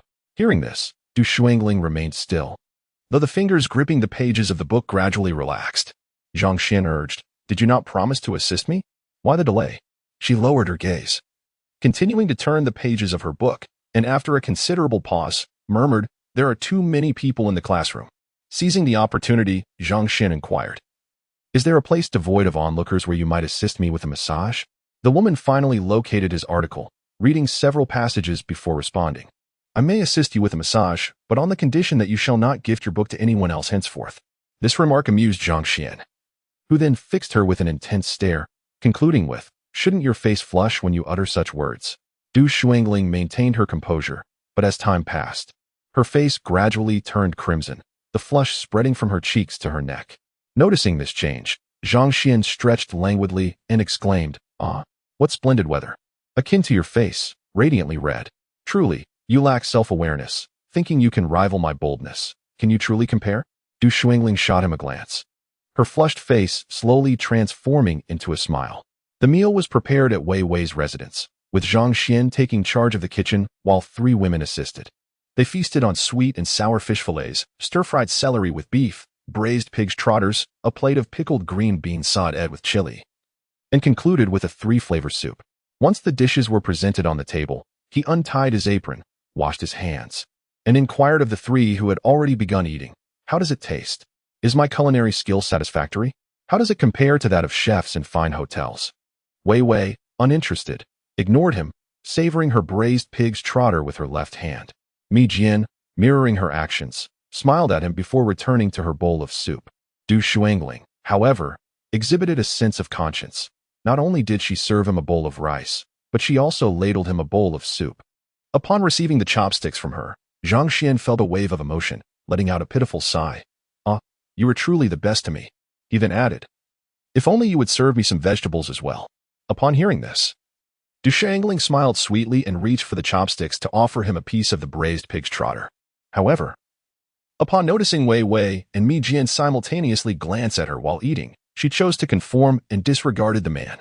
Zhang Xuan feigned a sigh of despair, thinking, "If you choose to ignore me, so be it. Who cannot eat? I excel at consuming meat." With that, he rolled up his sleeves and began to eat vigorously. Chapter 44. What do you think? Are you interested in collaborating? After satisfying their hunger and thirst, the 3 of them exited the school. As usual, Mi Jian returned home every Sunday afternoon, and this time, Du Shuangling accompanied her to visit Zhang Xuan. With a clear objective in mind, separated from the 2 and took a bus directly to the train station, armed with several books and newspapers. Upon reaching the 3rd floor of the staff dormitory, he navigated through a dimly lit corridor lined with residences, arriving at the rightmost door and knocking. When the door swung open, Yang Yun was somewhat surprised to see Zhang Xuan, knowing that his younger brother typically avoided travel due to motion sickness. However, his surprise quickly transformed into happiness as he welcomed Zhang Xuan inside, cheerfully inquiring, "What brings you here today?" "Perfect timing. Come, let us share a drink. I've been so bored at home alone." "Sure, let us enjoy a drink together. But how is your foot feeling now? Is it any better? Can you drink a lot now?" Zhang Xuan asked while changing his shoes, appraising Yang Yun's left foot. "It's better, actually. As long as I don't carry heavy loads or climb stairs, I feel just fine," Yang Yun replied. Once Zhang Xuan was settled, he casually strolled around the living room, noticing the absence of anyone else. "Isn't it Sunday? Where's Qian Qian?" he queried. Yang Yun poured a steaming cup of tea and placed it before him. "Qian Qian went out with your sister-in-law to set up a stall." After standing for half an hour on the bus, feeling slightly parched, Zhang Xuan took a sip to soothe his throat before commenting, "It seems your sister-in-law's business is doing well lately. Indeed, it improves day by day. Since they started making money from the stall, the quarrels between them have lessened, and their relationship is gradually returning to what it was before the layoffs." To enjoy their drinks, they needed some accompaniments. Zhang Xuan dashed to a nearby market to purchase some spicy marinated delicacies and then visited a tavern to procure 2 jars of liquor. Meanwhile, Yang Yun busied himself in the kitchen, preparing a plate of peanuts and some oil-wheat vegetables. Though inexpensive, these dishes were excellent pairings for their drinks. Seated on the sofa, they began to drink leisurely. Yang Yun shared snippets of family life, mentioning his 3 younger brothers who had faced unemployment. The second brother, Yang Hua, had gone to Inner Mongolia to prospect for gold with a wealthy boss from Ludu Zhai. The third brother, Yang Fu, intended to open an appliance repair shop in town, returning to his former profession. The youngest, Yang Gue, had divorced his wife after losing his job and left his only daughter in the care of Zhang Ru while seeking opportunities for wealth in Shanghai with friends. After recounting the fortunes and misfortunes of his brothers, Yang Yun turned the conversation to himself, expressing the pressures of opening a wholesale business by the end of the month. "You have no idea how we feel. The excitement and anxiety of starting this business with borrowed money keep me up at night. Sometimes I lie awake worrying, and by morning my pillow is covered in hair." As the topic shifted to the wholesale department, Zhang Xuan seized the opportunity to inquire, "Brother, the store is set to open at the end of the month. Why have you not stocked up yet? What are you busy with?" Yang Yun replied, "Your sister-in-law has been occupied with setting up a stall in the afternoons, while I have been busy forging connections during the mornings to facilitate our future sales channels." Zhang Xuan pressed further, "When does sister-in-law plan to procure goods? Have you discussed it?" Yang Yun nodded, "We have deliberated on the matter. Your sister-in-law intends to visit Yangshan on the 16th of this month." A fleeting thought crossed Zhang Xuan's mind, and with a hint of doubt, he inquired further, "Have you established contact with Yangshan? Is the procurement list confirmed? Will you go directly to collect the goods, or will you assess the situation there first?" Yang Yun explained, "This is our first venture into this industry, and especially to such a distant place. Although we have established some contacts there, it is imperative to personally assess the situation." Continuing, Yang Yun took a hearty sip of his drink, savored some dishes, and added, "Clothing is unlike other commodities. It hinges on a discerning eye for procurement. If we bring back items that no one wants, we will find ourselves without recourse. Remember, the funds were borrowed from the credit union." He emphasized, "Your sister-in-law is being cautious. Decisions will only be made once we arrive there. We need to ascertain which colors sell well, which styles are in vogue, and what materials are preferable, all of which can only be judged in person." He concluded, "Indeed, forethought begets success, while lack of preparation leads to failure. Money is hard-earned. Thus prudence is paramount." Zhang Xuan wholeheartedly agreed with this approach. Having grasped the situation, he decided to be forthright. After clinking glasses, he addressed the matter directly, "Brother, I came here today to discuss a particular issue with you." Yang Yun looked up, intrigued. "What issue?" Zhang Xuan replied, "I have a batch of clothing, high quality, competitively priced, and trendy. Would you be interested?" Yang Yun, taken aback, asked incredulously, "What did you say? You have a batch of clothing?" "Yes, I possess 83,000 pieces." "How many?" 83,000 pieces. 83,000? Really? 83,000. "Yes, indeed, 83,000 pieces." Yang Yun, astonished, gestured animatedly between them, momentarily losing composure. "You have 83,000 pieces of clothing? Brother, this is quite a grand jest." Zhang Xuan, unwavering, gazed intently at him and replied earnestly, "I am about to take my college entrance examination. Do you think I would waste time on frivolities?"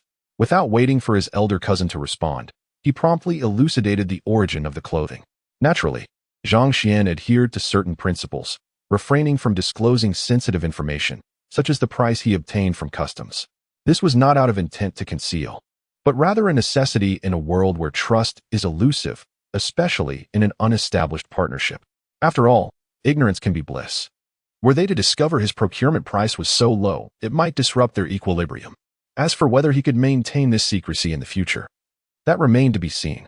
Once he secures his initial funding and establishes a mutually beneficial relationship, everything will fall into place. After all, his uncle is undoubtedly on his side, representing the most valuable and essential resource. As for sales channels, there is no cause for concern in this era. It merely requires additional time and effort to navigate. He has contemplated that if he can foster a harmonious partnership with his brother and sister-in-law, they may gradually intertwine their interests and deepen their collaboration. Conversely, should their relationship prove less than amicable, he could just as easily align with other retail wholesalers. As long as he possesses solid capital, his reputation will flourish in Xiao City, ensuring a promising future. He embellished his narrative, particularly regarding future supply scenarios and the lucrative prospects ahead. After an eloquent exposition, he concluded by asking once more, "So, what do you think? Are you interested?" Chapter 45. Achieving Yang Yun was astounded. Hearing about customs confiscation for the first time felt akin to deciphering a celestial scroll. He was indeed tempted. During a time when his family struggled to conduct business, fate seemed to have bestowed upon him a fortuitous opportunity. How could he possibly resist? It was reminiscent of a wealthy benefactor bestowing a lump of gold upon a starving beggar who could turn down such fortune. Yet, despite this allure, Yang Yun, now in his 40s and seasoned by life's trials, possessed a certain composure. He cautiously reiterated, "Are you serious? Does such good fortune truly exist in this world? Am I truly the recipient, or is this merely a jest at my expense?" Zhang Xuan, after leisurely popping a peanut into his mouth and swallowing, replied with calm assurance, "You have watched me grow. Surely you know my character. Even if you doubt me, do you not trust my uncle? Would he jest about something so serious? The goods are currently in the customs warehouse, and I can retrieve them at any time. I only inquired because I thought you and your wife might be interested in launching a clothing wholesale business. Otherwise, I would have already scoured the mountains and fields for other clothing merchants in Shao City. You are well aware of the current market climate. This batch is of exceptional quality and competitively priced. Once it is released, there will be no shortage of demand. Yang Yun recognized the truth in his words.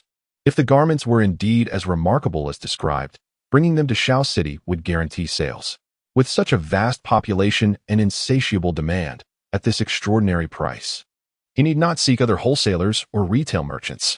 With 83,000 pieces, even selling at street stalls could yield a year's worth of sales. Moreover, he pondered the consequences of passing up this opportunity if the goods were genuine. Refusing them would not only cultivate competition in Shao City, but would also sever the financial lifeline that Zhang Xuan represented.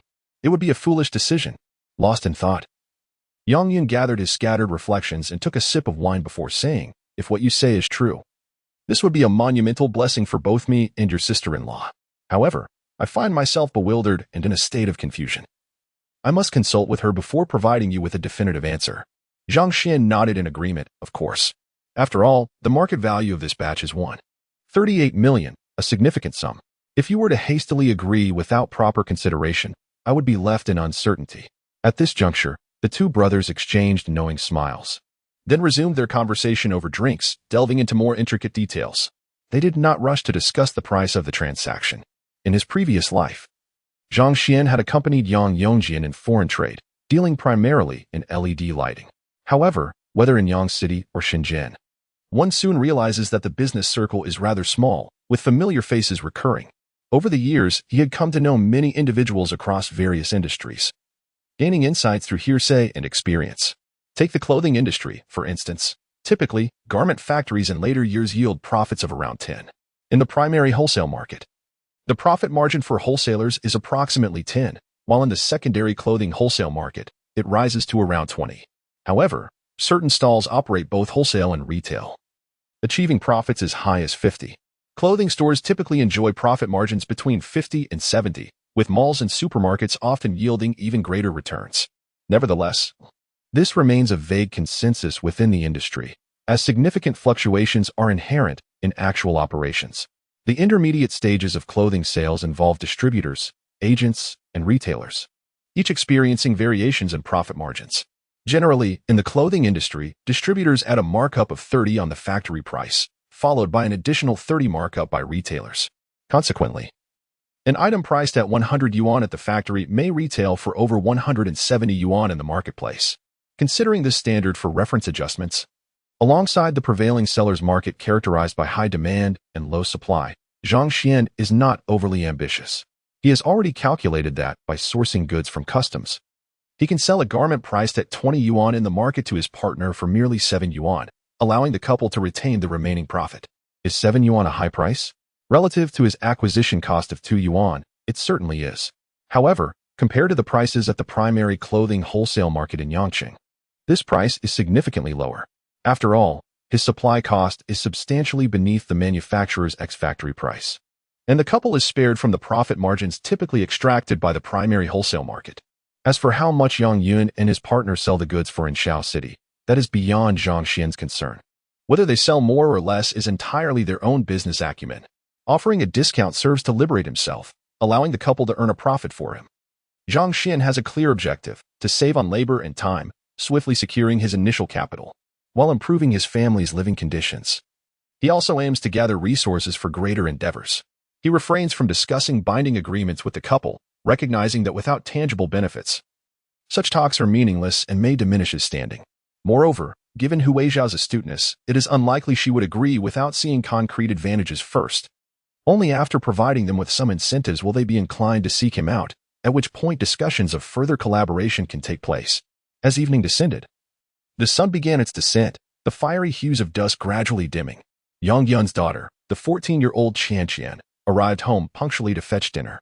Upon entering, she greeted Zhang Xuan and then peered into the kitchen, inquiring, "Dad, is dinner ready?" "I'm a bit hungry." Yang Yun, busy stir-frying squid, turned to her and replied, "We're not bringing dinner today. Go call your mother back and tell her there's an urgent matter at home." Qian, puzzled, asked, "What urgent matter?" Aren't we earning money? Yang Yun waved his spatula dismissively. Don't ask so many questions. Just hurry and get your mother back. We need her quickly. As your uncle will be returning to school soon. Qian glanced at Zhang Xuan, who was reading the newspaper on the sofa, and, without further inquiry, changed her shoes and stepped outside. Half an hour later, Huey's wife returned. As soon as she entered the house, she anxiously inquired, "What has happened that you called me back in such a hurry?" Yang Yun was aware of his wife's impetuous nature. If he did not clarify the situation promptly, they would surely struggle to enjoy their meal. Thus, he pulled her to sit down and succinctly recounted the events that had transpired.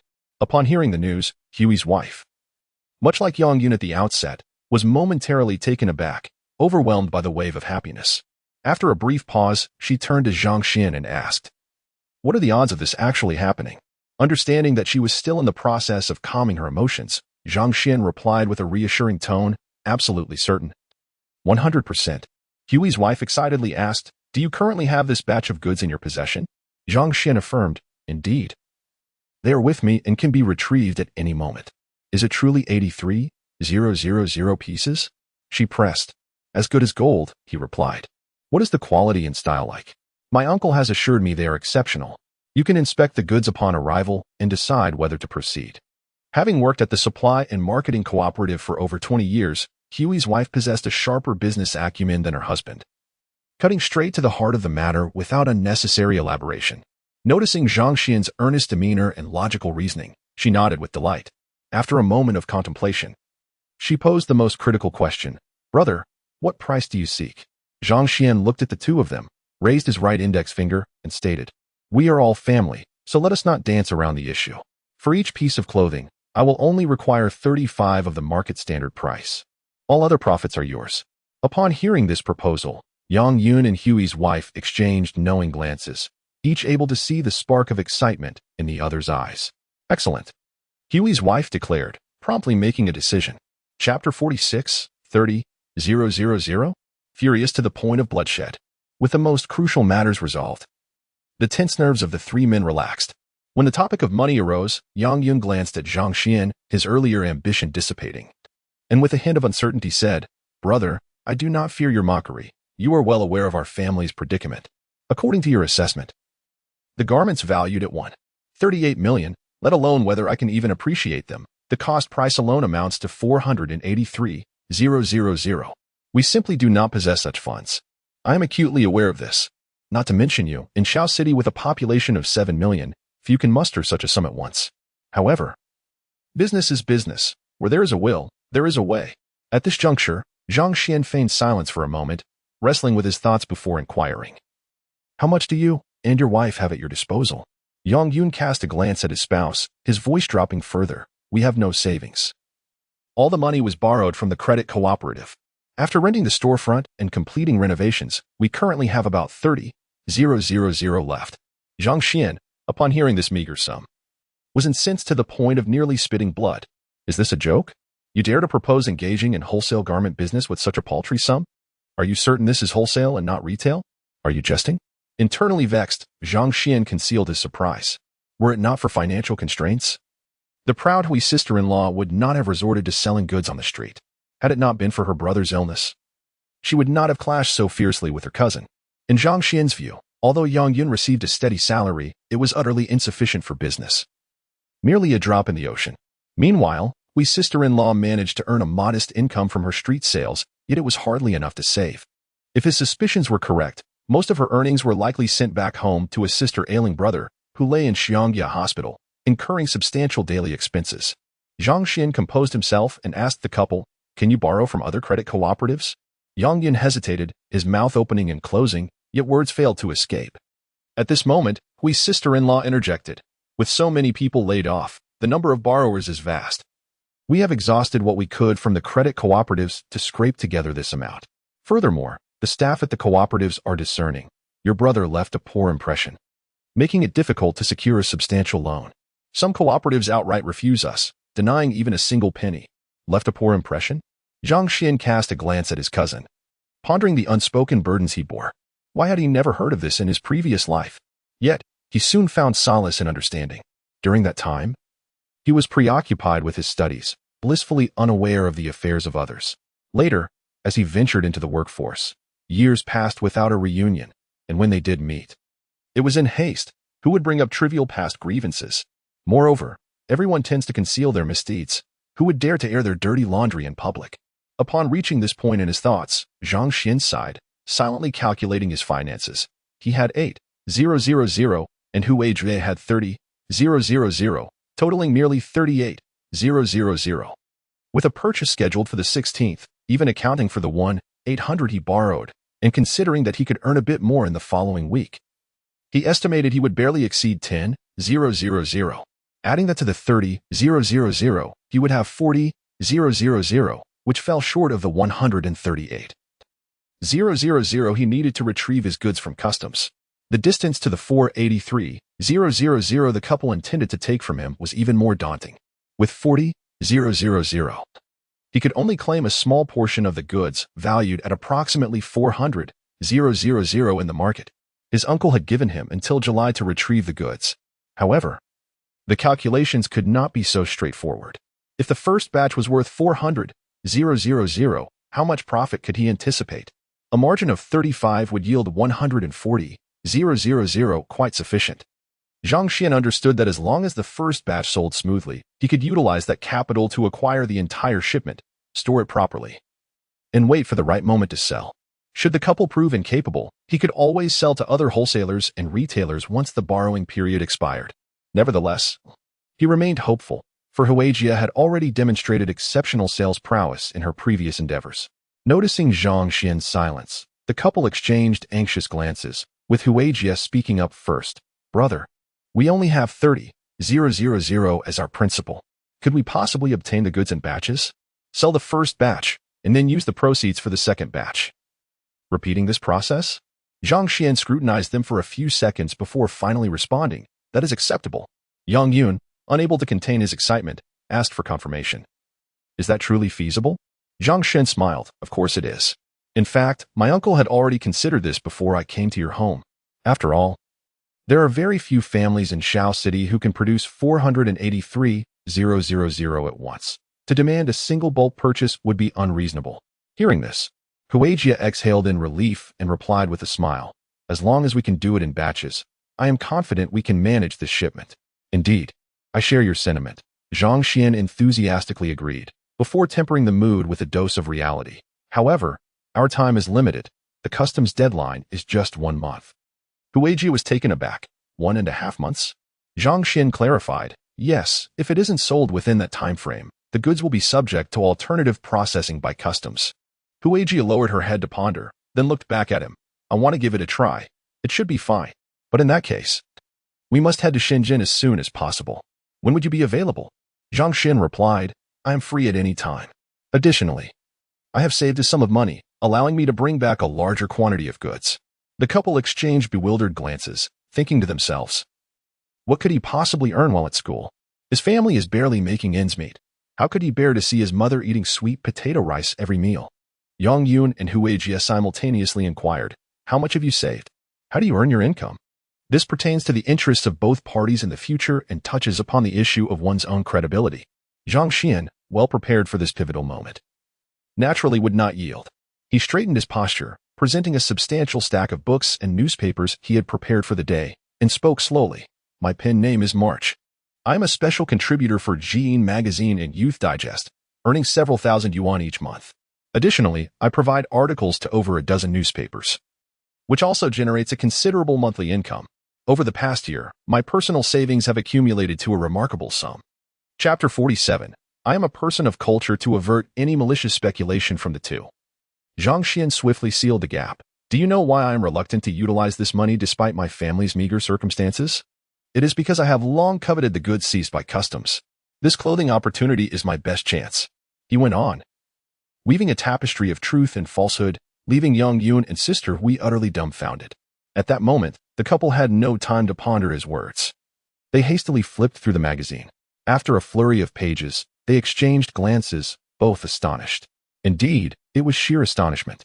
Their initial shock was not at Zhang Xuan's newfound ability to earn money, but rather at the revelation of his family's status. It was their deep-seated reverence for cultured individuals. Only secondary was their genuine admiration for his earning potential. They respected how this young man had garnered the attention of such a prestigious magazine, becoming a permanent fixture within its pages. They were products of their era, inherently venerating intellectuals who carved their livelihoods through words. Beside them, Qian was equally astounded. After reading a passage, she suddenly asked, "Uncle, do others know about your family status?" Zhang Xuan nodded. "My mother, uncle, and aunt are aware of my family's background. The delivery boy knows too, as do my homeroom teacher and a few close classmates. I even send my family a monthly stipend of 300 yuan. Though my mother is unaware that I am secretly saving money." He then made a small request to Qian. "Please keep this a secret. The revolution is not yet successful, and I still have much to accomplish." Qian replied excitedly, "Sure. If your business with my parents succeeds, remember to take me out to eat." Zhang Xuan gestured an okay sign. "No problem." Having overheard the conversation between their daughter and Zhang Xuan, Yang Yun and Sister Hui were left with no doubts, convinced that he was not an imposter. As they perused the books and newspapers, their admiration and trust in Zhang Xuan grew exponentially, almost reaching celestial heights. Observing the family immersed in their newfound identity, Zhang Xuan felt a swell of pride. His sense of accomplishment was nearly overwhelming. Of course, the primary reason for revealing his family status today was to avoid potential complications. With the couple's limited finances, how much could they possibly purchase with the 483,000 yuan limit he had provided? How many trips would they need to make to the deep city for supplies? If this continued, he would have to accompany them every time, jeopardizing his own studies for the college entrance examination. Exhausting. Such a scenario would be exceedingly taxing. Thus, Zhang Xuan spun a tale, a fabrication of his wealth, which effectively sealed the loophole allowing them to procure a fraction of the goods for 40,000 yuan. Furthermore, this approach meant that 83,000 pieces of clothing could be transported to Shao City in 2 shipments. Not only would this reduce unnecessary trouble for him, but it would also endear him to the couple, as his actions could be seen as a form of lending them money. Nevertheless, he harbored another intention: to embellish his identity with the prestige of his family status, thereby augmenting his own significance and stature. Thus, they would no longer dare to underestimate themselves. Even if they were to learn that they had amassed considerable wealth through confiscated goods, envy would not cloud their judgment. It is essential to recognize that their younger brother is a promising individual. With such a large family, is it not expected that one possesses the capability to earn a substantial amount? In the eyes of their generation, familial ties hold more weight than the status of a university graduate. Any achievements are deemed entirely justified. After perusing a magazine for an extended period, Sister Hui found herself repeatedly tempted to inquire about his earnings. However, each time she caught Zhang Xuan's cheerful gaze directed at her, she restrained herself, unwilling to diminish her dignity. Upon learning of his familial background, Sister Hui no longer regarded Zhang Xuan as an ordinary young man. In fact, she mentally categorized him among those with considerable depth and insight. Given the dire financial state of her maternal uncle's family, how could this younger brother remain so composed? Concealing a sum of money for significant ventures? Is this not indicative of a shrewd character? Sister Hui even questioned her own ability to attain such a level of composure. Reassuring herself, she concluded that it was unnecessary to speculate on Zhang Xuan's wealth. As long as he could assist her in obtaining more goods, that sufficed. After all, we are family. Having reached a preliminary agreement, bolstered by his family background, Zhang Xuan enjoyed a particularly pleasant dinner, enveloped in warmth and hospitality from the couple, who likely extended such attentiveness to no one else, not even their own parents or daughter. They treated him as if he were an esteemed ancestor, nearly going so far as to offer incense and set up an altar in his honor. After the meal, Zhang Xuan received the boarder pass from Yang Yun. After discussing plans to travel to the deep city in 3 days, he exited the apartment building. The sun had completely set, and darkness was imminent. Not wishing to delay, Zhang Xuan hastily boarded the bus, disregarding any rudeness, for he needed to reach school before nightfall. In such a chaotic society, what would happen if he were to be robbed of both money and dignity while alone outside? If he were to suffer misfortune, it would be a calamity indeed. Upon returning to school and delivering the magazines and newspapers to the classroom, Zhang Xuan hurriedly dialed a number with his IC card. This call was directed to his mother, Wan Shouqin, as he sought to uncover the reasons behind Yang Yun's tarnished reputation at the credit union. This information was crucial for his assessment of his older cousin. After a lengthy 2 minutes, he finally reached Wan Shouqin at the intersection. "Mom, what are you up to?" he inquired. "Grandma Carrot passed away," Wan Shouqin replied. "Today, the priest is conducting the rites, and I was just helping with the dishes. Oh, how old was Grandma Carrot? She was a month shy of turning 94. That could be considered a natural end. Few reach such an advanced age, Zhang Xuan remarked, reflecting on the matter before steering the conversation back to Yang Yun. Upon hearing his words, Wan Shouqin glanced around before softly stating, I'm not entirely sure. But I recall your aunt mentioning something about him being involved with gambling and card games. Gambling and card games? This revelation surprised him, after all. His older cousin seemed so amicable and family-oriented. How could he engage in such activities? Wan Shouqin informed him that it was rumored he had fallen into a fringe trap, having been drugged and subsequently lost a considerable amount of cash over 2 rounds of gambling. Moreover, he had secretly accrued a substantial debt to the credit union. It was indeed a case of knowing the face, but not the heart. She had not anticipated such a sordid past for her cousin. The matter of whether the debt to the credit union had been settled was what Zhang Xuan was most eager to ascertain. Wan Shouqin replied that it had been repaid. All thanks to her aunt and uncle. At this point, she made a point to caution him. This matter should not be spoken of outside, as his aunt was a person of great pride and would be displeased to hear of it. Zhang Xuan chuckled and assured her that he understood. Her precious son was not so foolish. Wan Shouqin, puzzled, asked why he had inquired about it today. Zhang Xuan explained that he often dined at their home and had inadvertently overheard them arguing once, which piqued his curiosity. Just then, someone outside was calling for Wan Shouqin repeatedly. She turned to respond and then said to him, Manzai, do you have any business? If not, I shall be on my way. Very well, do attend to your matters. Focus on your studies at school. Refrain from frivolities and courting young ladies. Understood. I will not pursue any romantic endeavors. Then I shall hang up. Indeed, goodbye. After ending the call with his mother, Zhang Xuan did not pause but instead reached out to his uncle Wandaji, who was far away in Shenzhen, to inform him that he would be visiting on Wednesday. Chapter 48. Only after sipping the wine do we understand its depth as Zhang Xuan was making a phone call to Wan Shouqin. Sister Hui was simultaneously dialing her mother-in-law. Zhang Ru. Upon connection, she directly inquired, Mother, are you aware of the circumstances regarding Uncle's family, specifically concerning Zhang Xuan? Zhang Ru retorted, Are you referring to Zhang Xuan's contributions to the magazines and newspapers? Sister Hui affirmed, Indeed. Zhang Ru responded, I am aware of that. Sister Hui pressed on. Is it true? Zhang Ru proudly declared, Absolutely, without a doubt. Your brother is now a renowned figure in the cultural sphere. I once accompanied Shouqin to the bank to exchange a money order. How much did we exchange that time? Quite a substantial amount, over 1,000. At this moment, Zhang Ru realized, Why are you two inquiring about this today? How did you find out? Sister Hui replied, Zhang Xuan came over to our house today, and it was mentioned during our drinking session. Oh, Zhang Ru acknowledged, but her tone suddenly shifted, becoming sharp and commanding. You are not to harbor any thoughts about him. Otherwise, I shall make you pay dearly. The abruptness of this change was astonishing. Sister Hui felt dizzy from the shock. She controlled her tone, saying, Oh dear, mother. What are you saying? We were merely curious. Zhang Ru, with an assertive demeanor, insisted, Curiosity is not an excuse. Your husband has a criminal record. I do not trust him. You two should have minimal contact with him.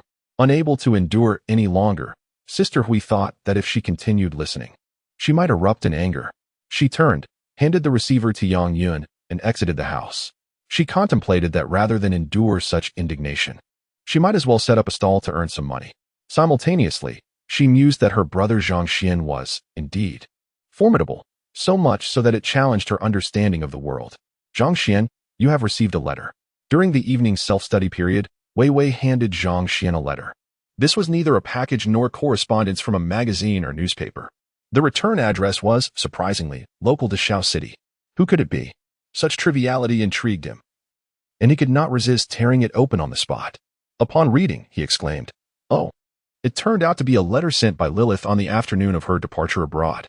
The content was exceedingly simple, consisting of just 12 characters. Only after tasting the wine do we know its depth. Only after love do we understand its weight. The words were exquisite, and the sentiment profound, yet he felt no emotional response after reading it.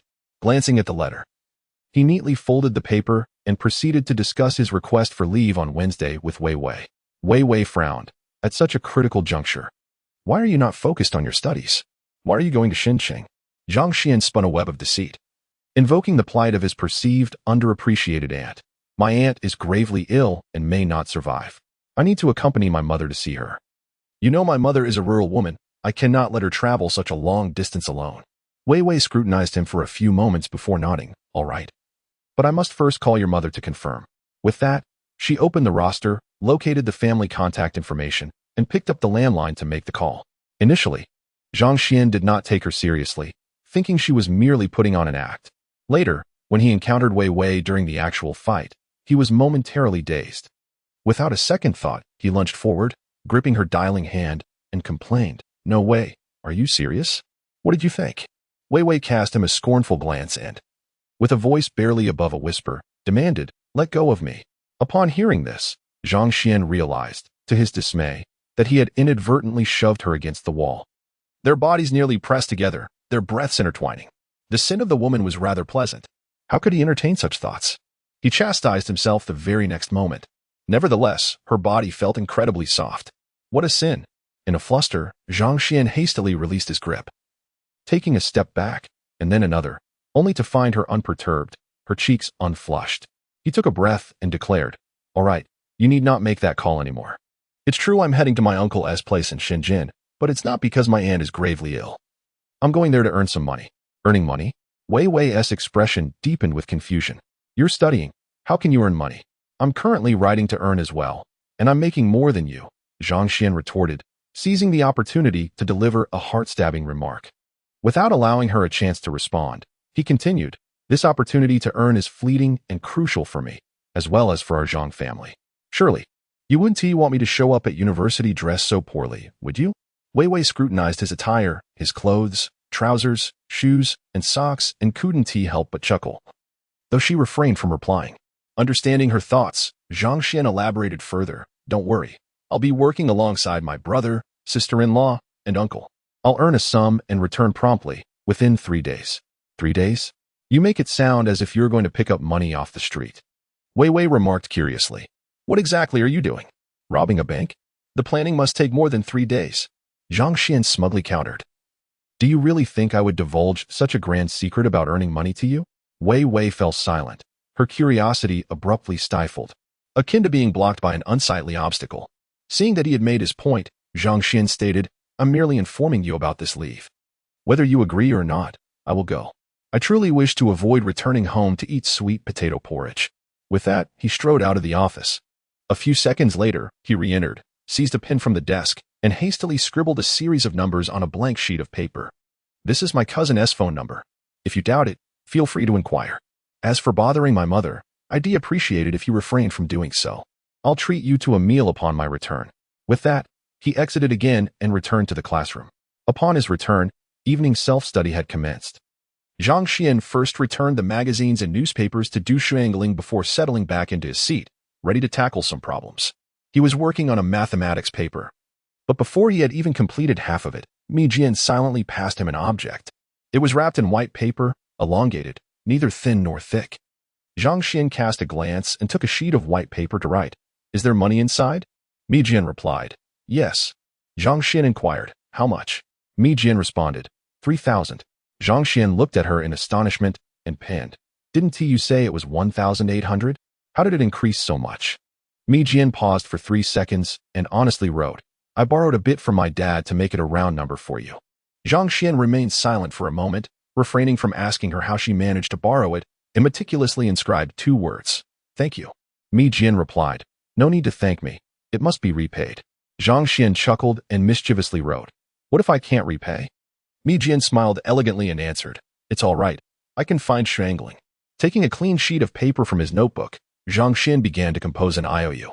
After 2 minutes, he completed it, reviewed it thoroughly, then signed his name and dated it. He even rushed to Wei Wei's office to press his handprint with red ink before handing the IOU to Mi Jian. Mi Jian quickly glanced at it, signed her name, then tucked it into her pocket and resumed her studies. Chapter 49. Come with me, we shall depart at dawn. The following day, during lunch at the cafeteria, Qin Rixing brought forth some news. He turned to Mi Jian and remarked, "Mi Jian, did you know that the fool who confessed his feelings to you has dropped out of school?" Yang Yongjian was the first to react. "Are you referring to Senior Han 7? Qin Rixing nodded. "Yes, that very idiot." Du Shuangling cast a playful glance at Mi Jian and chimed in. "Is it because he was scolded by Lilith?" "Yes, but not entirely," Qin Rixing clarified. When his uncle discovered that he had confessed to Mi Jian, he summoned him to the office and gave him a severe reprimanding. Lowering his voice slightly, Qin Rishan continued, according to those who eavesdropped. Our vice principal was quite furious this time. He not only roared like thunder in the office, but also smashed things about, and even slapped Senior Han 7 several times, knocking out one of his front teeth. Can you guess what happened next? Zhang Xuan perked up, eagerly listening, only to find the story abruptly halted as Qin Rishan glanced around mischievously, relishing the moment. Damn it, this is worse than when a girl gets her period. Zhang Xuan kicked Qin Rishan under the table, urging him to get to the point. Qin Rishan patted his trousers, noting everyone's serious demeanor, and, feeling a bit boastful, decided not to keep them in suspense any longer. After being hit, Senior Han 7 stormed out, headed straight for the train station, and fled to Yancheng without a ticket. Now he has vanished. Zhang Xuan, puzzled, inquired, "How do you know all these details so well?" Qin Rishan replied, "My dad told me."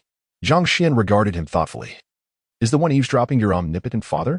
Realizing he had been exposed, Qin Rishan's expression shifted, and he angrily retorted, "Damn it. I'm not the only one whose father eavesdrops. All the teachers in that row were listening too. Alas, the world has fallen into disrepair, and people have lost their integrity. Thankfully, I didn't end up in your father's class. Please thank him for his generosity when you return." Zhang Xuan sighed, appearing relieved. Qin Rishan, with a defiant posture, countered, "You scoundrel, how could you implicate my dad in this? Why not say that beauty brings disaster? If Mi Jian weren't so strikingly beautiful." Mid-sentence, Qin Rishan noticed a change in everyone's expressions and discreetly glanced at Mi Jian, who was calmly enjoying her meal. He quickly slapped his own face, exclaiming, "Oh dear, my mouth has run away with me. I should know better." Zhang Xuan followed his gaze towards Mi Jian and shifted the topic, saying, "However, I suspect the vice principal's fury stems from Lilith's sharp remarks reaching his ears. Otherwise, why would he choose to strike now, after 4 years of his nephew's repeated failures?" Yang Yongjian nodded in agreement. "I concur with your assessment." Wednesday afternoon. As the bell rang for the 8th period, Zhang Xuan swiftly stowed his books into his desk and grabbed the backpack he had prepared beneath the table. Heading out of the classroom, he did not inform Du Shuangling and the others of his destination or the duration of his absence. At that moment, Wei Wei emerged from the office, clasping her hands in front of her, and inquired, "Are you leaving?" Zhang Xuan nodded. Wei Wei's gaze swept over him before she said, "Come with me for a moment." Taken aback by her request, Zhang Xuan pondered for a moment but ultimately followed her. Upon reaching the 2nd floor of the teacher's dormitory, Wei Wei gestured towards a black backpack on the sofa, saying, "Take this bag with you." Zhang Xuan was momentarily stunned, then assessed his own worn-out canvas backpack. Feeling somewhat embarrassed, it was indeed shabby and unpresentable. However, he declined the offer, explaining, "Thanks, but I prefer to carry my own bag. Although this one appears rather shabby, it provides me with a sense of security when I am outside." Wei Wei looked momentarily puzzled but quickly grasped his meaning. "Are you trying to avoid pickpockets or robbers?" Zhang Xuan candidly acknowledged. "The total value of my attire barely exceeds 30 yuan. I clearly appear impoverished, making me of little interest to those individuals." Amused by his response, Wei Wei waved her hand, urging him to leave. "All right then, hurry along. Be safe on your way and return early." Zhang Xuan intended to retort playfully, but only managed to utter a single syllable before departing cheerfully.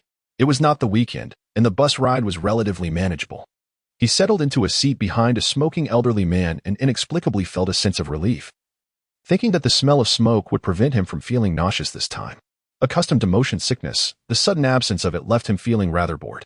His eyes scanned the surroundings, but he found nothing particularly intriguing, nor did he spot any captivating young women to indulge his imagination. With nothing to occupy him, he decided to take a brief nap, reassured that he would be on the bus until the final stop and would not miss his destination. However, his optimistic thoughts were abruptly interrupted as the bus unexpectedly executed a sharp 90-degree turn. The sudden jolt startled him awake, and he was not the only one. The entire bus erupted in chaos. Most alarming was the sight of the elderly smoker in the front right seat, who had been violently thrown from his seat, his head striking the corner of a nearby seat, resulting in a profuse flow of blood, spilling forth like water from a well. Before Zhang Xuan could react, a girl in the aisle was already pale with fear, screaming, her eyes fixed on the fallen man at her feet. As the cries echoed throughout the bus, the atmosphere grew increasingly frenzied, with witnesses directing their ire towards the driver, demanding he turn back immediately to take the elderly man to the hospital. The driver halted the bus and, trembling, hurried to the rear to assess the situation. He crouched down to check for signs of breath, only to discover that the elderly man was clearly exhaling without inhaling, leaving him in a state of shock. Is there a doctor? Is there a nurse? Does anyone know first aid? Several enthusiastic middle-aged women were diligently inquiring after the passengers, yet not a single soul responded. Sensing the gravity of the situation, the driver stood frozen, clearly realizing the magnitude of his error. In the next moment, he forcefully pushed through the crowd, attempting to flee the scene. Stop him. Capture him. Do not let him escape. The driver, quick-witted, was met with equally swift reactions from several nearby middle-aged men, who, upon recognizing the abnormality of the situation, raised their voices to intervene. The driver, robust and determined to flee, caught the unsuspecting middle-aged men off guard, making it difficult for them to restrain him. Zhang Xuan furrowed his brow, initially believing that the situation was under control, only to witness this unexpected turn of events. From his perspective, the driver should possess some level of skill, each move executed with precision. Damn it, the esteemed judges of Nanjing have yet to make an appearance. While society is engulfed in fervor, and this driver dares to escape right under my nose. How audacious. I, too, have trained in martial arts. Does he dare disregard me?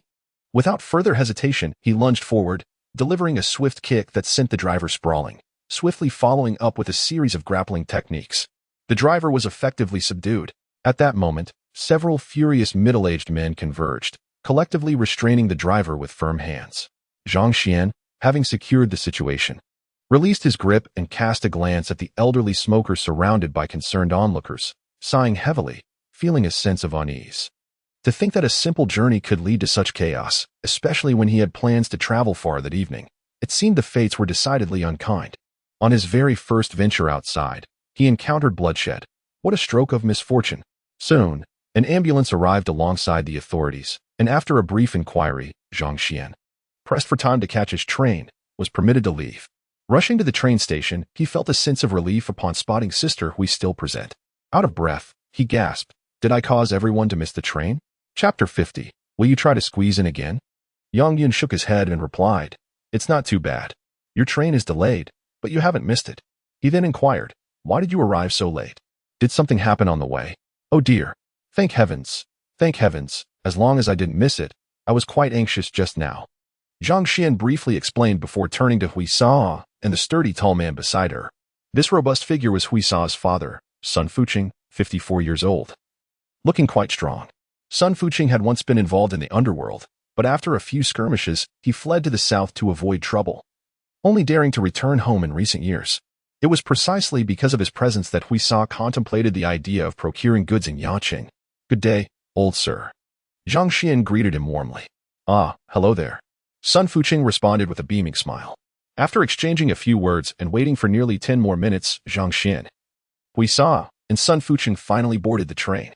With Yang Yun, a minor leader at the station, present, the three were able to occupy sleeping berths, avoiding the crowded hard-seat carriages, which left Zhang Xuan feeling quite refreshed. He had genuinely feared the chaos of overcrowding, the mingled scents, the stifling heat, and the cacophony of noises. Throwing his canvas bag through the window, Zhang Xuan followed suit, climbing in and retrieving his bag from the floor to settle into his lower berth, thus becoming an observer of the bustling scene outside. Sun Fuqing occupied the lower berth opposite Zhang Xuan, while Hui Sa, being of slighter build, took the middle berth. As the train set in motion, Sun Fuqing informed the two, "We will reach Shenzhen West by 8 in the morning. You two can rest easy. I will take care of the rest." Zhang Xuan and Hui Sa exchanged glances, refraining from objections. After all, their fortunes were contained within their bags, and without someone to watch over them, they felt a tinge of unease.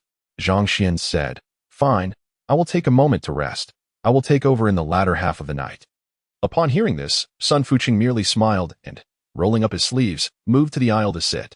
There were no romantic encounters aboard the train, nor did they encounter the syrupy couple spoken of by others. The night passed in silence. Zhang Xuan closed his eyes, listening to the wind outside, beginning to imagine how many eyelashes Zhou Weiman had, and before he knew it, he had drifted into slumber by midnight. This sleep was profoundly refreshing. Just as he lingered in dreams with Zhou Weiman, the rusty green train bellowed loudly as it pulled into the station. I apologize. Wasn't I supposed to take over at midnight?"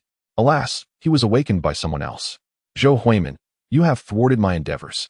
Sun Fuqing appeared quite amiable, cheerfully saying, "It's all right, I am of an older age and need little sleep, so this works out perfectly. Zhang Xuan glanced outside, feigning ignorance. Is this Shenzhen West? Yes, this is indeed Shenzhen West. Please keep your belongings close and follow me closely when disembarking. The station is quite chaotic, with many unlicensed taxis and pickpockets around. Sun Fuqing peered outside and imparted this advice to the two. In Zhang Xuan's eyes, Shenzhen West during this era appeared desolate and dilapidated, lacking even the inclination to glance at it with interest. However, Sister Hui was different, carrying a bag and surveying her surroundings like most passengers. She appeared as if she were a country dweller entering the city for the first time, marveling at the novelty of it all. Some were jostling her. Others were pressing against her. As Zhang Xuan descended the stairs from the platform, he suddenly noticed that a large man to his right was subtly pushing him aside.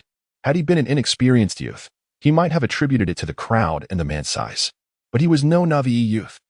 Zhang Xuan glanced around him and then at Sister Hui, only to realize that she had unwittingly become encircled by three unfamiliar men, who were pressing in on her from both sides. He could instantly tell that these middle-aged men harbored ill intentions, specifically targeting Sister Hui's bag. How did he know? In a previous life, he had lost 2 mobile phones at a train station in similar circumstances, being jostled until they were taken from him. He felt another push from the large man, then another, as his foot was stepped on multiple times in quick succession. Understanding their motive, to create distance between him and Sister Hui for the purpose of theft, Zhang Xuan, a typically good-natured person, felt a surge of anger. Damn it! If Sister Hui's money were lost, his trip would be in vain. Would he then be unable to gather the 83,000 pieces of clothing? Would his first pot of gold, the key to altering the Zhang family's destiny, vanish? Would his mother and elder sister still have to subsist on sweet potato rice? Would he himself still have to eat sweet potato rice? With these thoughts, Zhang Xuan became incensed. He had already felt unlucky while riding the bus the previous day. And now, someone was seeking trouble with him, as if they were mocking his humble attire, portraying him as a timid and simple peasant. Yet again, he felt another shove, and he erupted. You little brat, try pushing me one more time. I'll make you regret it. The towering, hefty man, witnessing his outburst, provocatively pushed back while snarling. Are you blind, fool? I'm also being jostled. If you're so capable, go ahead and try to take me down. The man, already unattractive with his coarse build and menacing demeanor, adorned with a gold chain, only fueled Zhang Xuan's fury. He swung a fist with force, exclaiming, You arrogant dog. Putting on a show in front of me.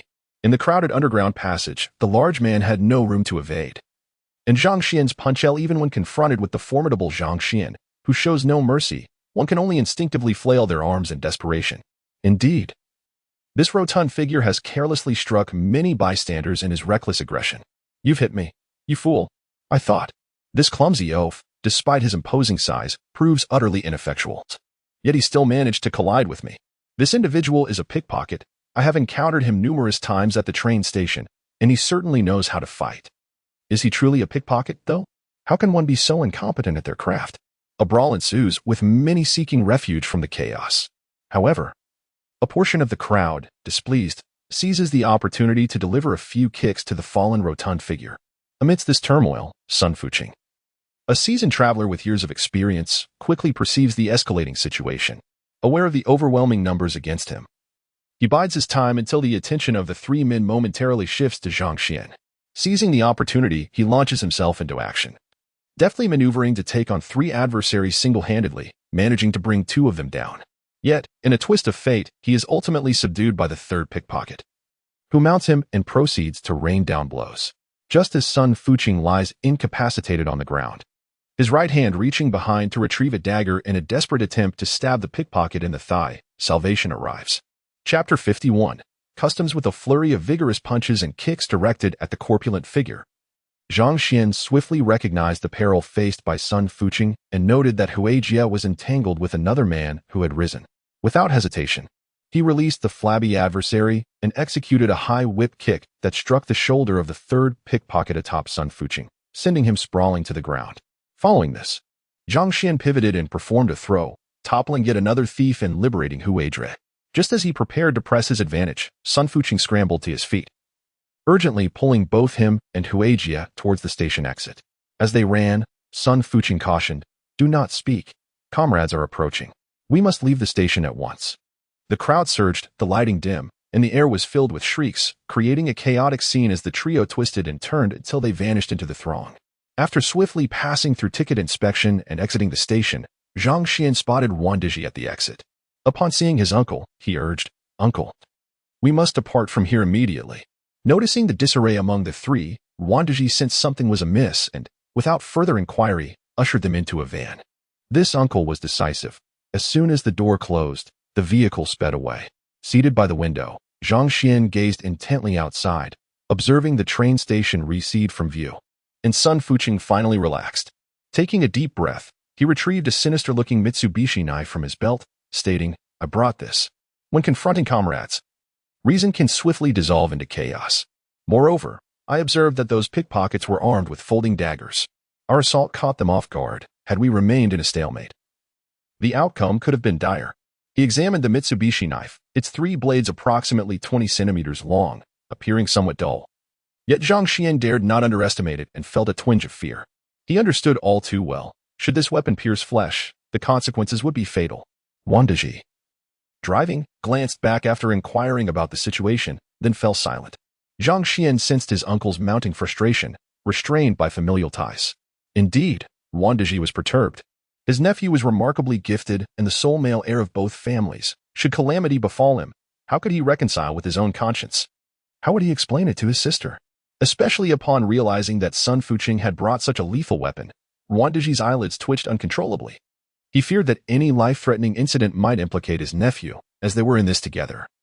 And there would be no way to absolve themselves from the stain it would leave on their lives. In truth, Wandiji was not oblivious to the unfolding events, rather. His concern had clouded his judgment, a protective instinct overwhelming him. The distance from the western train station in Deep City to the Shiko customs was short, merely around 700 meters in a straight line.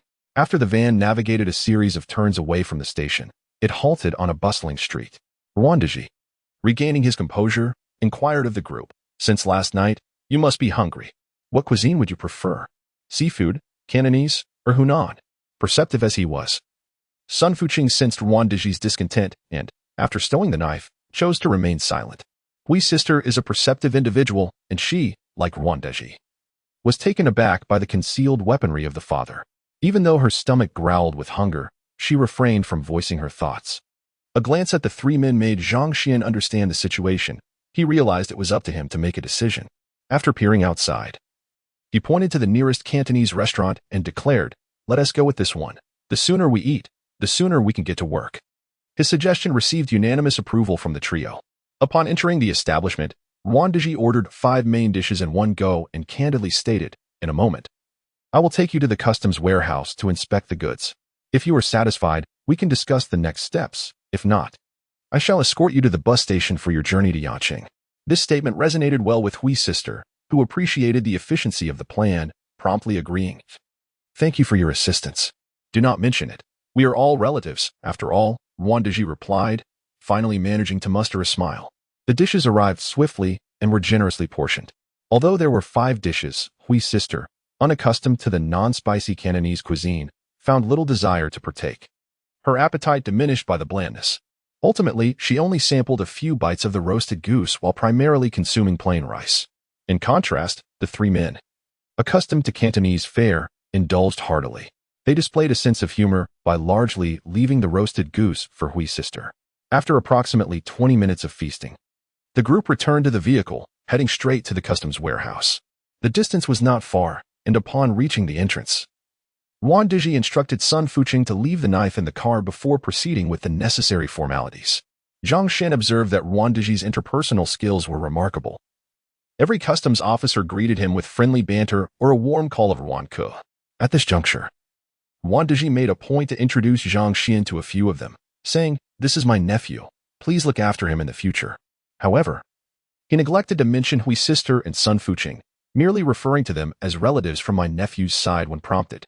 Such was the attitude of this uncle. And the art of his communication left Zhang Xuan elated.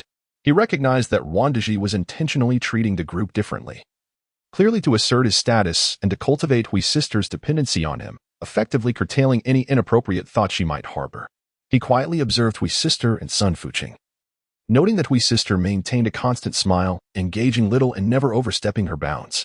Sun Fuqing, in stark contrast, was taciturn, exhibiting no expressions, akin to a ghost, seemingly non-existent. Zhang Xuan pondered whether the two had grasped Yuan Daji's intentions, but considering their astuteness, he assumed they were not oblivious. They navigated through numerous warehouses until Yuan Daji finally arrived at a coastal warehouse, instructing someone to open the door and addressing the 83,000 garments are stored here. Come in and take a look. Among these, men's and women's shirts, short-sleeved t-shirts, dress pants, and casual trousers comprised over half of the inventory. The remaining items consist of coats, jeans, flared trousers, cotton and wool blend pants, women's apparel, jackets, and undergarments, all meticulously categorized and stacked for convenience. As he spoke, Yuan Daji personally led the three to identify the labels. This stack comprises coats, made from materials such as polyester, synthetic fibers, cotton, and other textiles. At this point, Yuan Daji instructed someone to unpack a bag and took out a coat, stating, "This coat weighs 1.2 kilograms, crafted from satin and embellished with gold and silver threads." Although Yuan Daji initially exhibited a rather indifferent demeanor towards Sister Hui and her daughter, he became exceedingly polite and meticulous when discussing serious matters, concerned that they might make erroneous decisions due to a lack of understanding. For nearly every category, he elaborated comprehensively for the three of them. For instance, he noted the weights.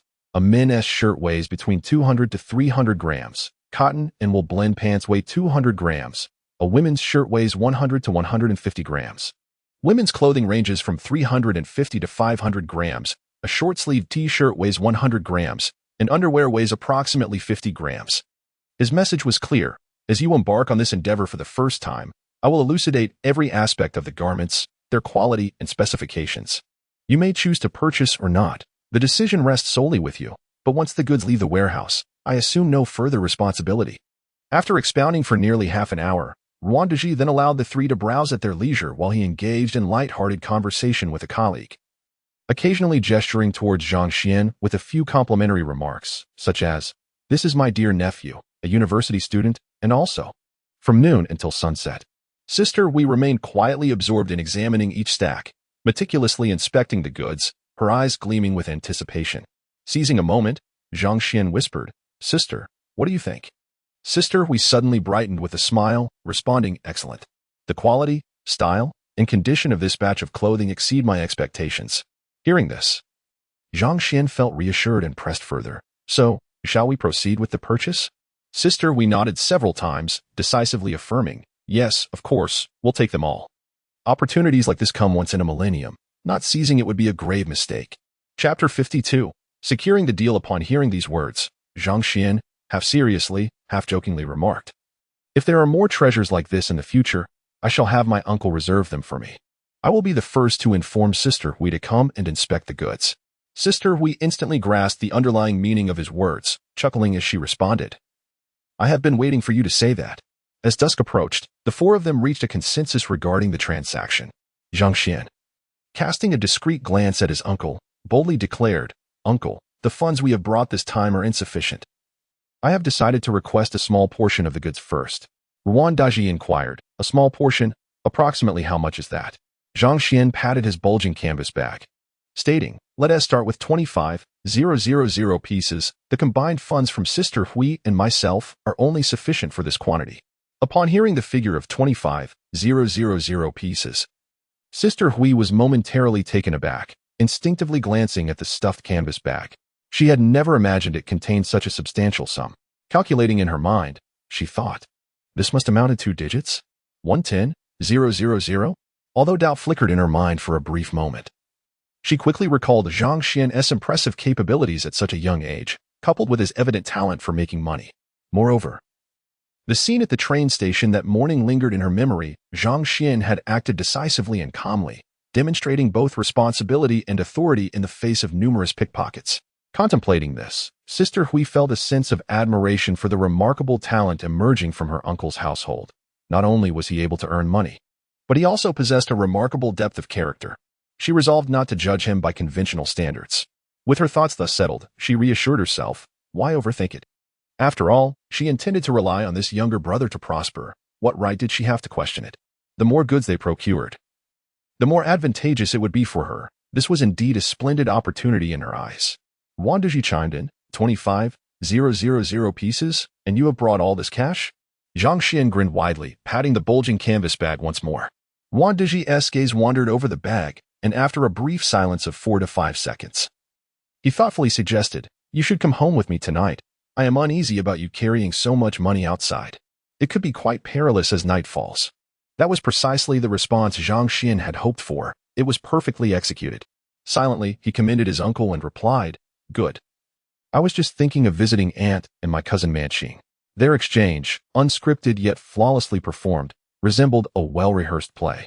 In reality, the bag contained only 11,000, with 3,000 of that borrowed from Mijian. However, this did not deter Zhang Xuan from fabricating an elaborate ruse. He had stuffed the bag with assorted items beforehand, creating the illusion of possessing nearly 100,000. He was unconcerned whether Sister Hui believed him. As long as he maintained a facade of perfection and she did not call him out on the spot, disbelief would inevitably turn to acceptance. Zhang Xuan did not intend to deceive his sister-in-law. His financial constraints were genuine. With the imminent college entrance examination approaching, he wished to avoid complications. This approach also served to regulate his rightful interests, did it not? He was not in the wrong, nor was he encroaching upon Sister Hui's share of the benefits. Zhang Xuan's actions were entirely justifiable and aboveboard. He was confident that Sister Hui would not foolishly insist on inspecting his funds. Given this understanding, everyone maintained their dignity, resulting in a mutually beneficial situation where both parties prospered, a scenario that even a fool would recognize as advantageous and know how to navigate. And to take it a step further, should Sister Hui foolishly demand to see his money, Zhang Xuan was prepared to lay all cards on the table. People either engage in one-time transactions or simply refuse to do business with you altogether. Zhang Xuan decided to personally take the goods back to Shao City for sale.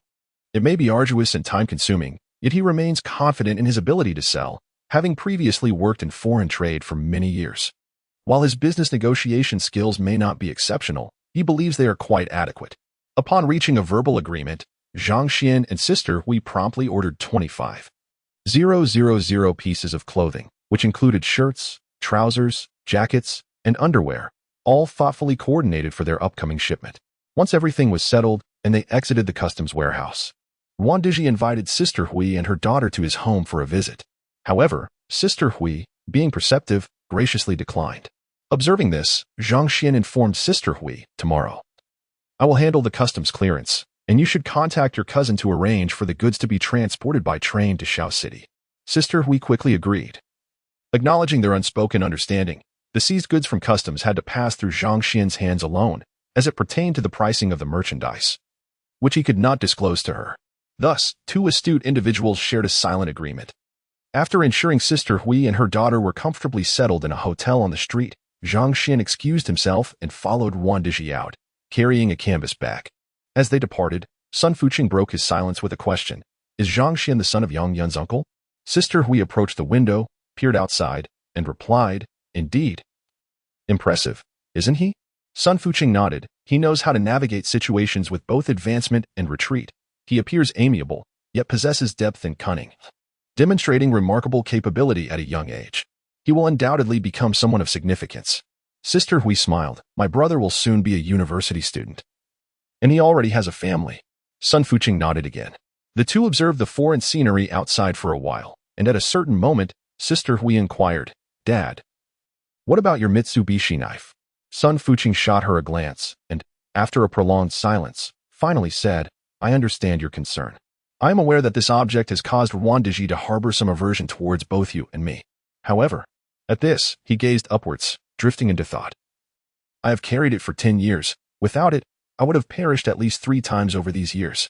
Sister Hui felt moved and pained, yet insisted, "This object is inherently a lethal weapon. What if?" Sun Fuqing turned to look at her, his voice low and grave. "There is no what if. If such a day were to come, it would simply be fate, my fate." Sister Hui could not bear to hear this, urging, "Surely you could find something else for self-defense?" Not wishing to engage further, Sun Fuqing turned and walked away, intending to return to his own room next door.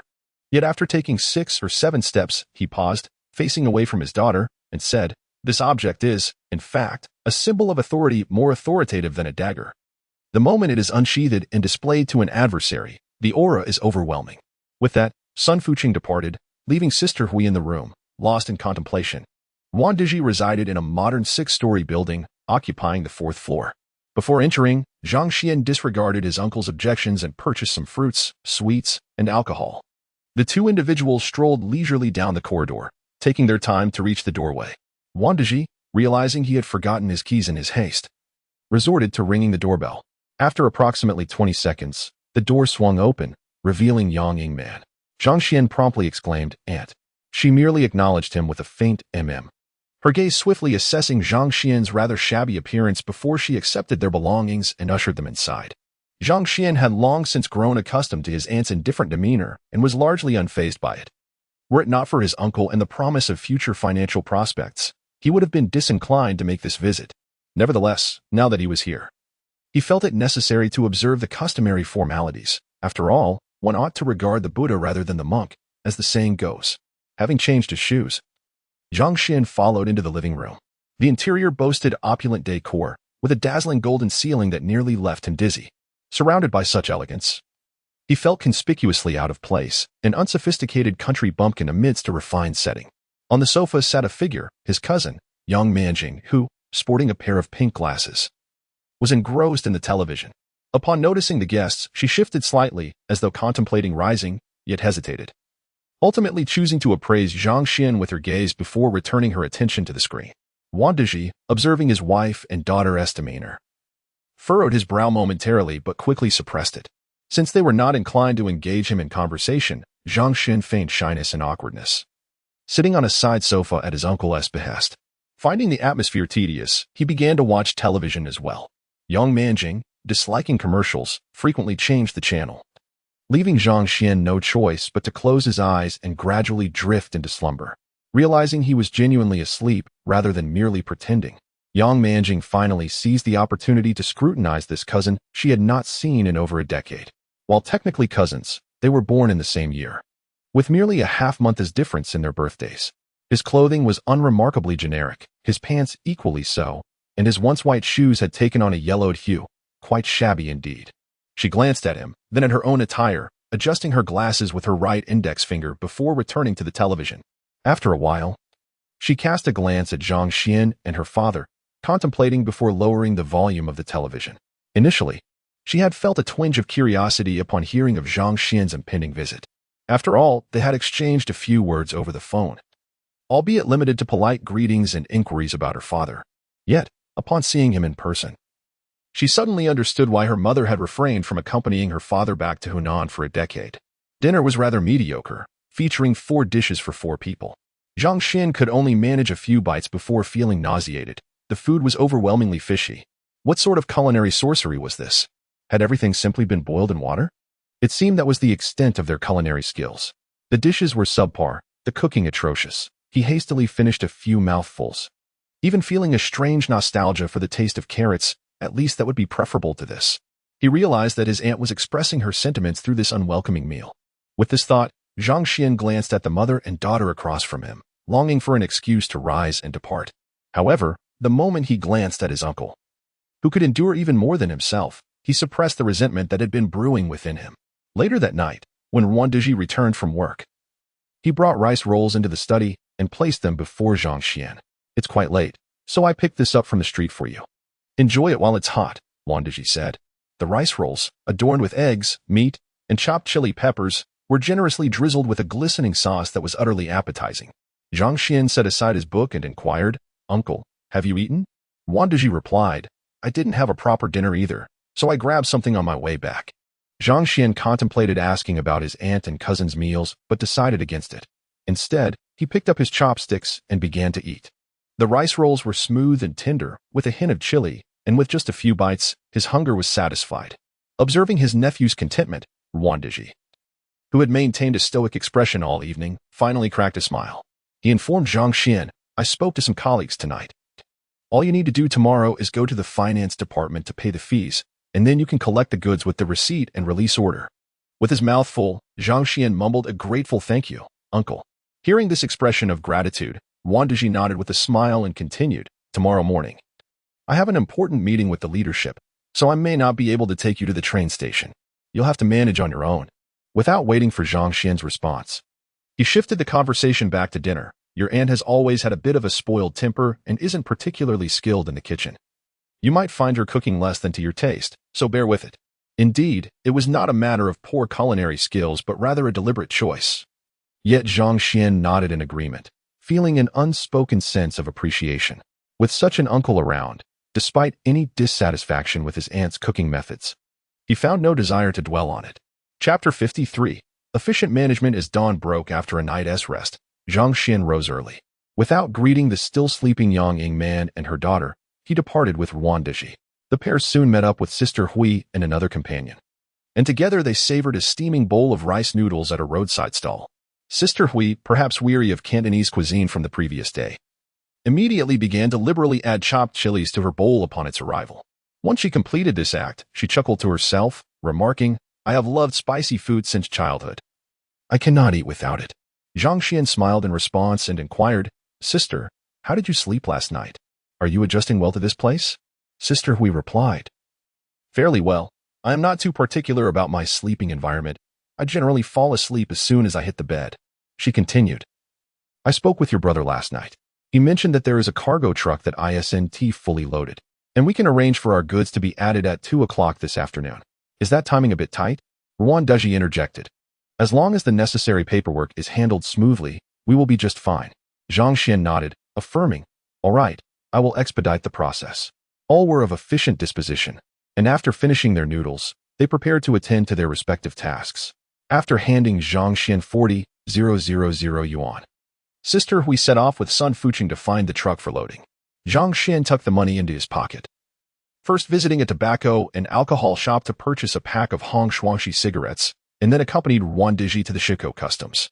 After completing the temporary procedures and entering the customs area, Ruan Diji pointed in a direction and instructed, "The customs finance office is over there. Simply submit the payment for the seized goods to them, and they will provide you with a receipt and a release slip. Ensure you keep these documents safe. They will validate that this batch of goods is legally cleared and compliant, which may prove useful during future land transportation inspections." Zhang Xuan understood that his uncle's decision not to accompany him was meant to cultivate his independence. He promptly replied, "Understood, I will be cautious." Ruan Diji continued, "You are now 18, an adult. You must develop your own sense of responsibility. I will be heading directly to a meeting, so I want to see you off." After a few parting words, Ruan Diji affectionately patted Zhang Xuan on the back and made his way to the office. However, after taking a few steps, he recalled something and returned to say, "I read the articles you submitted to the magazines and newspapers. They are quite impressive. Keep it up. Your grandfather made a living with his pen, and if you can forge a brilliant path in this field, we shall take great pride in you." Meeting his uncle's unprecedented warmth, sincerity, and expectation, Zhang Xuan felt a heavy weight upon him, overshadowing his previous casual attitude towards writing merely for profit. Nevertheless, he nodded earnestly, "I will strive to do my best." After exchanging a few more words, they parted ways, one heading to the office and the other to the finance department. Arriving early, Zhang Xuan found the customs finance office freshly opened but eerily quiet, with no one present to make payments.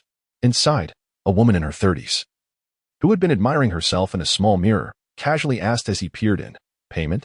"Yes, payment," he replied. Zhang Xuan made a brief statement regarding the matter and promptly produced the money. The woman, while lowering her head to work, pondered and inquired, "You are the nephew of Wan Ku, correct?" Surprised, he had not anticipated that his reputation would precede him even before his arrival. Zhang Xuan confirmed her assumption. The woman smiled, glanced at him, and remarked, "You bear a resemblance to Wan Ku."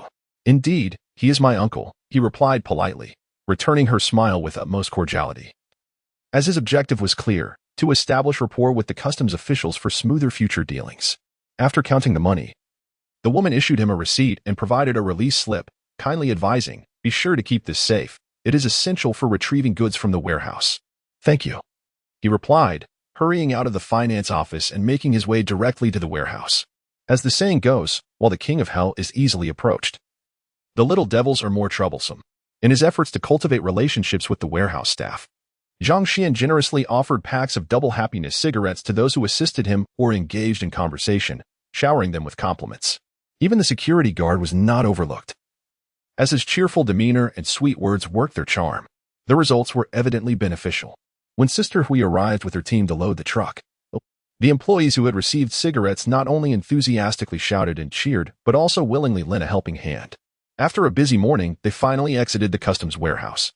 The clock nearing 11 a.m. Sister Hui, gazing at the cargo, wore a continuous smile, her heart brimming with pride. Seeing these goods gives me an unprecedented sense of assurance, she declared. Zhang Xuan responded with a smile. I concur. They symbolize money and a new beginning in our lives. Exactly. You're truly astute. You've articulated my thoughts perfectly, Sister Hui remarked, glancing at the goods in the truck with palpable excitement. The warehouse was not far from the train station, and within 10 minutes of the truck's departure. It was set to stop again. Due to her husband's employment within the railway system, Sister Hui was well acquainted with the logistics. Quickly finding the right contacts to arrange for the loading of 25,000 garments onto the train. Subsequently, she called Yang Yun, relaying all the necessary information regarding the shipment. Concluding with, there are clothes inside. Please handle them with care during unloading and remember to protect them from moisture. On the other end, Yang Yun acknowledged, understood. Please drive safely on your way back. Having loaded the clothes onto the train, the trio sighed in relief as they departed the platform. Sister Hui suggested, our train departs at around 3 p.m., so we have a few hours. Let's grab something to eat. Let's hurry. My stomach is rumbling, Zhang Xuan replied. He had been busy all morning, and now that he had a moment to spare, he realized just how hungry he was. With ample time at their disposal, the three of them leisurely sought out a restaurant near the train station. During this time, Sun Fuching frequently glanced around, his expression one of caution. Observing this, Zhang Xuan inquired, Uncle, are you on guard against the gang of pickpockets we encountered yesterday? Sun Fuching surveyed the surroundings once more and replied, Indeed. This West Railway Station is a chaotic mix of people, and I worry it may be the hideout of that group. Zhang Xuan asked, You have frequented this place in previous years. Have you ever encountered them? Sun Fuching pondered seriously for a moment before shaking his head. I have traversed this West Station no fewer than 10 times and have yet to cross paths with them. Perhaps I am merely being overly cautious. After walking approximately 200 meters, the trio halted before a restaurant. It was actually Hui Zhao, taking the lead, who first came to a stop. She turned to the two men and said, This restaurant serves a spicy stir-fry. It packs a punch. I suggest we dine here. Zhang Xuan and the others felt somewhat powerless. They had only heard of the saying smelling the fragrance of a woman. Yet they had never witnessed someone so eager to seek out spicy food. How deeply she must love chili peppers. Upon entering the establishment, though famished, the three refrained from indulging excessively. Instead, they settled for 3 of the least expensive dishes, spicy scrambled eggs, sour green beans stir-fried with chili, and a plate of spicy kelp strips. They dared not order meat dishes, as their funds had dwindled after purchasing tickets. They also avoided ordering vegetables and soup, as such items, though familiar, were not filling enough. The sour green beans whetted the appetite, and the spicy kelp strips were sufficiently robust. Zhang Xuan devoured 3 large bowls of rice, finally rubbing his round belly and letting out a satisfied burp. His hunger allowed him to eat heartily, and the other 2 were no less voracious, becoming champions of consumption in their own right. Especially notable was Sun Fuching, the elder among them. Accustomed to hardship, he paid little heed to the surroundings. When the dishes were cleared, he even used white rice to wipe the plates clean, leaving them as devoid of remnants as if licked by a dog. Zhang Xuan smiled outwardly, yet inwardly he felt a twinge of embarrassment, questioning whether such a lack of decorum was necessary. He cautiously glanced around, noticing that, perhaps, no one seemed to have taken notice, or if they had, they bore no judgment, with only a few individuals flashing bemused smiles. Fortunately, it appeared that the patrons of this restaurant were all of modest means and high quality. Zhang Xuan thought to himself. Chapter 54. Grand aspirations. At a little past 4 in the afternoon, a few individuals boarded the train, relieved not to encounter the band of pickpockets again. Their hearts felt lighter. The sleeper berth they had enjoyed on the way here was now replaced by hard seats, akin to the stark contrast between love before and after marriage. Zhang Xuan acutely felt the bittersweetness of this transition. Fortunately, the lady beside him was quite affable, flaunting her exuberance, sharing risque jokes that elicited hearty laughter from those around. The atmosphere brightened considerably. Later, this lady produced a deck of cards and invited a few to play a game of upgrades. Time seemed to fly in this lively environment.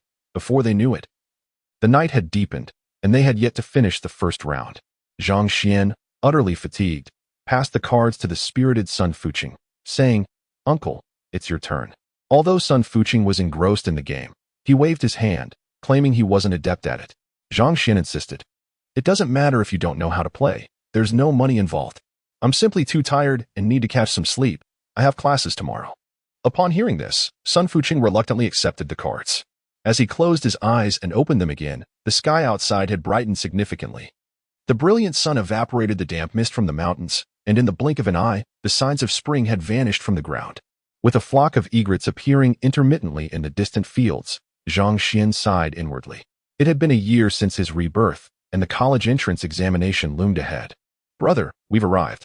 Stop daydreaming and prepare to disembark, Huajian said, noticing his daze. She set aside the cards and began organizing her belongings. Oh, right. Zhang Xuan snapped back to reality, tightened his grip on the canvas bag in his arms, and joined the throng heading toward the exit. As he navigated through the bustling crowd, Zhang Xuan spotted Yang Yun at the train station. At that moment, Yang Yun was engaged in a smoke-filled conversation with a colleague. Holding a local newspaper, his expression seemingly steeped in contemplation. Zhang Xuan approached and greeted him. Brother, what are you discussing? You all seem to wear expressions of regret. Yang Yun handed him the newspaper and briefly explained. The news states that our city's top figure is leaving, and everyone feels reluctant. The significant changes in our city over the past few years owe much to this individual. Is he being promoted? Zhang Xuan inquired instinctively. Indeed, he has been promoted. His achievements are remarkable, and he is moving to a prominent position in the neighboring Guangdong province. Yang Yun pointed to the headline of the newspaper. Surprised, Zhang Xuan glanced over the article, taken aback that the city's leading figure, at just over 50, would hold a position of power in Guangdong after the transfer. Clearly, his abilities and background could not be underestimated. At that moment, Huajian interjected, while we struggle to make ends meet. You seem to have the luxury to concern yourselves with the affairs of such high-profile individuals, without fear of getting embroiled in trouble. After a brief lament, she turned to Yang Yun and asked, Where's the goods? Your left foot has just started to show improvement. Why are you running around everywhere? Yang Yun lifted his left foot and remarked, I went to the hospital for a follow-up yesterday. The doctor said the situation is quite promising and advised me to walk around more when I am free, as it would aid in my recovery. He then addressed the others. The clothes are in the warehouse to the west. Follow me. Upon arriving at the warehouse, Yang Yun gazed at the piles of clothing that filled half the small storage space, expressing his concerns. Initially, I thought we could stock more. I was quite exhilarated when I saw the actual items. I couldn't stop smiling for quite a while, feeling they were like bundles of cash in my eyes. However, after a night's rest, seeing these clothes again this morning has left me somewhat apprehensive. What if we can't sell these items and end up stuck with them? The losses would be immense, and we might not recover for years. Bah. Cease your ominous predictions. What kind of man are you? If you can't sell these few pieces, how can you even think of opening a wholesale store? Just watch me. I will surely clear them out in a month. Since losing her job, Sister Hui had endured a profound spiritual turmoil throughout the first half of her life. Now that she finally glimpsed a path forward, filled with ambition and determination to achieve great things, she could not tolerate her husband's defeatist remarks. I admire such a sister-in-law. Zhang Xuan chimed in enthusiastically. Sister, I have complete faith in you. This amount of clothing is merely a trifling matter.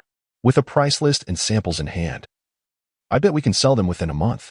As he spoke, he surveyed the room and boldly declared, Moreover, if those clothing sellers lack the discernment to appreciate our goods, we can simply set up a stall in the South Park and offer them at half the market price, crushing them with our unbeatable rates. If they sell for 10 yuan, I will sell for 5. If they sell for 5, I will sell for 250. I refuse to believe that those thrifty ladies want to take notice or feel envious. Sister Hui laughed in agreement. Exactly. I've had similar thoughts. If the conventional route is blocked, we shall take this unconventional path.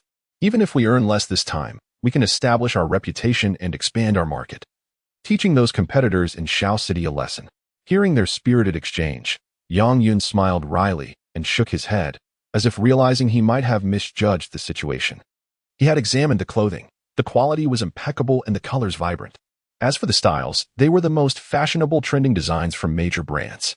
Had it not been for Zhang Xuan and his wife informing him that these were replicas, he would have been unable to discern the difference and might have believed them to be genuine luxury items. After an overnight train journey, Zhang Xuan felt a sticky layer enveloping his body, prompting him to take a shower without further ado. After emerging from the bathroom, he shared breakfast with the others, discussing strategies for establishing their upcoming sales channels before departing for school. Before leaving, Zhang Xuan deliberately selected 3 brand new outfits for himself. As he chose the clothes, he felt an overwhelming urge to weep. Over the years, he had truly grown weary of living in poverty. Each item he owned had been washed and worn repeatedly, many starting to fade. Now that he had the means to upgrade his wardrobe, how could he possibly resist? Certainly, one must first procure a complete set for oneself. After selecting his attire, Zhang Xuan initially intended to choose a few outfits for Yang Yongjin as well. However, upon reflecting on Yang Yongjin's stubborn disposition, he reconsidered. He thought it best to adopt a more strategic approach, as they were old friends and classmates, often enjoying each other's company, and opportunities would abound. In this day and age, there is a peculiar convenience. One can casually encounter smokers on public buses. Although Zhang Xuan himself does not smoke, he has a peculiar fondness for the sin of tobacco. Seated next to a smoking gentleman, he clutched his canvas bag tightly, intending to steal a brief nap. Knowing the journey to school would take a good half-hour, with his eyes closed, he hoped to pass the time more swiftly. Perhaps due to a streak of misfortune recently, while indulging in the comforting aroma of smoke, he succumbed to a pleasant slumber. However, as the bus approached the vicinity of Xiaoshui Bridge, it suddenly broke down. After a prolonged inspection, the driver announced, "The bus requires repairs. You must transfer to another." Upon hearing this news, the passengers expressed their discontent, surrounding the ticket collector and demanding refunds. Chapter 55. An intriguing quirk of bad taste. Zhang Xuan queued up to receive 50 cents, intending to walk the 50 meters to the bus stop ahead and continue waiting for his ride. However, after taking only a few steps, he halted abruptly. To his dismay, he found himself staring at the Yummy Western restaurant. What terrible luck! Why must the vehicle break down in such a wretched place? To make matters worse, that extravagant woman happened to be standing right at the entrance, holding a garbage bin and dumping its contents into the trash. It had been quite some time since they last met. "Are you skipping class to find me?" she teased. With a casual glance, Yu Huiyun was taken aback, not expecting to encounter this little man here, and she approached him gracefully. As Zhang Xuan gazed at the woman before him, he felt as if fate were playing a cruel joke on him. If he could, he would certainly like to squash this shameless creature with a mere finger. Noticing his reluctance to engage, Yu Huiyun scanned him with a sly smile and remarked, "Have you gotten new clothes? It makes sense. After 3 years, you ought to dress better. Those rags of yours used to drown your charm, and it pained me to see it. Speak properly." Zhang Xuan could no longer tolerate the woman's dismissal of his past life. As she circled him slowly, she shook her head and added, "I take back what I said. Your designer labels are counterfeit. They are even worse than your previous rags." Despite being somewhat taken aback by her discernment, Zhang Xuan had no desire to engage further. He attempted to sidestep her and leave, but she suddenly called out, "Don't rush off. Perhaps today is our last chance to meet. Let's have a chat." Confused, Zhang Xuan looked at her and inquired, "Are you terminally ill?" Yu Huiyun, unfazed, smiled back at him. "Can't you wish me some good fortune?" Zhang Xuan retorted, "Given your intentions towards me, do you think I could possibly wish you well?" Yu Huiyun paused, surprised, and asked, "You're aware of my intentions?" Although he had his suspicions, hearing it stated so bluntly was rather startling, leaving him momentarily speechless. Should he express gratitude? Thank her for finding him appealing? Or perhaps he should feel relieved that he had thwarted her plans. Realizing she had been too reckless, Yu Huiyun pressed on. "So, what do you say? Spend a month with me for 50,000, and I'll keep it a secret. No one will ever know." Zhang Xuan was taken aback. "Are you suggesting a clandestine arrangement to support me?" Yu Huiyun paused, smirking. "If that is how you wish to interpret it, then so be it." He asked, "Is this what you mean by quick money? Isn't it?" She replied, 50,000 for a month, and no one will know about us. You will remain yourself, unaffected in your pursuits of love, marriage, and family." What on earth? This was utterly absurd. Standing on this shabby street, a stylish and alluring woman was proposing to financially support a destitute man. The fact that it was the woman initiating the arrangement was truly ludicrous. Zhang Xuan felt deeply offended and could not help but express his disdain. "Why me? You possess wealth, youth, and beauty. Why would you consider taking on a man in such a manner? Would it not be better to find yourself a boyfriend? What kind of man could you possibly not find? With a man by your side, what desires cannot be fulfilled? You could even have 2 or 3 at once, one to attend to your upper needs, another for the middle, and one for the lower." Upon hearing this, Yu Huiyun remained unfazed. She retrieved a lighter and a cigarette from her pocket, ignited one, took a drag, and exhaled a ring of smoke with a coy smile. "You seem to hold a grudge and have quite a few questions, but I surely have my own reasons. Of course, since I find your physique intriguing, I shall grant you one answer for free. I chose you because the moment I laid eyes on you, I felt an extraordinary connection, reminiscent of my own youth. Thus, I wished to transform you into me. As she gestured toward the Western restaurant, she continued, would you like to hear more reasons? Come inside. Let us sip some red wine, and I shall slowly share my thoughts with you. I assure you, after hearing my reasoning, you will not think me mad. Not a chance. The cost of that wine is too steep. I cannot afford it. Zhang Xuan waved his hand in refusal. Returning to his initial inquiry, if you do not have a terminal illness, does that mean you are leaving? Yu Huiyun replied, indeed. Zhang Xuan inquired casually, where to? Yu Huiyun fixed her gaze on him for a moment before teasingly exhaling a puff of smoke, saying, you should not be so curious. It could lead to mistakes. Who knows? I might end up in your bed without spending a dime. Hey, I have quite the temper. Zhang Xuan gritted his teeth, suppressing the urge to retaliate, and turned to leave. Yu Huiyun watched him take a few steps away before raising her voice slightly. I am heading to Yangqing. Yangqing? Suddenly, Zhang Xuan was struck by inspiration, recalling the front-page news from today's newspaper. He halted abruptly and, almost instinctively, asked, are you following the man behind you to Yangqing? Upon hearing this, Yu Huiyun appeared taken aback, staring at him for a considerable time before asking, why would you think that? Zhang Xuan replied, it is merely intuition. Yu Huiyun stepped closer, inquiring, what led to such intuition? Zhang Xuan explained, you possess such admirable qualities. Logically, you should not be lacking for men. Yet, the reality is that you are lacking severely. I surmise that the man is older and cannot satisfy you, or perhaps you hold some leverage over him, making you hesitant to engage in a public relationship. This time, Yu Huiyun scrutinized him for an extended period, eventually sighing and offering a soft, knowing smile, young man. Sometimes it is best not to be too clever or too presumptuous. With that, she turned without a backward glance and entered the restaurant, never casting him another look. As Zhang Xuan watched her silhouette fade, a smirk crept upon his lips. This peculiar thrill was perhaps only comprehensible to him. Damn it. At last, I have triumphed. Winning in this final encounter equates to victory in all preceding ones. Quite the feat. Yet for him, it mattered not who Yu Huiyun was or the identity of the man behind her. He sought nothing from her, for all was in vain. With a sense of triumph, Zhang Xuan tightened his grip on the canvas bag and proceeded towards the bus stop. Upon returning to school and before entering the classroom, he encountered his homeroom teacher, Wei Wei, in the corridor. She was standing outside, bending down to surreptitiously observe the happenings inside the classroom through the window. Upon noticing him, Wei Wei straightened up and remarked, you're back. Yes, Zhang Xuan replied. Curiously, Wei Wei inquired, have you made any money? Zhang Xuan responded, almost. Puzzled, Wei Wei questioned. If you've made money, then say so. If not, then state that clearly. What do you mean by almost? Zhang Xuan chuckled softly and cryptically replied, it's a secret for now. Noticing his air of mystery, Wei Wei adjusted her glasses and said, now hurry inside for class. No more absences permitted before the college entrance examination. Chapter 56, A Smooth Sail. I certainly won't take another day off, I promise, Zhang Xuan declared earnestly as he darted into the classroom. The lesson underway was political science. Under the curious gazes of his classmates, he composed himself, unperturbed, and returned to his seat. Placing his canvas bag down and opening his book to commence class. Approximately 20 minutes into the lesson, Mi Jian passed a note to him. The homeroom teacher said you went home. Have you resolved matters at home? Surprised, Zhang Xuan glanced at his typically aloof deskmate and replied, thank you for your concern. Everything is fine. Mi Jian glanced at the note, tucked it away, and resumed her focus on the class. It was the weekend, Sunday afternoon. Zhang Xuan declined Chen Rixing's invitation to play billiards, opting instead to take the bus directly to the wholesale store on Hongqi Road. Unwilling to let it go, Chen Rixing trailed behind, exclaiming, I just got 50 yuan from my dad. Come on, let's have a match. Winner takes all. 50 yuan? Even if it were 500.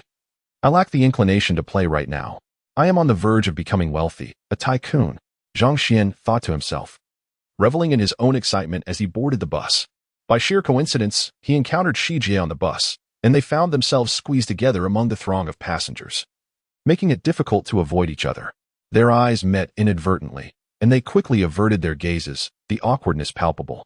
However, Zhang Xuan couldn't help but ponder the disparity between their situations. Judging by Shi Jie's attire and demeanor, she must come from a well-off family. So why did she consistently take the bus? Look at Mi Jian.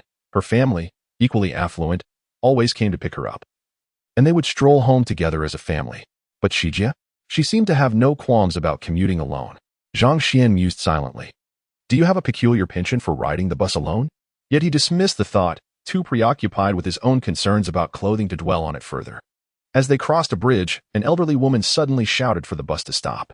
The driver, asserting that it was unsafe to halt, refused. The woman, incensed, raised her voice in a manner reminiscent of a grieving mother, until she finally provoked the driver into an abrupt stop. The bus screeched to a halt. The irate woman collided with a handrail, clutching her forehead and exclaiming in pain. Unfortunately, everyone on board was caught off guard, stumbling as the sudden stop sent them reeling.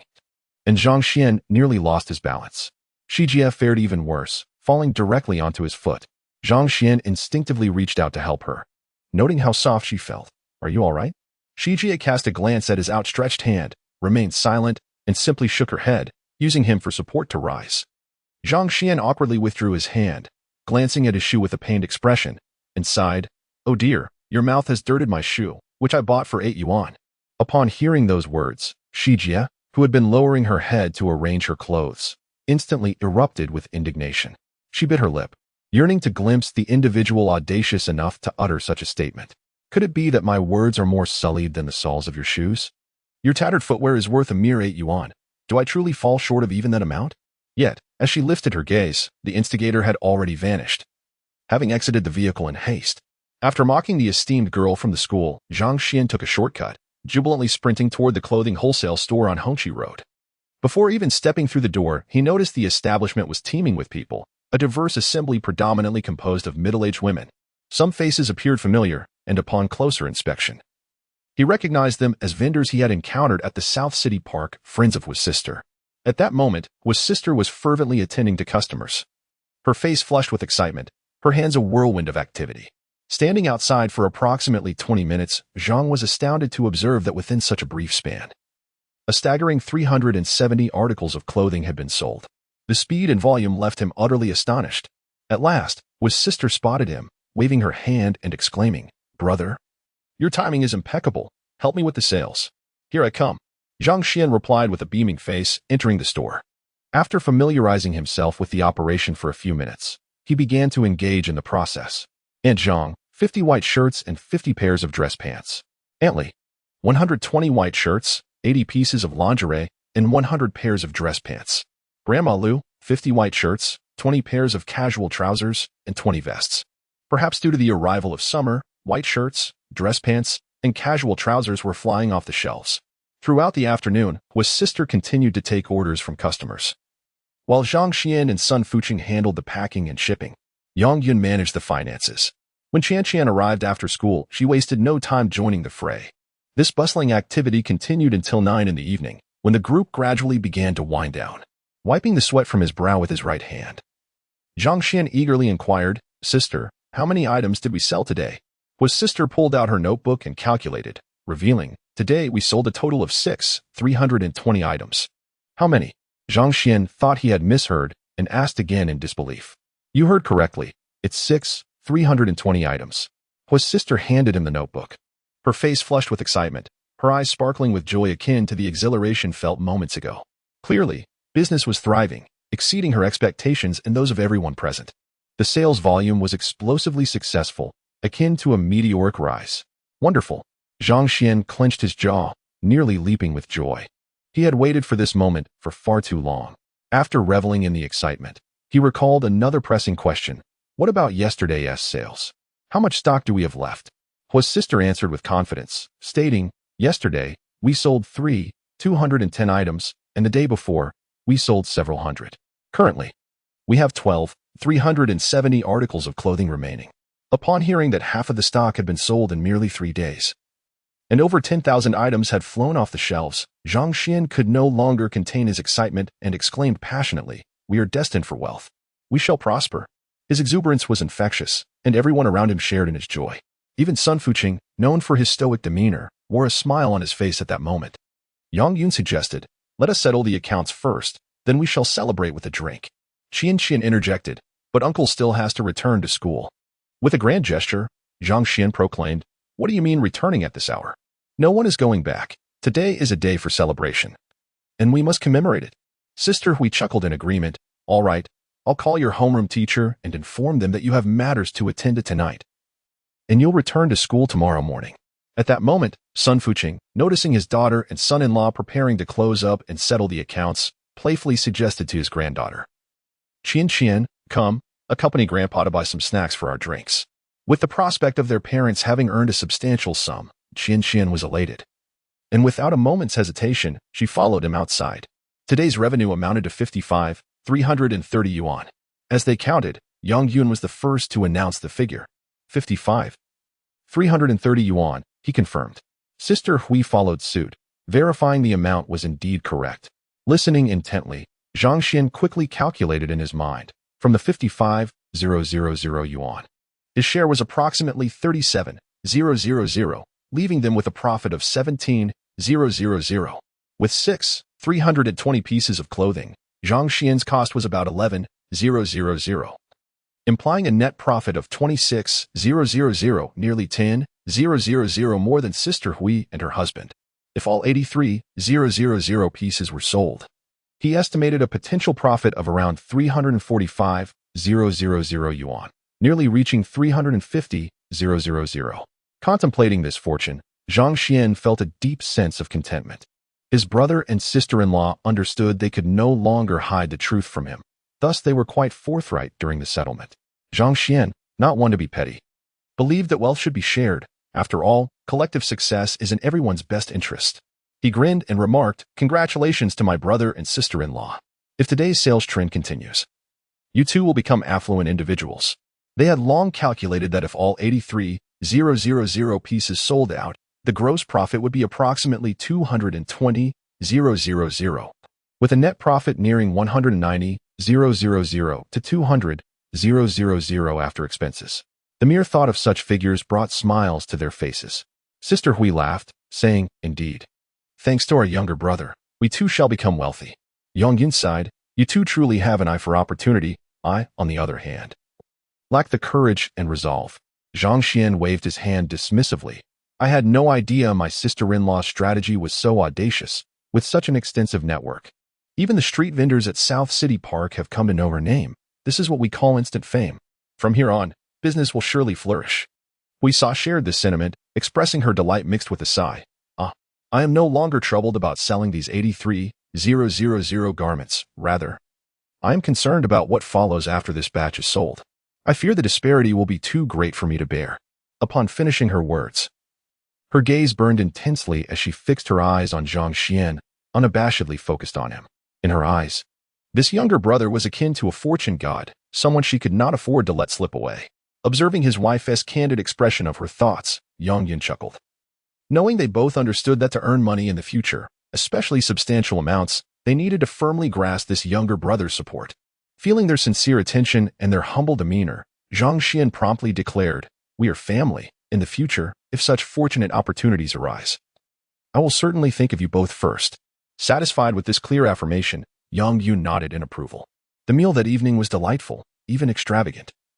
Featuring 5 hearty dishes and a soup, a mixture of meat and vegetables, enjoyed by the group behind closed doors until they were full. That night, Zhang Xuan slept soundly until dawn, dreaming of wealth, of renminbi.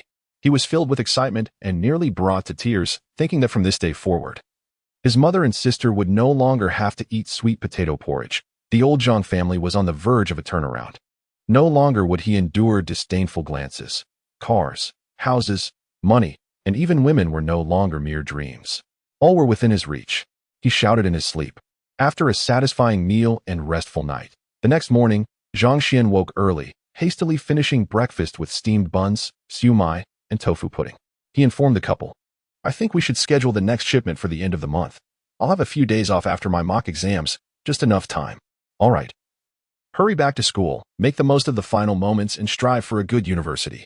I'll handle everything here with your brother, so rest easy." Hui Sa, brimming with warmth, personally escorted him to the bus stop. "You are my brother and sister, so of course, I feel at ease. I'm off now." Spotting the earliest bus arriving, Zhang Xuan waved goodbye to the couple and boarded. 5 days later, in the evening, Hui Sa arrived at Shao City No. 1 High School, carrying a thermos filled with a whole chicken, ginseng stew with black-bone chicken. In the corridor, she handed the thermos to him, glanced around, and whispered, "Little brother, We've sold out of this batch. Not a single piece remains. Gazing at his accomplished sister-in-law, Zhang Xuan replied with a smile. We are just getting started. No need to rush. There will be plenty for you to busy yourself with in the future. In just a week, we will embark once more. Make sure to rest well, as you have 58,000 garments to sell next month, and that's no small task. Upon seeing Du Shuangling approach, Huisao nodded and said, All right, I'll heed your advice and rest when I get back. Your friend has arrived, so I shall take my leave. Take care, travel safely. Zhang Xuan replied as he bid her farewell. After seeing Huisao off, Zhang Xuan turned and handed the thermos to Du Shuangling. I will call Yong Jian. You go summon me, Jian, and let us meet by the rockery to enjoy the soup while it is still warm and not greasy. All right, she responded. In the midst of a bustling crowd, Du Shuangling responded softly, her eyes brimming with joy as she entered the classroom to call for someone. When Zhang Xuan arrived at the adjacent teaching building, he found Yong Jian slumped over her desk in slumber. This was indeed a rarity. She was typically as steadfast as iron and never wasted time in such a manner. Regardless of her exceptional academic prowess, Yong Jian, who had emerged from the depths of the mountains, always cherished every moment, striving to make the most of each second. Gently nudging her shoulder, he noticed the bags under her eyes and inquired with concern, What troubles you? Has something happened at home? After glancing around at the others, Yong Jian rose and stepped outside with him, lowering her head to confide. I've been plagued by dreams lately, dreams in which my mother has passed away. Singing mountain songs over her solitary grave in desolate hills. Chapter 57, Book 2 of Dream of the Red Chamber. Upon hearing this, Zhang Xuan made a concerted effort to recall and realized that this dream was indeed remarkably accurate, although he could not remember the exact date of Yong Jian's mother's passing. It was likely imminent, around the time of the college entrance examinations. They were old friends, familiar with one another's backgrounds, devoid of any pretense or empty words of consolation. There was no need for such niceties. Zhang Xuan sincerely expressed, given the circumstances, it is best not to overthink things and let nature take its course. Indeed, what else could he do but watch her leave? Yong Jian spoke with a brave facade, yet her eyes were brimming with tears. As they descended the staircase, she remarked, Zhang Xuan, I want to study medicine in the future. With her mother suffering from a terminal illness and her father afflicted with hyperthyroidism, Zhang Xuan empathized with her sentiments at that moment. If you wish to study, then pursue it. With your academic prowess, it shall not be a challenge. If you excel, a bright future awaits. Yong Jian was not one to lament her misfortunes in front of others, unwilling to transmit her sorrowful emotions. She deftly changed the subject. What about you? What do you plan to study? Will you be with Shuangling? Uncertain of what to study, Zhang Xuan replied. I will decide after the exams once I estimate my scores. He genuinely did not know, feeling somewhat confident about the college entrance examination, yet lacking complete assurance. However, he took it in stride. Whatever the outcome, as long as there was an opportunity for study, that sufficed. The specific major was of little consequence, as it was merely a means to attain a degree. As for Du Shuangling, he jested, What do you mean by being together? Are we to study in the same place, or what? Yong Jian retorted, Do not play coy with me. You understand my meaning. Seeing her press the issue for her friend's sake, Zhang Xuan could only respond with a vague remark, We are still young. There is no rush. How can you be so indifferent? Shuangling is a girl. Can't you take on some responsibility? Must she explicitly confess her feelings for you? Yong Jian felt an urge to confront him, genuinely indignant on behalf of her friend. Zhang Xuan shamelessly blinked. Isn't it more amusing this way? You know well what her mother is like and her relationship with mine. If I were too forward, how would her mother perceive me? Not only would she look down on me, but she might also think I am an unworthy suitor, perhaps even wishing me harm. Just then, a group of people approached. And once they passed, Zhang Xuan resumed his playful banter, consider it from another angle. If her mother were to discover that her precious daughter was pursuing me like a moth to a flame, wouldn't the obstacles between us diminish significantly? Yong Jian widened her eyes in astonishment, as if seeing him for the first time. Zhang Xuan, you were rather calculating. A good girl like Shuangling deserves for you to shoulder the pressure. No, that was not right. This was not the Zhang Xuan she knew. As she spoke, the dissonance in her perception of him led her to self-doubt. Furrowing her brow, she scrutinized Zhang Xuan for a moment before suddenly asking, Is your heart not with Shuangling but with someone else? Zhang Xuan wore an expression of grievance, imploring, Why do you think so lowly of me? Noticing his denial, Yong Jian had no intention of letting it go. Continuing to chatter like a child who had discovered a captivating toy, Someone once told me that you had a crush on Xuan during middle school. Is that true? Do you still harbor feelings for Xuan? Zhang Xuan rolled his eyes and retorted, which fool told you that? Yang Yongjian, without a hint of remorse, divulged. Sun Jun said so. He claimed you admitted it before graduation. Ah, that Sun Jun, how dare he meddle? Zhang Xuan chuckled, unfazed by the escalating situation. Did he also mention that he liked both you and Xuan during middle school? Moreover, in his heart, Xuan holds an unparalleled position. Yang Yongjian was immediately rendered speechless. She had heard rumors of this, but had never verified their authenticity. This was the first time someone had exposed it so brazenly, placing her under public scrutiny. Seeing that he had the upper hand, Zhang Xuan cheerfully declared, "What transpired today is known to you and me, as well as to heaven and earth. Let it remain a secret." Yang Yongjian shot him a defiant glance, retorting, "I feel sorry for Xiaoling. Do you think she is unaware of this? Even if she knows, what of it? That belongs to a bygone era. Who doesn't he have a past? What significance lies in clinging to it?" Zhang Xuan, unbothered, shrugged off the reminiscence of his middle school crush, which had long ceased to occupy his thoughts. Past? How could I possibly believe that? Yang Yongjian remained skeptical.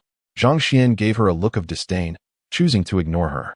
As they approached a decorative rockery, a pensive Yang Yongjian spotted Mi Jian and Du Shuangling, who were engaged in light-hearted conversation. Suddenly enlightened, she leaned in closer and whispered, "Zhang Xuan, you truly are a scoundrel. You can't possibly have feelings for Mi Jian, can you? It must be her. If I were a boy, I would like her too. But it's rather unfair of you to have liked her best friend twice, successfully bypassing Shuangling both times. You're bound to invite calamity upon yourself." Zhang Xuan found this utterly exhausting and was increasingly disinclined to engage with her. Just then, Wan Shouqin called. She mentioned receiving a parcel at home, containing a book of Dream of the Red Chamber. Upon hearing this, Zhang Xuan was taken aback. Lilith had gone abroad. Why would she send a book? Could it be that it wasn't he from her? Noting his silence, Wan Shouqin inquired, "Is the book addressed to you? Did your classmate send it?" Regaining his composure, Zhang Xuan asked, "Mom, could you check the address on the parcel? Where is it from?" Wan Shouqin rummaged through the package, replying, "It's from the provincial capital. From a publishing house. Since it bore the same address as the last time, it could indeed not be Lilith. But if not her, then who could it be?" With his thoughts racing, he urged, "Mom, could you open the book and see if there is any money inside?" Wan Shouqin, taken aback, asked in confusion, "Money?" "Yes." "Don't ask. Just check." "Oh." Perplexed, Wan Shouqin set the phone aside and began to flip through the pages, soon discovering a $100 bill tucked within. Continuing on, she soon gathered a sum of 1,000. Gazing at the 1,000 in her hands, it was now Wan Shouqin who stood momentarily stunned. After a prolonged silence, Zhang Xuan could no longer restrain himself and inquired, "Mom, are you there?" After a couple of repetitions, Wan Shouqin finally regained her composure and picked up the receiver, replying, "Yes, yes." Lowering her voice, she then asked, "Manzai, there's 1,000 yuan in the book. Do you know how that came to be?" He too was eager to know, especially curious about it. However, he had not been able to take the initiative. Initially planning to let his mother peruse the book for any written notes, he reconsidered, fearing that it might contain inappropriate content. How embarrassing that would be. With a shift in thought, Zhang Xuan devised a plan. Our esteemed Wan Shouqin truly is rather slow-witted. Can she not deduce the answer even now? Who else in this world, apart from your son, would bestow money upon you? Wan Shouqin was taken aback. "You sent it?" Zhang Xuan affirmed, "Indeed." "Isn't it a delightful surprise?" Wan Shouqin retorted, "There is no surprise at all. Such a waste of postage is akin to being hit with a bamboo stick." Zhang Xuan. Chapter 58. Earn 350,000. However, Wan Shouqin did not linger on this topic but instead shifted to another matter. She mentioned that Ouyang Yang's grandmother had passed away, and Zhang Ping's wedding, originally scheduled for the Dragon Boat Festival, had been postponed until after Zhang Xian's college entrance examination. Zhang Xuan was somewhat astonished. What kind of wedding takes place in July? In such sweltering heat, won't the banquet food spoil? After a moment of silence, Wan Shouqin suddenly revealed some news. "Your sister is pregnant, so they must marry sooner." "What? That scoundrel Ouyang Yang, how dare he?" Upon hearing this news, Zhang Xuan was infuriated. How can he be so disrespectful? "You've had your fun, but my sister isn't even married to you yet." "Lower your voice," Wan Shouqin quickly admonished as she noticed his outburst. Then, she lamented, "Look at the mess you've made. This is the person you helped choose. If your sister gets mistreated in the future, you will bear some responsibility." "He dares." If he bullies my sister, I'll break his legs. Though Zhang Xuan was angry, he still had faith in Ouyang Yong. Nonetheless, he felt a twinge of frustration. How foolish can my sister be? Mom and Auntie have repeatedly warned her not to take a step before marriage. How could she let that scoundrel take advantage of her so quickly? Sighing, he realized that soon the village would be rife with gossip. With a heavy heart, Zhang Xuan found an excuse to end the call. Unwilling to hear more about those two peculiar individuals, nor did he want to involve himself in their affairs. If you want to create a family, go ahead. Even if you end up with a football team, I'll pretend not to see it. After all, I want to have to support them.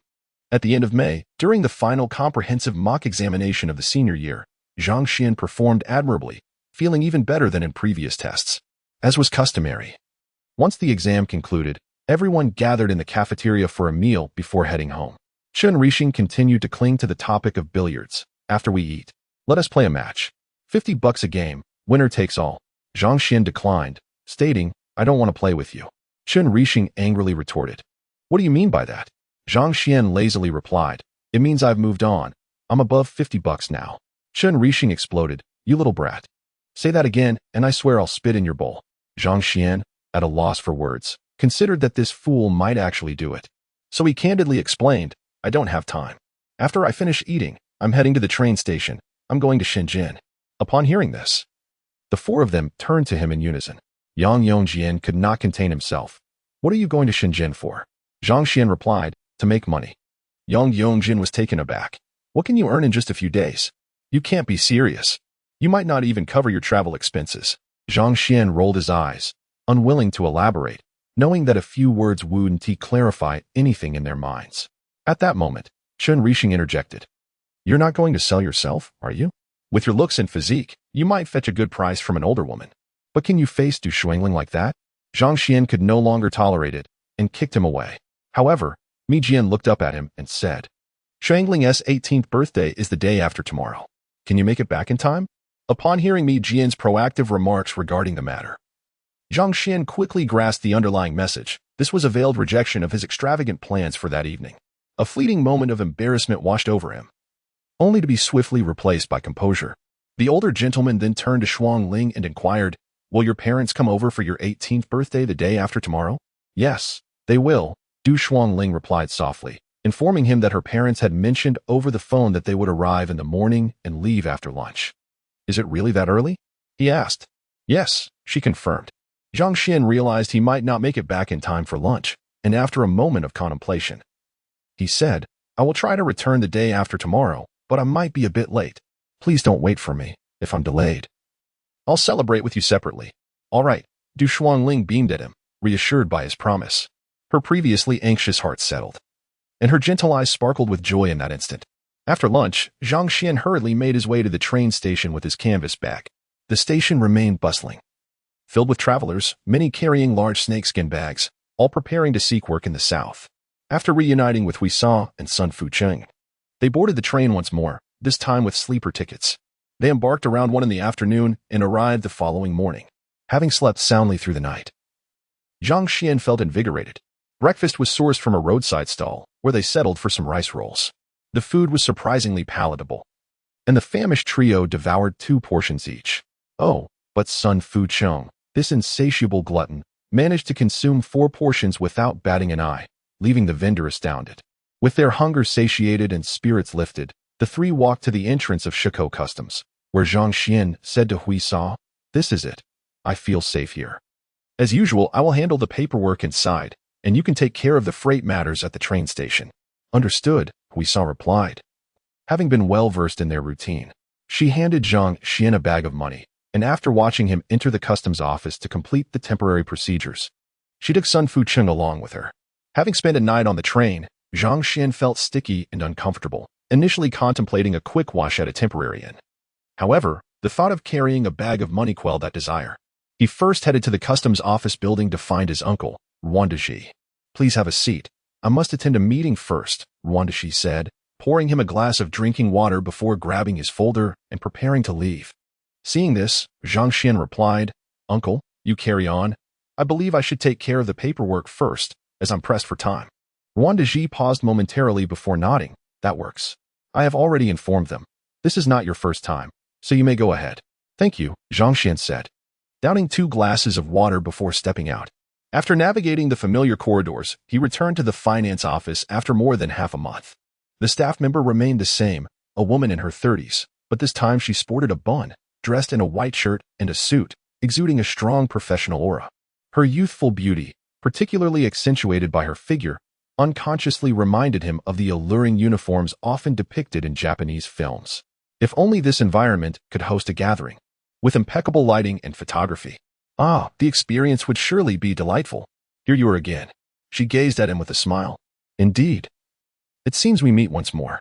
Zhang Xuan hastily extinguished the troublesome fantasies of youthful hormones, placing his canvas bag on the counter, equally beaming. While stealing a glance at the name tag on her chest, Tan Lu, have you sold out the last batch? Tan Lu engaged in light banter while attending to her tasks. The quality is exceptional. Sales are never a concern, Zhang Xuan replied. Tan Lu paused momentarily, lifting her gaze to declare, a payment of 88,000 is required. Very well. Here you go. Zhang Xuan was well prepared, extracting a portion of money from his bag and handing it over. The canvas bag contained a total of 338,000 yuan. Sister, we not only returned the entire sales revenue of over 200,000 from the previous batch, but also lent several thousand more to ensure sufficient funds for the remaining confiscated goods. As Sister Hui remarked, business is thriving, reputation is established. Those sisters who once hesitated to lend money have suddenly changed their tune, generously offering their support. With a chuckle, Sister Hui expressed, everything is but an illusion. Only money is real. Indeed, Zhang Xuan understood clearly that the key to this generosity lay in the promising financial prospects that attracted their favor. After deducting the payment of 88,000, the remaining 250,000 would be his. 250,000. In less than a month, he had transformed from rags to riches. The impoverished youth he once was had vanished, and he could now be considered affluent. Once this batch of goods was sold, Sister Hui would owe him an additional 150,000 for the merchandise, a significant sum indeed. After accounting for the 138,000 cost, his profit from this batch of confiscated goods would total an astonishing 350,000. 350,000. In 1993, that amount would place him among the wealthy in the village, rivaling even the most fervent gold seekers. It was truly a staggering profit. Nothing could be more expedient or effortless. It was akin to collecting money effortlessly. His right hand involuntarily caressed the money within the canvas bag, filled with pride. As he silently secured the bag's opening. Chapter 59, Saving Money After Waiting for About 10 Minutes. Zhang Xuan joyfully returned to Ruan Daji's office with the receipt and approval note in hand. After another half hour, Ruan Daji finally returned. Upon entering, he locked the documents in his drawer and said, "It's nearly noon. Let's go have lunch." Zhang Xuan replied affirmatively, rising from his seat. "Uncle, there's no hurry for lunch. I must first make a trip to the bank." "The bank?" Ruan Daji inquired. "Are you depositing money?" Zhang Xuan nodded, proudly patting his bulging backpack with his right hand. Ruan Daji, with a thoughtful glance at the canvas bag, couldn't help but chuckle and asked, "All right, which bank do you wish to visit?" "The nearest one is the Bank of China." "Then that shall be our destination."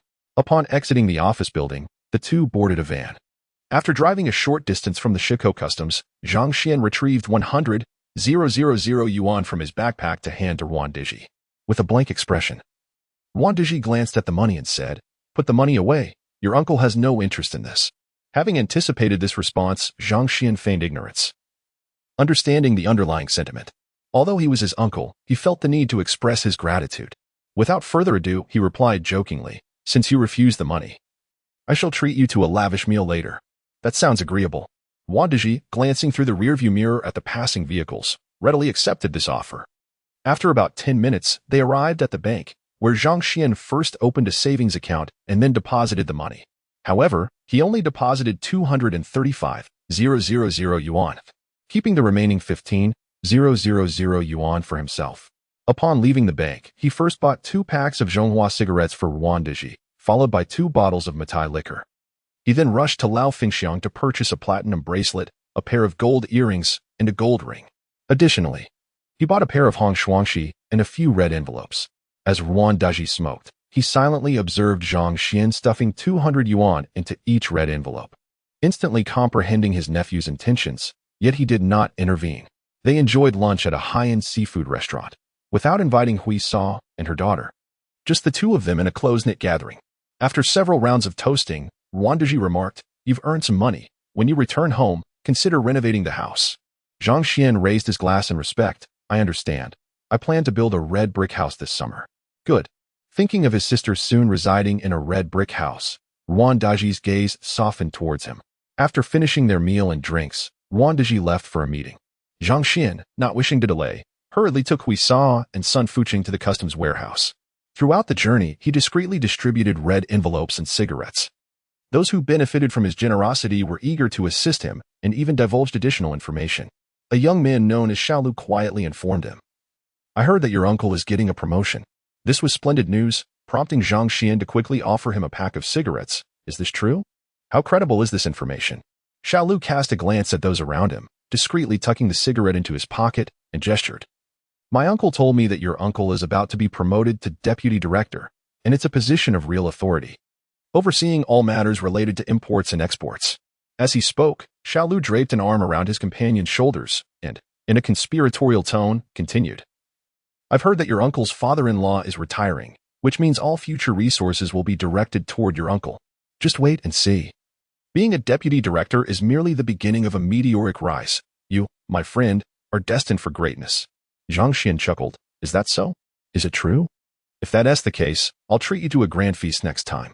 Xiaolu patted his chest. "You better have the funds ready. This meal is on me." To treat Xiaolu to a meal is indeed a stroke of fortune. Zhang Xuan responded with a grin, then inquired, "Is your uncle also here?"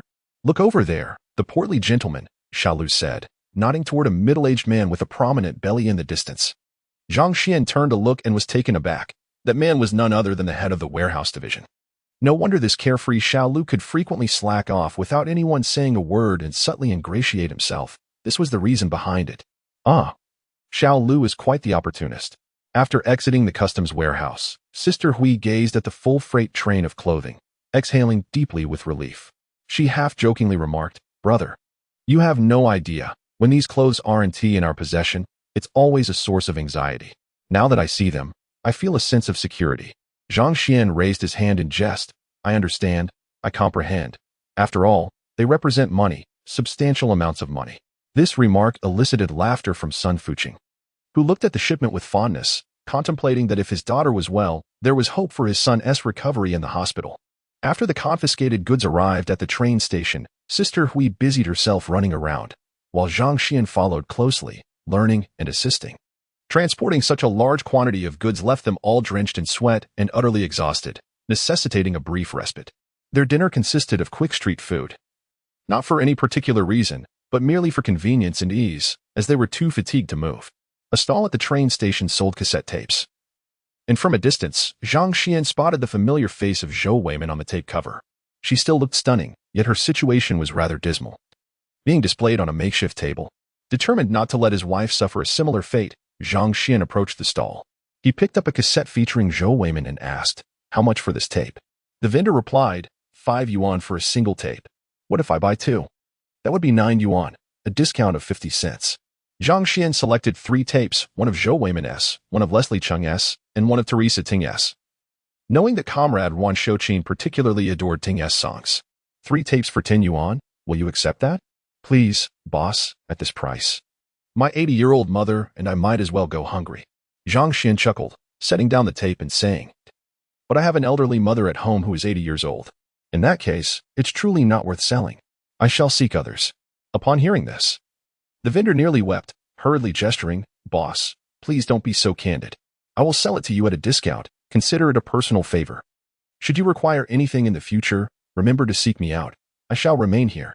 You are a filial person, and I will come again next time." Zhang Xuan placed 10 yuan on the table and took the tape with him. The train, scheduled for 11 p.m., was fortunate this time, as he had a sleeper ticket. Once aboard, Zhang Xuan and Sister Hui engaged in a lively conversation about clothing for quite some time, but eventually, both drifted off into slumber, not daring to sleep himself. Sun Fuqing observed the two as they slept soundly. He sat in the aisle, lighting a cigarette, his eyes half closed, occasionally glancing at the passers-by, though most of the time he feigned sleep. In the dead of night, a young man from the adjacent sleeper compartment crept over, peering this way and that, noting that everyone was asleep.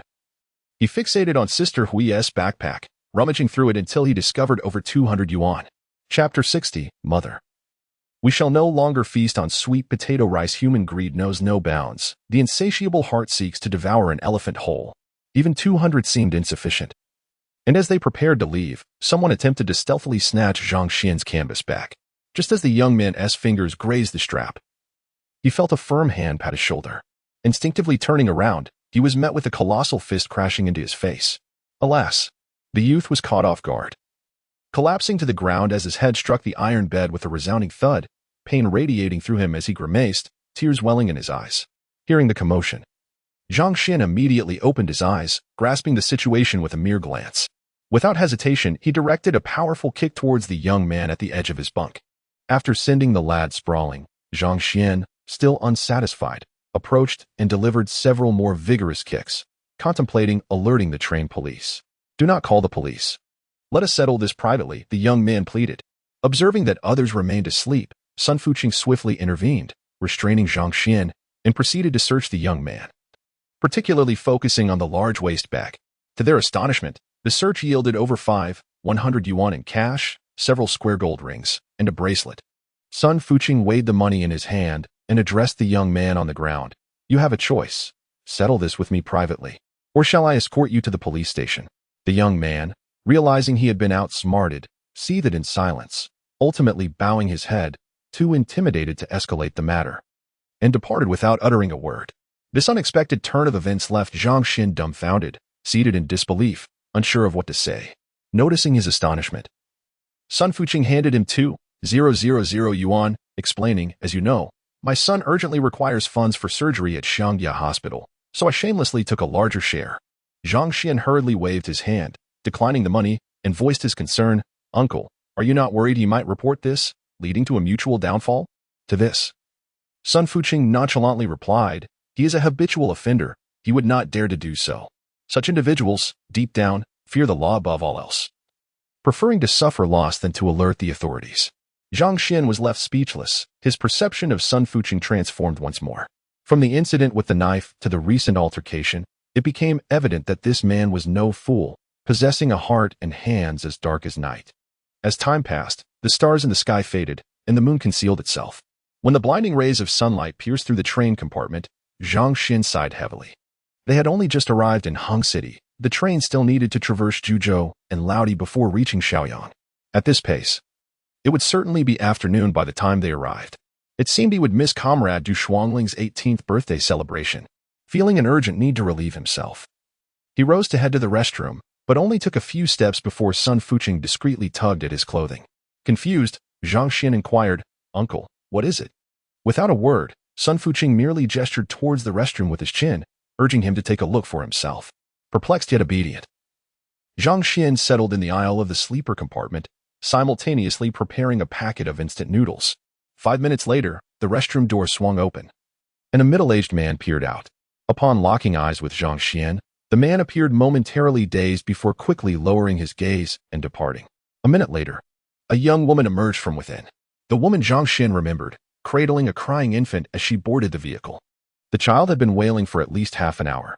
At that moment, she peeked out, and upon encountering Zhang Xuan's unabashed gaze, she appeared visibly startled, quickly retreating her head. After a couple of minutes, the young mother seemed to muster her resolve and stepped out. As she passed in front of Zhang Xuan, he was overwhelmed by a pungent odor that nearly knocked him off his feet. How could the aroma of instant noodles fail to mask the overwhelming scent of her unrestrained allure? Alas, the world has changed, and humanity has lost its essence. Nearby, a burly man appeared to have uncovered the secret as well, leeringly inquiring as the woman walked by, how much does it cost? Can I still buy a ticket? Such piercing words left Zhang Xuan feeling unwell, rendering his noodles tasteless.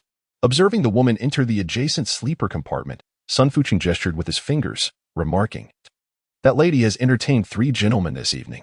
Witnessing Sun Fuqing's delight in such scandalous gossip, Zhang Xuan yearned to ask, Uncle, why don't you join in? After finishing his meal, Zhang Xuan resolved to find another restroom. Upon his return, he seated himself only to overhear the nearby patrons gossiping about the young mother. Both men and women exchanging sardonic remarks. It seems they had all noticed while pretending to sleep. Becoming the subject of such scrutiny likely drove the young mother to leave abruptly, carrying her infant to the next compartment, a hard-seat carriage. Around 2 p.m., the delayed train finally arrived at the station, the whistle echoing as it slowed to a halt, granting Zhang Xuan a much-needed respite from the greasy atmosphere. Disembarking and exiting the platform, he headed straight to Yang Yun's home for a shower before making his way to school. Hearing a commotion at the door, Yang Yun poked her head out from the kitchen, where she was preparing vegetables. "Little brother, it's time, eat before you leave." Naturally, he was eager to partake in a meal, but considering she was still prepping, he mused on how long it might take. Shaking his head, he decided, "Forget it. By the time your meal is ready, I'll likely be too famished. I must take my leave." Saying this, he did not wait for a reply. Pulling the door open and dashing away. To avoid traveling on an empty stomach, Zhang Xuan sought out a nearby noodle shop, ordering a bowl of beef noodles, indulgently adding a fried egg and a spoonful of tofu. In this new life, it was the most expensive and delicious bowl of noodles he had ever savored, a moment worthy of commemoration. He felt a surge of emotion, nearly moved to tears, yearning to find a woman to confide in and weep in her embrace. Arriving at school by 3 in the afternoon, the sun began its descent in the sky. Chen Rixing was on the playground, engaged in a game of basketball, glistening with sweat and muscle. Zhang Xuan approached him, seizing the opportunity to inquire, "Did you attend Du Shuangling's birthday banquet at noon?" Chen Rixing tossed the basketball to a teammate, wiping his brow with his arm as he replied, "I did. We dined at a grand hotel. Du Shuangling's parents truly dote on her, spending extravagantly. They are affluent, with only 2 daughters. Naturally, they can afford it," Zhang Xuan remarked.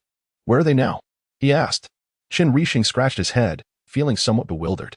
"As for the street, I cannot say for certain. After finishing my meal, I joined them for a game of basketball." However, a boy approached Yang Yongjian, while Du Shuangling and Mi Jian accompanied others for a shopping excursion.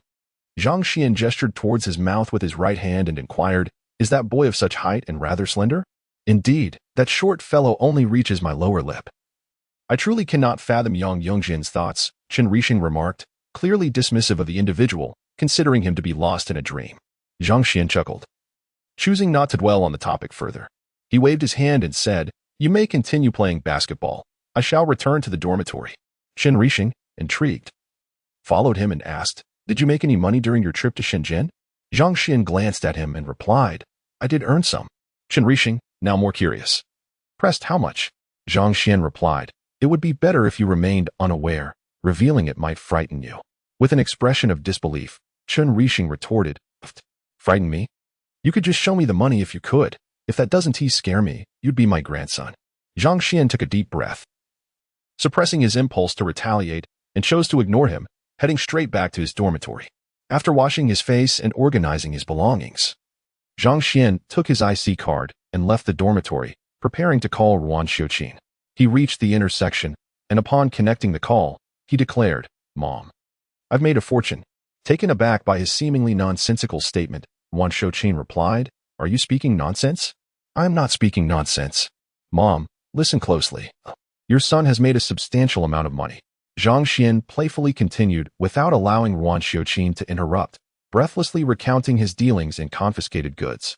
After listening to his account, Ruan Xiuqin struggled to comprehend, akin to deciphering an ancient text, before skeptically asking, "Is what you're saying true?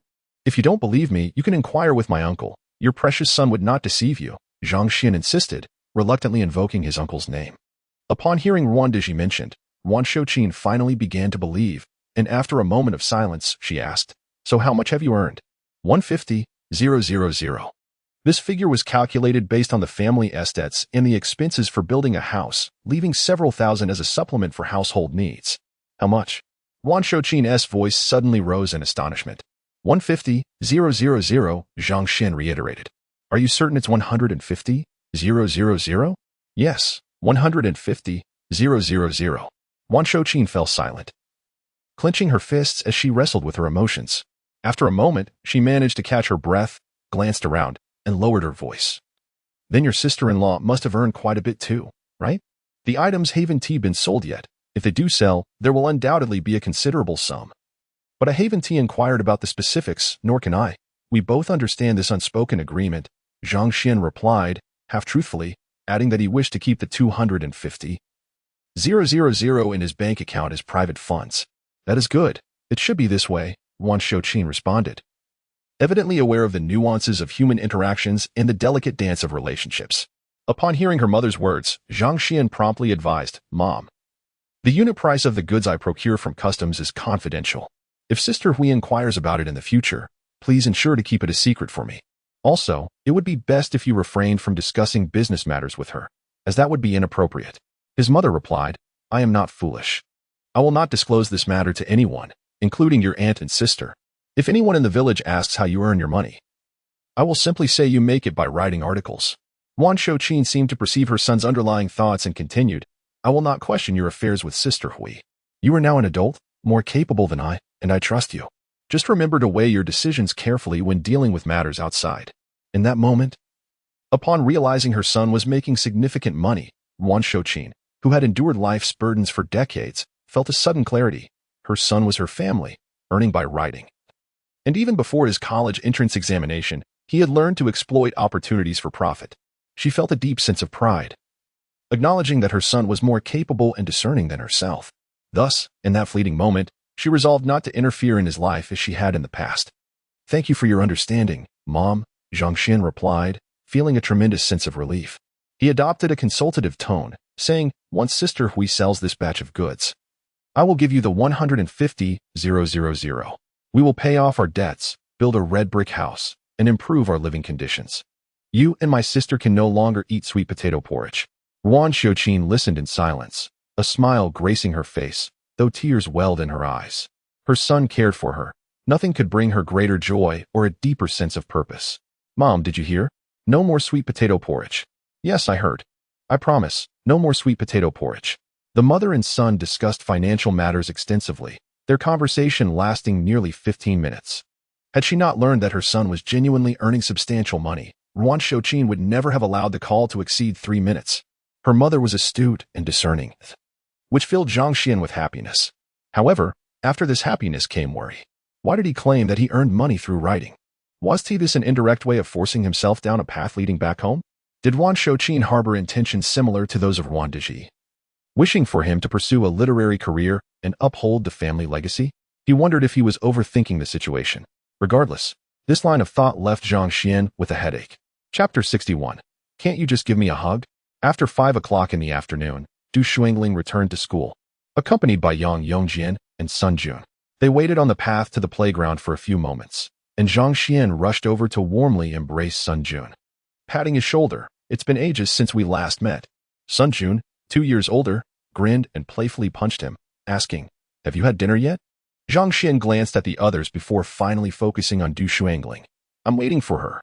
Upon hearing such a straightforward declaration, Du Shuangling felt her cheeks flush, and she gazed at him with a gentle smile, her heart brimming with joy, seemingly forgetting to maintain her composure in front of others. Unable to resist teasing them, Yang Yongjin remarked, Zhang Xuan, you should take her away quickly. Didn't you say you wanted to celebrate her birthday alone? Du Shuangling shot him a glance, patiently awaiting a response from someone. Zhang Xuan approached Du Shuangling and addressed Yang Yongjian and Sun Jun. All right, I'll take her away first. We'll come back later to treat you to some late-night snacks. Did you actually earn some money this time? Treating us to late-night snacks? Yang Yongjin remained skeptical about Zhang Xuan's financial situation. Absolutely, Zhang Xuan replied, then turned to Du Shuangling, winking. Let us not linger here as a third wheel. It's disrupting their time. Let us go. Okay. Du Shuangling smiled at the two and followed him. Once outside the school gate, Zhang Xuan asked, was Timmy Jian with you shopping? Has she gone home? Yes, she went back for dinner. Du Shuangling responded quietly, walking beside him.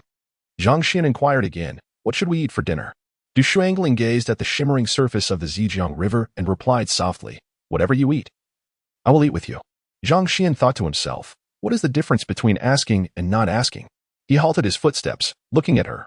Today is your birthday. Is there a particular place you wish to go, something special you want to eat, or something you want to do? Hearing this, Du Shuangling slowly withdrew her gaze from the river and met his eyes with a gentle expression, softly asking, can I do anything I want today? As their eyes locked, time seemed to stand still for a full 15 seconds before Zhang Xuan finally replied, yes, you cannot refuse me. All right, I'll follow your lead. I heard the crepe myrtle is blooming. Will you accompany me to see the crepe myrtle flowers? At the back of the teacheress college? Yes, but there are no restaurants over there. Yes, With two affirmative sounds, Du Shuangling had already turned right and confidently began walking along the stone path by the Zhejiang River. Zhang Xuan thought to himself, this girl certainly has her own opinions, but I'm nearly starving. Nevertheless, he suppressed his hunger and followed her. After all, it was her birthday. The Teacher's College is the only prestigious institution in Xiao City, not far from the first high school where Mi Jian's family resides. As her mother is a teacher there, the setting sun reflected on the river, painting the sky with radiant colors. In this vast, profound expanse, where water and sky meld seamlessly, two individuals meandered like dragonflies drifting through the air, moving slowly and exchanging no words. Zhang Xian's intuition whispered to him that the young woman before him was not inclined to converse at that moment. The serene river beneath their gaze, the gentle evening breeze, the winding stone path, and the colorful clouds at the horizon seemed to possess a greater significance in her eyes than he did. After approximately 15 minutes, they traversed a rainbow bridge and arrived at ZY Park. Though labeled a park, it was essentially a large, low hill adorned with an array of crepe myrtle trees, blooming abundantly. June marked the peak of the crepe myrtle flowering season, a breathtaking spectacle of deep purples, soft blues, fiery reds, and whites intermingled, carpeting the ground in a vibrant floral sea. Unhurried, they found themselves enveloped in this enchanting realm, as if transported to another world. The intoxicating fragrance of the blossoms enveloped them, the entire hillside awash in waves of purple, the rich aroma spilling through the air like fine wine. In that moment, both felt an overwhelming tranquility. All worry seemed to vanish into the ether. They ambled leisurely, pausing intermittently, until Zhang Xuan finally broke the silence, remarking on the splendid bloom of the crepe myrtle over the past few days. Didn't you think to come and see it during the day? He inquired. No, she replied. Yongjian's shoe heel broke, so we went to Hongqi Road today. Du Shuangling walked quietly beside him, and suddenly, she halted beneath a tree, gazing intently at the flower buds. After a prolonged moment, she softly uttered, Zhang Xuan, I miss home. What? Zhang Xuan thought he had misheard her. He stepped closer, gesturing in front of her. Aren't your parents visiting today? Why do you miss home? No response came. Du Shuangling shifted her gaze from the crepe myrtle to him. Their eyes met once more. In that fleeting instant, amidst his astonishment, she moved unexpectedly. Her actions were sudden and decisive, as if she had resolved to stake everything on this moment. With her hands interlaced at her abdomen, she hesitated momentarily with small, hesitant steps. Then, as if clarity washed over her, she gathered her courage. Her lips pressed tightly together, her eyelashes fluttered, and she lowered her head, bravely launching herself into his embrace.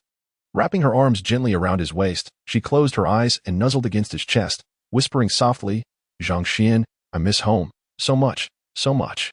Zhang Xuan was taken aback. He stood frozen. Excitement coursed through him. Joy surged within him. After the initial shock, he felt this was only natural. The person in his arms had declared her longing for home repeatedly, and even he, no matter how oblivious, understood what home truly represented. The last time Lilith had confessed her feelings to him, while strolling along the Zhejiang River, he had heard her suddenly say, Zhang Xuan, I miss home. At that moment, he had been too dense to respond. Yet now, he realized with startling clarity that her yearning was not for her actual home. It was a subtle revelation of her feelings for him.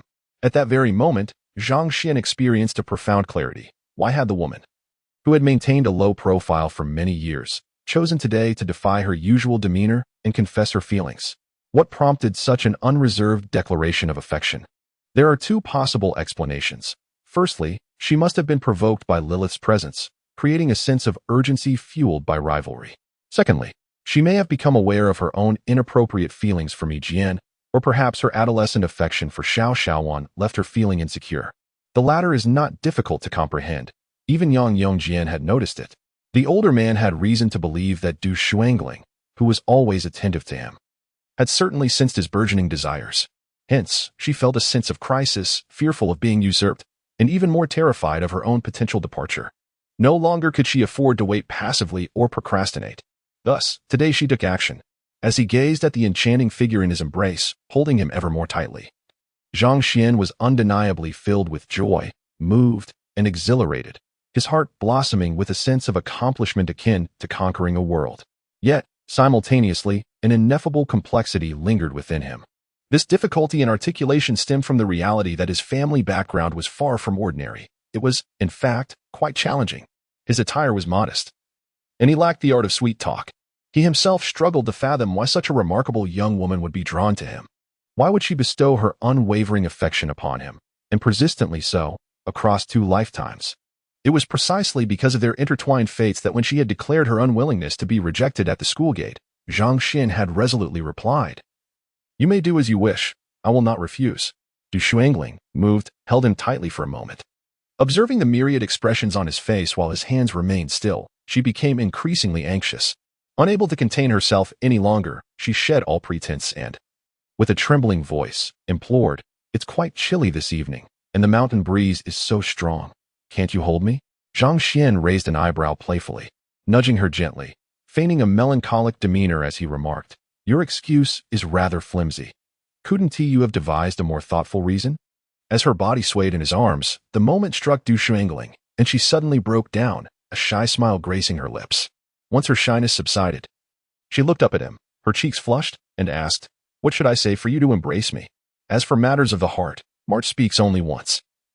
Please take your time to savor it. Regardless of your current feelings towards this female character, I encourage you to read slowly.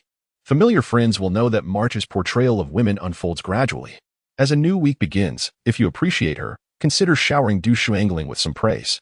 Chapter 62. Alas, affection discovered. Confronted by the girl's relentless and candid emotions, Zhang Xuan fell silent, merely bowing his head and gazing at her, lost in thought. Their eyes met, each pair reflecting the other, gradually morphing into shadows of one another. The atmosphere grew increasingly delicate as the evening breeze swept through. It seemed to transform their world, and in a daze, the two appeared to plunge into the depths of the ocean, surrounded by tranquility, enveloped in silence. In that fleeting moment, the houses across the way seemed to vanish, as did the passers-by, the Zhejiang River, and even the crepe myrtle flowers. It was as if everything in existence had dissolved into nothingness. At that instant, their eyes could discern nothing but each other. It felt as though it was meant to be, inevitable, as their heads instinctively drew closer together. As Zhang Xuan leaned in, Du Shuangling, with the innocence of youth, instinctively desired to retreat. However, the next moment brought to mind her sister's sage advice: if you cherish something that is both elusive and in high demand, you must either relinquish it early or secure it close. She hesitated, but after a moment's reflection, her resolve strengthened. Ultimately, rather than retreating, her gaze brightened, becoming clearer and more expectant. One wonders how Du Jingling would react if she knew her wise counsel had inadvertently spurred her sister to embrace love so fervently at this moment. Yet, what did it matter how Du Jingling would respond? The two shared a beautiful, exquisite moment. Truly, it was magnificent, immersed in an ineffable realm. Du Shuangling was wholly enveloped in joy. She had once imagined, while scribbling in her diary, that her first kiss with him would be enchanting. Yet she had never anticipated such overwhelming delight, willingly surrendering herself to this intoxicating experience, finding it impossible to extricate herself. Amidst the mingling of crimson and azure, they lingered in their embrace. Gasping for breath, the older man finally released her. Wearing a worried expression, he murmured, "Alas, what shall we do? If your mother were to discover this, she would undoubtedly be furious with me." Du Shuangling merely laughed in response, tilting her head back to smile at him. As her laughter continued, she nestled her head into the crook of his neck, playfully shifting until she found the most comfortable position. Time seemed to stretch indefinitely until her head was gently lifted by the man, only to be kissed again. The instant their lips met, an enchanting sensation melted her once more. Yet this time, before she could savor the sweetness, she was abruptly taken aback.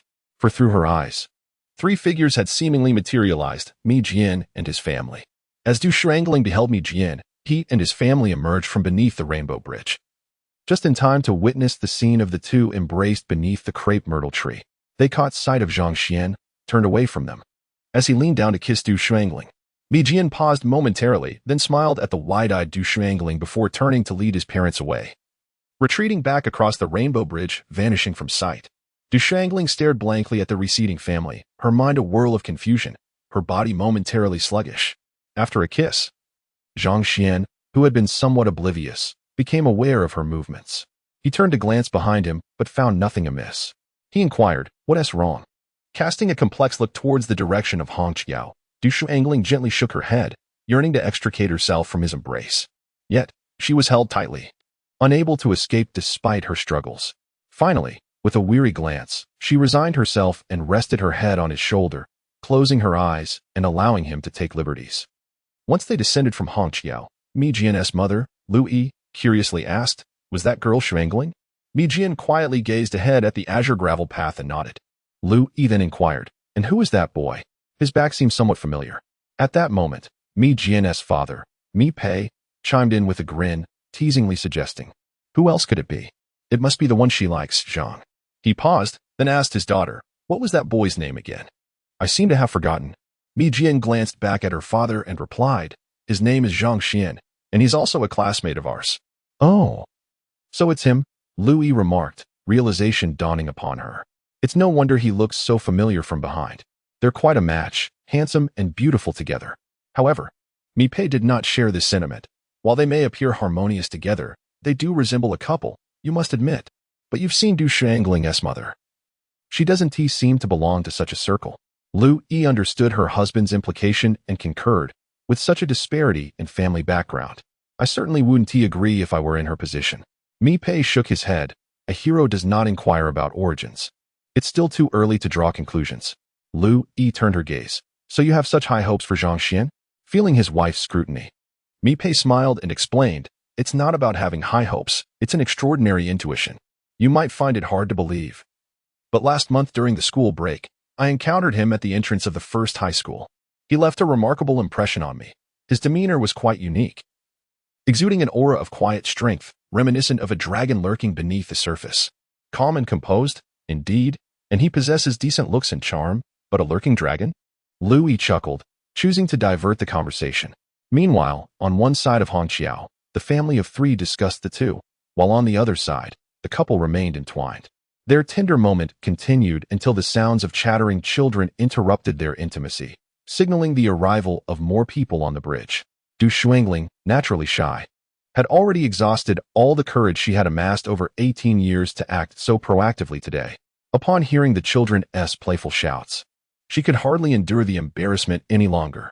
She bit Zhang Xuan lightly and managed to break free, only to bury her head deep into his embrace. Too shy to face anyone, Zhang Xuan, with a thick skin, glanced at the two little ones and then at the cheerful adults behind them, sharing a smile before taking her hand and leading her towards the other end of ZY Park. The woman's face flushed crimson. Her head bowed like a puppet as she let him guide her, remaining silent and untroubled.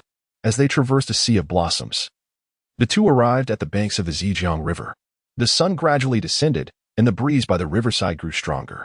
After a moment of quiet contemplation leaning against the railing, Zhang Xuan appeared to recall something. Without further ado, he opened his canvas bag and retrieved a crimson box, slowly handing it to her under her watchful gaze. "Happy birthday." Feeling the sincerity in his gesture, the woman, moved, accepted it and inquired hopefully, "May I open it now?" "It is already yours, so of course," he replied. Within the red box lay a radiant platinum bracelet, its brilliance shimmering under the glow of the evening sky. Truly a sight to behold. Du Shuangling gazed at it, holding her breath for a moment before exclaiming with a sound akin to tinkling water. "Did it cost you a fortune? Do we still need to discuss such matters between us?" he retorted. The woman remained silent, her hands tightly clutching the platinum bracelet, gazing at him with deep affection. Zhang Xuan blinked, leaning closer. "If you feel guilty, just kiss me." Du Shuangling looked at the man so near, her eyes shimmering, her lips parting slightly before closing again. Having spent her courage earlier in expressing her feelings, she now felt a bit deflated. Noticing this, the older man stepped closer, bringing his lips within 5 centimeters of hers, winking to urge, "Hurry up, I have my pride too." With a playful arch of her brows, her eyes sparkled with amusement. After deliberately keeping him waiting for a moment, she finally leaned in, their lips meeting in a firm collision. A few minutes later, Zhang Xuan inquired, "Do you like the bracelet?" "Yes, I do. Shall I put it on for you?" "Yes." The woman extended her right hand at the opportune moment. After some effort, Zhang Xuan managed to adorn her wrist. Observing her fascination with it, he chuckled. "Aren't you worried it might be a fake?" Du Shuangling pulled down her sleeve to conceal the bracelet, fixing her gaze on him, as if to convey, "What you gift me, whether real or fake, is cherished." After a moment of shared glances, Zhang Xuan playfully remarked, "Why do you seem so bold today?"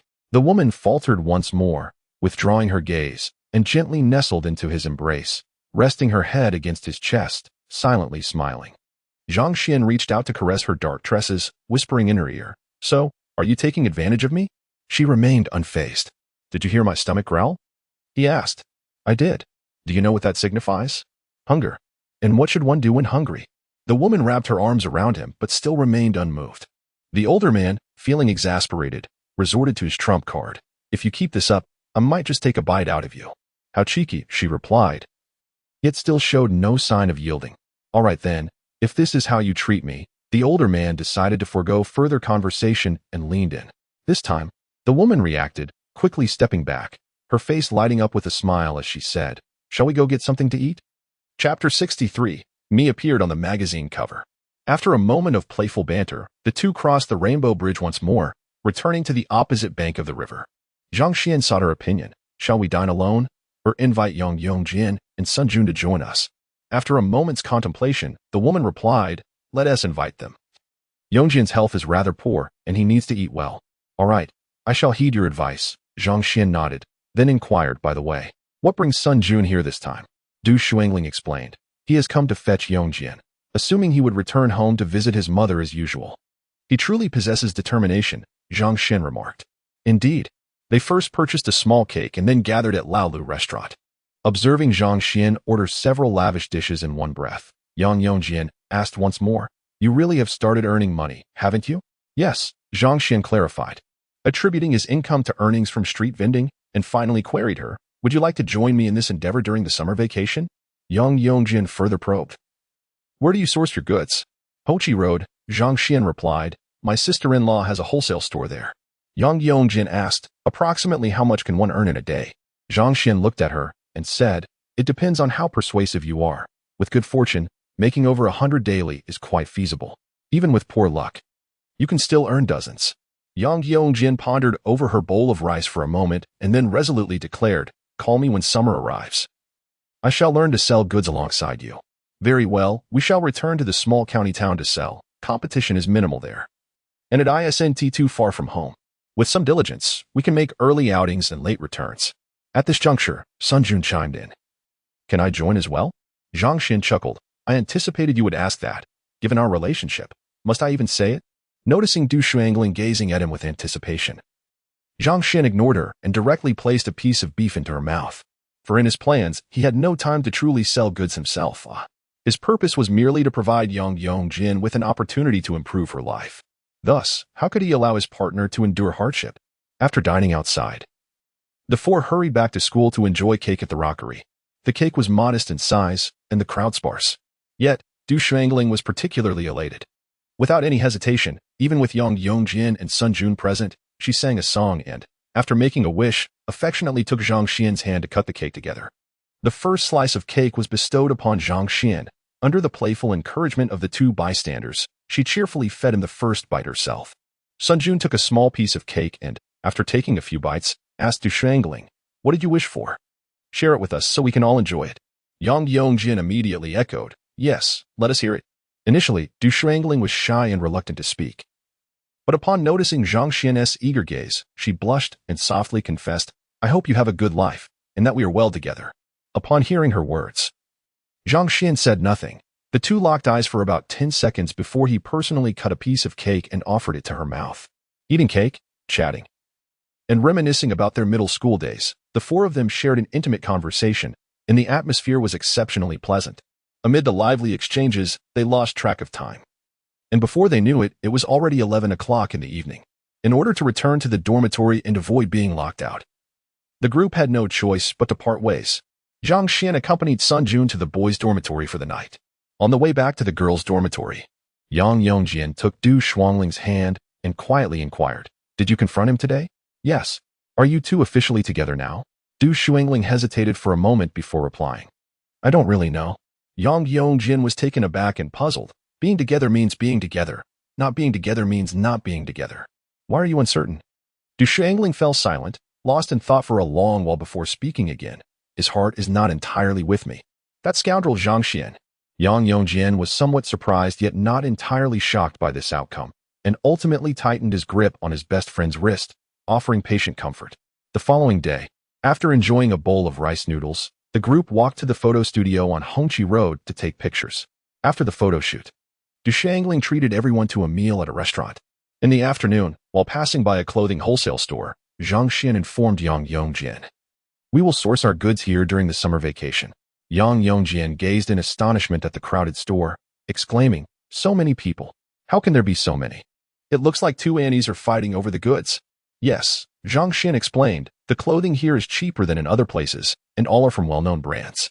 Those who are quick will benefit, while those who are slow will miss out, naturally attracting a rush of customers." Dishangling interjected, "Are they all retailers?" Zhang Xuan replied, "Pretty much. However, a significant portion of them are street vendors." Sun Jun chimed in, "Wow. The way these people are stocking up looks like a brawl. Their shouting is making my scalp tingle. It seems street vending must be quite lucrative." Zhang Xuan chuckled, "There are many clothing stores in Shao City. But compared to the street vendors, they are merely a drop in the bucket. If it weren't profitable, why would so many people be selling?" As he spoke, Zhang Xuan suggested that everyone wait outside while he seized the opportunity to slip inside. He pulled Sister Hui aside and quietly asked, "Sister, how much have you sold this morning?" "Over 3,000, almost 4,000 pieces." Sister Hui gestured excitedly, her words brimming with enthusiasm. Amid her excitement, she sighed with worry. "If this continues, we might sell out of this batch of 57,000 garments in less than 10 days, and then I'll have to worry about restocking." He understood her underlying concerns immediately and, with a resigned gesture, replied, "My dear sister, you should count your blessings. Some work their entire lives without earning as much as you do in a month. As for the customs situation, if I receive any news, I will inform you at once. No need to worry about your younger brother running off. We are family, and no one else can compare." Realizing her little scheme had been uncovered, Sister Hui smiled and replied, "All right, I'll rely on you for life." "Oh dear, what a thing to say." Zhang Xuan smirked, rolling his eyes before making a hasty retreat. He feared lingering too long would lead to his cousin chasing after him. On June 10th, Sister Hui, carrying a thermos, once again brought him a black-bone chicken, stewed with ginseng. She conveyed the delightful news that only 21,800 garments remained. 5 days later, perhaps aware of Zhang Xuan's tendency to share good fortune with a few others, Sister Hui delivered a goose, half stir-fried and half stewed, weighing a substantial 7 to 8 pounds. After expressing his gratitude, Zhang Xuan inquired, "Sister, have all the clothes sold out?" With excitement sparkling in her eyes, Sister Hui replied, "Yes, they were all sold out by yesterday afternoon. Currently, only around 800 leftover garments remain, but no one seems interested." Surprised, he asked, "Is there really that many leftover garments?" He then inquired, "What are your plans for handling these 800 pieces?" Confidently, Sister Hui stated, "That's easy.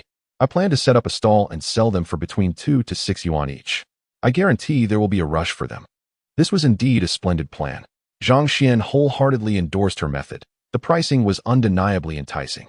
After discussing the garments, Sister Hui leaned in and whispered, "The money has been gathered, and you still have 150,000 with me. When will you come to collect it?" Zhang Xuan gave her a knowing glance and jested, "Others with money tend to delay, but you seem eager to hand it over." Sister Hui clapped her hands and replied, "Indeed. With such a large sum stored at home, I feel quite anxious. I hardly dare to venture far, and I can't sleep soundly at night, often waking up to check on the money. It's driving me nearly mad." After a moment of contemplation, Zhang Xuan seriously informed her, "After the college entrance examination, I will take the money back to the village to settle debts and build a new house. During this time, I may need to trouble you again as the exam approaches. I have an overwhelming amount of material to review and hardly any time to spare." "Absolutely. Your examination is of utmost importance. I will deposit the money in a postal savings account, and you can withdraw it whenever you need it," Sister Hui suggested, recognizing the significance of this period for him. "Thank you, sister," he replied gratefully. The magazine cover featuring Mi Jian had become a rare topic of leisure among the class during the tense final sprint towards the college entrance examination. It was June 25th. Morning. During the intermission of the second class, the class monitor, Xiao Jihong, burst into the classroom with exuberance, brandishing 2 copies of the Youth Digest magazine and a bank draft. As soon as she entered, she exclaimed loudly, Mi Jian, you were featured on the cover of the magazine. You are on the magazine cover." Chapter 64. My impudence upon hearing that piercing, grotesque scream. The entire class fell into a silence reminiscent of collective drowning for roughly 3 seconds, before erupting into a cacophony of inquiries regarding the situation. The boys in particular rushed over to seize the magazine from Xiao Jihong's hands, eager to catch a glimpse. Amidst the fray, a copy of a Youth Digest landed in the hands of the towering Chun Rixing. Consequently, Zhang Xuan naturally caught sight of the magazine's cover. The cover depicted the ethereal Mi Jian, clad in pristine white, seated gracefully at her desk. In her left hand, she held a partially bitten red apple. Marked with 2 faint dental imprints, her right hand grasped a fountain pen as she pondered over the mathematics exam sprawled before her. Mi Jian's presence in the photograph was captivating, her beauty breathtaking, akin to a snow lotus blooming amidst the icy mountains, an unparalleled vision of loveliness. Shen Rixing, with an expression of awe, exclaimed, Mi Jian, you are truly remarkable. You made it to the magazine cover. Let us celebrate, let us celebrate. In response to the uproar, Mi Jian remained momentarily silent, her brow furrowing as she scrutinized the magazine cover. After a prolonged contemplation, she raised her gaze and asked Xiao Jihong, you took this photo, didn't you? Xiao Jihong, brimming with excitement, replied, yes, it was me. I saw you deep in thought that day, and it was so captivating that I couldn't resist capturing the moment. Mi Jian inquired further, did you also submit the photo? Puffing out his chest with pride, Xiao Jihong declared, the Youth Digest held a cover contest, and when I saw the announcement, I submitted your photo. I had a vague feeling you would win, but I never expected you actually would. After hearing his lengthy explanation, Mi Jian paused, took a moment to steady her emotions, and said, but you didn't obtain my consent. Nor did you inform me. I was completely unaware, was I not? Her voice was soft and unhurried. Yet it struck like a bucket of icy water on a winter's day, dousing the fervor of Xiao Jihong. Realizing the implications of his actions, he understood he had overstepped boundaries. Mi Jian, with her tranquil demeanor, did not appreciate such ostentation. No, I truly meant no harm. I just thought you looked extraordinarily beautiful that day and couldn't help but take a candid shot, Xiao Jihong stammered, his intentions now clear to him. As he continued to speak, a thought struck him, prompting him to place a check on Mi Jian's desk gently. This is the final prize for the contest, 2,000 yuan. Since you were selected, it rightfully belongs to you, he explained cautiously. Having placed the check down, Xiao Jihong hastily added, really, Mi Jian, I had no ulterior motives. I merely acted on impulse. Please believe me, I did not mean to exploit you in any way. Just as the atmosphere grew awkward, amid Xiao Jihong's apologies and Mi Jian's uncertainty about whether to express her discontent, Wei Wei arrived, drawn by the commotion. With a smile, she picked up the Youth Digest magazine and the remittance, examining them closely, before telling Mi Jian and Xiao Jihong to step into her office for a moment. A few minutes later, Mi Jian emerged, his demeanor calm, revealing no trace of any intriguing gossip. Du Shangling took Mi Jian's seat, playfully pointing at the magazine cover and teasing, this is a classic manifestation of adolescent syndrome. With so many admirers, you ought to get accustomed to it sooner. Mi Jian smiled charmingly, appearing as if he had learned a valuable lesson, and remarked, I wish I could be like you, find someone to cherish, and avoid such situations altogether. Du Shangling opened her mouth to retort but found herself at a loss for words, truly a case of shooting oneself in the foot. Ultimately, she could only smile wryly and nudged Zhang Xuan, saying, for these 2 periods, let us switch seats, you can sit over there. Zhang Xuan rolled her eyes, feeling unjustly targeted even while reclining, and reluctantly got up to move to the second group. Sunday afternoons are usually a holiday, so the morning sessions are typically reserved for the homeroom teacher. Despite her generally amiable demeanor, Wei Wei transformed into a stern figure once class commenced. Her seriousness palpable enough to make the entire class tremble. So intense was her demeanor that the boys dared not look directly at her, opting instead to steal glances at her silhouette, subconsciously confirming their dreams from the previous night. Whether this was an isolated phenomenon or a widespread occurrence remained uncertain. Many adolescent boys, while intimidated by their teachers, secretly regard a particular female teacher as their guiding light towards maturity. The magazine Jean had sent another sample, accompanied by a letter. This time, the letter commenced without lengthy praises, straightforwardly announcing an increase in remuneration. From the previous rate of 150 per 1,000 words, it had suddenly surged to 250, a single leap of a whole 100. Zhang Xuan chuckled, releasing a pinned-up breath. Well, have they finally recognized my worth? Are they alarmed by my status as a contributing writer for Youth Digest? Had I known this would happen, why did I toil so long? 250, let whoever desires it take it. I shall leave them waiting until after the college entrance examination. Mi Jian, seated beside him, quickly surmised his elation and asked, you look so happy. Did your pay increase? Zhang Xuan nodded. Mi Jian extended a hand. May I have a look? Here. After a few minutes of perusing, Mi Jian pointed at the new Jean sample magazine and inquired, This should be your last sample magazine from high school, right? Yes. Mi Jian casually asked. Could you give me this one? Upon hearing this, Zhang Xuan found himself in a quandary. He had promised Du Shuangling not to give any more magazines to others. However, meeting Mi Jian's hopeful gaze, the old man hesitated. Perhaps he could give this one to Mi Jian and, after the full release of the Jin magazine in June, secretly purchase another for himself? Yet, the latest edition was still days away from publication. What if Comrade Du Shuangling finds out? It is likely, probably, certainly that she will be informed. Although that woman treats him exceptionally well and is utterly compliant, she is also astute in her own right. Just as he was mired in contemplation, Mi Jintian, with a serene smile, remarked, You need not feel so troubled. A gentleman does not deprive others of their pleasures. It was my oversight. When the latest edition is released, I shall procure a copy myself, and at that time, I would appreciate it if you could have the esteemed individuals sign it for me. After all, we are classmates. Let it serve as a memento of our graduation.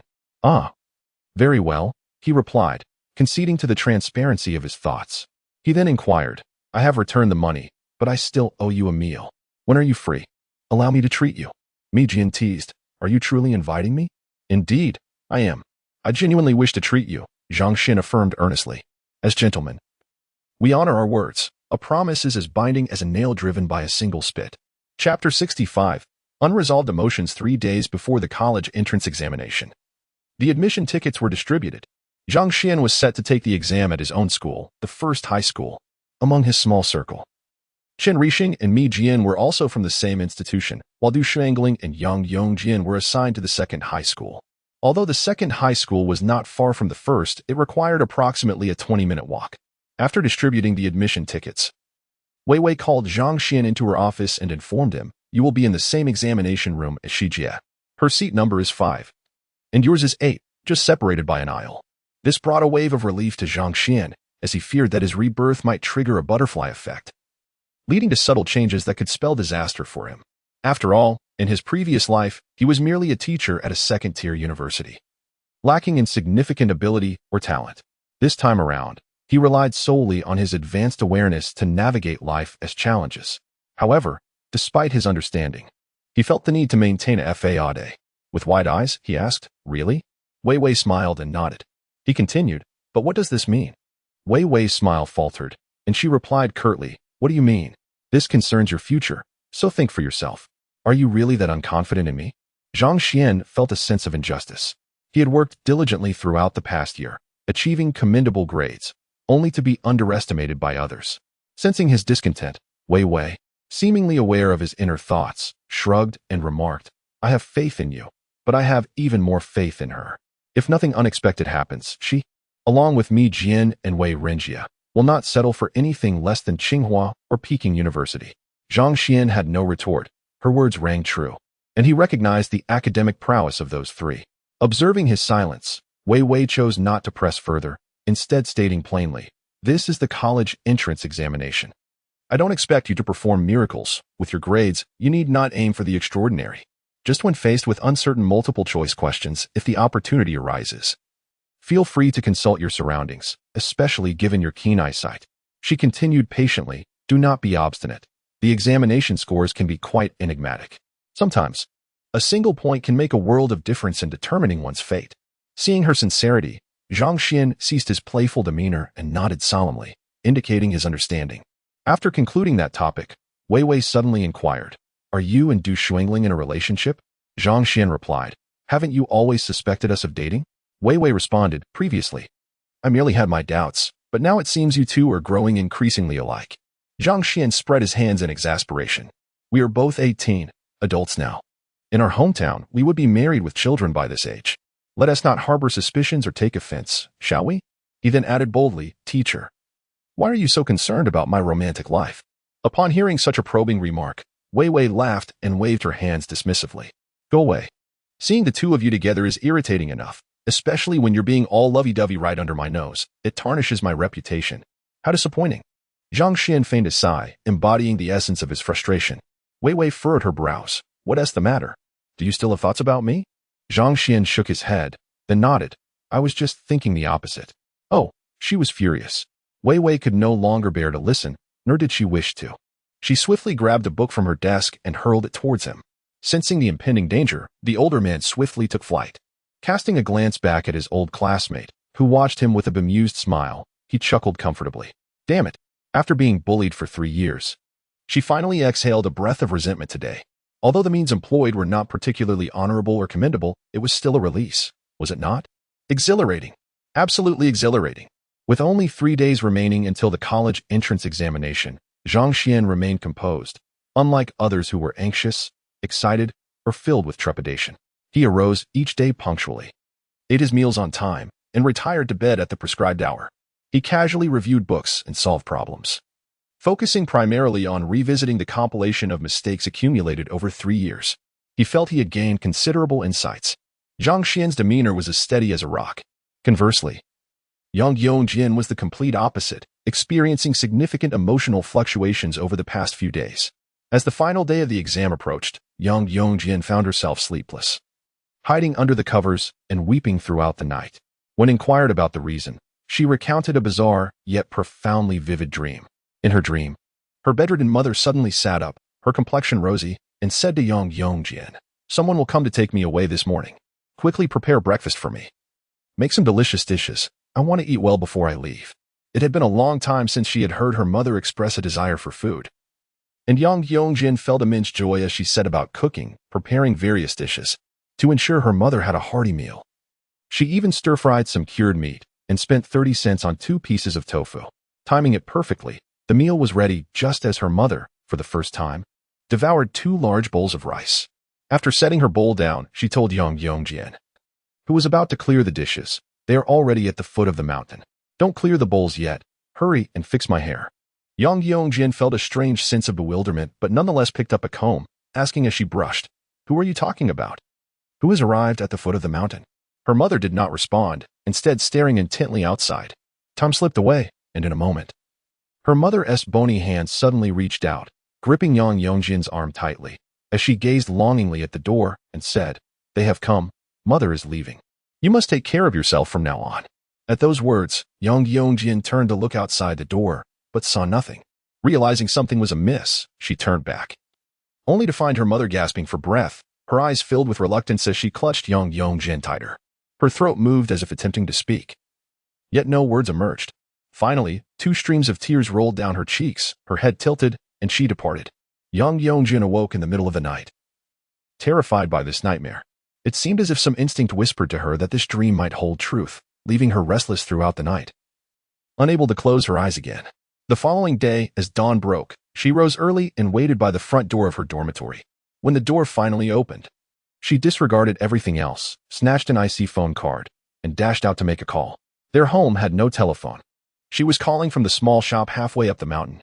The proprietor of the small convenience store had 4 children, none of whom had completed elementary school. In casual conversations with neighbors, she often expressed her envy towards Yang Yongjin's achievements, harboring a deep-seated jealousy at the prospect of her becoming the first golden phoenix to soar from their remote, mountainous village. Therefore, upon receiving a call from Yang Yongjin, before he could utter a single word, the ill-intentioned shopkeeper preemptively announced, "Yongjin, your mother passed away this morning, just before dawn." "Ah, listen. There's a cacophony of firecrackers at your home. It seems someone has come to pay their respects." The shopkeeper continued to ramble on, but Yang Yongjin could no longer absorb her words. Overwhelmed by the devastating news, he felt utterly weakened, his frail body pressed against the telephone booth. As his hands instinctively covered his mouth, tears streaming down his face like torrential rain. Chapter 66, the college entrance examination. By the time Zhang Xuan learned of the situation, it was nearly noon. At that moment, Yang Yongjin was in the infirmary, following her homeroom teacher Chen Lei's advice to receive glucose injections in order to muster the energy required for the impending 3 days of exams. Accompanying her in this endeavor were Du Shuangling and Mi Jian. As Zhang Xuan entered the infirmary with Chen Rixing, he was taken aback to find the spacious room brimming with students, all receiving glucose infusions. Among them were several familiar faces, including Shijie and Wei Renjie. Approaching Yang Yongjin, Zhang Xuan scrutinized her appearance. Aside from the prominent dark circles under her eyes and her haggard look, he did not detect any signs of emotional collapse, which brought him a sense of relief. It seemed she was either improving or suppressing her emotions, and Zhang Xuan was wise enough not to broach the subject of her mother's passing. Instead, he plopped down beside her and lamented, "Look at you all. Receiving glucose infusions without inviting us." Chun Rixing chimed in, "Exactly, we too aspire to attend a prestigious university." Du Angling shifted to the right to make room for him and gently replied, "We knew you would come, so we saved you a spot." "Is that so? It seems my own woman treats me well," Zhang Xuan teased, leaning in and successfully eliciting a blush from her before calling the doctor over to arrange for glucose infusions for himself and Chen Rixing as well. In truth, whether Zhang Xuan received glucose or not was of little consequence. His primary motivation for doing so was a form of psychological comfort, as well as a means of supporting Yang Yongjian. The group conversed, and several hours swiftly passed. Their camaraderie was palpable at this critical juncture. They refrained from mentioning the death of Yang Yongjian's mother. Yang Yongjian, too, was remarkably considerate, with the examinations approaching. She wished not to drag her friends into a somber atmosphere, striving to suppress her own grief while engaging earnestly in conversation to alleviate her emotions in preparation for the crucial days ahead. Upon learning of her mother's passing, Yang Yongjian's initial impulse was to disregard everything and return home for the funeral, yearning to see her mother one last time before the coffin was sealed. However, her impulsive desire was promptly curtailed by her teacher, Chen Lei, through the collective guidance of several teachers at the school. Along with the persistent counsel from her distant family and father, Yang Yongjian ultimately reconsidered her decision, resolving to stay and focus on her studies in pursuit of admission to Tsinghua or Peking University as a tribute to her mother's spirit. In an effort to uplift their old friends' spirits, Zhang Xuan and Chen Rixing took the plunge today, sharing numerous anecdotes from their past. Particularly, Zhang Xuan made considerable sacrifices. When Yang Yongjian casually inquired about his former relationship with Xiao Xiaowan, he pondered for a moment before responding. He understood that even if he refrained from discussing it today, he would eventually be compelled to clarify the matter. After all, whether he spoke of it now or later made little difference. Under the curious gazes of 4 pairs of eyes brimming with intrigue, he candidly confessed, "In truth, Xiao Xiaowan and I once harbored mutual feelings in secret. It was only during the second semester of the second year of junior high that the two of them fell out over an unexpected incident. At that time, we were both quite naive. In our pride and stubbornness, we ceased all communication and never reached out to each other again." After speaking, Zhang Xuan fixed his gaze on Du Shangling. She merely smiled softly and whispered to him, "What you just said, Xiaowan has already informed me about. I am indifferent. I trust myself and I trust you." The older man shot her a skeptical glance, completely disbelieving her words. If he believed that, it would indeed be absurd. How could she be indifferent? In their previous lives, she had often used this matter to tease him during casual conversations. 3 hours were spent on the glucose strip.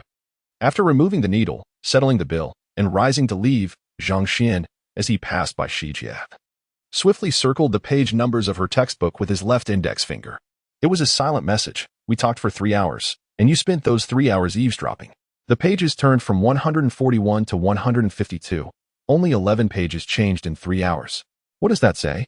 Upon realizing her secret had been exposed by the very person involved, Shijie, who had always presented herself as kind, amicable, and well-mannered, was momentarily taken aback. Initially, she feigned indifference to maintain her dignified image. It was only after she watched the group depart from the corner of her eye that she buried her face in her arm, her cheeks burning with embarrassment, wishing she could disappear into the ground. Emerging from the infirmary, the group agreed to visit the examination hall before heading to the cafeteria for a meal, and finally took a leisurely stroll to alleviate the suddenly tense atmosphere.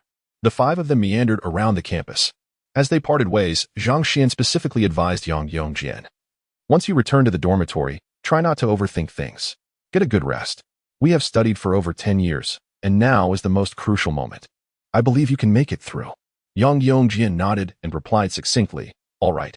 On July 6th, amid the anxieties and hopes of countless families, the Gaokao of 1993 commenced. A culmination of years of diligent study that would receive the most fair and just validation. This examination was exceptionally significant, marking a watershed moment in the lives of many. The notion that countless individuals must traverse a narrow bridge was not mere rhetoric. Take, for instance, other ordinary schools in Shao City. In an era prior to enrollment expansion, a class of nearly 50 students would yield at most 3 individuals qualifying for undergraduate or vocational studies. The stark contrast between those who participated in the examination and those who were ultimately admitted would instill a profound sense of anxiety and panic. Most could not assure themselves of being among that fortunate few. If my conjecture is accurate, Many students are likely contemplating their futures in private. Town students ponder the prospect of seeking employment or enlisting in the military if they fail the exam, while those from rural areas often feel resigned, believing their only options are farming or migrating southward. Conversely, students from more affluent backgrounds are considering financing the opening of a shop. Such were the circumstances in 3 days. The fates of former classmates would diverge dramatically. After breakfast, having checked their examination supplies and encouraged one another, they each made their way to their respective examination halls. Before their departure, Du Shuangling smiled and said to him, "Relax, good luck, and may you excel in your exams." Zhang Xuan nodded in agreement, replying, "Yes. The same to you. Do your best, and try not to be too nervous." Yang Yongjian and Du Shuangling headed to the second school. The remaining trio, Mi Jian and Chen Rixing, were in the same teaching building and on the same floor. Zhang Xuan was alone in a different teaching building. His examination room was located on the far left of the third floor, relatively close to the restroom. With the wind blowing, he could faintly catch a whiff of the unpleasant scent, truly reminiscent of a hellish beginning. While relieving himself before the exam, he unexpectedly encountered Shijie in the corridor. Noticing the absence of others, he pondered for a moment before deciding to approach and said, "I always make mistakes on the last question of the math multiple choice sections. Could you do me a favor? I'll treat you to a meal later." Chapter 67. Contentment. Shijie merely paused momentarily, observing that after his utterance, there was no further dialogue. And thus she calmly departed. The woman neither acquiesced nor declined. The elderly man glanced back at her, his thoughts meandering without certainty. However, he harbored no lofty expectations. His impulsive remark had been inspired by a sudden recollection of Wei Wei's advice, a fleeting whim that bore no significance. Whether this whim would blossom into something substantial was of little consequence. In the first language class, upon receiving the examination paper, he skimmed through it hastily.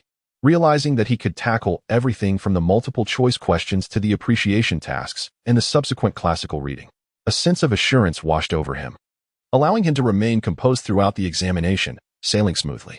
After completing the essay, Zhang Xuan lifted his gaze towards the grand clock mounted on the front wall of the classroom, noting that over 40 minutes remained. With ample time at his disposal, he meticulously reviewed his answers, feeling confident that everything was in order, assuring himself that his language proficiency was secure. Having verified his responses, Zhang Xuan instinctively glanced to his right at Shijie. To his dismay, he found himself in a state of annoyance. Goodness gracious! This girl was employing an object to shield each question she answered. Not only was it infuriating, but merely casting a few glances in her direction could potentially lead to internal strife. This woman was toxic. With a sigh, Zhang Xuan resolved to divert his attention from her and surveyed his surroundings instead. Lo and behold, it became clear why Shijie was guarding her examination paper so zealously. Two unabashed individuals were persistently fixated on her work. Notably, the rotund fellow in front of him was excessively brazen, as long as the invigilator's gaze remained elsewhere. He leveraged his imposing stature to steal glances at her paper, attempting to seize any opportunity. How infuriating! It seemed there were those even more shameless than himself. What a misfortune! Once the language examination concluded, curiosity compelled Zhang Xuan to inquire of the rotund fellow, "Are you from the first high school as well?" The fellow responded, "No, I attend the second high school." Zhang Xuan pressed further, "Do you know Shijie?" The rotund fellow chuckled heartily, shaking his head. "I do not know her personally, but her name is quite renowned. Yesterday, while observing the examination venue, I made a point to gather some insights, if you catch my drift." After uttering this, he slyly cast a glance in Zhang Xuan's direction. Upon hearing these words, Zhang Xuan felt an overwhelming sense of discomfort, akin to a childhood memory of peering through a window to spy on a widow bathing, only to realize moments later that his grandfather had strolled in wearing nothing but undergarments, followed shortly by his father sneaking into the widow's home.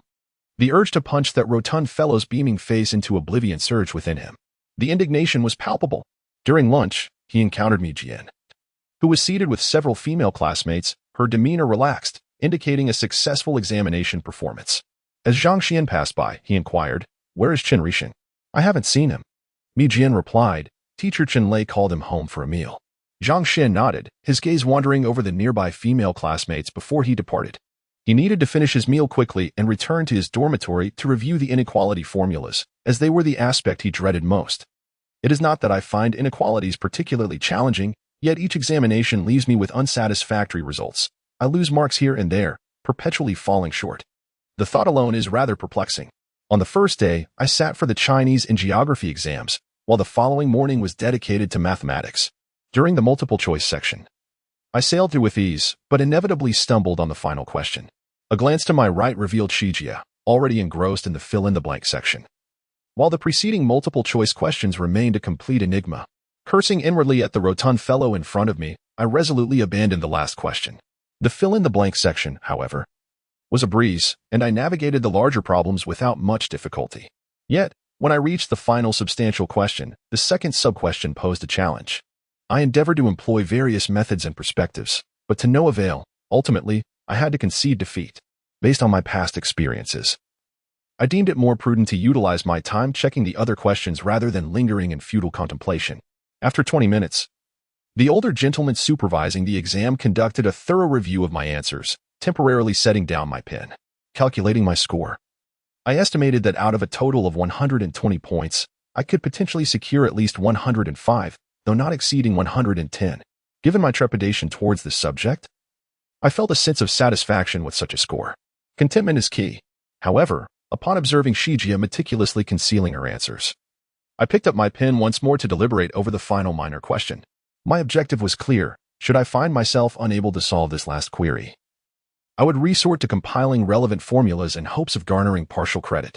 At a certain moment, as I immersed myself in analysis, a whistle echoed from outside the examination hall. Concurrently, the female invigilator announced loudly, "There are 15 minutes remaining. Please ensure that your name, school, and examination number are filled out correctly and that there are no omissions or errors." Reassured by the reminder, I too conducted a thorough check. Once completed and ready to return to the final minor question, my peripheral vision suddenly caught Shijia discreetly observing me. Could it be?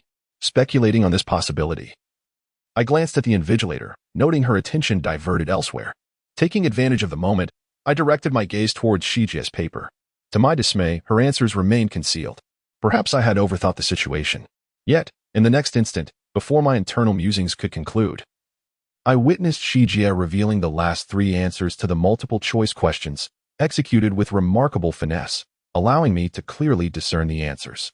However, the rotund individual ahead, due to his unfavorable angle, remained oblivious, frustratingly scratching his head in vain.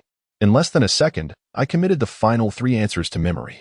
A quick exchange of glances with Shijia followed, and I nonchalantly returned to the last minor question. Observing this, Shijia promptly concealed her answers once more, which led to an exasperated sigh from the fellow in front. After roughly a minute, I flipped my paper over to the front, verified my answers, and decisively changed the last one to A.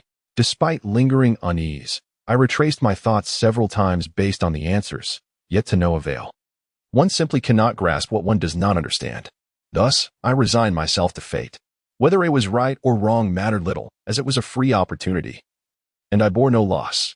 With this perspective, my thoughts suddenly expanded.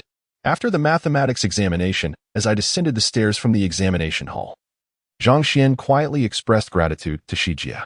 Shijia merely glanced up at him and remained silent, walking away alone after they descended together. Well, that was rather dull. The older man wisely chose not to speak further, nor did he mention dining together again. The first day's performance had been satisfactory, and the second day unfolded with equal ease. During a dinner gathering of our small group of 5, Zhang Xuan sensed that everyone appeared relaxed, presumably having performed well in their exams. Of course, if one were to insist that someone exhibited an unusual level of ease, it would undoubtedly be Yang Yongjian. Yet everyone understood. On July 8th, the third and final day of the Gaokao, Zhang Xuan completed his morning routine and headed to the cafeteria, only to notice something amiss with Yang Yongjian. Her hair was disheveled, her eyelids drooped, and she looked utterly listless, resembling a sun-dried radish, devoid of vitality. Zhang Xuan approached her with concern, asking, "What happened to you after just one night?" At that moment, Mi Jin interjected, "Yongjian didn't sleep well last night. She had a high fever." "What? You had a high fever?" At this revelation, the older man was taken aback, hastily reaching out to check Yang Yongjian's forehead. The moment he touched her, he exclaimed, "You're burning up." Zhang Xuan urged, "You should visit the infirmary." Du Shangling added, "We just returned from the infirmary." Zhang Xuan anxiously inquired, "Did they take your temperature? How high was it?" Du Shangling responded, "Yes, it was 38.5 degrees. Have you taken any medicine?" He refrained from asking about injections, knowing that would impede the gaokao. He understood Yang Yongjin well enough to know she would never agree to anything that could jeopardize her exams. I just took some, Du Shuangling said. Displaying 3 types of Western medicine. Chen Rixing asked Yang Yongjin, with such a high fever, can you manage? Shouldn't you consider an injection? The pale-faced Yang Yongjin slowly shook her head, remaining silent throughout, focusing on her meal, hoping to bolster her strength by eating more. As time passed, the group, laden with concern, made their way to their respective examination rooms. On the journey back, Zhang Xuan sighed inwardly. Recalling how Yang Yongjin's mother's passing had triggered a cascade of events in a previous life, and it seemed no different in this life, he genuinely worried for her. However, it was reassuring that Yang Yongjin had a solid foundation. Even if her health faltered, she had still managed to gain admission to a prestigious university in her previous life. Thus, the worst outcome in this life would likely mirror that. With this in mind, the older man's worries eased a notch. Chapter 68 Sister, Zhang Xuan is exceptionally talented. On the final morning, he felt quite confident after completing the history exam. The afternoon brought English, a subject he found relatively easy, akin to his native language. Owing to his years of part-time work in foreign trade, he breezed through the exam, and upon reviewing his answers, he discovered he still had over 10 minutes remaining. With such a successful performance, boredom set in, leaving him with nothing to do. He couldn't resist glancing at the right side where Shi Jia sat. This woman, truly a scholar, had also finished her exam and appeared to have completed it even before him. Upon sensing his gaze, she unexpectedly smiled at him. A sweet and rare smile. Though subtle, her smile radiated warmth. Could it be that the sun had risen from the west today? Had this girl truly altered her attitude towards him? Was it perhaps because she realized that after today, they would part ways, making future encounters unlikely, thus offering a gracious smile to dissolve any past grievances? He pondered this possibility. Nevertheless, regardless of her intentions, she had shown him kindness. And Zhang Xuan gently nodded in acknowledgement, a silent greeting that he felt compelled to offer, considering his previous shortcomings. It could be seen as a form of apology. Alas, it was a pity for such a wonderful girl. He wondered who would eventually benefit from her affections. With a touch of sentimentality, the final bell rang, signaling the end of the gaokao. The gaokao was over.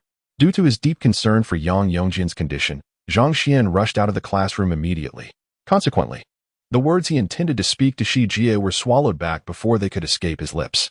She stood in the hallway, clutching her paper and pen, watching helplessly as he hurried down the stairs, rounding the corner, and disappearing in an instant. When she later received news about Yang Yongjin, she was already at the hospital. Chen Rixing's father, also known as Teacher Chen Lei, wore a particularly grave expression as he informed the group. Yang Yongjin had not performed well on his last exam, leaving some questions unanswered before collapsing in the exam room. He had to be rushed to the nearby People's Hospital. Mi Jian anxiously inquired, "Teacher, how did Yongjin faint?" Sighing heavily, Chen Lei, a cigarette in hand, replied, "His fever reached 40 degrees Celsius. He was in critical condition. It's truly unfortunate for him." When Zhang Xuan, Mi Jian, and Chen Rixing arrived at the People's Hospital, Yang Yongjin was no longer in danger. However, she was sobbing, her back turned against the pillow, crying silently. Yet her frail shoulders trembled with each suppressed sob. It was evident that Yang Yongjin was struggling to contain her grief, not wanting to appear weak in front of others. By her bedside stood Du Shuangling and 2 others, her sister Du Jingling and her brother-in-law Wu Guruwei. This couple had hurried back to support their sister during the gaokao and to witness firsthand how she had fared. Upon seeing Zhang Xuan and the others enter, Du Jingling's gaze immediately fell upon Mi Jian, and she couldn't help but marvel internally. Heaven has been exceedingly benevolent to this girl. Unobtrusively appreciating the scene, Du Jingling's attention became entirely fixated on Zhang Xuan. It was impossible for her not to notice Zhang Xuan, her beloved younger sister, who seemed wholeheartedly devoted to him. With a glance at Zhang Xuan and then at her sister, who was leaning in closely and appearing quite affectionate, her heart tightened. Du Jingling felt as if she were experiencing an illusion. After only a month apart, the relationship between the two appeared to have advanced remarkably, achieving a significant transformation. Could it be that they had become a couple? How could it have progressed so swiftly? Time seemed to have flown by unnoticed. While Du Jingling maintained a smile and engaged in pleasantries with those around her, her heart remained in turmoil. Zhang Xuan approached the hospital bed, gently patting the shoulder of an old classmate, softly calling out, "Yongjin, Yongjin." After several attempts, Yang Yongjin's trembling shoulders gradually settled. After about 2 minutes, she who was valiantly enduring dual sorrow, finally stirred. She discreetly wiped away the tears from the corners of her eyes and her cheeks before turning over, weakly getting out of bed and sincerely thanking everyone in the room. Then, with a bowed head, she expressed her apologies to Teacher Chenlei. Teacher, I'm sorry. I've let you down. I didn't get into Tsinghua or Peking University. I've disappointed you and the school. Seeing his most cherished student in such distress, Chenlei could do little but sigh deeply, feeling a profound ache in his heart, even lamenting the unfairness of fate. He kindly patted her shoulder, offering comfort. It's all right, Yongjian. You haven't let anyone down. Do not feel guilty. The hardships are behind us. We must look forward and gaze into the distance, for the sunlight awaits us ahead. After expressing gratitude and apologies, Yang Yongjian requested to be discharged from the hospital, as her mother was returning from the mountains the following day, and she needed to return to bid her final farewell. Upon hearing her special circumstances, the doctor conducted a thorough examination and remarked, "You have just recovered from a high fever, and ordinarily, you shouldn't be discharged so soon to prevent any recurrence. However, considering your unique situation, I will prescribe some medication for you to take back to your village. Should you experience any symptoms like fever again, prompt medical attention is essential." Yang Yongjian nodded in understanding. At that moment, Du Jingling offered her reassurance. "It's all right. I will accompany you home."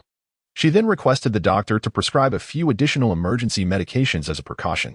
Upon hearing her professional terminology, the doctor was taken aback and couldn't help but inquire, "You're a doctor too, aren't you?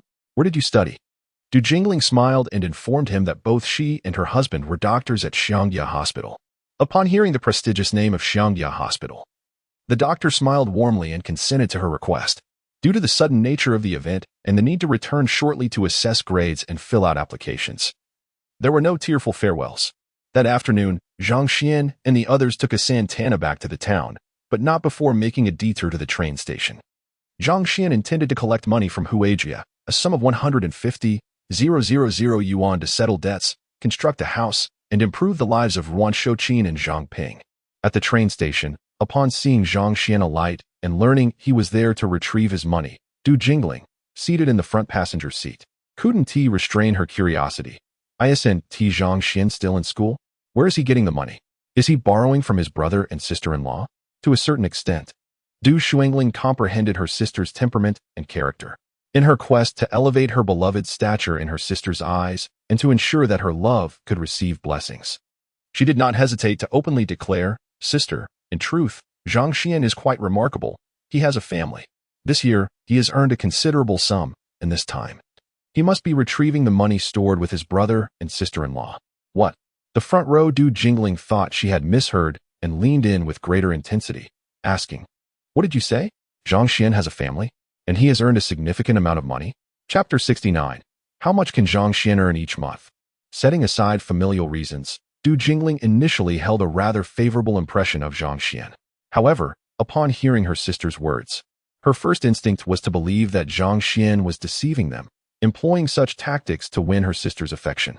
It is essential to recognize the considerable weight and prestige that familial status holds in contemporary society. One cannot reasonably envision the recently adult Zhang Xuan as belonging to such an esteemed family.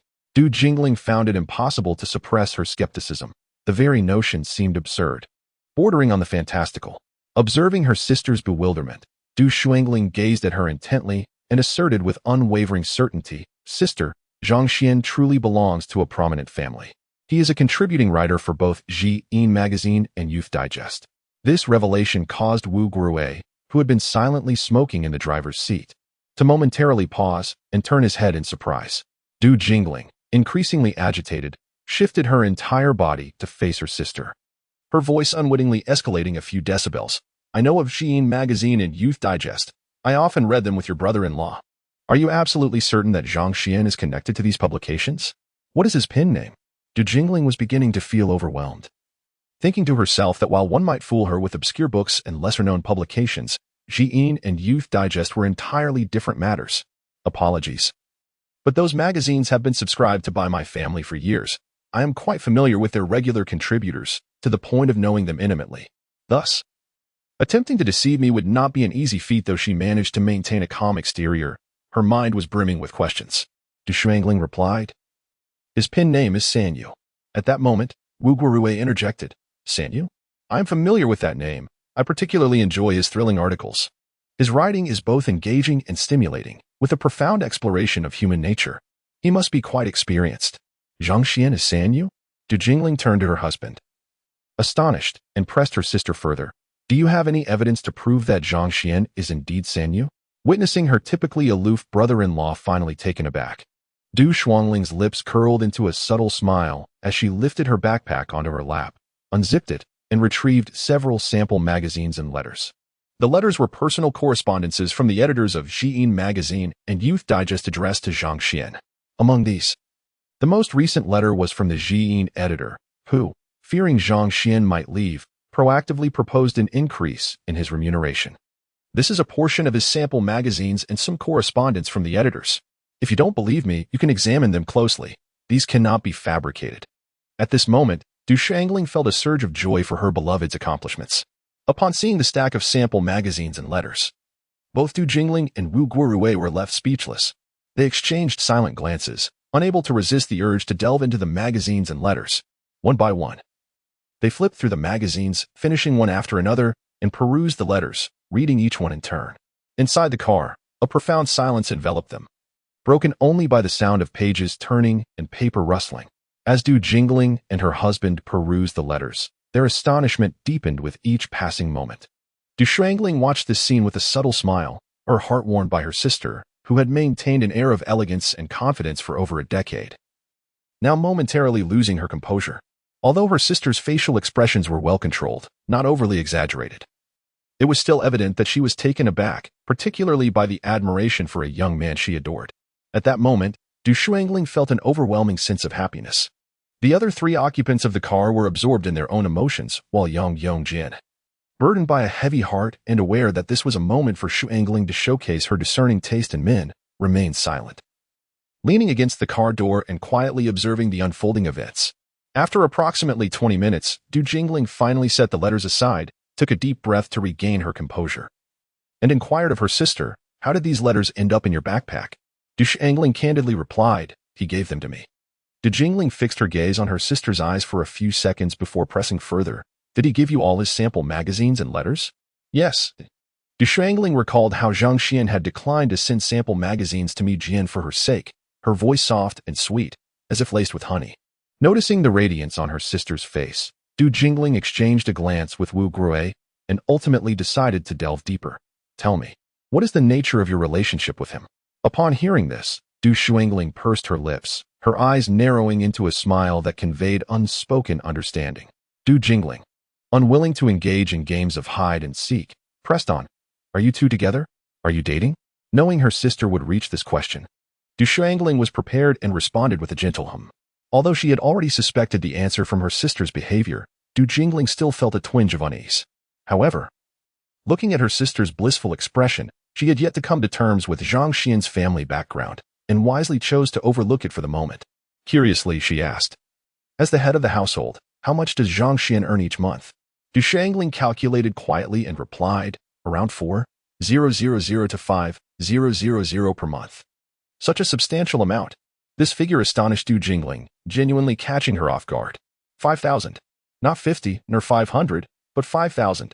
How much did she earn in a month? Excluding her additional income from practicing medicine, she was utterly outclassed. And Zhang Xuan was how old? Just over 18. Not yet 19, and already managing a household while earning such a considerable sum. In that moment, Du Jingling felt compelled to reassess Zhang Xuan's capabilities and potential. An instinct whispered to her, if he continued on this trajectory, Zhang Xuan would undoubtedly prove to be a remarkable investment with immense potential. Du Jingling was filled with unease, while Wu Guorui found himself in a similar plight. Unable to restrain his astonishment, he exclaimed, is it truly possible to earn such a fortune merely from writing for 2 magazines? Du Shuangling elucidated. The remuneration for Youth Digest stands at 220 yuan per 1,000 characters. By composing 2 articles each month, I can garner approximately 2,500 yuan from Youth Digest alone. Currently, the fee for Qiji magazine has risen to 250 yuan per 1,000 characters, allowing me to earn around 1,300 monthly. Moreover, I also contribute to over 10 newspapers, which yields an additional income of more than 2,000 yuan each month. Wu Guorui, disregarding the cigarette burning his fingers, inquired once more, "You contribute to more than 10 newspapers?" "Indeed," Du Shuangling replied, rummaging through his bag to retrieve over 10 different newspapers, all under the pen name of March. The couple, visibly unsettled, exchanged glances in silence as they accepted the newspapers and began to peruse them. Chapter 70. The frustrating 150,000. Half an hour later, Zhang Xuan returned with a bulging canvas bag. As soon as he got into the car, he apologized. "I'm sorry for keeping you waiting. It's the weekend, and the bank was quite crowded." "No worries. I completely understand. I often encounter similar situations at the bank myself," Du Jingling replied with a smile before inquiring, "Did you manage to withdraw the money?" Zhang Xuan shifted slightly, settling beside Du Shuangling, and replied, "Yes, I did." Casually, Du Jingling asked, "How much did you withdraw?" Normally, her refinement would prevent her from asking such a question, and she would have deemed it beneath her to do so. However, today was different, especially upon witnessing her beloved younger sister's undivided attention towards him the moment he entered. Thus, she posed the question. There was nothing shameful about it. After all, the family would eventually learn of it. With this thought, Zhang Xuan patted the faded canvas bag and said, 150,000. 150,000? 150,000. Du Jingling and Wu Guorui exchanged bewildered glances, at a loss for words. Though they were filled with questions, didn't he only earn 5,000 a month? That amounted to merely 60,000 a year. How could he have come by 150,000? They both felt reluctant to probe further, preferring silence. Wu Guorui gazed into the distant horizon, observing the blue sky and white clouds, suddenly feeling that the world was rather absurd. Having lived nearly 30 years, he found himself struggling to comprehend it. Despite his calm exterior, a turmoil brewed within him as he started the Santana and drove home. Du Jingling mirrored his sentiments. Elegantly leaning against the passenger seat, her eyes occasionally darted to the unassuming canvas bag in the back. Her thoughts were tangled, while Du Shuangling was equally taken aback by the sum of 150,000. She felt elated at the moment, even though she usually exuded restraint and composure. She couldn't help but wrap her left arm around Zhang Xuan's, resting her head gently on his shoulder. In that fleeting moment, Du Shuangling felt a swell of pride for him, willing to cast aside all pretenses and societal judgments, yearning for a quiet moment of connection. Du Jingling observed this tender scene through the rearview mirror, her heart racing. She swiftly averted her gaze to the scenery outside, finding solace in its beauty. Zhang Xuan sensed an unusual atmosphere within the car, but refrained from questioning it. Noticing Du Shuangling leaning closer, he adjusted his shoulders slightly to make her more comfortable. Yang Yongjian played the role of an observer today, feeling happy for Shuangling while also mourning for their mutual friend, Lilith. After 3 hours of struggling along a dirt road, they finally arrived at the small town. The sky was still bright, not yet 6 p.m., with over 2 hours remaining until darkness fell at 8. Concerned for Yang Yongjian's health, Du Jingling and her husband decided to accompany her back for a visit. Thus, Zhang Xuan and Du Shuangling decided to accompany the others to Yongxing village. After a brief discussion, they resolved to drive to Shimin Station first, and then procure some items. Zhang Xuan, Yang Yongjian, and Du Shuangling parked the vehicle, but as they disembarked, they heard a familiar voice calling out. It was Sun Jun. He had arrived at Shimin Station early after completing his college entrance examination in the county town, eagerly awaiting Yang Yongjian. Such thoughtfulness. A kind-hearted and warm person. Industrious yet modest in stature, he regrettably lagged behind his peers in academic performance. Zhang Xuan approached him with a smile and inquired, "You returned quite early. Have you eaten?" Sun Jun replied, "Not yet. I'm waiting for you all." Zhang Xuan then asked, "How did the exam go?" Sun Jun scratched his head with his right hand, revealing a broad smile that showcased his prominent front teeth, and said, "It went well. This time I believe I performed beyond my usual standards." He then queried, "What about the three of you? Given your results, you must have done quite well, right?" Zhang Xuan glanced at his companions and chose not to respond directly. Instead, he spoke about matters concerning Yang Yongjian's family. He concluded with an invitation. "We plan to visit Yongxing village. Would you care to join us?" Upon hearing this news, Sun Jun's cheerful demeanor faded, and he earnestly patted his chest, saying, "You haven't purchased wreaths or anything, have you? Count my contribution towards the expenses." At that moment, Du Shuangling interjected, "We haven't bought anything yet. It's just right that our three families pool resources for this." Zhang Xuan and Sun Jun readily agreed to this proposal. Attending a funeral necessitates only the simplest of arrangements according to custom. This typically includes purchasing a wreath, several bundles of paper money, 6 pairs of gold and silver mountains, along with a few packs of candles and 4 larger firecrackers. Altogether, the total cost amounted to approximately 130 yuan, equating to less than 44 yuan per family when divided among the 3. Of course, Zhang Xuan felt emboldened to participate in such expenditures now that he had money in his pocket. A year ago, he would have found such costs prohibitive and would never have indulged in showing off. After all, 44 yuan is nearly equivalent to 4 days' wages in rural areas, representing a substantial amount of money, a significant expense indeed. It is worth noting that some impoverished families struggle to save even 44 yuan in a month during these times. Out of respect for Yang Yongjin's family and Du Shuangling's classmate, the couple refrained from taking the lead on purchasing the wreath. At most, they insisted on covering the cost of renting a tricycle to transport the items afterward. Items used for mourning are readily available at designated vendors in town, making procurement straightforward. And they concluded their shopping in less than half an hour. With a need to reach Yongxing village before nightfall, despite their hunger, they had no time to sit down for a meal. They each grabbed a few steaming meat buns before departing. Upon returning to Sherman Station with their purchases, they encountered Ouyang Yong, who had just finished dropping off passengers.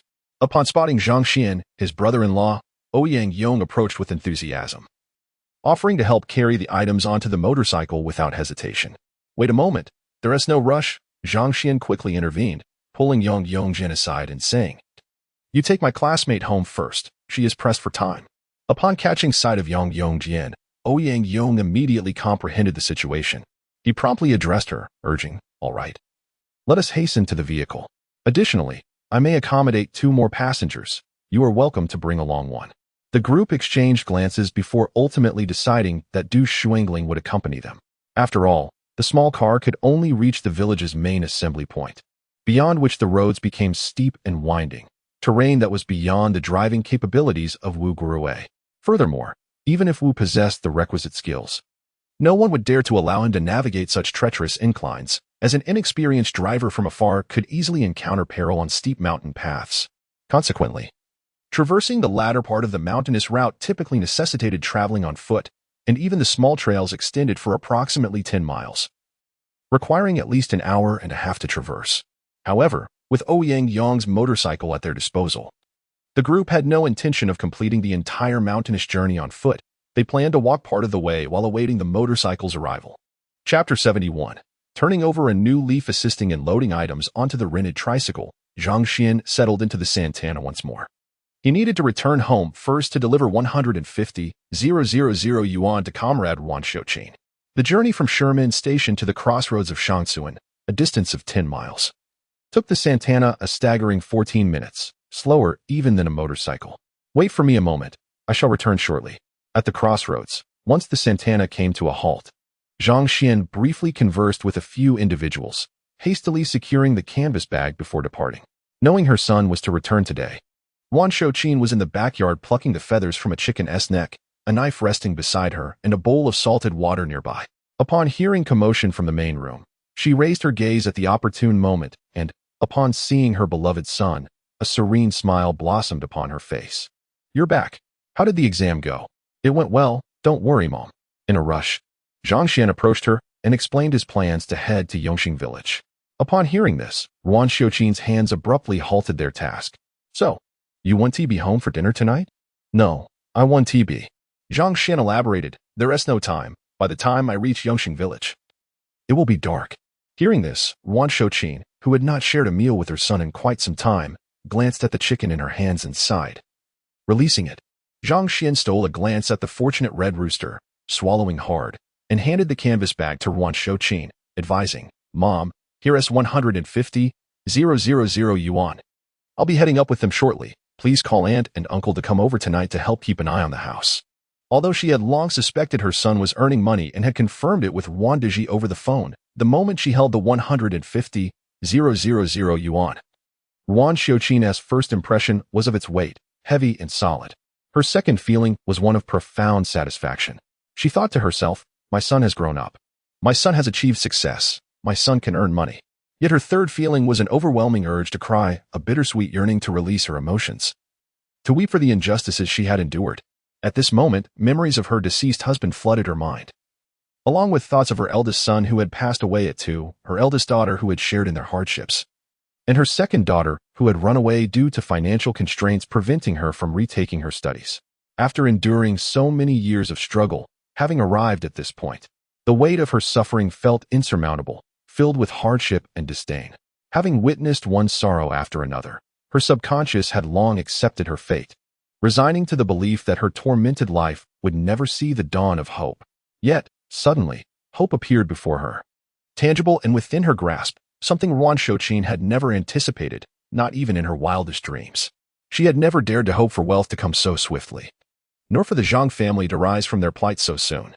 Thus, when happiness unexpectedly knocked at her door, unprepared, Zhang Xuan felt a mixture of joy and confusion, tinged with a hint of panic. Seeing his mother in such a state, Zhang Xuan, with a lump in his throat, embraced her before preparing to leave. Yet, before he departed, he reiterated, "Mom, please call Aunt to come over. I cannot leave you alone at home with so much money." "All right, Mother knows. You should set off with them now. Don't keep them waiting." "Well, I'll be on my way. Take care on the road." Once again, they set off. The vehicle departed from the intersection and traveled 3 miles to reach the village committee of Zhang Xuan. The village secretary resides here, also bearing the surname Ouyang. He is an old acquaintance and friend of Duke Dong. Consequently, Du Jingling parked the Santana in the yard of the village secretary's home. Meanwhile, the tricycle drivers, driven by their desperate circumstances, took a shortcut up the mountain. Zhang Xuan and his companions did not dare to hitch a ride on the tricycles. Thus, they had no choice but to walk along the road. Fortunately, Ouyang proved to be quite reliable, and after half an hour, he came to pick up Du Jingling and her husband. Another half-hour later, Zhang Xuan and Sun Jun also caught a motorcycle ride up. Upon arriving at Yongxing village, twilight had not yet fallen, but dusk was approaching. The vibrant evening glow adorned the sky above, and the surrounding trees resonated with the calls of cicadas. As they were about to disembark, Ouyang finally recalled to inquire about his exam results. "How did you fare in the college entrance examination?" Zhang Xuan casually replied, "It was all right. As long as it's all right, I will finally have a college student relative. Here, this is an early congratulations from your brother-in-law." Ouyang chuckled, reaching into his pants pocket to retrieve a red envelope for him. Zhang Xuan examined the envelope, discovering it to be quite hefty. Upon opening it, he was astonished to find 420 inside. Such a generous envelope exceeded his expectations. He fixed a scrutinizing gaze on Ouyang and, with a half-serious, half-joking tone, asked, "Are you trying to buy me off with so much money? Are you feeling guilty?" Caught off guard, Ouyang awkwardly chuckled, then shamelessly winked. "Aren't you about to head to university? This is to help with your tuition and living expenses. Thank you for your kindness. But is that truly the only reason?" Zhang Xuan narrowed his eyes, a smirk playing on his lips as he inquired, "Do you believe that yourself? You and my sister are mutually willing, after a few drinks." It just... Ouyang felt uneasy under Zhang Xuan's gaze and stammered through an explanation. "Where did you engage in such deeds?" Zhang Xuan unexpectedly probed. "In the rice field." "No, I meant at my home." Ouyang instinctively responded, then realized his mistake and quickly corrected himself. "Get lost. Just get lost." The thought of his beautiful sister being caught in such a predicament with this foolish man made Zhang Xuan seethe with anger. He almost wanted to slap him in the face to teach him a lesson. "Damn it, my judgment of character has failed me." Seeing that Ouyang was genuinely about to leave, Zhang Xuan called out to him again. "Come to pick us up early tomorrow. There are many of us, so you'll have to make several trips. Don't worry, even without you mentioning it, I'm aware. I won't be on the road tomorrow morning. I'll come up after breakfast," Ouyang replied, swiftly turning the motorcycle and speeding away. Having committed a shameful act, he felt somewhat reluctant to face his brother-in-law. Despite being younger, the mere sight of Zhang Xuan's face instilled an inexplicable sense of dread in him. Perhaps this is the difference between a college student and a rural farmer, Ouyang mused as he rode on. As he watched the motorcycle disappear over the mountain's edge, Zhang Xuan weighed the red envelope in his hand and smiled knowingly. He mused to himself that this clever fellow would undoubtedly expect him, as the uncle, to return the favor several times over once his child was born. The place where they disembarked was still about 150 meters from Yang Yongjian's home. Du Jingling and her sister, along with Wu Guorue, were waiting at a stone platform ahead for Zhang Xuan and Sun Jun. intending to set off firecrackers together as they entered. Approaching them, Zhang Xuan inquired of Xuangling, "Have you been waiting long? Are you tired?" "Not tired. Just a bit bothered by the mosquitoes," she replied lightly, gesturing to the 7 mosquitoes she had swatted on the stone, her expression evoking a sense of sympathy that was utterly endearing. In that moment, Zhang Xuan found himself captivated, leaning in to whisper, "If it weren't for the time and place, I would kiss you right now." Du Xuangling, upon hearing his words, remained silent, merely pressing her thin lips together in a gentle smile. Yet, she couldn't help but glance around at the others, upon noticing her sister observing them intently. Her face flushed with a hint of warmth. Chapter 72. Have I become a great writer? A few individuals convened and delineated their roles. Sun Jun led the way, carrying a floral wreath, while Zhang Xuan, responsible for setting off firecrackers, closely followed. Wu Guruwei bore 2 hefty boxes of paper lanterns, and the 2 sisters brought up the rear, carrying offerings of gold, silver, and incense. Despite being nestled within the embrace of the mountains, Yangxing village was bustling with life, boasting a population exceeding 1,400, nearing 1,500. Upon hearing that Yang Yongzhen's classmates and friends were coming, everyone rushed out in excitement to witness the spectacle. Amidst the resounding gongs, drums, firecrackers, and the wailing of Suona, Zhang Xuan ignited 2 strings of firecrackers before entering the main hall to perform the customary 3 bows before the coffin. This ritual was steeped in meaning. It emphasized the paramount importance of the deceased, dictating that if one attended, they must pay their respects. Unless one was an elder, peers were not exempt, even if they were a decade older than the deceased. After several days of mourning in the sweltering summer heat, the hall had begun to emit an unpleasant odor. To mitigate the stench, the coffin was tightly wrapped in thick plastic sheeting, rendering it airtight. Nevertheless, blood seeped through the seams of the coffin, gradually accumulating within the film to form a blood-red sack the size of a small bowl. After paying their respects, the host invited a few to partake in beef noodles. Although the portions were generous and the chili vibrant, the group found themselves unable to eat, despite their hunger. The haunting image of what they had witnessed in the hall rendered them speechless, unable to lift their chopsticks. Had there been no beef noodles? Perhaps it would have been easier. However, the sight of the beef reminded them of the crimson liquid within the plastic, leaving them utterly repulsed. Ultimately, it was Sun Jun who managed to persevere. After a prolonged internal struggle, hunger triumphed over fear, and he bowed his head to devour the meal. That night, Zhang Xuan and the others overheard a poignant tale from the surrounding whispers.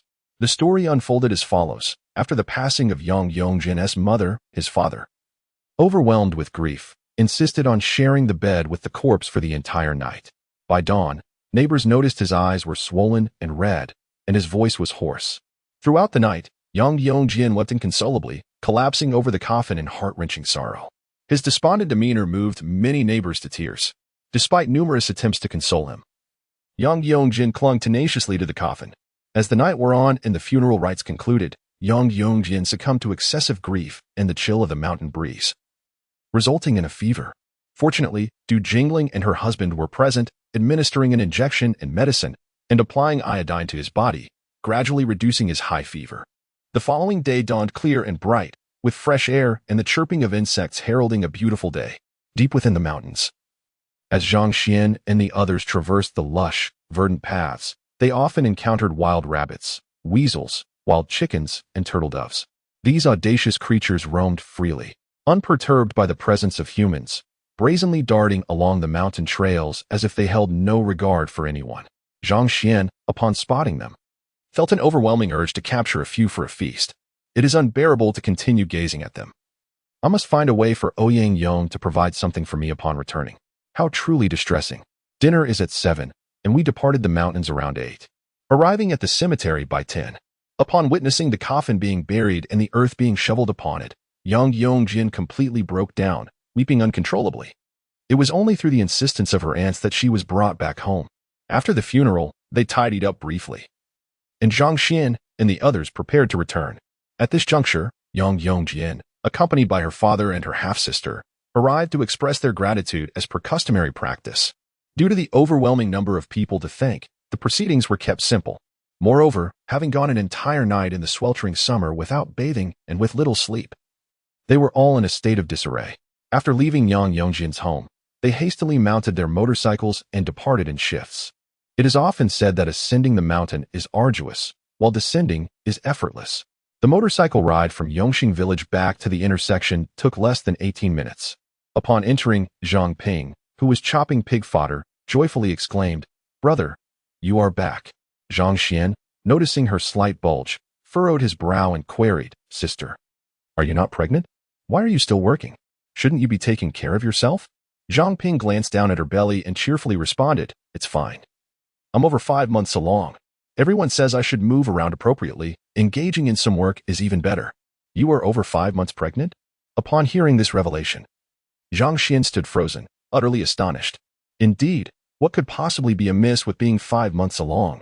Zhang Ping regarded her brother's bewildered expression with confusion, genuinely puzzled. What could possibly be wrong? "My dear sister, do you not see anything amiss? It has been over 5 months. How could you even question it? Damn it. Ouyang Yong. You scoundrel. Have you led my sister astray before even being engaged?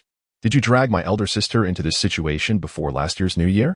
At this moment, Zhang Xuan felt a profound insult to his intellect, as if his very dignity had been trampled upon.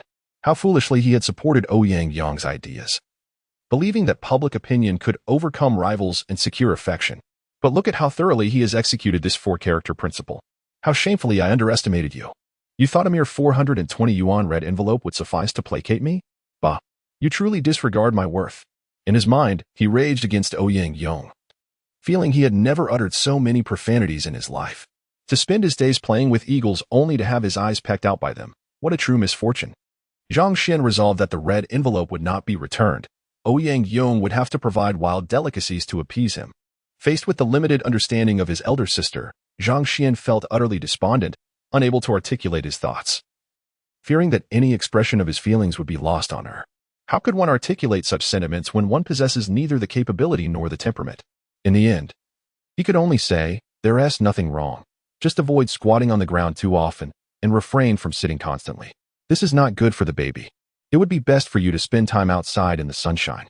As he spoke, he surveyed the surroundings and inquired, "Where's mother? Where has she gone?" Mother and aunt, accompanied by uncle, set out with money to repay debts from house to house. Upon hearing this, Zhang Ping joyfully grasped his arm and, with admiration, exclaimed, "Brother, both mother and aunt have told me about you. They say you have become quite the esteemed figure, earning a substantial fortune for our family. Do you realize that the neighbors are envious of you, remarking on your intelligence and innate talent for scholarly pursuits? Truly remarkable. Have I truly become esteemed? Have I earned such wealth? Is it known among the community? Is it being spread throughout the village? This is nothing but a web of falsehoods. I am utterly unaware of it myself." Zhang Xuan could no longer bear to listen. At that moment, he genuinely sensed the malice emanating from his own mother and uncle. It was painfully clear that these two were coercing him towards a cultured path, insisting on the continuation of the Yuan family's literary legacy. Feeling greasy, he donned a pair of shorts and rushed to the backyard for a refreshing wash with well water, pouring bucket after bucket of icy water over his head, instantly invigorating him. How delightful. No wonder it is said that no gilded nest can compare to one's own humble abode in this life. He truly felt the depth of that sentiment. The village appeared to have undergone some changes, yet nothing substantial had transpired. After all, he had only been away for a mere 6 months. What significant transformation could there be? It was merely the production team repairing the new road and constructing a stone arch bridge, and a few families with means renovating their old homes. A yellow dog had joined the household, now weighing over 10 pounds. His sister mentioned that it was a gift from the owner of the shop across the street. Raised from a pup, the mutt, with its golden hue, looked quite presentable. Yet, Zhang Xuan found it utterly displeasing for a simple reason. Only moments ago, at the crossroads, this foolish creature had been the first to be knocked out in a scramble between 4 male dogs vying for a single female. If it could not even secure mating rights, what use was there in keeping such a worthless animal? The Zhang family had no need for a useless dog. Truly, it was a disgrace. Sitting on the threshold, Zhang Xuan turned to his sister and suggested, "Why not just kill it? Once skinned and cleaned, chopped into pieces, seasoned with pepper and garlic, and simmered in hot oil, it would make for a splendid dish." The yellow dog seemed to sense his ill intent and immediately crouched low, growling at him in a series of low, muted sounds. Witnessing this, Zhang Ping promptly hurled a piece of wood, which made the dog submit, wagging its tail in an attempt to curry favor with Zhang Xuan. Disdainfully, he kicked it over. However, the dog, undeterred, shook itself off and resumed its affectionate antics around Zhang Ping. His sister, being soft-hearted, was soon won over after the dog nibbled at her pant leg a few times, smiling in delight at the creature. Observing the scene, Zhang Xuan could not help but sigh, realizing he had discovered something in the Zhang household. The dog ranked 4th in intelligence, while his sister ranked 5th. Chapter 73. If we are to build, let it be a small villa at noon. Wan Xiuqin and her aunt returned home. As soon as Aunt Zhangru stepped through the door, she seized Zhang Xuan and exclaimed, "Come here. Stand up so I can take a good look at you. You are truly the most accomplished young man in the 18 generations of our Zhang family."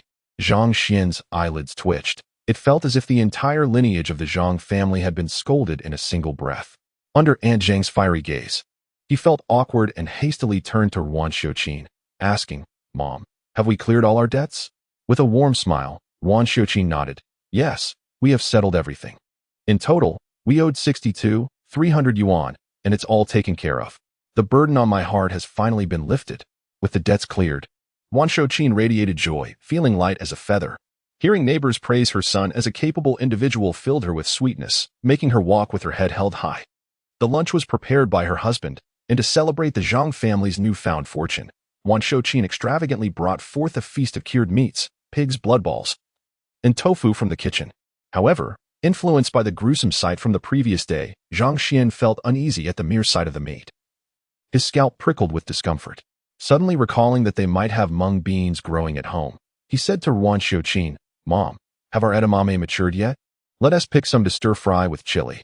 Wan Xiuqin dismissed his suggestion lightly, stating that while they did have some, they were not quite ready, and picking them now would be wasteful. With such fresh vegetables and his favorite meats available, why should he concern himself with that? Seeing that his mother was reluctant to waste food, Zhang Xuan chose not to argue further and left for the fields. He swiftly picked clusters of beans, his hands soon overflowing with the vibrant green shoots. Upon returning home, he tossed the fresh bean sprouts onto the doorstep and grabbed a bowl to begin shelling. His elder sister and aunt soon joined him. Observing their slow progress, Wan Xiuqin also came over, silently working with nimble hands while avoiding conversation with Zhang Xuan. Later, Ouyang Yong arrived.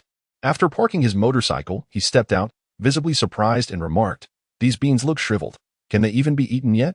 Zhang Xuan felt a surge of annoyance at his presence and swiftly tossed a handful of bean sprouts in his direction.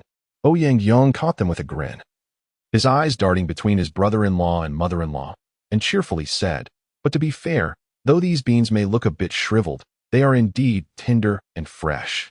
My father also gathered some yesterday, and they were snatched off the table in no time." As he spoke, Ouyang Yong leaned in to assist with shelling the beans, his hands busy while he chattered incessantly.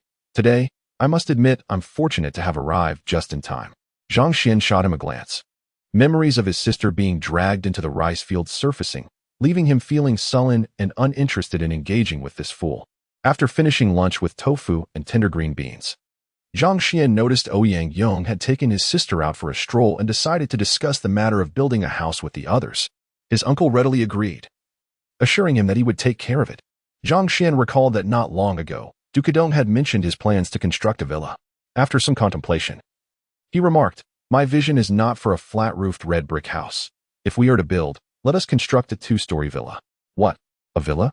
The 3 individuals in the room were taken aback. They believed that even the prospect of building a red brick house was a remarkable feat in their rural area. The idea of a villa had never crossed their minds, nor did they dare to entertain such thoughts. Zhang Ru and his wife exchanged glances, momentarily silent, their attention shifting towards Wan Xiuqin. Upon hearing this, Wan Xiuqin furrowed her brow and exclaimed, "Why build a villa? I disagree. We shall not squander our money on such extravagance." Zhang Xuan urged, "Villas are aesthetically pleasing and comfortable to live in. Most importantly, flat-roofed houses are easily outdated, whereas villas remain timeless." He took a sip of well water and continued his analysis. "Furthermore, constructing a villa won't incur exorbitant costs. It merely requires a bit more steel reinforcement and some additional funds for decoration. It wouldn't cost much more, at most an extra 30 to 40,000. Zhang Ru chuckled, playfully clapping her hands in mockery. Look at our cultured man, casually mentioning an extra 30 or 40,000 as if it were nothing. Do you realize how many families in our village can come up with that kind of money? In response to her sister-in-law's remarks, Wan Xiuqin chimed in, "Exactly. A few coins and they act as if they are wealthy. Building a villa in the village would attract too much attention. We do not wish to stand out." Ignoring his sister-in-law's jest, Zhang Xuan turned to Wan Shouqin and said, "Mother, it is said that a person's life hinges on their dignity, and a Buddhist worth can be measured by a single incense stick. Living in this world requires maintaining one's face. Not long ago, I heard Aunt Ai Ching mention that they are about to build a villa. Mother, you cannot fall behind, or you will find yourself lagging behind in life."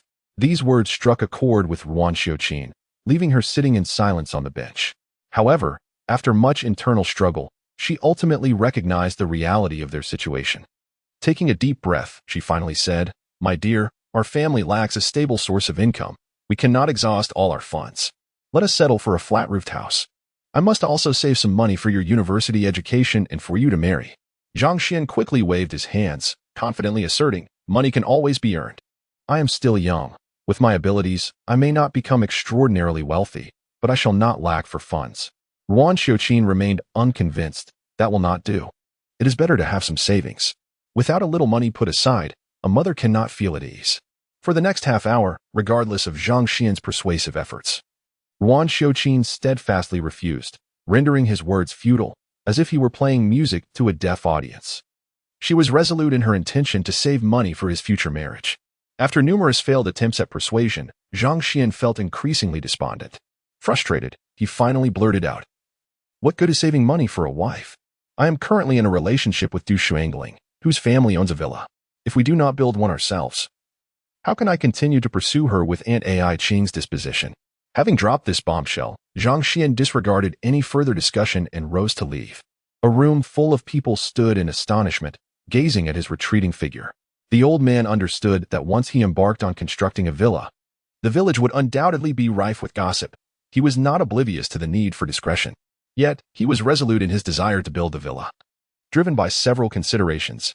Firstly, the current structure of flat-roofed red brick houses was antiquated, with roofs made of wooden beams and clay tiles, and walls constructed from white lime bricks. Such a design would be obsolete within a decade as the new century approached. To keep pace with modernity would necessitate demolition and reconstruction, a cumbersome endeavor. Instances of this nature had frequently occurred in the village in the past. However, this venture to build a villa was distinct. He could effortlessly ride the coattails of Duke Dong's momentum. Whether it be technology, construction teams from the city, or even the blueprints, everything could be replicated. This was an opportunity that was both rare and invaluable. Secondly, he sought to vindicate his mother, which was his primary motive. As a son, he was acutely aware of the suffering endured by comrade Wan Shouqin. She had consistently felt inferior in front of Ai Ching, and her heart had borne the weight of anguish over the years, leading her to shy away from facing him. The memory of her desperate plea to Ai Ching during his severe intestinal illness was etched in his mind. He was unafraid of idle chatter. His intention to construct a villa was to give his mother a sense of dignity, allowing comrade Wan Shouqin to stand tall before Ai Ching in the future. Moreover, his ancestors had all been poor peasants, rooted in integrity, and he harbored no fear of being labeled. Furthermore, in this era of reform and opening up, times had changed. It was those with capabilities who prospered. If his memory served him correctly, it would not be long before other fortune seekers in the village began to build villas as well. He was not alone in attracting envy, and he did not fear it. As his nephew vanished from sight, Zhang Ru inquired, "Did I just hear correctly that he is dating Duke Dong's youngest daughter?" The uncle glanced at his wife, continued smoking his pipe, and remained silent. If Zhang Xian's relationship with Du Shuangling was merely a source of astonishment for Zhang Ru and his spouse, it was a profound shock for Wan Shouqin. Indeed, it was a shock. As the saying goes, those who know you best are often not your parents, spouse, or friends, but your adversaries. To a significant extent, in certain matters, Wan Shouqin and Ai Ching were indeed mortal foes. Thus, Wan Shouqin understood all too well that if Ai Ching were to discover that his precious daughter was romantically involved with her son, it would undoubtedly create an uproar. In Wan Shouqin's eyes, Ai Ching might not vehemently oppose due to her son's lack of excellence, but he would certainly intervene forcefully. Chapter 74. The Inner Monologue of Wan Shouqin. This is a culmination of years of experience, understanding, and tacit agreement between the two of them. Concerning the love of Manzai, Wan Shouqin's heart is a tumult of emotions, deeply entangled for quite some time. She finds herself in a quandary, perplexed, uncertain whether to construct this villa or not, and unsure of the status of Manzai and Shuangling's relationship, whether it is steadfast and can endure the test of time. When it comes to Du Shuangling, or rather, The impression she leaves on Wan Shouqin it is undoubtedly exceedingly positive. In Wan Shouqin's eyes, Shangling possesses beauty, grace, and a temperament that aligns perfectly with her own preferences. Just listening to the girl speak is akin to savoring the sweetness of spring water in her heart. If Wan Shouqin is satisfied with Yang Yongjian, then Du Shangling represents the pinnacle of her aspirations, the highest ideal she can envision. Thus, even though Du Shangling frequently appeared in her vicinity, Wan Shouqin never dared to consider her as a potential daughter-in-law. The disparity in personal and familial circumstances rendered such thoughts unattainable for her. This was also the reason she previously incited her son to deceive Yang Yongjian, while never contemplating Du Shangling as a target. However, now that Manzai is actually in a romantic relationship with Shangling, the prospect of building a villa has wavered. Wan Shouqin's resistance has lessened. The rationale is straightforward. Regardless of whether Manzai and Shuangling's relationship flourishes or falters in the future, at the very least, she cannot allow Ai Qing to look down on her son. Wan Shouqin believes she has already been belittled by Ai Qing, and her son must not endure the same fate. In essence, Wan Shouqin can tolerate others belittling her, but she cannot bear for anyone to belittle her son. Moreover, over the past year, her son's transformation has been remarkable, his excellence evident to all. Thus, it is not out of the question to consider Shangling as a suitable match. Leaving a thunderous bombshell at home, how would a mother contemplate it? Zhang Xuan neither wishes to meddle nor has the authority to do so. After wandering outside, he feels as though he has become a local celebrity overnight. Many elders who habitually called him by his nickname suddenly seem to have gained clarity, addressing him with his full name in endearing terms. The children have become even more ridiculous, calling him Xian Ge, Zhang Ge, or Brother Zhang Xian.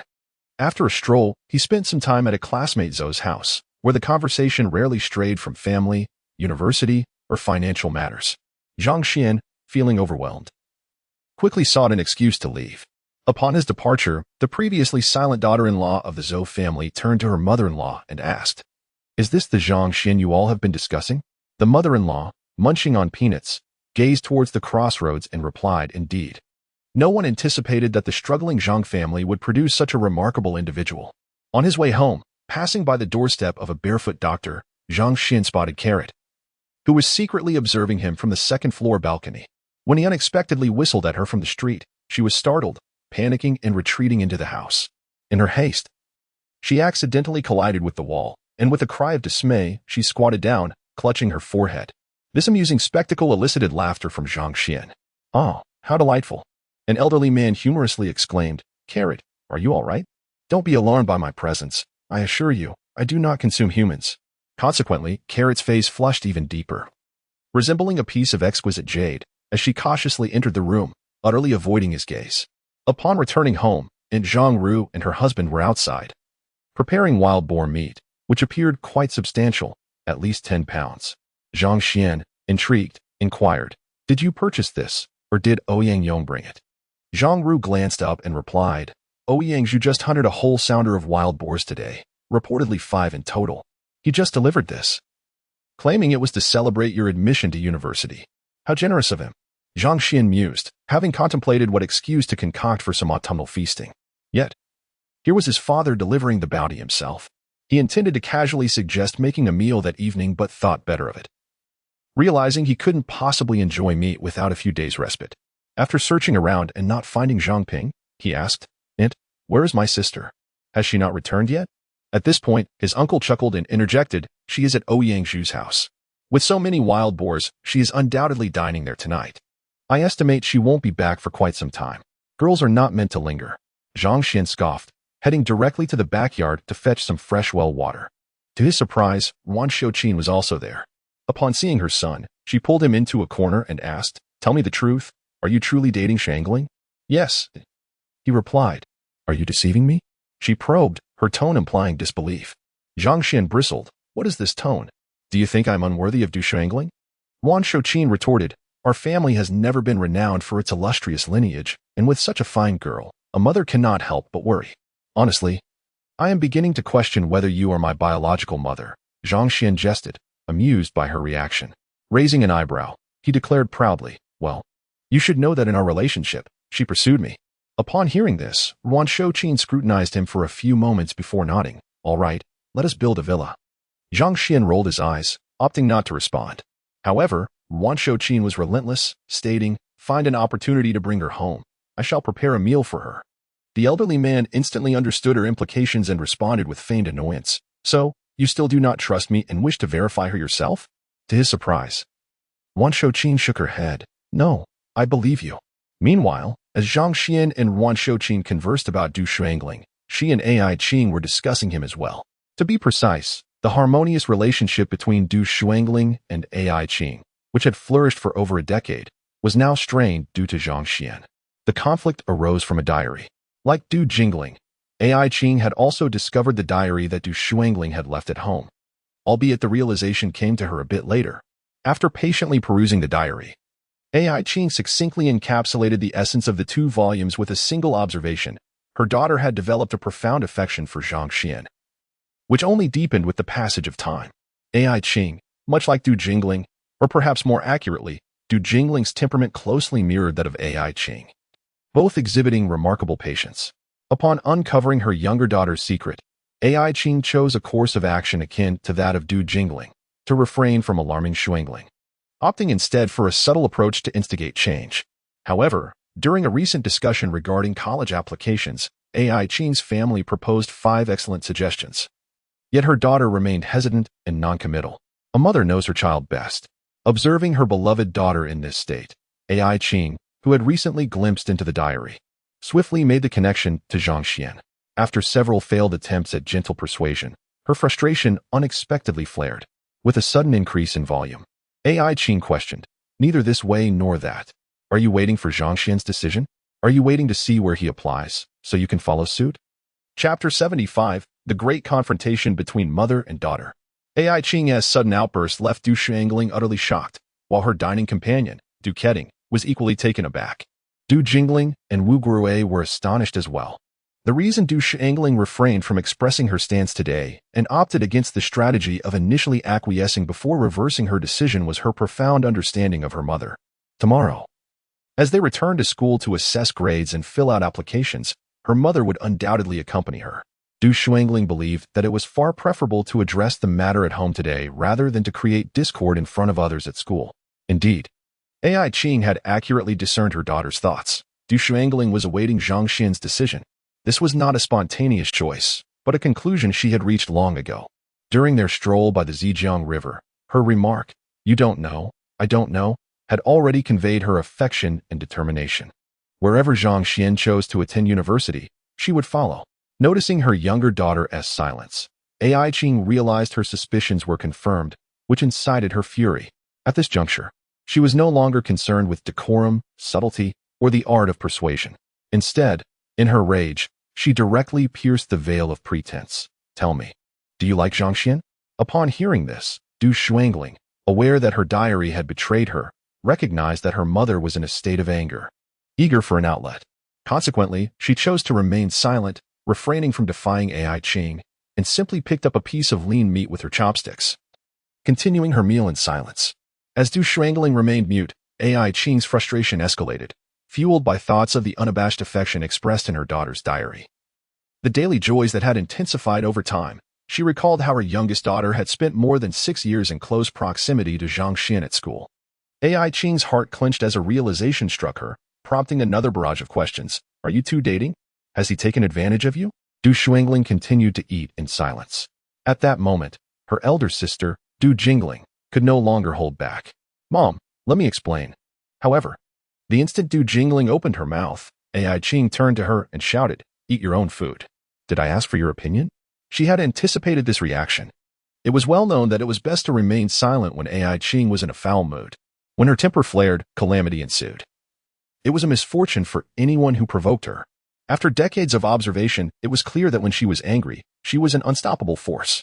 Du Jingling felt a deep sense of frustration, glancing at Du Keting and Wu Guruei, and silently resigned herself to not being the scapegoat this time. She lowered her head and resumed eating, with a glare that quelled her husband, daughter, and son-in-law. Ai Qing's gaze once again fixed on Du Shuangling. "I'm talking to you. What exactly is your relationship with him? Why are you so protective of Zhang Xuan? Has he taken advantage of you?" Hearing her mother's relentless inquiries, Du Shuangling understood that today would not end amicably. She recognized that unless she exhibited a firm stance and demonstrated her resolve, Setting a clear boundary, her mother would persist in her relentless questioning. It was apparent that her days of peace would soon be over. Thus, she tightened her grip on the chopsticks, fixating on the grains of rice in her bowl, and spoke slowly and deliberately. I love him. We are in a relationship. Although she had long harbored suspicions, and despite knowing it would come to this, hearing those words, I love him, and we are in a relationship, sent a rush of blood to Ai Qing's head, nearly leaving her breathless, pressing her palm against her chest. She inhaled deeply, her eyes bulging with fury. What are you saying? Repeat that. Du Shuangling slowly raised her head, meeting Ai Qing's fierce gaze and replied, we have embraced, held hands, and, witnessing her daughter's defiance, Ai Qing felt a surge of anger that left her trembling. Overcome with rage, she nearly lost her balance. Supporting herself on the table, gritting her teeth, she demanded, what else? What else have you done? Du Shuangling took a deep breath, determined to continue. Aren't you the one who has experienced this? At that moment, Ai Qing felt her blood boiling, her heart racing dangerously, teetering on the brink of suffocation. Yet, suppressing her turmoil, she clung to a glimmer of hope and asked once more, you told your mother that you were upset with her, that you were speaking out of anger, right? Du Shuangling stubbornly replied, it is not just in anger. Slap. The fury that had been simmering within Ai Qing erupted uncontrollably, and she raised her right hand, poised to strike her daughter's face. However, mid-swing, she hesitated, unable to follow through, and instead, brought her hand down with tremendous force onto the table. With all her might, she slammed it down. Isn't your best friend, Zhang Xuan, fond of Zhang Xuan? Back in middle school, you were the one who was supposed to keep an eye on her, and this is how you did it? Watching her while inserting yourself into the mix? Upon hearing this piercing remark, Du Shuangling's face flushed, her spirits deflated, and she lowered her head in silence, pretending to continue eating. Perceiving that this tactic had little effect, Ai Qing grew increasingly exasperated. Throughout your life, you and your sister have been so clever and capable, always putting my mind at ease. But why, when it comes to choosing a partner, can't you learn from your sister? Why can't you find someone from the city? Someone of equal standing? What is so special about Zhang Xuan? What is so special? Aside from his decent looks, what else does he have to offer? Can good looks fill your stomach? No. Have you not seen how Wan Shouqin, with her seductive face, has fallen to the point of eating sweet potato porridge? Listening to Ai Qing berate Zhang Xuan and belittle the person she cared for, Du Shuangling abruptly stood up, abandoning her meal, intending to step outside for a breather, to escape her mother's overwhelming presence. Yet, in that moment, Ai Qing was like a volcano ready to erupt, her anger roaring like 1,000 horses. Seeing her beloved daughter in such a state, she raised her voice further, commanding, where do you think you're going? You will sit right there. For the first time in 18 years, Du Shuangling witnessed her mother yell at her with such ferocity, and, under her sister's urging, she reluctantly sat back down, still fuming. As Ai Qing observed her daughter retreating, she seized the moment, continuing her earlier tirade. Do not take offense. I assure you, everything I say is for your own good. Just look at the Zhang Xuan family. His father tragically passed away in an accident, and his mother is frail and ailing. His eldest sister suffered a car crash and wed a destitute farmer. Her life is a constant cycle of despair. Meanwhile, his second sister, being astute and possessing foresight, recognized the grim reality and chose to escape. What kind of family is this? Look at the daughters fleeing from such a household. And yet you seem intent on rushing towards it. I suspect you've lost your senses, Du Shuangling. Do you believe I have spoiled you for these 18 years? What good will come from marrying into such a family? Tell me, what benefits lie therein? A household burdened by its members will only weigh you down. I warn you. Do not let Zhang Xuan's sweet words deceive you. Men, regardless of age, are adept at weaving flattering tales to ensnare women. You are currently ensnared in this web, unable to discern reality. And do not speak to me of love. I have consumed more salt than you have rice. Love must rest upon a foundation of material stability. Otherwise, how can one pursue frivolous romance when they struggle daily to make ends meet, unable to even manage basic sustenance? The decision regarding your college applications is finalized. Heed my words. Ai Qing's words flowed rapidly, akin to a machine gun, leaving no room for interruption. Her temperament did not permit others to interject. Hearing Zhang Xuan disparaged as utterly worthless, and her own emotions thoroughly criticized, Du Shuangling, who had only just calmed down, began to feel her anger resurface.